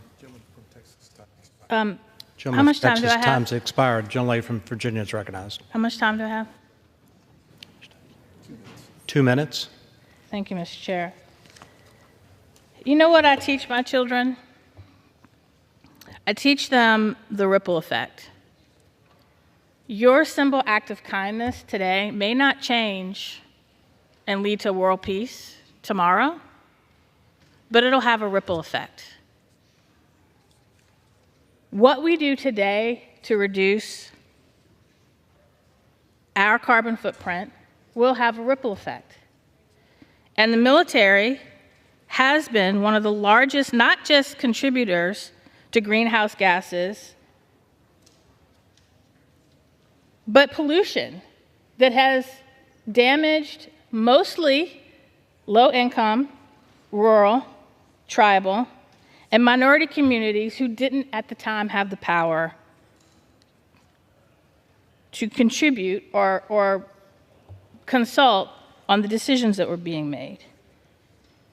The environmental justice executive order is designed to say we're going to be a better neighbor. We're going to be a better steward and make sure that we are not destroying the environment on which our military bases sit. That's a good thing. Extreme weather events, sea level rise, severe flooding has a direct impact on military readiness. I think it's really sad that my colleague doesn't believe the commanding officer of the largest naval base in the world, when unprompted, is asked, what is the biggest thing you're worried about? She raised two issues that were related. Again, I'm landlocked with sea level, the sea encroaching on my base, and I have nowhere to go. And it is impacting my ability to ensure we are ready to meet increased national security impacts as other parts of the planet become inhabitable. Where do you think they're going to go? I ask that you oppose this amendment. Gentleman, time's expired. The question now on the amendment offered by the gentleman from Texas. Those in favor will say aye. Aye. Those opposed, no. In the opinion of the chair, the ayes have it, and the amendment is agreed to. Ms. Chair. Gentlelady. I rise to request a recorded vote. Recorded vote has been requested. I thank the chairman. This amendment will prohibit Homeland Security appropriations from being used to carry out President Biden's climate executive orders. Now, people might wonder why this is important. President Biden and Secretary Mayorkas have been doing a massive amount of damage to this country with wide open borders. Not only have they endangered the American people, they've literally lied, been caught lying about their own Border Patrol agents that they accused of whipping when they knew Haitian migrants when they knew full well it wasn't true. They've been targeting, undermining, attacking their own personnel, their own law enforcement community, going after CBP and Border Patrol simply because Border Patrol wants to do their job, endangering the American people. But that's not it. That's not all they're doing. The president's executive orders are undermining our national security and making us beholden to China in other ways, making us beholden to the rest of the world by undermining our ability to produce reliable energy, all in pursuit of radical progressive Democrats' vision of unicorn energy policy, which is unreliable and will not produce the energy needed to be able to carry out and be competitive in the world. EVs are piling up on lots as we speak. Dealers can't unload them. They literally can't. They can't sell them. Why? Because I don't know, if I want to get in my car in Austin, Texas and drive to Midland, I have to stop 3 times on the way and can't even find charging stations. Put aside the fact that the cars are more expensive, more unreliable, more difficult to repair. That's the reality. Meanwhile, unreliable energy is dotting our grids across the entire country, including Texas. Why? Because instead of pursuing logical policies like nuclear, if you care about CO2 production, or clean burning natural gas, which has been driving down CO2 production around the world, we instead are choosing to litter the landscape with windmills and solar panels, which, by the way, are made out of what? Materials from China, which, by the way, come from what? Forced child labor, which is going out and forcing children to have to go out and be in work camps to go mine the cobalt necessary for batteries, mine the minerals that are necessary for all the solar panels and the windmills that all have to go be buried and filled in the ground, all of which, by the way, produces unreliable energy, puts us behind the rest of the world in energy production, when 3 billion people on this planet don't even have reliable energy. We're literally shooting ourselves in the economic foot. That's what we're doing. And we're doing it all because, I don't know, the feels. I don't know, put a sticker on your Tesla while you drive around and feel good about yourself and pat yourself on the back when you're not denting CO2 production. You could actually get rid of every internal combustion engine car in America and you wouldn't reduce CO2 around the world by less than about 1.5% at all. And the radical climate change executive orders by the president are undermining our national security, forcing the DOD, forcing the DHS, forcing all of these executive branch agencies to weaken their ability to be productive and get their job done. Can you imagine? Border Patrol can't even talk right now on radios. They can't even communicate when they move along the border, if they're even allowed to go man the border, while instead they're changing diapers in some room in one of the ports of entry because we've been dumping people in through parole policies. Now they're going to be stuck down there trying to charge their batteries, hoping they can even go find the people crossing the river.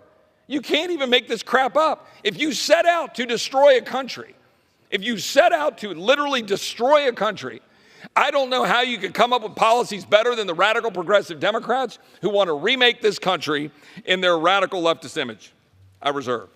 Gentleman reserves.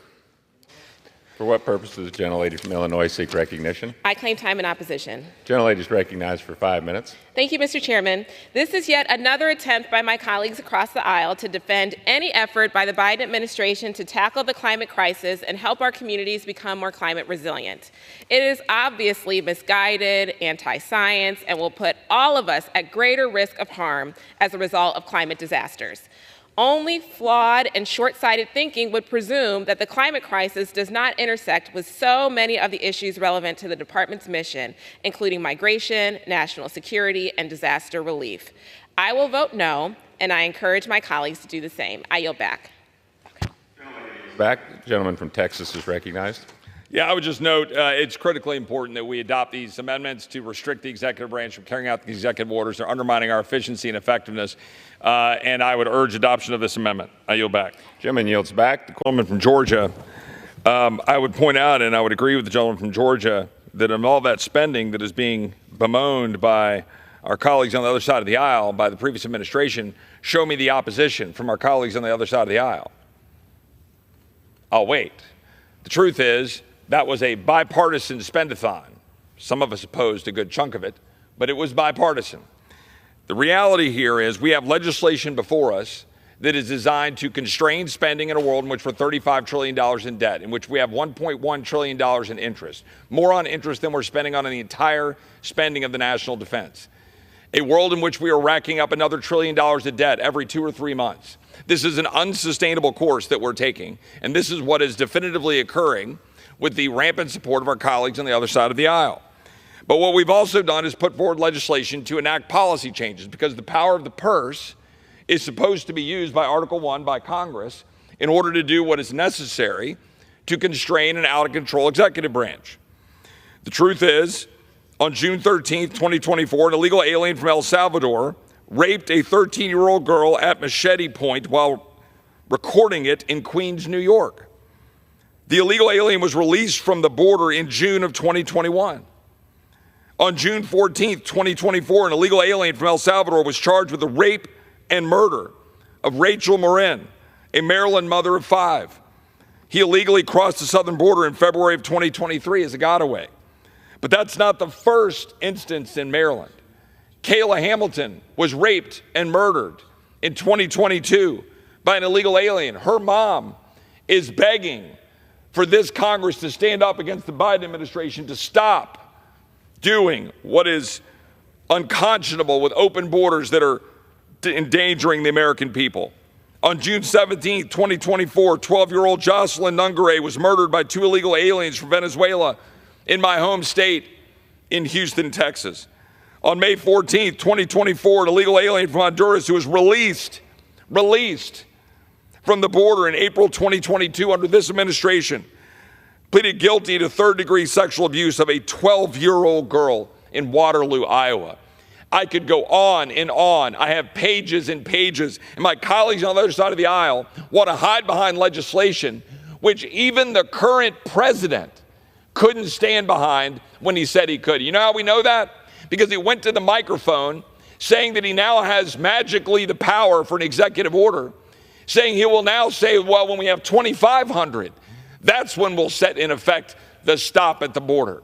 When the bill was 5,000, and my colleagues on the other side of the aisle know it's all a sham. They know it's all a cover vote. That's the truth.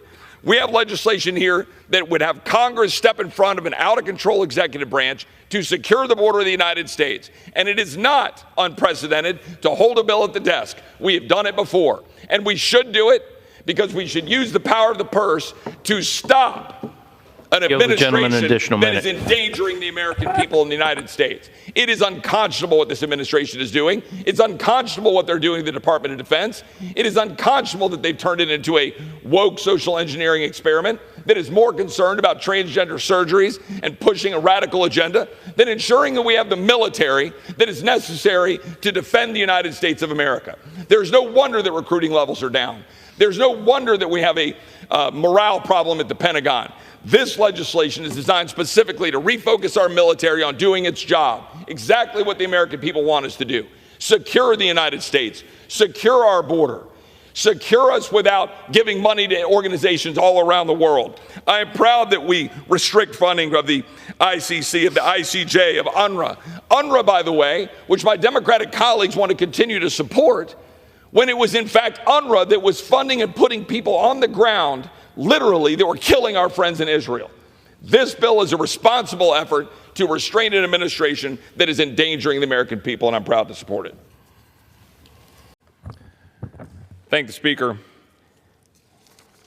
As we will be recessing tomorrow for the week, next week many of us will be celebrating America's Independence Day back home in our districts and throughout the country. Very few of us will be here, a few may, but we're rarely, if ever, on the floor of the U.S. House on Independence Day. It is obviously a day not just worth celebrating, but that the founders intended specifically for us to celebrate.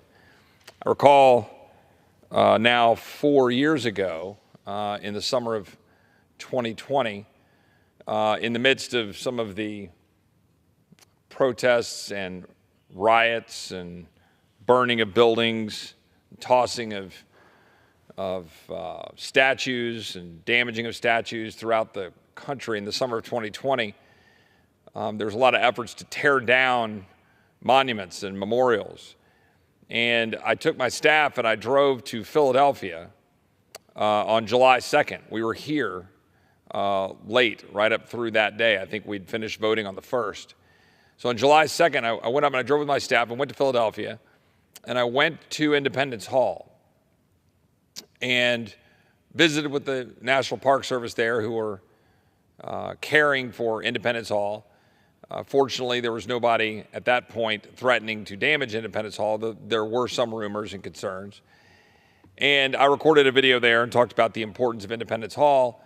And in that speech, or in that video, when I recorded that, I pointed out that it wasn't the bricks and the mortar, it wasn't the building itself, it wasn't the structure. That's all interesting to go see from an historic standpoint. But it was what those men did inside of Independence Hall that changed the course of history forever. And the National Park Service was very gracious. They allowed me and my staff, 3 staff members with me, to go into Independence Hall on July 2nd. And we were alone. It was just us because it was closed down for public tours, because you'll remember this was during the time of COVID. And we were able to be in Independence Hall on July 2nd. Now, why is that interesting? Well, because the students of history will know that that was the actual monumental day. That was the day that our leaders of this, then the colonies, but the founders of this country, the leaders, broke away from the crown. That was the day that they voted. On July 3rd, the next day, John Adams wrote a letter to his wife Abigail back home in Massachusetts, in which he wrote the following. Remember, of course, he couldn't call her, he couldn't text her, he couldn't send her an email. So he wrote Abigail a letter that would get to her, saying, quote, "Yesterday the greatest question was decided, which ever was debated in America, and a greater perhaps never was nor will be decided among men. A resolution was passed without one dissenting colony, that these united colonies are and of right ought to be free and independent states, and as such they have, and of right ought to have, full power to make war, conclude peace, establish commerce, and to do all other acts and things which other states may rightfully do. The second day of July 1776 will be the most memorable epocha in the history of America. I am apt to believe that it will be celebrated by succeeding generations as the great anniversary festival. It ought to be commemorated as the day of deliverance by solemn acts of devotion to God Almighty. It ought to be solemnized with pomp and parade, with shows, games, sports, guns, bells, bonfires, and illuminations, from one end of this continent to the other, from this time forward, forevermore. You will think me transported with enthusiasm, but I am not. I am well aware of the toil and the blood and the treasure that it will cost us to maintain this declaration and support and defend these states. Yet through all the gloom, I can see the rays of ravishing light and glory. I can see that the end is more than worth all the means, and that posterity will triumph in that day's transaction. Even although we should rue it, which I trust in God we shall not. Now again, that was July 3rd, 1776, the day after those men voted in Independence Hall to separate from the crown. Now, they had not yet adopted the Declaration of Independence. That would occur the following day, on July 4th, 1776. Now, obviously, Mr. Adams thought July 2nd would be the day that would be celebrated. Of course, as it turns out, because the Declaration was signed and dated July 4th, that became the day in which we celebrate our independence and all that flows from it. It might seem trivial, and in some respects it is, right, so long as we're celebrating. But in the midst of the parades and the fireworks and the hot dogs and the fun of next week, we should remember why. We should remember what Mr. Adams wrote to Abigail. We should remember what they sacrificed. Much is made in this town often of the palace intrigue of what one member says to another or who's endorsed by another. Much is made of relationships and who has angst with whom. Shall we not remember that Thomas Jefferson and John Adams were literally at each other's throats, fighting because they disagreed so vehemently about the power of government, federal versus state? Shall we not forget the duel between Aaron Burr and Alexander Hamilton? Shall we not forget the massive disputes our country has wrestled with? And I'll just say this, gladly. It is one of the great things about this country that we with passion shall engage on behalf of the people that we represent to come here and fight for them, to stand up and do something that we said we would do when we came to this town to change the trajectory, to preserve the republic that these gentlemen met and pledged their lives, their fortunes, and their sacred honor to defend. And they meant that, and they knew what it meant. And I think it merits a debate here among our colleagues on both sides of the aisle, in both chambers, in the executive branch, in the judiciary. What is it that we are doing? What are we doing on behalf of the people who sent us to this town? What animates us? Is it to get reelected? Is it to raise money? Is it to chair a committee? Is it to have a certain amount of power? Or is it to fundamentally preserve and protect this great experiment for our children and our grandchildren? Is it to put all on the line? Many great patriots in this chamber wearing the battle scars of lost eyes and lost legs, both sides of the aisle, for fighting and standing and defend this country and defend the flag that sits behind the speaker's chair. But what are we doing? What are we doing as elected members of Congress? I hear often now from people that I represent, I'm tired of another sternly worded letter. I'm tired of yet another hearing. When they see the country that they love being attacked not by necessarily by enemies abroad, but by our own people and in many cases our own leaders. The people whom I represent, who reach out to me, who pull me aside in an airport or pull me aside at home or pull me aside in the supermarket or at school when I drop my kids off.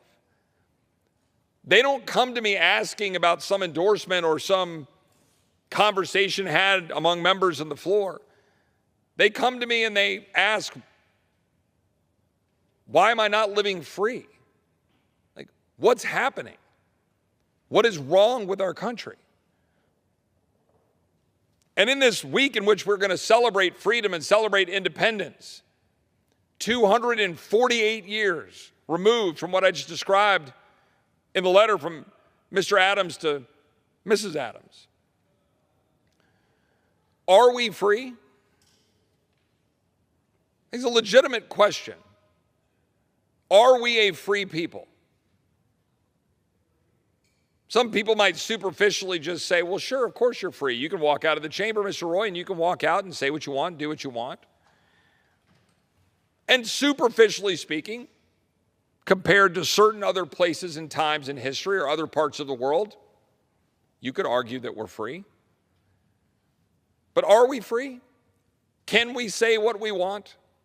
Can we speak freely without the power of government being used against us?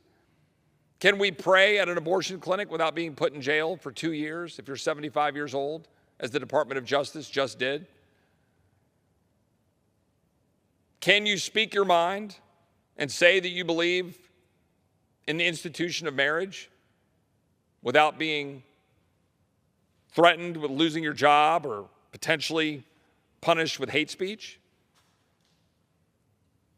Can you? Can you speak freely about a man and a woman, the definition thereof, and that a man not be able to swim against a woman in a meet? Yeah, you kind of can, but can you? Can you send your kids to a school where your kids can pray to the God under which this nation was founded? Can you, in that school, trust that your children are going to be taught the values of Western civilization and the founding principles that gave us this great country that indeed ultimately led to the abolition of slavery and freedom for people around the world? Will you be taught about the bravery and the courage of the men at Lexington and Concord or in Independence Hall or in all of the battlefields during the Civil War or in World War I or in World War II and storming the beaches? Will you be taught about that great history? Or will your kids be taught to apologize for being American? Are you free if you're sending your kids to school with tax dollars for your children to be indoctrinated and taught that your nation is not great or that your God does not exist? Are you free? Or are you slave to a tyranny of government that tells you you must pay taxes to something that will say the secular world itself, its own religion, is something you must subsidize and you must bow down to? Are you free if your military is more focused, as many reports have been showing, on advancing non-binary, transgender, lesbian, gay issues than on a military focused on defending the United States of America? Are you free if we're continuing to advance our military into war or fund wars abroad without actual declarations of war, with 20-something-year-old authorizations of the use of military force without ever having a really thorough and full debate on the floor of the House? Are you free if you are continually funding war to the detriment of your own financial well-being and the death and destruction of many of your own colleagues? Are you free if your daughter could be registered to be drafted as the United States Senate just voted to require out of the Senate Armed Services Committee and sent down to the floor, and many Republicans voted for it? Are you free if your daughter can be forced to register for selective service and be drafted? Are you free if you have $35 trillion of debt, you have $1.1 trillion of interest, if you're racking up $1 trillion of debt every 2 to 3 months? Are you free if the U.S. dollar is getting destroyed and you can't afford the groceries and the necessities of life and the car to go take your family to their job or to their school or to carry out your business if you're a plumber or electrician or any other job? Are you free? Are you free if your leaders are spending your nation into oblivion and undermining your economic freedom and well-being? Are you free if your borders are so wide open that your own people are getting killed and murdered by those that are getting left into the streets, out of the jail cells, and the criminals from other parts of the world? Are you free? Do you think Lake and Riley's parents feel free?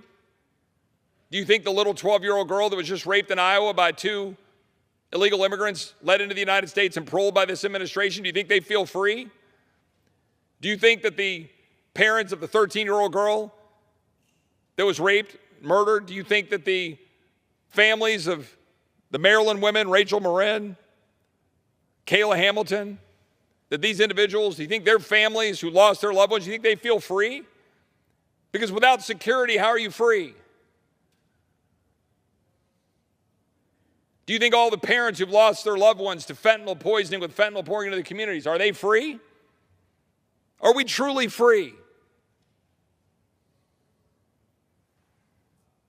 Are you free to comment about presidential elections without being targeted by the Department of Justice? Are you free to talk about schools without being targeted by the Department of Justice? Are you free to go forward and protest in favor of life without being targeted by the Department of Justice, as Mark Houck had happened to him?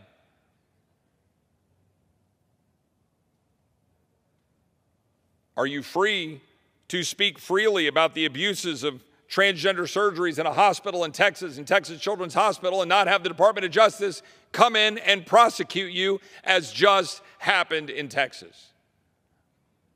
Are you free? Are you free if the Department of Justice wants to make you a criminal because you sell a single gun to another person in Texas? To create a national registry to be able to track those weapons? Are you free?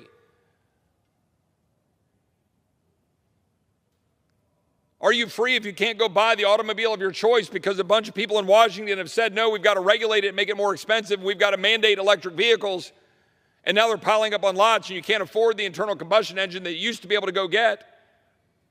And now you're wondering how you're even going to replace the car you have that you need to get around to do your job and carry out your life. Are you free? I would suggest to you that in supposedly the freest and greatest country in the history of mankind, that we are no longer free. I would suggest to you that as we are heading in to celebrate this week, to celebrate the great birth of liberty that this country provided for the world, that we have been stripped of that liberty and that we have been trading it away. And that we have been trading it away right here from the floor upon which I stand. And that we have done so even this year.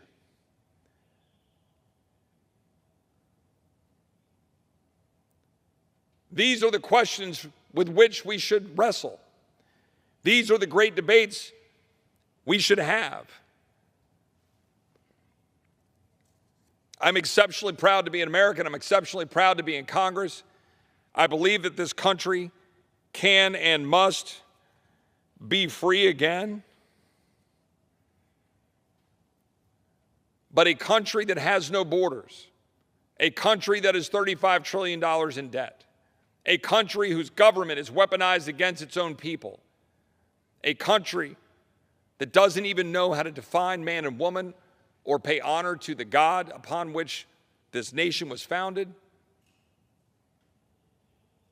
is not a free country. If we are going to do anything in this body, as Republicans or Democrats, if we're going to do anything in this election cycle, if we're going to do anything in the other end of Pennsylvania Avenue, it should be to restore our fundamental, God-given rights and to reduce the size, scope, and power of a government that is operating completely in opposition to those liberties.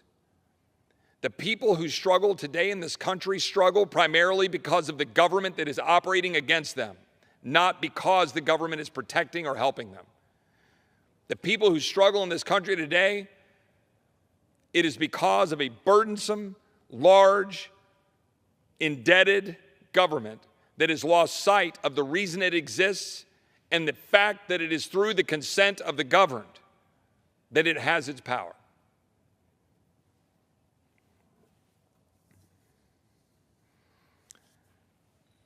The other thing that happened on July 4th, somewhat miraculously, was that both Thomas Jefferson and John Adams passed away. 50 years to the day of the signing of the Declaration of Independence, a document in which both had significant hands in writing. Jefferson obviously being the primary author. On June 24th, 1826, about 10 days before Jefferson died at his home in Monticello, he wrote the following: "To the mayor of Washington, upon having to decline the invitation to the 50th anniversary celebration due to his health," which obviously failed him 10 days later. He wrote, "May our independence be to the world what I believe it will be, to some part sooner, to others later, but finally to all, the signal of arousing men to burst the chains under which monkish ignorance and superstition had persuaded them to bind themselves, and to assume the blessings and security of self-government. That form which we have substituted restores the free right to the unbounded exercise of reason and freedom of opinion. All eyes are opened or opening to the rights of man. The general spread of the light of science is already laid upon to every view. The palpable truth that the mass of mankind has not been born with saddles on their backs, nor a favored few booted and spurred, ready to ride them legitimately by the grace of God. These are grounds of hope for others. For ourselves, let the annual return of this day forever refresh our recollections of these rights and an undiminished devotion to them."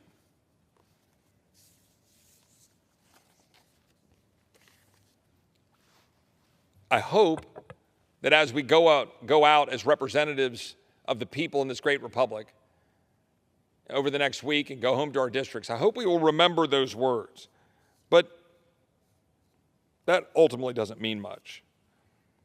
I hope that when we come back to this chamber, we will remember those words. I hope that as we form our plans for the coming years, that we will embrace with the seriousness and resolve of all those we celebrate and to whom we give lip service, of our great admiration for their sacrifice and their courage, whether they wore the uniform and stormed the beaches at Normandy, or they fought for our freedoms at our founding, or whether there were these men in that room, or whether there are those who came before us representing the people in this chamber. It has to be more than just simple words of recognition. It can't be a fancy celebration at an 80th anniversary of D-Day. We have to actually carry out those words of affection by being willing to sacrifice our own well-being and good for the next generation. Because that is what we have lost. We have lost the willingness to sacrifice it all so that the next generation might live free. To give up the comforts of promises from a federal government, of continued checks, continued welfare,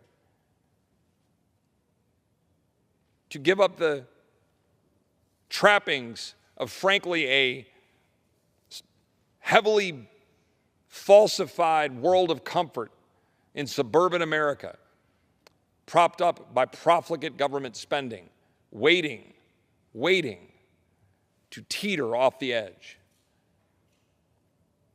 This is not about personalities in this chamber. This is not about someone being too caustic or mean to one of their colleagues. Grow up. Wake up. Understand your duty. Understand that when you come here and you swear an oath, and you sit before that flag and you sit in this chamber and all the speeches that come before it, that we owe it to all of those 400,000 at Arlington National Cemetery and the thousands of cemeteries across this country in which those who gave or were willing to give the last full measure of devotion, we owe it to them and those who risked it all, to risk it all ourselves. What good is an election certificate that we are unwilling to use in fullness?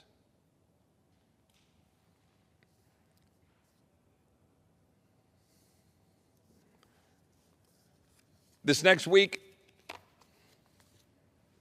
I will look forward to riding in a parade in Central Texas and celebrating with my 14-year-old and 13-year-old, my wife and my friends and family, just like everybody else. And I'll have a good time doing it. But when we come back here on July 8th, let us set out to do the hard work that is actually required. Not the pointing of fingers, not the recriminations, but actually set out to do the things we said we would do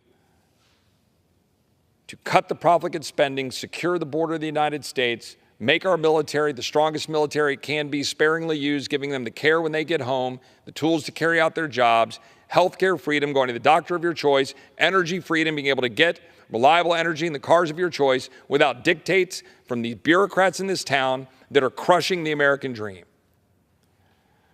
America's going to turn 250 years old in 2 years. Are we going to give as the birthday present for America turning 250 years? Are we going to give our kids and our grandkids their birthright, or are we going to take it away from them? I hope it is the former. And with that, I yield back. In 2023, the chair recognizes the gentleman from Texas, Mr. Roy, for 30 minutes. Thank you, Speaker. I thank my friend from Arizona for his willingness to come to the floor and talk about these important issues that, frankly, all of us should be talking about. And he does so with regularity, and it's important. The average American is hurting because they watch price of goods going up and all the things that are happening. It's a direct consequence of what we're doing and not doing here. As the gentleman points out, our inability and lack of willingness or fortitude to focus on the issues that matter. But right now, I think something the American people need to understand as we head into the fall season, and we're heading into the time of elections. My colleagues on the other side of the aisle come down and give a whole lot of rhetoric about the lack of agenda or lack of things that we're doing. And we have legislation on the floor of the House this week to ensure that only citizens vote, something we call the SAVE Act. Now, that legislation is necessary because anybody with eyes knows that we're getting overrun by open borders that are endangering the American people, and you've got millions of people flooding into the country, and you've got thousands and thousands of people who are on the voter rolls who are not supposed to be. Those are facts. It's true. We know states that are starting to cleanse their voter rolls and are finding people who are non-citizens who are registered to vote. We saw it in Virginia. We've seen it in North Carolina. We've seen it in Texas. We've seen it across the country.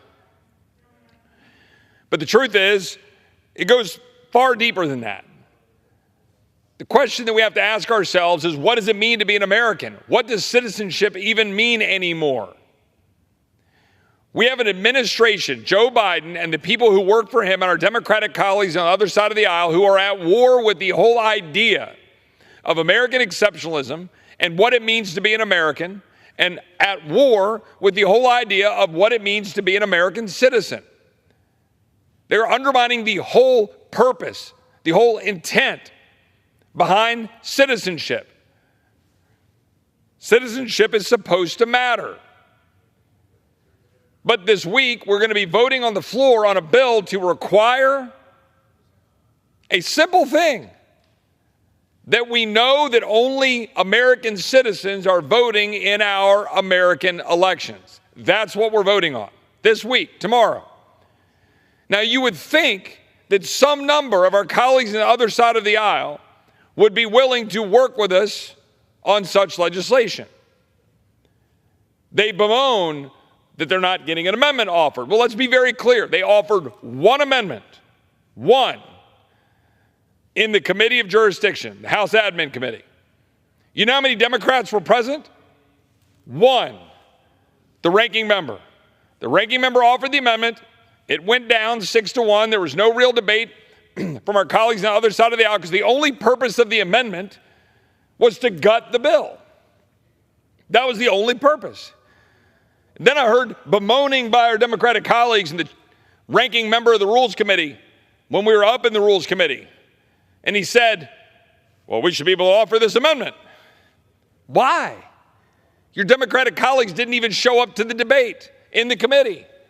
And the whole purpose of the amendment is to gut the bill. Now, the bill, which has been strongly supported by the Speaker on down, strongly supported by his staff, strongly supported by the people who have worked on it hard, but none of that matters to the American people. The only thing that matters to the American people is it is legislation that would protect their constitutional right as a citizen to be the one who has a say in his or her government. Because what's happening right now is we are undermining the integrity of our elections and undermining our very republic by allowing non-citizens to vote. And indeed, some jurisdictions, Oakland, San Francisco, New York, indeed our nation's capital,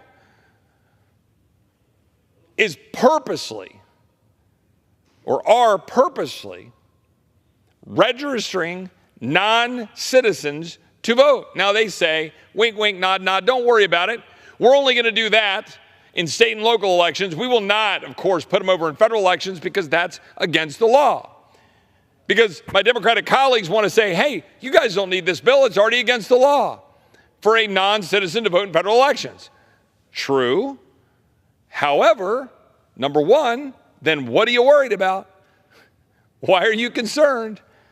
What's so problematic that you think it's bad that we try to put procedures in place to carry out the law you say is already in place? The truth is, you don't like that that law is in place. That's the truth about our colleagues on the other side of the aisle. We know this because Democratic jurisdictions across the country, as I said a minute ago, are registering non-citizens to vote in state and local elections.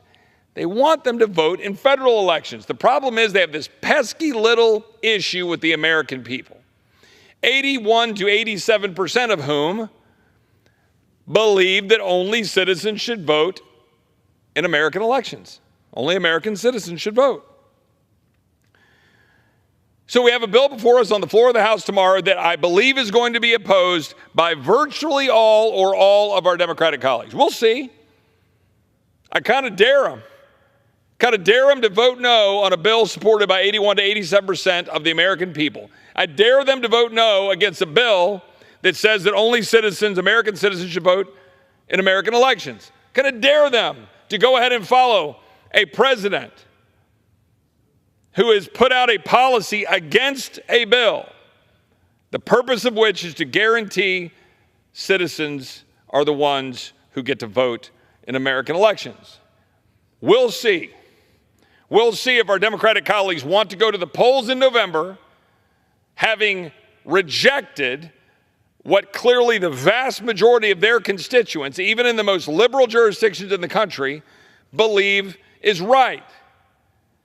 But that's what's likely to occur tomorrow if you believe the news and you believe the accounts and you look at what the president's done and you look at the posturing of the House Democratic leadership.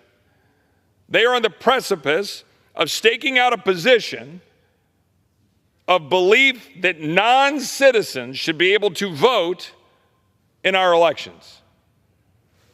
That, of course, is not too surprising, given the extent to which a number of our Democratic colleagues have repeatedly talked about how it is beneficial for them to have non-citizens, indeed sometimes illegal aliens, voting in elections. Fact of the matter is, we know what has happened under the Biden administration as the American people have been endangered, as Americans have died, as Laken Riley has died, as numerous individuals have been killed, raped, murdered, assaulted across this country by people who have let out in this country illegally. We know that some 8 million illegal aliens have crossed the border under Biden's tenure. We know that some 5.3 million illegal aliens have been released by Joe Biden. We know that we've had massive numbers of criminal gang members, massive numbers of people affiliated with terrorist organizations. We know that we've had massive thousands of numbers of Chinese nationals who've come into our country. We know that our domestic crime is increasing. We know that we're being endangered. We know that people are being released. We know that we have criminals coming to our country. And yet we want to do one simple thing. We want to do one simple thing. We've been fighting them and trying to stop what they're doing, releasing people into the country. It passed H.R. 2. Democrats refuse to do anything about it. They refuse to move it. Chuck Schumer refuses to do it. Joe Biden doesn't even know what we're talking about. And here, our Democratic colleagues are poised to reject a bill to protect our elections, to ensure that only Americans vote in our elections. That should give everybody in this country pause and give them a glimpse into the soul of our colleagues on the other side of the aisle and what they think about citizenship. They don't respect citizenship. Our Democratic colleagues don't believe that citizenship matters. They don't believe that sovereignty matters. Because if you did, you wouldn't do this.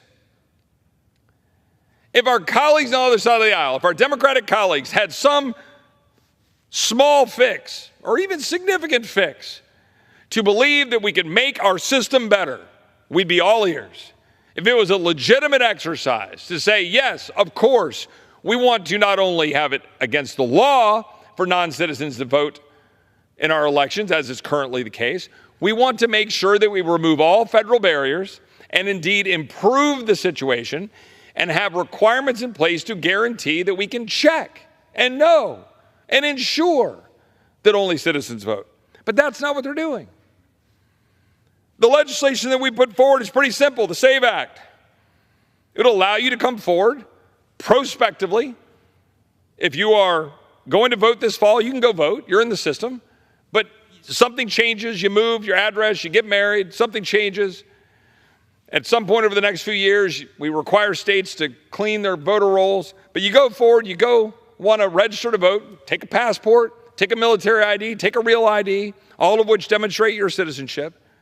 If you don't have one of those, take your regular driver's license, get a copy of your birth certificate, get a copy of a adoption certificate or naturalization papers, go down, hey, I can register, I'm a citizen. There are 400,000 tombstones across the other side of the Potomac River who either gave the last full measure of devotion or risked the last full measure of devotion. I think you can take a few seconds to make sure that you demonstrate your citizenship to vote.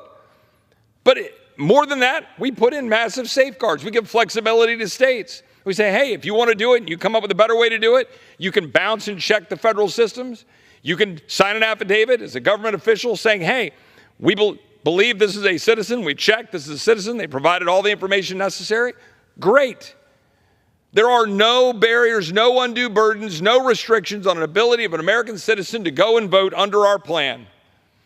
What it will do is give not just increased confidence, but a return of belief, a belief in our system, a belief that they can actually trust elections, a belief that it is in fact their country. Because shouldn't we want this to be our country? Shouldn't we want to be proud and say, this is our country, these are our rules, you are welcome to come here under the terms of our invitation only, and you are going to follow the rules. And criminals are not going to be allowed here. And you're not going to be allowed to carry out criminal activities. You're not going to be allowed to murder, rape, and maim and steal. But if you're coming here and you're hardworking and you follow our rules, God bless you, come on in. But you're going to vote only if you're a citizen. The fact that our colleagues on the other side of the aisle don't want to guarantee that tells you everything you need to know. It gives up the whole game. It gives up the fact that our colleagues don't want sovereignty. They don't want that security. And that's the truth. There's a reason our colleagues on the other side of the aisle want to continue to throw blanket money at international organizations, want to send endless supply of funds, blank checks to the United Nations, to the World Health Organization, to all of the NGOs that are funneling people into our country, endangering our own citizens, putting children into the sex trafficking trade. All of that is being done on purpose. All of that is being done because our colleagues on the other side of the aisle want it all to occur. There is no other explanation for it. I'm tired. I've been sitting here and watching for my entire time in Congress and watching this president, to the extent he even knows where the hell he is, destroy this country and endanger the people that I represent. Destroy and endanger Texas. That's what's happened. Nothing less. The President of the United States and the people who work for him have endangered our country. The Secretary of Homeland Security has endangered our country. Ask the now probably thousands, certainly hundreds of parents who are sitting there having lost loved ones, murdered, killed, or raped, or maimed, the tens of thousands of parents who have lost their kids to fentanyl poisoning. Ask any of them. Ask the cops. Ask the Border Patrol who want to do their job and are being told they can't and being accused of whipping Haitian migrants. That's what's happening. And here we are again. We're not even talking about securing the border in this bill. We're not talking about doing the things we should be doing as a sovereign nation. We're talking about doing the simplest thing if you're a sovereign nation, and that is ensure the integrity of your elections and that only citizens can vote. So I'm proud of what the job the Republican Party has done and my Republican colleagues have done and the Speaker of the House has done in putting forward legislation that will solve the problem, that follows the law, defers where appropriate to states, sets a federal standard where it's appropriate with respect to federal elections only, follows the constitutional parameters, lays it all out in a way to protect our elections. This is what we're supposed to do. We're supposed to protect our country. We are, in fact, the guardians of our country. We sit in this hallowed chamber. What on earth are we supposed to do but do the work of protecting the country? Which leads me to another point. Our country is in danger right now because the President of the United States no longer has the mental capacity to carry out the powers and the duties of the office. I get no great joy in saying that. It's true.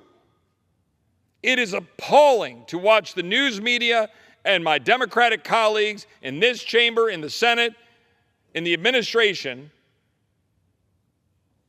ignore the reality of the state of the president's mental acuity, endangering the American people, and now suddenly wake up because there's an election in a few months. Suddenly go, oh, we need to do something about this. Why? Because there's an election in a few months. And even at that, unwilling to call the question. I would posit that they're unwilling to call the question because my Democratic colleagues, because the Democrats in the White House, indeed the First Lady, the Vice President of the United States, are all complicit. Are all complicit in covering up the lack of mental ability of the president, covering up the health, the mental health, the physical health of the president. And by doing this, they are endangering the American people. And indeed, they are unconstitutionally calling for president by committee. I heard the former Secretary of Homeland Security, Jay Johnson. I've heard numerous current administration staffers. I've heard numerous Democratic colleagues in the House and the Senate talk about how, don't worry, the president has some good people around him. Don't worry. There's a lot of really good people that are advising him. There's committees of people. First of all, I'm not blown away by the quality of the people surrounding the president. Second of all, That's not how it works. The founders firmly rejected, from memory, I think it's Alexander Hamilton in Federalist 70, firmly rejected the notion of president by committee, that it would endanger us, that you needed an executive, you needed a commander-in-chief to make the decisions. And a brief note to my colleagues on this side of the aisle who are saying, well, Chip, shh, don't say anything. Don't bring it up. We're in election season. They're falling on their own sword. They're blowing up. Let them blow up. What I'm concerned about blowing up is our country. If we're attacked and we have a president in the White House who can't respond, that job is not just from 10 a.m. to 4 p.m. This matters. It matters that the President of the United States is at best questionable to make decisions when it matters. It is why the 25th Amendment exists, which of course requires the Vice President to take action, which I do not believe the Vice President will do, because the Vice President knows she is complicit in having hid from the American people the mental state of the President of the United States for years. This is not a political statement. As I've just noted, some people on my side of the aisle would rather I not say it. Shh. Let's just get to November. I just want our country to get to November. I want our country to get to December. I want our country to get to the next century. And when the President of the United States can't carry out the powers and the duties of the office without a committee of staff around him, when the press secretary of the White House today literally answered the question when asked by a reporter what would happen at 11 p.m. if nuclear weapons were fired at the United States, and her answer was, well, there's some really good people around him that would come and talk to him. That gives me a lot of pause. All of us who are in elected office have advisors, people we trust. Seek their advice, seek their counsel, but I can promise you, when you know what hits the fan, if I got to come down here and make a decision, I walk down here and make a decision. Because that's what we're hired to do. When you got to vote, you got to vote. When you got to come down and take action, you got to take action. And the President of the United States is uniquely in that position. The fact of the matter is, this administration has been being propped up, effectively a Manchurian candidate, being propped up with committees of people around the president, hiding and obfuscating the truth, making decisions that frankly should give all of us pause. And it's no wonder that the country is in such bad shape at the moment. Our country is being impoverished by the day. The Bureau of Labor Statistics found over the last year almost 1 million native-born Americans lost jobs on net. Americans are spending over $12,800 more annually to buy the basics because of the inflation under this administration. Mortgage rates are up to 7%. Housing affordability has plummeted to record lows. Gasoline up 55%, eggs up 40%, flour up 35%. Electricity's up 29%, baby food's up 29%, breakfast cereals up 25%. Bread is up 25%, chicken and poultry up 25%. Lunch meat's up 24%. Eating out is up 23%. Rent is up 21%. Used cars up 20%. Americans have lost over $4,400 paying higher energy costs under the president. The Biden administration announced they paused all non-FTA export permit applications for liquefied natural gas. What do you think that does? It doesn't help us. We're involved in endless conflicts, funding them. Nobody in this chamber wants Ukraine to lose to Russia, but nobody in this chamber wants to continue to fund a perpetual war by an administration that is out of touch while the American people are suffering. Biden has sold off more than 40% of the Strategic Petroleum Reserve And in 2023, stockpile at the SPR plunged to 40-year lows. The fact of the matter is, this administration is failing the American people. Republicans have, for the last 18 months in this Congress for sure, if not the duration of the Biden administration, but certainly the last 18 months, been putting forward responsible, strong policies that the President of the United States and my Democratic colleagues are rejecting. We have worked hard to put forward the Limit, Save, Grow, which would have dramatically turned around the economic situation, dramatically reduced spending, dramatically reduced the size of the bureaucracy, dramatically improved our energy prices and competition around the globe, which, by the way, would have had an impact in Ukraine, which would have helped us push back on Russia. We passed responsible appropriations bills. We got caps enacted and put in place. The defense bill is funded. The increase in defense spending is funded out of taking cuts out of the IRS expansion that Democrats wanted to foist on hardworking Americans and took money out of remaining COVID funds. Non-defense was then held flat. We passed H.R. 2, a responsible border security bill, which would have ended the releases of people into the United States. It would have tightened down on parole and asylum. It would have ended the releases of unaccompanied children. It would have treated them responsibly. It would have reduced the power of cartels. It would have reduced sex trafficking. And it would have kept people like Lake and Riley alive. We did that. We passed H.R. 2. Our Democratic colleagues opposed it. They opposed it in the Senate, and they opposed it here. This Republican conference has passed appropriation bill after appropriation bill to be rejected by our colleagues on the other side of the aisle. We have passed thousands of amendments. We passed 7 appropriations bills last year.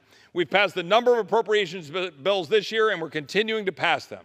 We're doing the work the American people sent us here to do with zero help from our colleagues on the other side of the aisle. And frankly, I'm proud of the work that we've been putting forward that's been being rejected by our Democratic colleagues. I haven't always agreed. I've been very clear on this floor. You got to deliver results. You got to get some things across the finish line. You got to be willing to hold the line and fight and use the power of the purse. There's more that we can do.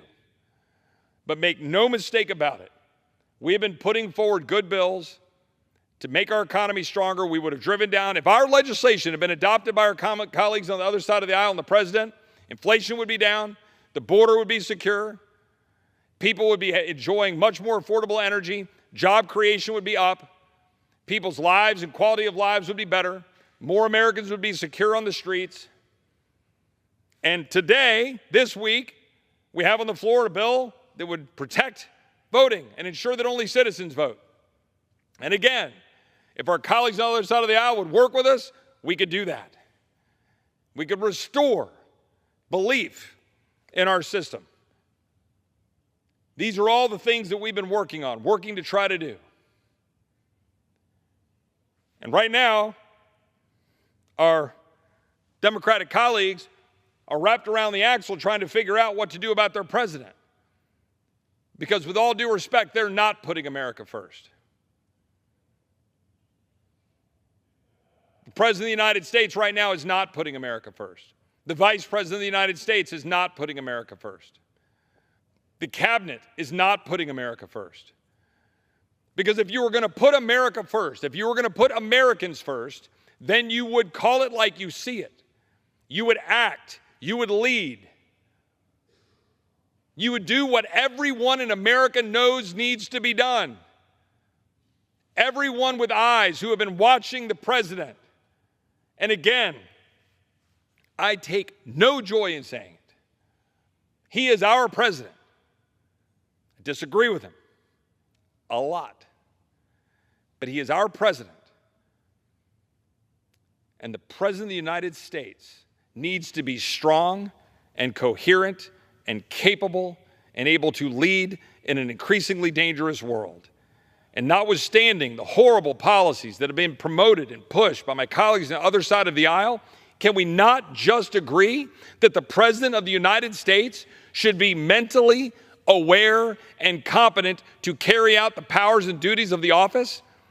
Will our colleagues on the other side of the aisle and in the administration not look at this the way every American is seeing this right now?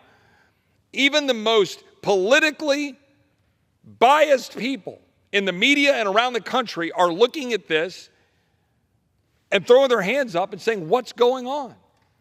Admittedly, it's because they're panicking about the elections in November, when what it should be is that they're panicked about the state of our country and whether or not we can be safe and secure. In the book of Acts, it is noted that Paul was a Roman citizen. The Roman authorities put him in chains and were about to flog him without a trial. But when he said that he was born a citizen, they let him go. Even though he was spreading the message of a hated and distrusted religious minority, but citizenship meant a great deal. One of the things that eventually led to the downfall of the Roman Empire was the fact that over the next few centuries after that, citizenship meant less and less and less, until it meant almost nothing, and its people no longer knew how to preserve the civilization their ancestors had built. We cannot let the same thing happen here. Citizenship matters. Being a citizen of this country matters. It matters in observing the White House. It matters in citizens voting in elections. It matters in the policies we put forward to put the American people first. Citizenship has to matter again. With that, I yield back. Yields. Members are reminded to refrain from engaging in personal. Mr. Roy of Texas. Gentleman's recognized. I thank the Speaker, and I thank the gentleman from Wisconsin. I thank his committee for their great leadership in moving this bill through the floor, and I thank the Speaker for his great work in leading this important piece of legislation, the SAVE Act, which is critical to ensure that only American citizens will vote in American elections. It is really that simple. But our Democratic colleagues and the President of the United States, they're giving up the game. They're telling the American people very plainly and clearly it is their preference that non-citizens vote in American elections. That is their current position.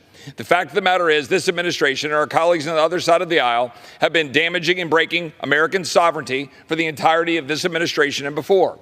They are destroying our borders. They are allowing people to flood into our country. Millions of people being released into the United States. Americans that are getting killed. We're seeing abuse of Americans throughout the country. And now all we simply want to do is ensure the integrity of American elections. And what we see is absolute resistance and lies from our colleagues on the other side of the aisle.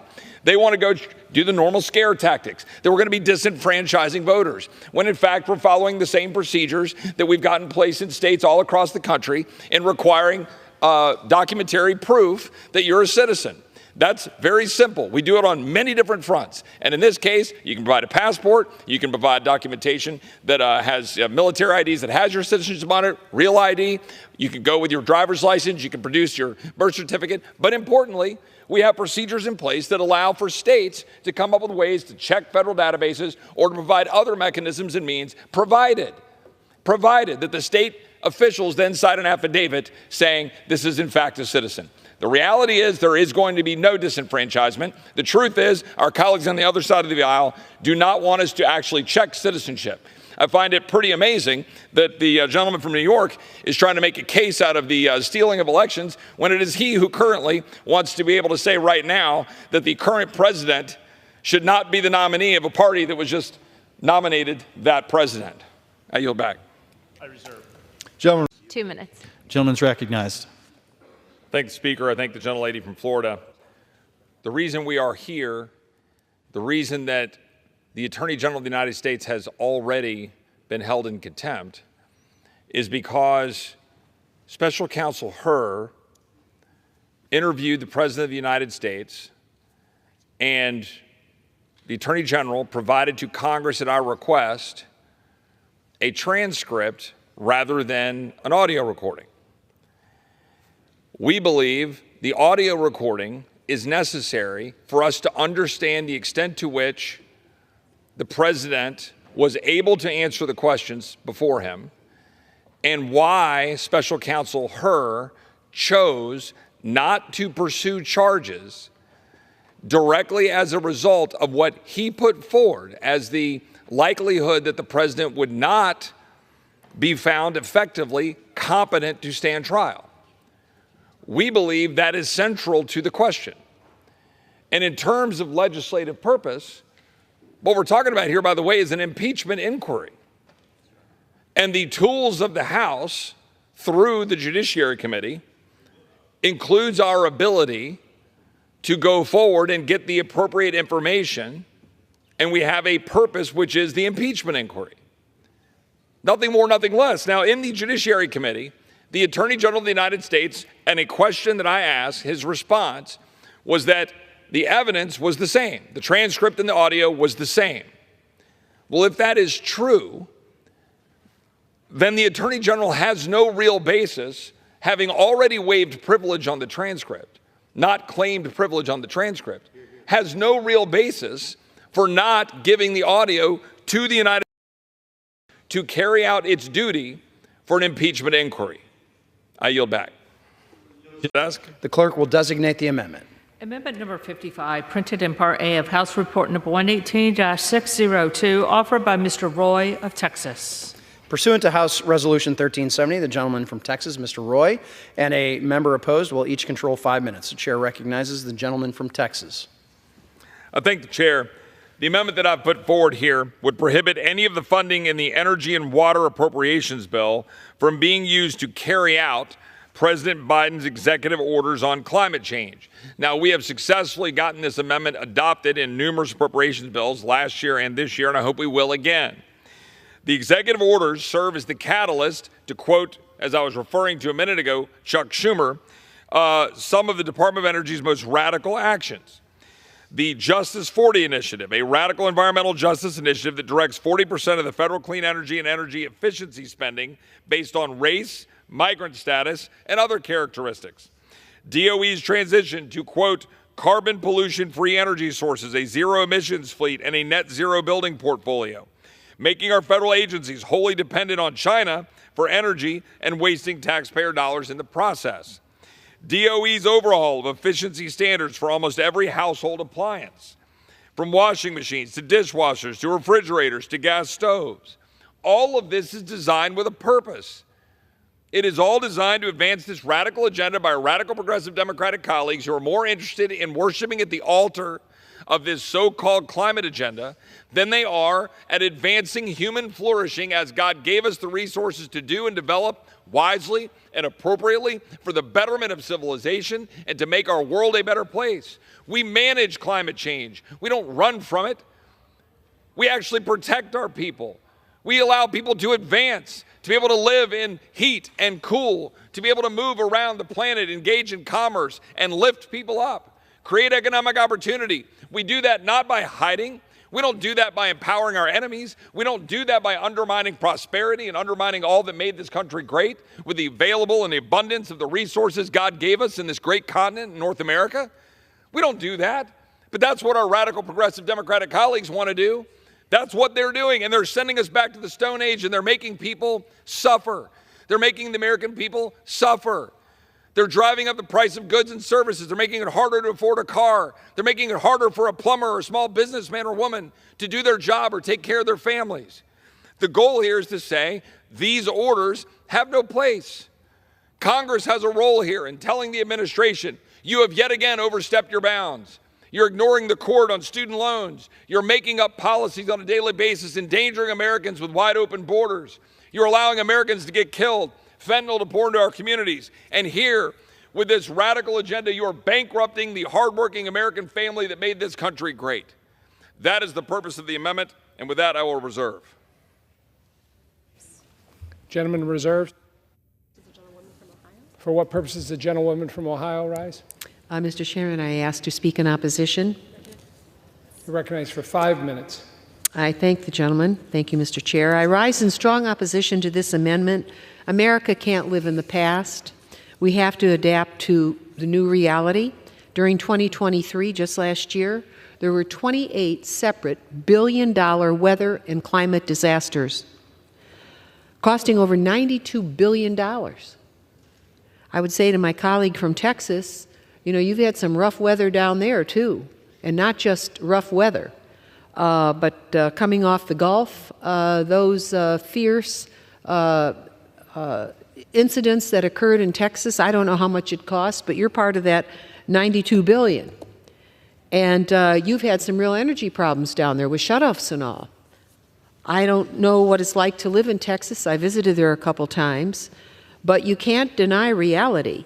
I don't know what's happened to property insurance rates in Texas, but I can tell you what, every single bill that I get has gone up for our house insurance, the property insurance, and so forth. In some places, some in Florida, they're not even selling insurance anymore. They can't get insurance on their property. So these incidents are severe, and there have already been 15 confirmed billion-dollar weather and climate disasters this year. So let's look at reality. Tell the American citizens who lost businesses, homes, loved ones from hurricanes, wildfires, and other natural disasters that there are no costs from climate change. Are you kidding? We have to adapt to a new reality and help our people, not turn our backs on them. We must maintain American leadership also in the clean energy field, because otherwise we cede it to China and to other places, and we are weakened by that as a country. So we have to embrace the future reality, and I strongly urge my colleagues to vote against this harmful amendment, and I yield back. Gentlewoman yields back.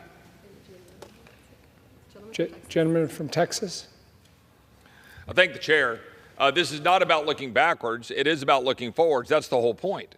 And we're going to talk about we're going to have 400 million people or 450 million people. Great. Fine. We should grow as a country. By the way, we should have more kids. Different conversation, different debate. But let's grow as a country. Fantastic. But you know what you need? Power.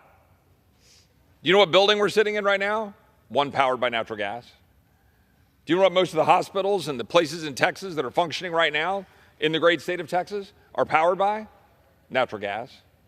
Do you know what we could be powered more by? Nuclear. You know why we're not? Crazy ideas, mostly from radical progressive Democrats who don't want to deal with the fact that we could actually safely have nuclear power. But the fact is, instead, we want to litter our continent with wind farms and solar farms, which are inefficient and unreliable, demonstrably and provenly so. That's the truth. The fact here is we just want to have reliable power. And even if you accept this trope that somehow we're having significantly more storms, how much time? I got about a minute. I'll yield quickly. I just want to know, I've read that Texas has a lot of wind farms and so forth. We do. You're saying none of them are any good? Reclaiming my time. Yes, Texas has significantly more wind and solar than a lot of other places in the world because we embrace the all of the above approach. And no, I don't believe that's a good thing. No, I don't believe that a third of our grid in Texas should be wind and solar. You want to know why Texas is now more wind and solar? Yes, we started it, but guess what? Feds are subsidizing the hell out of it.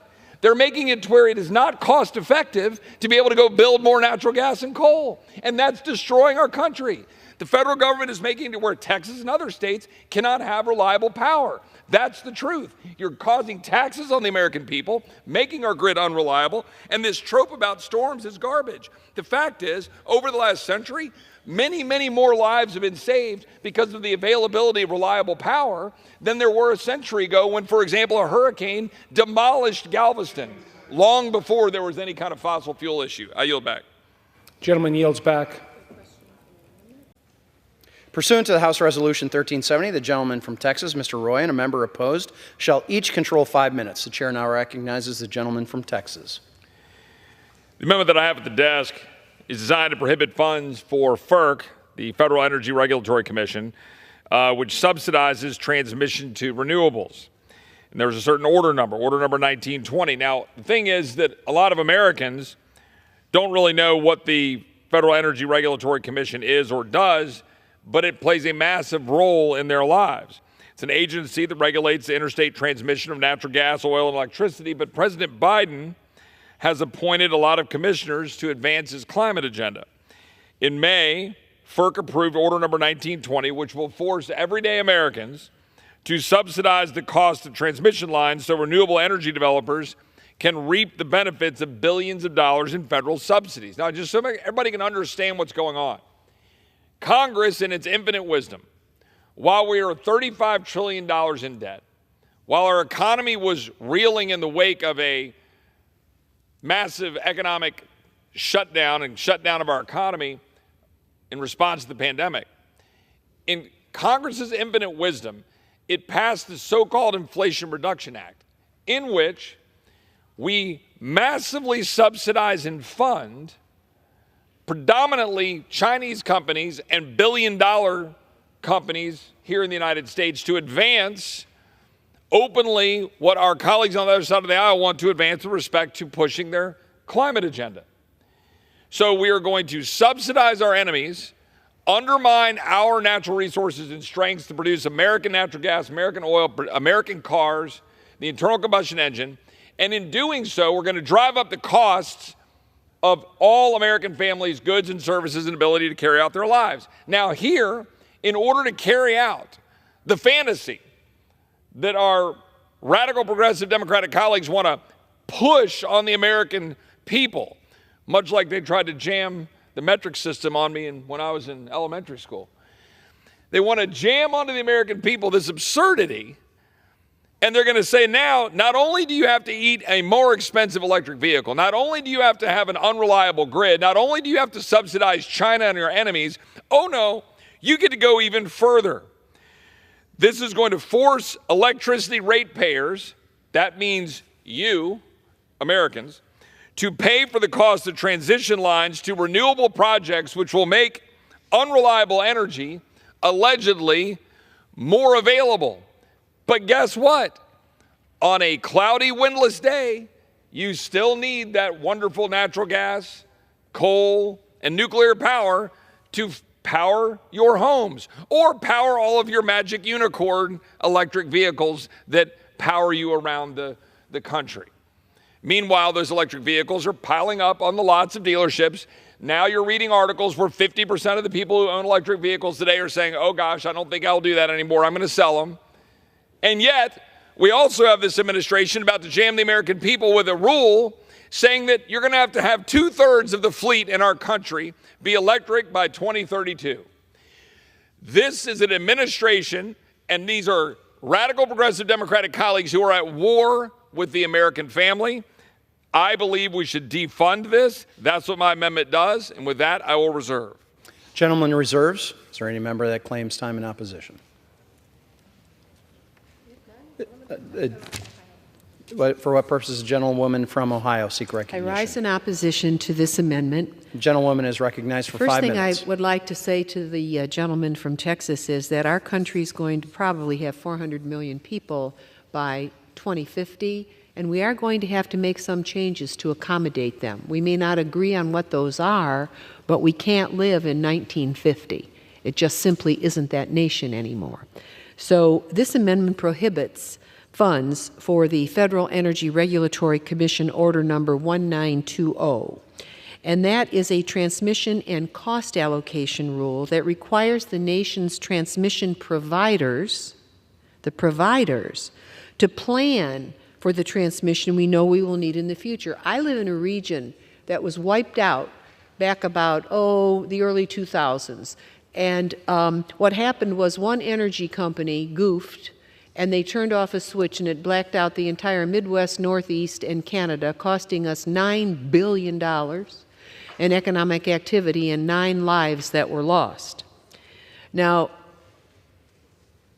it was upsetting that the grid was so integrated that we couldn't save the Ohioans that were damaged in that situation. But I felt the transmission was old back then, and I know it's old now. So the FERC Order 1920 is a transmission and cost allocation rule that requires the nation's providers, the transmission providers, to plan for the transmission we know we will use in the future. And frankly, we need it right now. This rule adopts specific requirements addressing how transmission providers must conduct long-term planning for regional transmission facilities and determine how to pay for them so that the needed transmission is built. This rule was the first time in more than a decade that FERC has addressed regional transmission policy, and boy, can we be a witness to that in the Midwest. We know when it wasn't there. We could see the lines just sag when the outage occurred. To maintain a reliable electric grid and ensure that we meet our growing clean energy demands, studies show we may need to expand transmission by 60% by 2030. A resilient and reliable energy grid is also critical in confronting extreme weather and climate events that will only increase in severity. We see them every month. It is clear that we need to improve how our country plans, pays for, and builds the electric grid of the future. Finally, this rule was developed and voted on by the Federal Energy Regulatory Commission, which is an independent agency that regulates the interstate transmission of electricity, natural gas, and so on. The final rule reflected more than 15,000 pages of comments from nearly 200 stakeholders, the ones that could understand how to submit comments. This rule is one step in the much larger complex puzzle to ensure that we have a reliable and efficient electric grid as our nation's energy needs change in the coming decades. A lot of people around this country, they're producing on property now. They don't need to go up to the grid. Maybe if things happen on their property, they have to bring down power from the grid. That ability has to be there too. But I strongly urge my colleagues to vote against this harmful amendment and help us prepare for the future, for heaven's sake. I yield back. Gentlelady yields. Gentleman from Texas is recognized.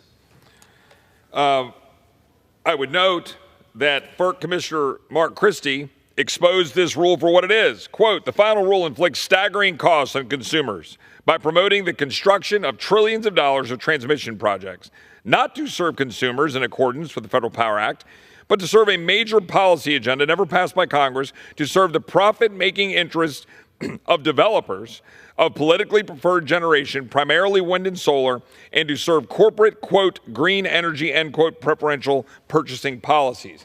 Chuck Schumer basically admitted this, saying the order is, quote, what we need to see the clean energy revolution we catalyzed with the Inflation Reduction Act come to fruition, end quote. This is an agenda. This is not about 1950. This is about 2050. You need clean burning natural gas to actually power our houses, our homes, our hospitals, our lives. You need to have reliable power. We ought to have more nuclear power. We can do that, and we're working on that. But you shouldn't be having these fanciful energy policies that are being put out there, mandated on the American people, that are crippling families.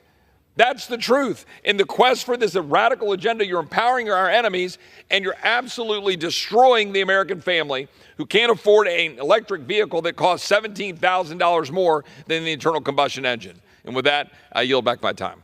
Gentleman yields back. The question is on the amendment offered by the gentleman from...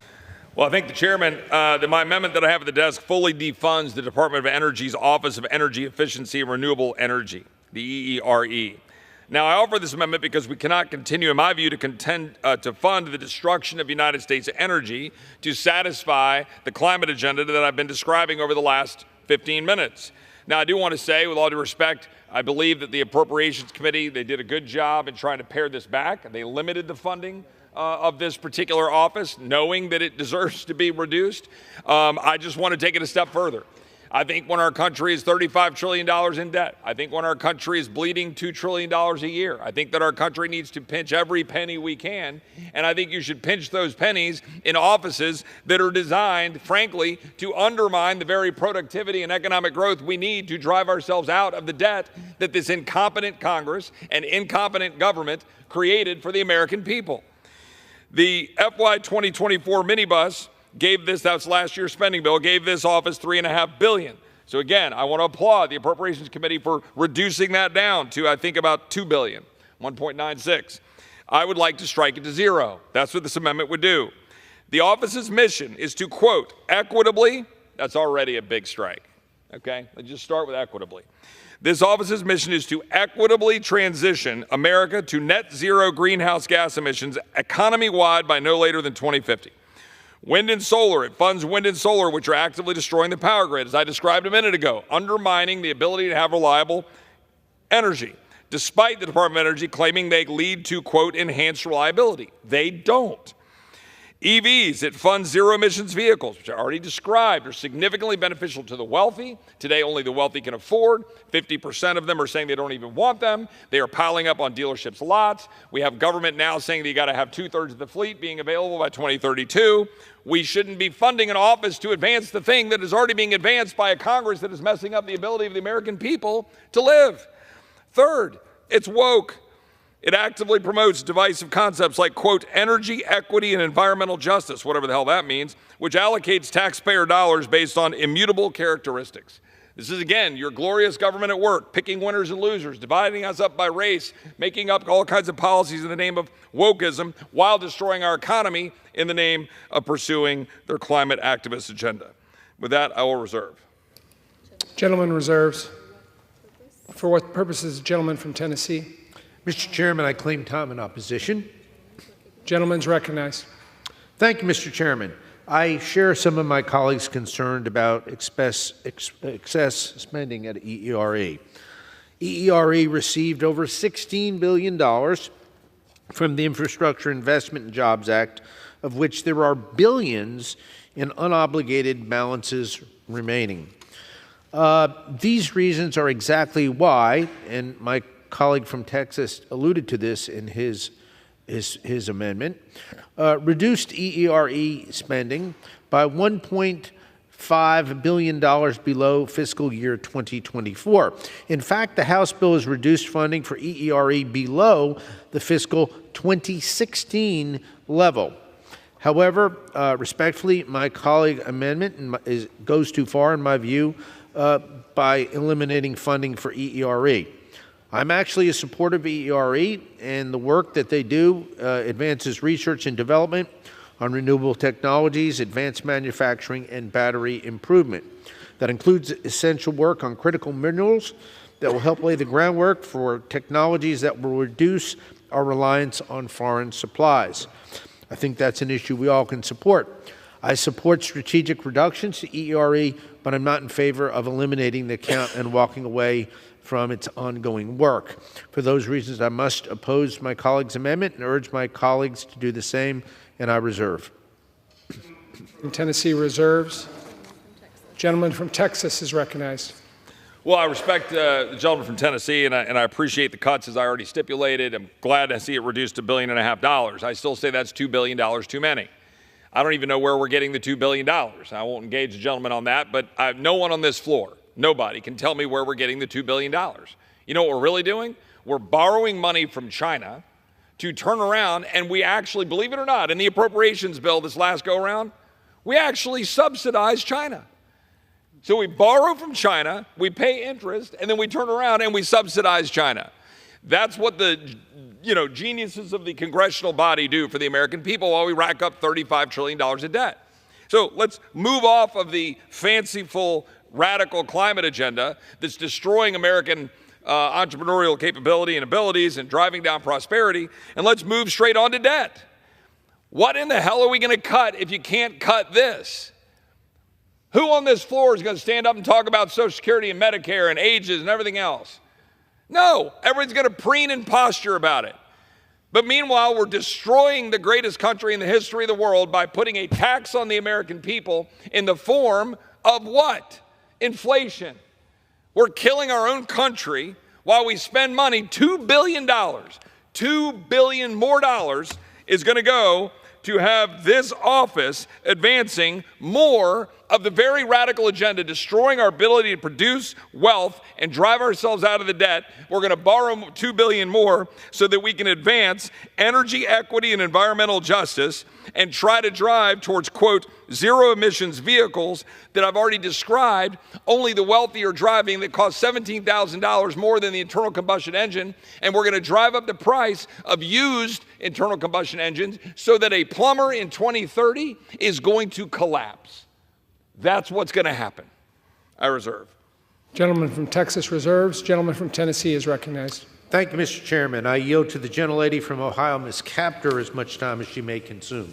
Gentlewoman from Ohio is recognized. I thank the gentleman for yielding and rise in strong opposition to this amendment. The bill already cuts 43% in this account for energy efficiency and renewable energy. And I don't really understand with the gentleman from Texas, a lot of the things that he throws out there. But if you look at where agriculture is going in my part of the country, where it's going is John Deere's on track to make a 100% ethanol-powered tractor. Now, if I had said that to you 25 years ago, you'd go, well, I can't think about that. You know, that can't happen. Guess what? It's happening. And for the 8 counties I represent, The rural parts of those counties, half of beans, soybeans, and corn go into making that fuel. We're very proud of it. We're very proud of it, and it's renewable energy. In terms of solar, so why do you need this? Well, when solar first got started in my area by individual entrepreneurs, okay, inventors, the federal government, Department of Energy, didn't even know about what they were doing. They took their technology to the Department of Energy. Now they laud what the people were doing. But guess what their problem was? Getting financing, getting help to bring their technology forward because they weren't a big company and they didn't have any of those angel investors like Texas has. So out where I live, the people have made it forward by their own creativity and hard work. And we flew the first biofueled F-16 out of our National Guard base in Ohio. Didn't come out of Texas, didn't come out of Tucson. It came out of our area because of the creativity of our people. So where this department comes in and where this program comes in is for the Americans that are out there today who are inventing something new and need a little bit of help in order to get it across the finish line. And I want to help them. And I'm looking toward advances in biofuels, in hydrogen fuel cells. Yes, in solar. I'm not against solar. Wind energy, you have more of that. We have quite a bit in Ohio, too, now. Geothermal, thermal heat recovery, advanced manufacturing efficiencies that we're seeing every day. I can't get into all that in the brief time I have. Weatherization and building materials. It is a revolution, and it's exciting to be a part of America's future. Our dominance in the solar industry, if we can get there, could result in up to a $1.3 trillion market and 500,000 jobs. We're up to about 200,000 jobs right now in that field, and we need more people to specialize in the electricity of solar. So we can choose to give up American leadership in these technologies by cutting further innovations, or we can embrace the future of the global energy economy, and that's what I want to do. And therefore, I urge my colleagues to vote no against this harmful amendment, and I yield back. Gentlelady yields back. Gentleman from Tennessee reserves. Gentleman from Texas is recognized. I thank the chair. I'll just add this. Every time I get my gas can out and I have to use the stupid spout that spills all over the place because it's been regulated by the federal government, we messed up an actual gas can, and then I have to stick the gas in with ethanol into it that goes into the engine that then clogs up the freaking fuel pump that I then have to replace because of all that garbage. I would just tell you that none of this stuff is there if it's not subsidized. That's the truth. The American people are tired of the federal government subsidizing less than optimal energy, and that's what we're doing. And without those subsidies, they die. I yield. Gentleman from Texas yields. Gentleman from Tennessee is recognized. I yield back. Thing like that's the truth. We should stop pretending that we don't have such a wide gulf between that side of the aisle and this side of the aisle. We have a choice right now. What worldview are you choosing for your kids and your grandkids? And again, continued tough love for my colleagues on this side of the aisle. For decades, we have been complicit by allowing the Chamber of Commerce to use cheap labor as their excuse for wide open borders, which set the stage for what we're dealing with right now. Well, those days are over. When all of the corporate whores around this town come begging for their tax breaks, I want them to come explain to the American people why we should do it when their boardrooms are chock full of radical progressive Democrats and liberals who want ESG and want their quarterly reports to do well so their stock portfolios grow, and they come in here begging for tax cuts so they can get richer while America gets screwed. Because if you're living in Springfield, Ohio right now, you don't give a damn about what the guys in the corporate boardroom over in New York City and Manhattan, or maybe in the tall buildings in Cleveland. You don't care about how rich they're getting, but you care that there's now 20,000 Haitian migrants sitting in your community that your granddads and your grandmoms and your moms and your dads worked hard to build, and it now is being trashed.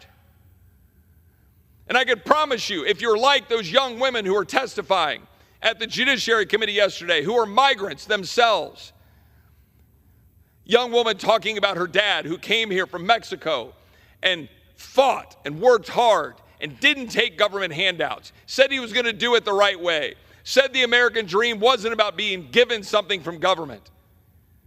And then he had to sit here and watch his granddaughter get murdered because my colleagues on the other side of the aisle, every single one of them owns it.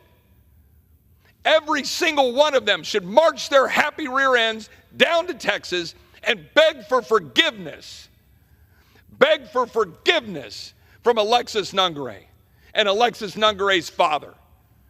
Because Jocelyn Nungare got raped, bound, gagged, murdered by the people released by Democrats in the White House. Let's not pretend that there isn't a mile of difference between Republicans and conservatives and Democrats and radical progressives. There is a mile of difference. I'm not going to sit here and pretend. Let's all get in a room and talk to each other nicely, pat each other on the back and say, oh man, can't we just have these halcyon days of old, have a beer like Tip O'Neill and Ronald Reagan? Not if you don't believe in America. Not if you don't believe in sovereignty. Not if you don't believe in the rule of law.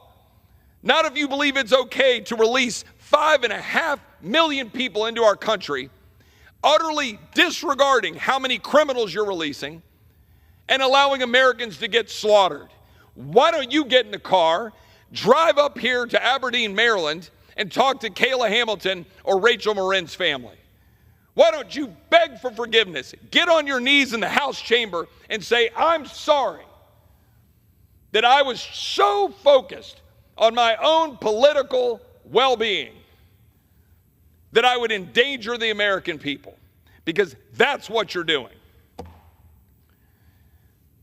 Finally, my colleagues on this side of the aisle in getting H.R. 2 passed has finally forsaken the Chamber of Commerce's death grip on the Republican Party, saying we need our cheap labor. But we haven't even scratched the surface.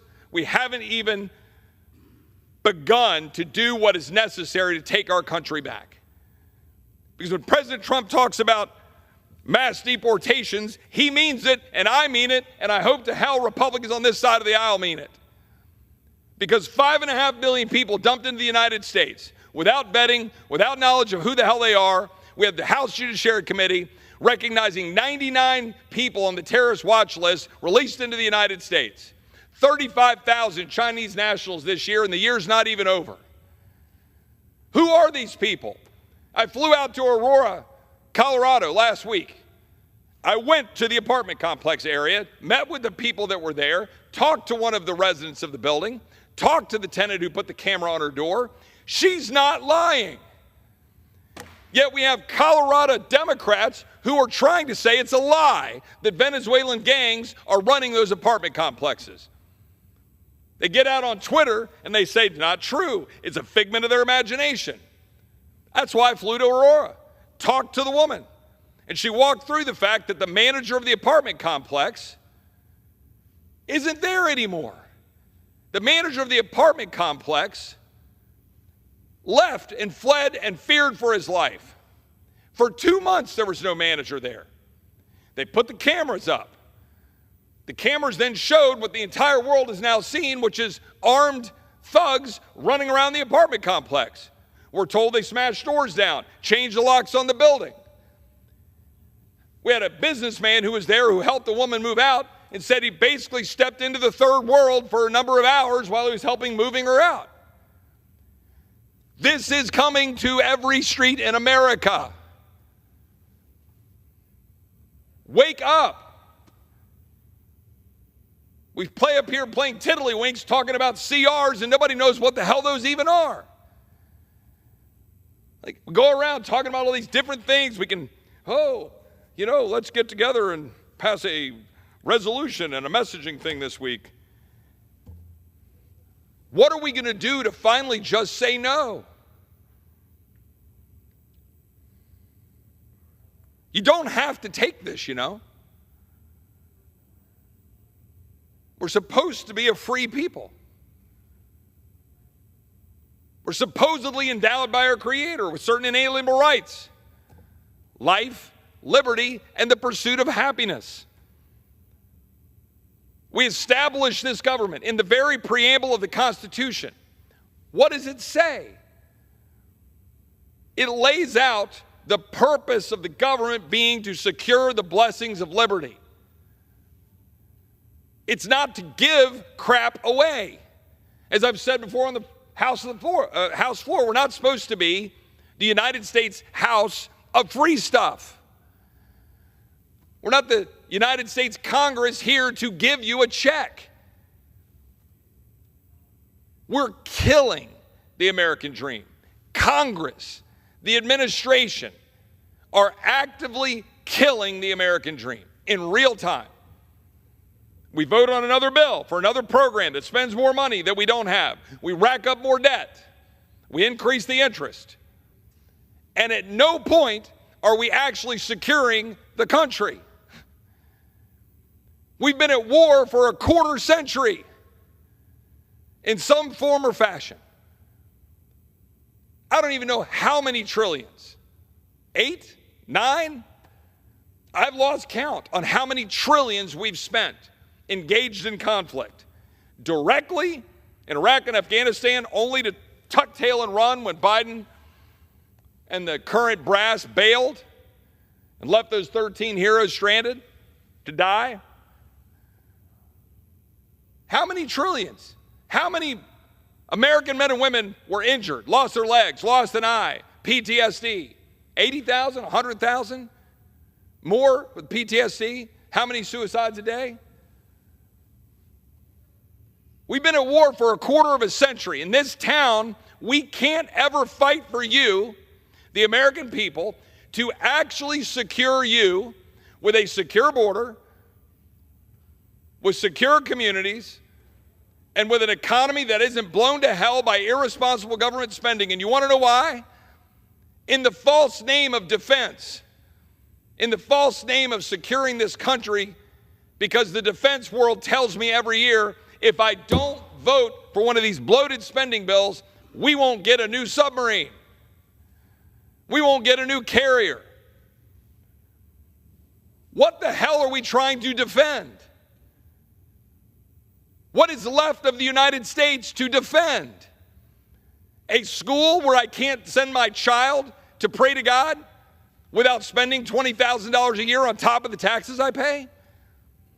A school that my friend sends her sixth grader to with a trans music teacher asking her kid to do some dance in class? Yes, true story. Is that what we're defending with carriers and missiles and endless wars? Are we defending a country where Jocelyn Nungare gets raped and murdered? Or Rachel Marin gets raped and murdered because we release migrants into the streets of America? Dangerous people?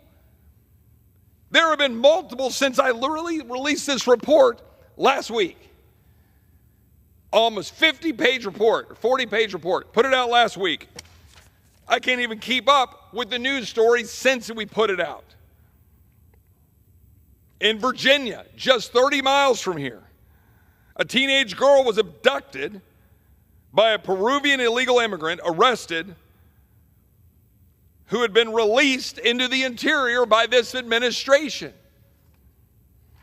A Palestinian migrant accused of beating a Jewish New York man, released into America because he claimed he wouldn't be safe. We had two of the people in Aurora, Colorado, where I said I went to, that were apprehended by ICE after they'd been released into the country, arrested, released on bond because we can't detain them because our entire policies have been turned on their head.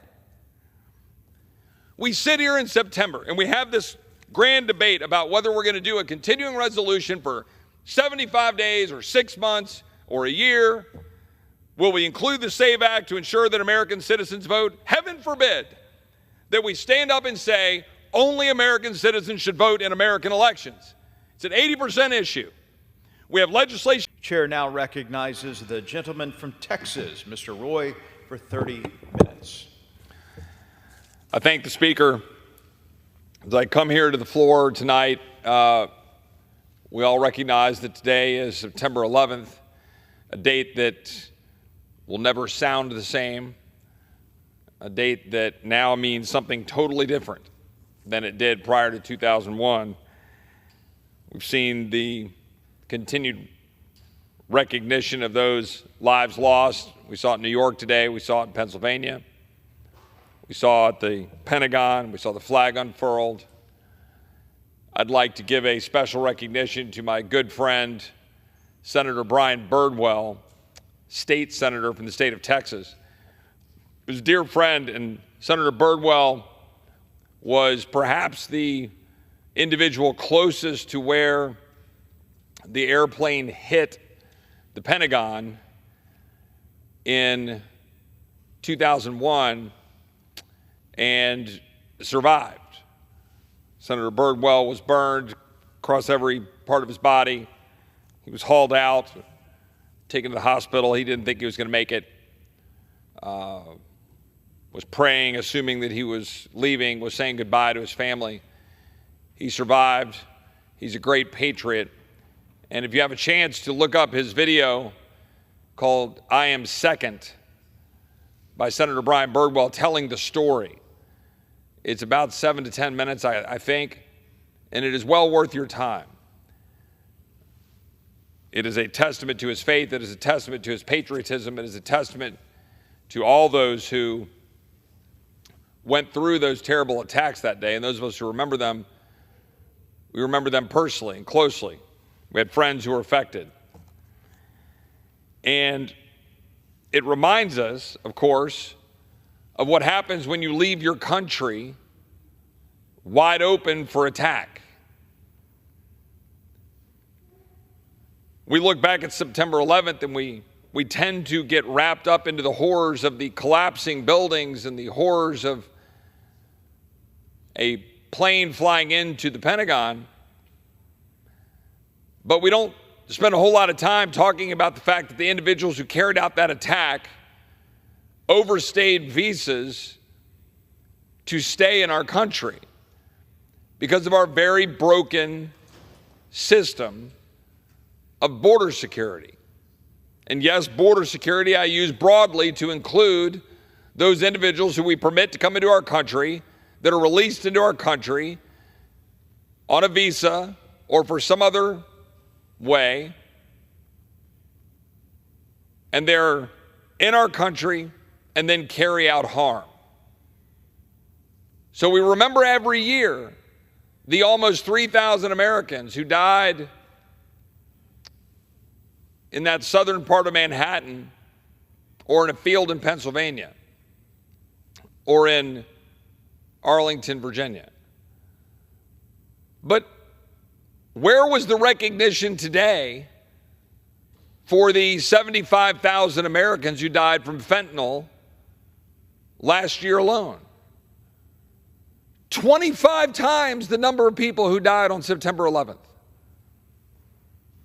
Where is the recognition of the thousands of Americans who have been targeted by criminals released onto the streets of our country?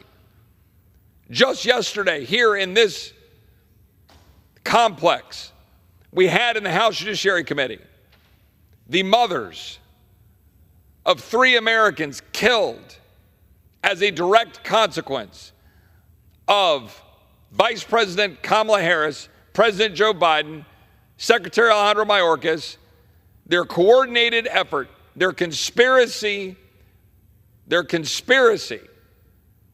to ignore the laws of the United States and put dangerous individuals on our streets that result in the death of Americans. In real time, as we speak, Alexis Nungare, a 27-year-old young Texas woman who chose life 12 years ago when her daughter was born. Her daughter, Jocelyn, who was murdered.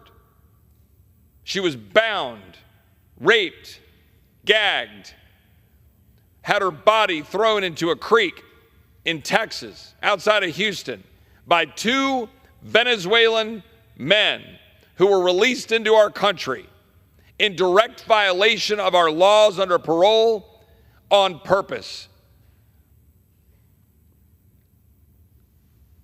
Rachel Marin, murdered in Maryland. Her mother testified yesterday. Kayla Hamilton. We've had other stories like Lake and Riley. But there are dozens, there are hundreds. There are so many stories that I had my office produce a report that we put out last week entitled America Invaded. And in that report, if you look at what is listed, you will find 2 full pages of 54 examples of Americans, headline stories, who have been killed, raped, assaulted. All of these, and that's just the tip of the iceberg. Where's the commemoration for those Americans? Because in the wake of September 11th, what did we do in all of our infinite wisdom? We created a 250,000 person bureaucracy at the Department of Homeland Security. We didn't used to have this massive bureaucracy, now we do. Has that made us any safer or more secure? If you're watching this as an American, do you feel more secure? If you're an American in Springfield, Ohio, do you feel more secure with 20,000 Haitians who have been dumped into your community? Do you feel more secure if you're in Buffalo, New York, and just 2 weeks ago, a man was apprehended finally by ICE after having been released into Texas from Peru, and we now know that he's wanted for 23 murders in Peru. We released him into the United States. Every one of these examples I'm talking about were specifically the result of having individuals released into the United States from other countries who then carried out a vicious attack, a vicious crime, a vicious murder. We had a witness yesterday who testified to the rape and murder of a beautiful little 11-year-old girl. I think her name is Maria Gonzalez. And if not, I will correct that record, but I believe that is her name. And she was killed again by someone who was released here into the United States and then preyed on her. Where's the commemoration? I'm going to be very blunt. I appreciate that we commemorate September 11th every September 11th. That is a good thing to do. I've heard the bell now ringing for these 23 years.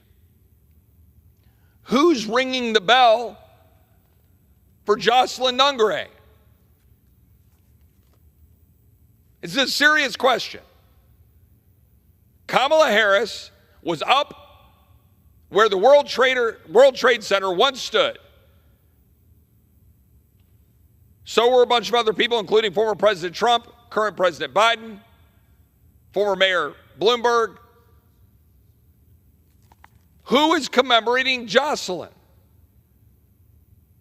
Will they be there next June? I think it was June, for the anniversary of her mother's pain when she woke up on Monday morning and her daughter wasn't in the house and she ran down to the convenience store where there were police sirens and tape to find out that her little girl had been murdered?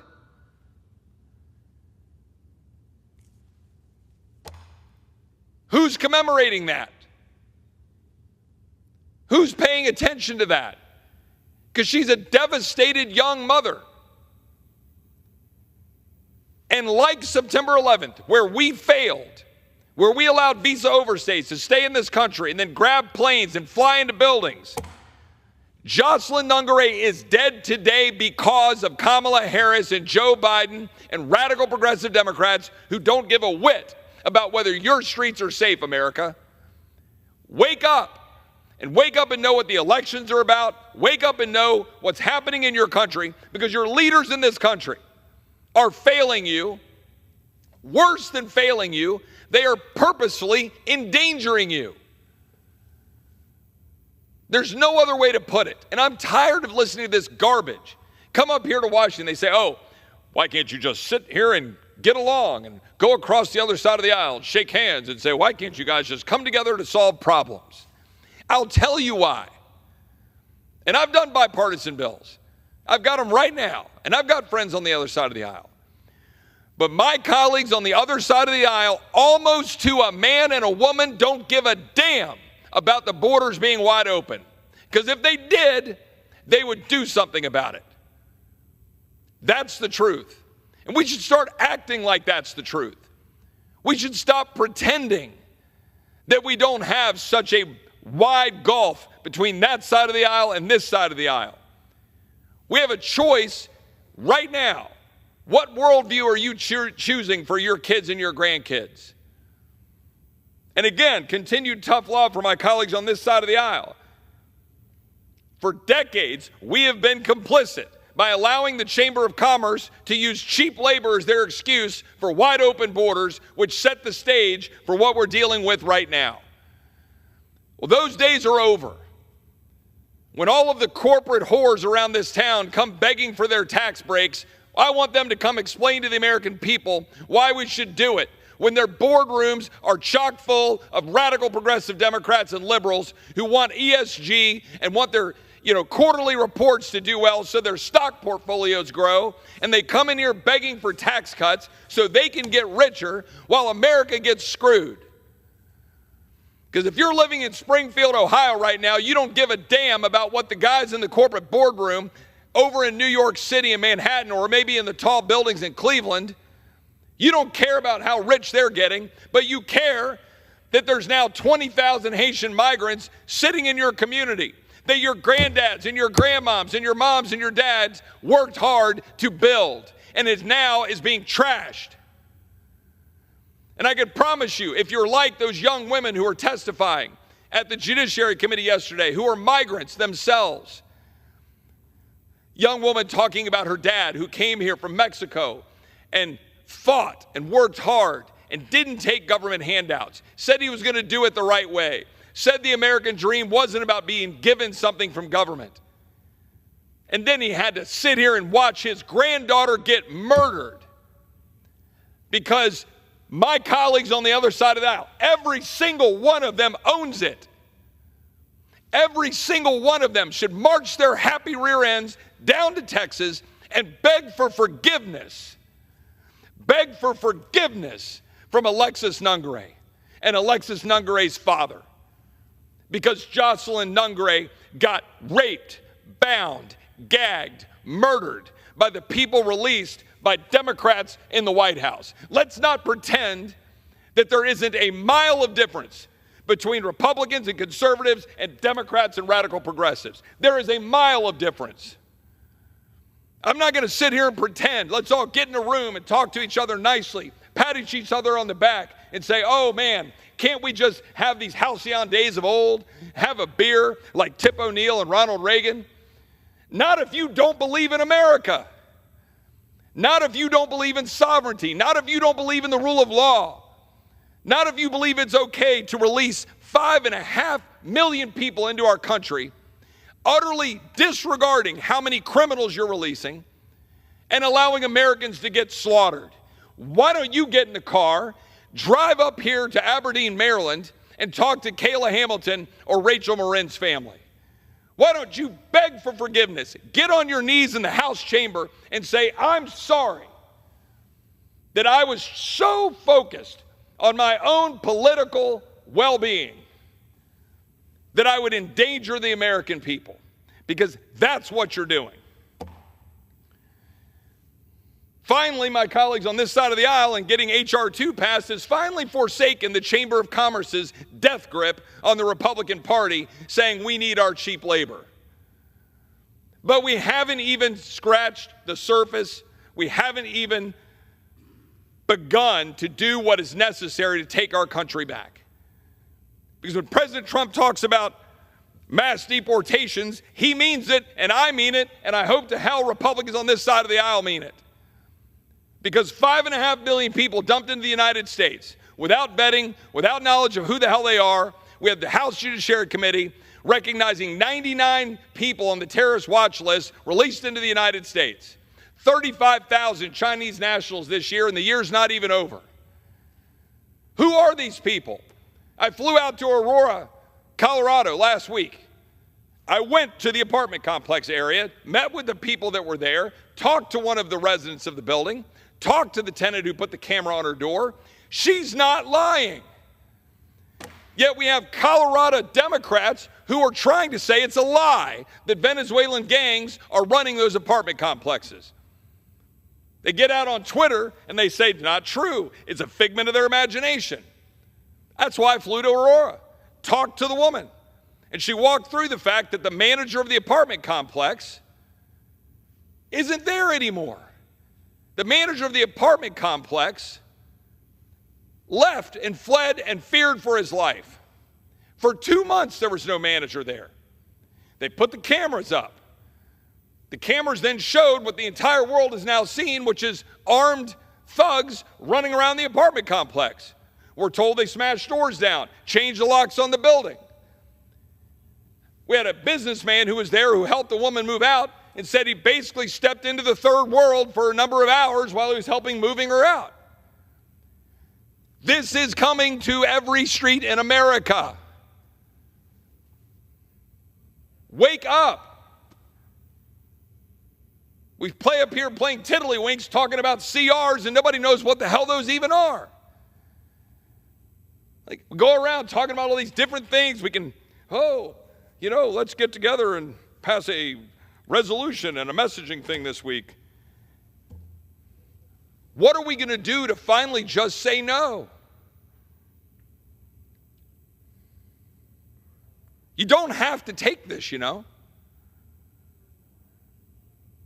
We're supposed to be a free people. We're supposedly endowed by our Creator with certain inalienable rights: life, liberty, and the pursuit of happiness. We established this government in the very preamble of the Constitution. What does it say? It lays out the purpose of the government being to secure the blessings of liberty. It's not to give crap away. As I've said before on the House floor, we're not supposed to be the United States House of free stuff. We're not the United States Congress here to give you a check. We're killing the American dream. Congress, the administration, are actively killing the American dream in real time. We vote on another bill for another program that spends more money that we don't have. We rack up more debt. We increase the interest. And at no point are we actually securing the country. We've been at war for a quarter century in some form or fashion. I don't even know how many trillions. 8? 9? I've lost count on how many trillions we've spent engaged in conflict. Directly in Iraq and Afghanistan, only to tuck tail and run when Biden and the current brass bailed and left those 13 heroes stranded to die. How many trillions? How many American men and women were injured, lost their legs, lost an eye, PTSD? 80,000, 100,000? More with PTSD? How many suicides a day?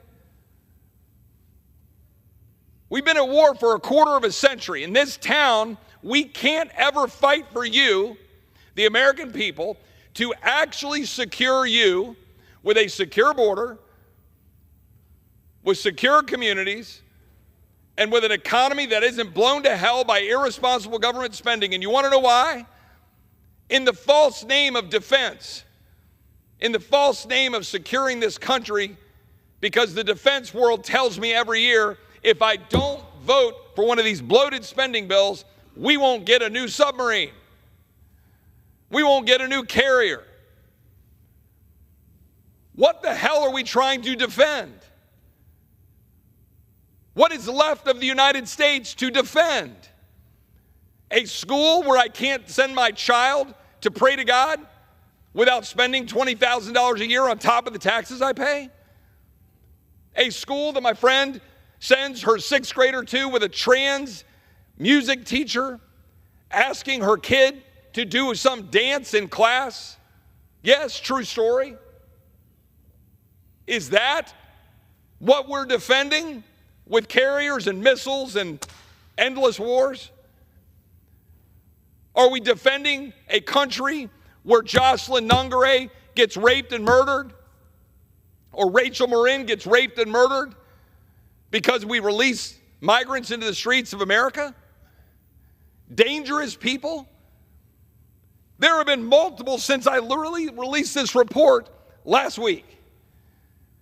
Almost 50-page report, or 40-page report. Put it out last week. I can't even keep up with the news stories since we put it out. In Virginia, just 30 miles from here, a teenage girl was abducted by a Peruvian illegal immigrant, arrested, who had been released into the interior by this administration. A Palestinian migrant accused of beating a Jewish New York man, released into America because he claimed he wouldn't be safe. We had two of the people in Aurora, Colorado, where I said I went to, that were apprehended by ICE after they'd been released into the country, arrested, released on bond because we can't detain them because our entire policies have been turned on their head. We sit here in September and we have this grand debate about whether we're going to do a continuing resolution for 75 days or 6 months or a year. Will we include the SAVE Act to ensure that American citizens vote? Heaven forbid that we stand up and say only American citizens should vote in American elections. It's an 80% issue. We have legislation that would fix it. We had a hearing yesterday in which secretaries of state, experts on the matter, all acknowledged you need the law to guarantee that only American citizens vote in American elections. So now we're having a debate about that. What can we put forward on the floor? With all due respect, some of my conservative colleagues, they gag on a gnat. I can't support a CR because 12 appropriations bills must be passed. Okay. 5 have been passed. Now what? We actually have to figure out how to proceed. I think maybe we could just fund government for a few months and try to make sure elections are secure. Or let's pick a different fight. But why don't we actually stand up and do something to make this country better? And if we do get a CR to December, and if Republicans do win the elections in November, what the hell are we going to do with it? Will we fight? I'd like to go to the American people over the next 60 days and say, yes, we're going to fight, and you can believe us this time. That Republicans will be bold enough to do what our Democratic colleagues have done repeated times in the last 2 decades, which is risk your precious. Risk your election certificate. Stop starting off every Congress saying, well, if we do this, we risk our majority makers. What good is it to be in Congress if you don't do something with your election certificate and then go sell it to the people you represent as being the right thing to do? I've been in tight districts. I've done that.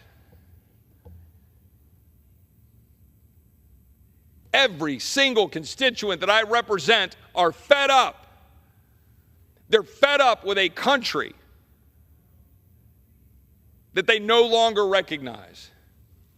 They love their country, but the government that they have entrusted to maintain that country that their fathers and grandfathers fought, bled, and died for has been turned into something they no longer recognize. I am glad that we have people today on September 11th commemorating those lost. I am glad that we show patriotism. I'm glad that we put the flag on the Pentagon. But until we recognize that every single day, because of our policies in this chamber and in the other chamber and at the other end of Pennsylvania Avenue, Americans are suffering with high inflation, with houses that they can't afford, and with their own people getting murdered and slaughtered on the streets or in their homes. I cannot imagine just 2 months ago, Alexis Nungare waking up and her 12-year-old daughter not being in the house, only to find out she's dead after having been raped while she was sitting there sleeping, while the mom was sleeping in the house. All because Kamala Harris and all of her cronies in the administration chose and still choose, as I speak, to release dangerous individuals on the streets of our country. I'm sure I'm going to get some sort of admonition for directing some of my venom to the other end of Pennsylvania Avenue.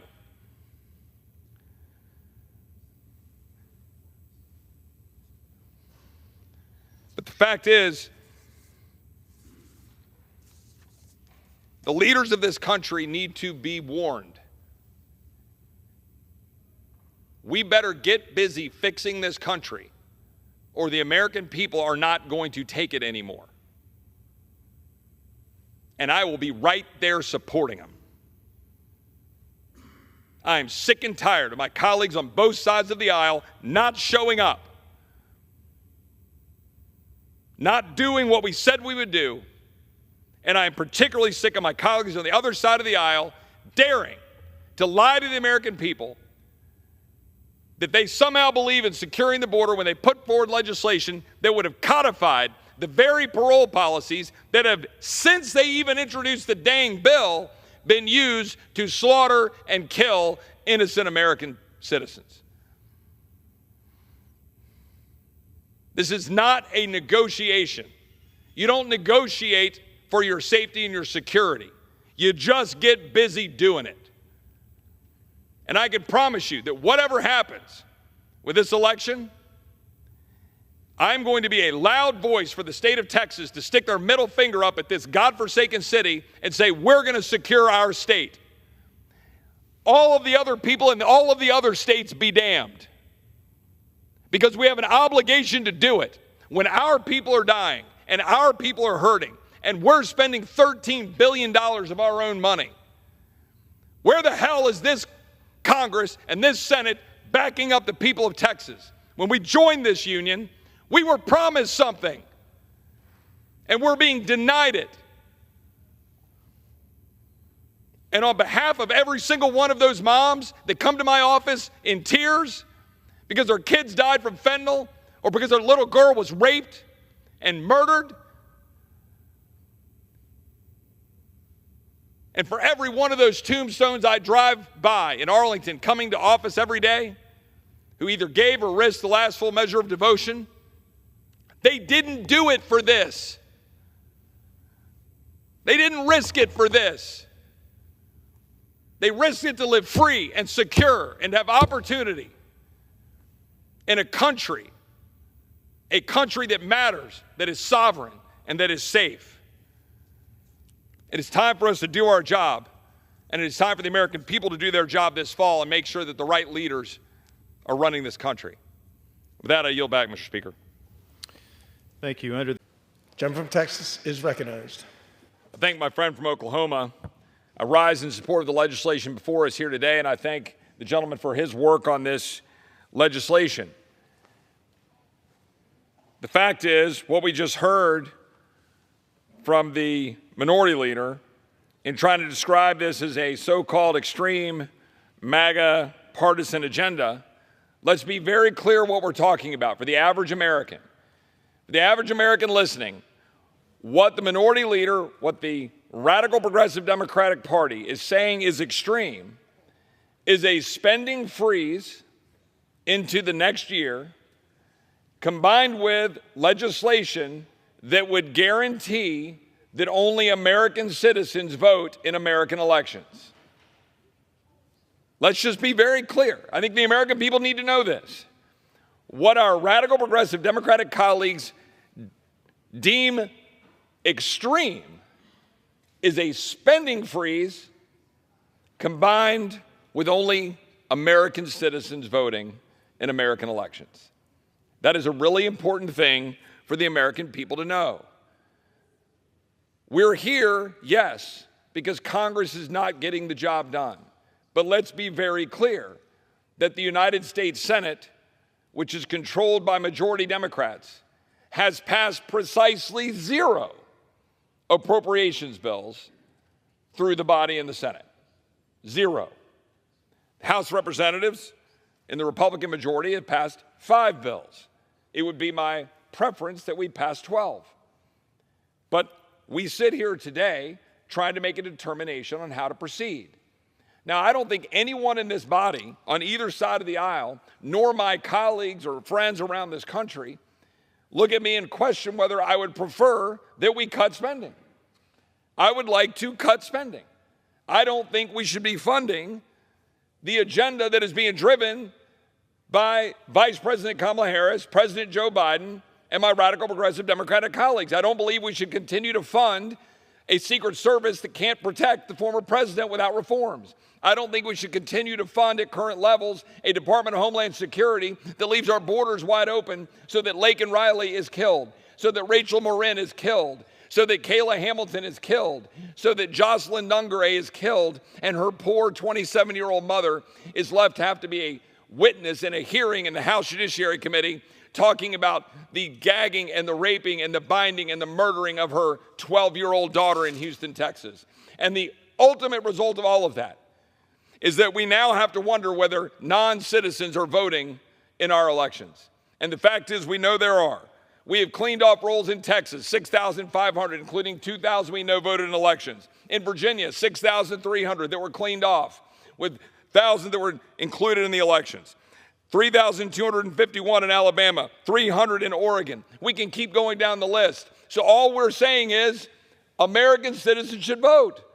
That's it. So my Democratic colleagues, they seemingly want non-citizens to vote, and they can't accept a spending freeze as being reasonable. I rise in support of this bill, and to my colleagues on this side of the aisle, His time has expired. Additional 30 seconds, Mr. Speaker. I thank my friend from Oklahoma. I'd like to say a word to my friends on this side of the aisle. A year ago, 21 of my conservative colleagues opposed a continuing resolution that would have cut non-defense, non-veteran, non-homeland spending by 30% for 30 days and included H.R. 2. A lot of those same people are walking away from a piece of legislation that we're putting forward right now. And I'm asking them, stand up with the Republican Party, stand up with President Trump, stand up with the American people to demand that we freeze spending, hold it in check, take the pen away from the radical progressive Democrats and Joe Biden and a lame duck, and let's make sure that only American citizens can vote in American elections. And with that, I yield back. The gentleman from Texas yields. I thank the chair. I would note that the reason that there's a question about veterans funding is because despite the observation and protests of many on at least this side of the aisle, that the PACT Act, which was passed, I believe 2 years ago, was not going to be able to deal with the claims against it and would create funding problems in addition to this massive mandatory block of funding. And this was all laid bare, and now here we are. And we've got to pay the piper. And now you got to say, okay, well, we passed the PACT Act with this kind of open-ended amount of funding, all in the name of doing something righteous that we all want to do to care for veterans who were harmed with burn pits, but we did it the worst way possible because we're Congress and that's what we do. We identify a problem and we come up with literally the worst possible solution you can come up with, and then the American people kind of look at you and go, well, here we are again. So you got to go write a check like we did last week for $3 billion. And then guess what happens? The CBO, in all of its infinite wisdom, will come forward and actually with a straight face say something about the baseline and how that $3 billion that we needed to appropriate really doesn't cost anything and doesn't score. That's what your CBO will do, because that's what it just did. And guess what? The $12 billion that we're talking about and the additional veterans money that we know we're going to go ahead and fund that the gentleman was just referring to. CBO will say the same thing. They'll say it again. They'll say, well, mandatory spending, we have baseline, it's already built in, this doesn't cost anything. Well, then why do we have to appropriate it? Why do we have to come down here and write the check? This is why you're $35.6 trillion in debt, ladies and gentlemen, because nobody here is serious. There's literally not serious. Because if we were serious, then we would say, well, we messed up when we passed the PACT Act, and it's now costing more than they said it was going to cost.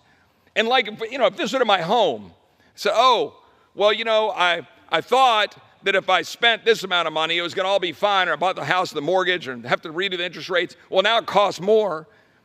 Do I just walk away from that? Do I just go print some money to go pay for my bills at my house?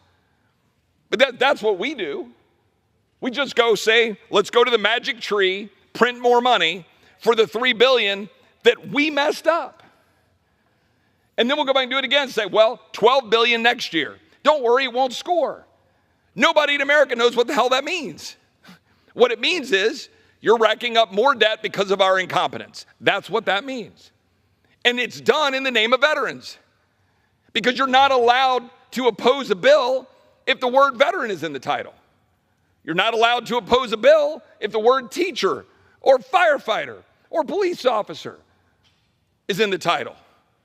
You know how many bills last week we passed on suspension, racking up more billions because it had something in there about autism or something in there for a study or more funding for something else?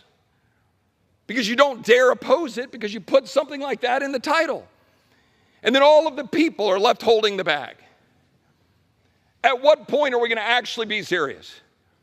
My friend, the chairman of the Budget Committee, Jody Arrington, posed this question in the Budget Committee a little bit earlier. Are we ever going to come together and have an actual conversation? Are we just going to say every tax cut, no matter what it is, magically pays for itself? Let me give a little hint to Republicans. They don't all pay for themselves. They don't. It's simple math. Some tax cuts do because they create economic growth. Some tax cuts don't. So can we be serious about that on this side of the aisle? Can my colleagues on the other side of the aisle admit that there's any limit at all to another feel-good program that they want to pass to be able to go buy votes because they put a nice little title in the bill?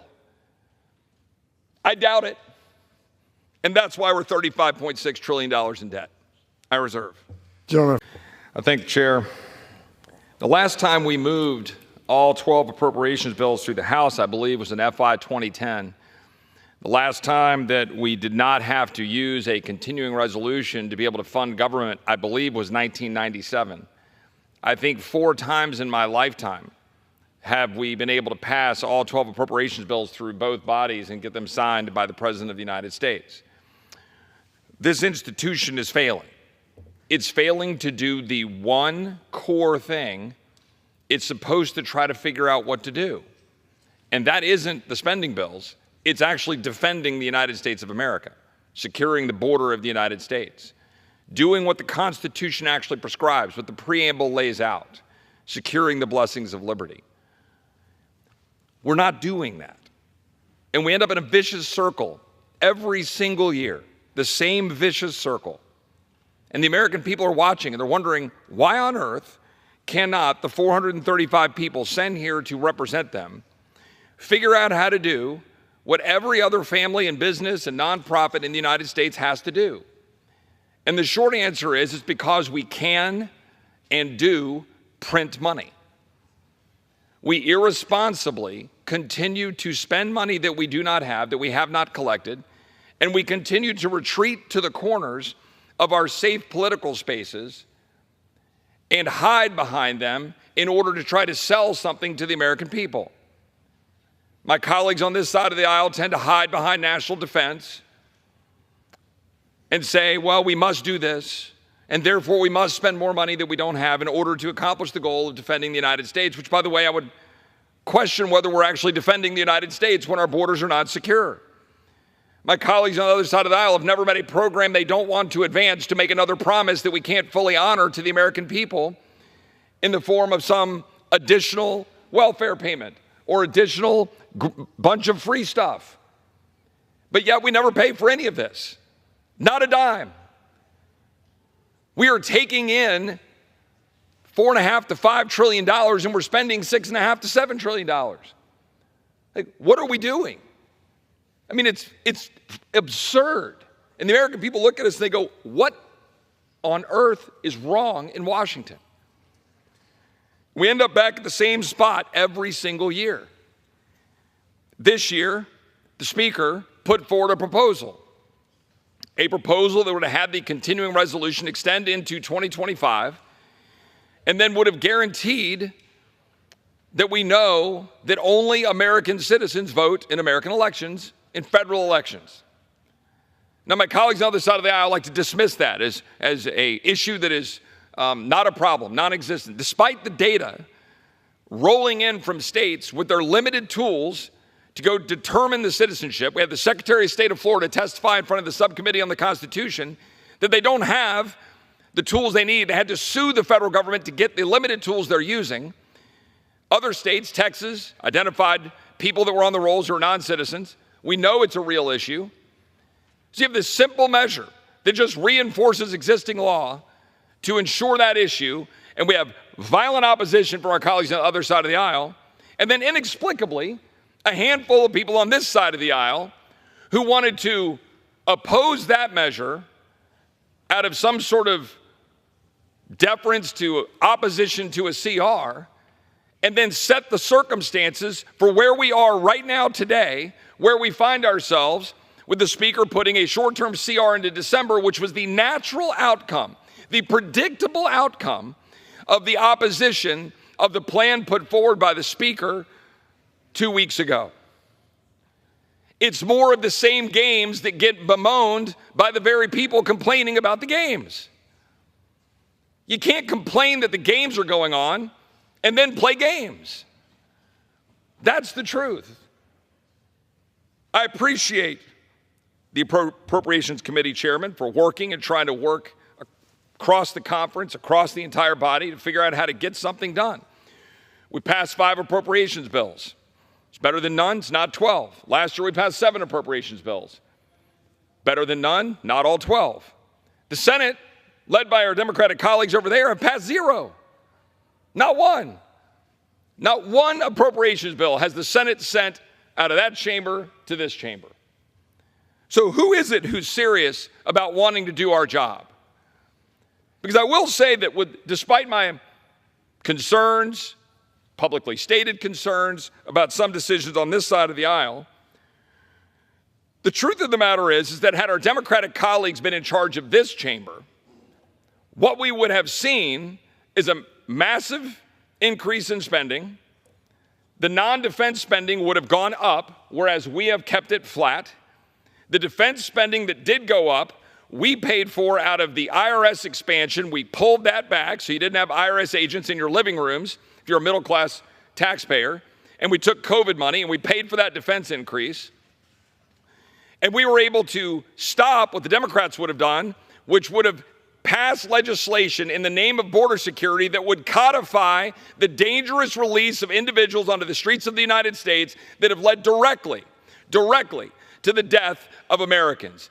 Americans like Jocelyn Nungray, whose beautiful 27-year-old mom testified in the Judiciary Committee because her daughter went missing after she put her to bed on Sunday night, and on Monday she finds out that she was gagged, bound, and raped in Houston, Texas, and murdered. Alexis Nungray is a hero and had the courage to come testify about that, about what happened to her daughter. And are we doing anything about that? No. Our Democrat colleagues refuse. Instead, they want to hide behind a bill in the Senate that they couldn't even get out of the Democrat-controlled Senate, that never had any chance of passage, and they want to say somehow that that was a grand bipartisan bill. Because what? A couple of Republican senators had a couple of conversations with them about it? But the bill had no chance of moving, and that bill would have codified Kamala Harris, the border czar's mass release policies into the United States. Laken Riley is dead. Jocelyn Nungaray is dead. Kayla Hamilton is dead. Rachel Marin is dead. I could go down the laundry list of Americans who have died at the hands of people released into the United States by this administration.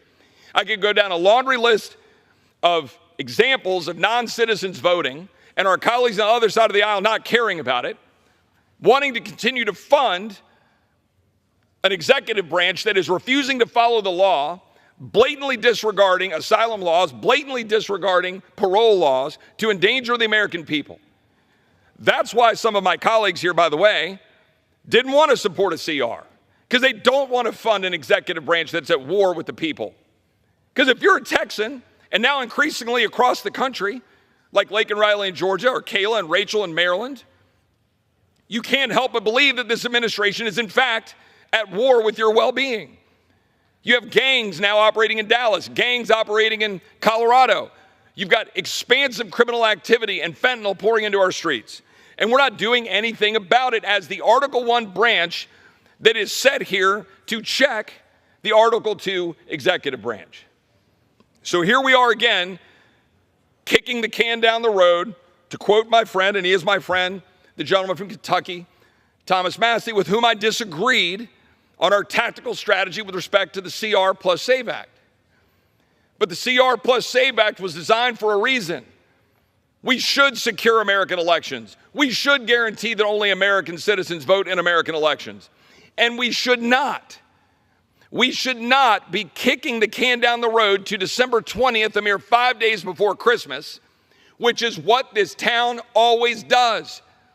Because this town is built around K Street. It is built around people believing they need to spend more money.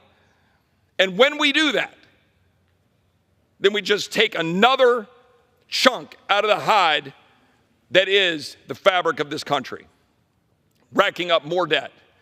2 years ago, in 2022, a $1.7 trillion omnibus bill was passed when? December 23rd. That is not an accident. It's by design. It's on purpose. That's what people in this town want. They want the pressure so that everybody will clap and get on their planes and go home to open their gifts and be around the Christmas tree with their kids while they destroy the very country that they're here to represent. That's what will happen unless we fight it. So now we're going to have to spend a lot of time, and I will, fighting against whatever massive omnibus bill is tried to jam down our throats on December 20th before Christmas so that everybody can enjoy their jet fumes and roll out of D.C. Last time we threw in $45 billion for Ukraine for good measure in that massive omnibus spending bill right before Christmas. We shouldn't be in this place. We shouldn't be in this position. I think the Speaker was correct. I think the Appropriations Chair was correct in working with the Speaker, and our body was correct in putting forward a bill that would have extended spending into next year, allowed the next president, allowed the next Congress to deal with this issue while we try to preserve and protect American elections. That's what we should have done without a reserve. Gentleman from Texas reserves. The gentleman from Oklahoma is recognized. Mr. Speaker, I reserve.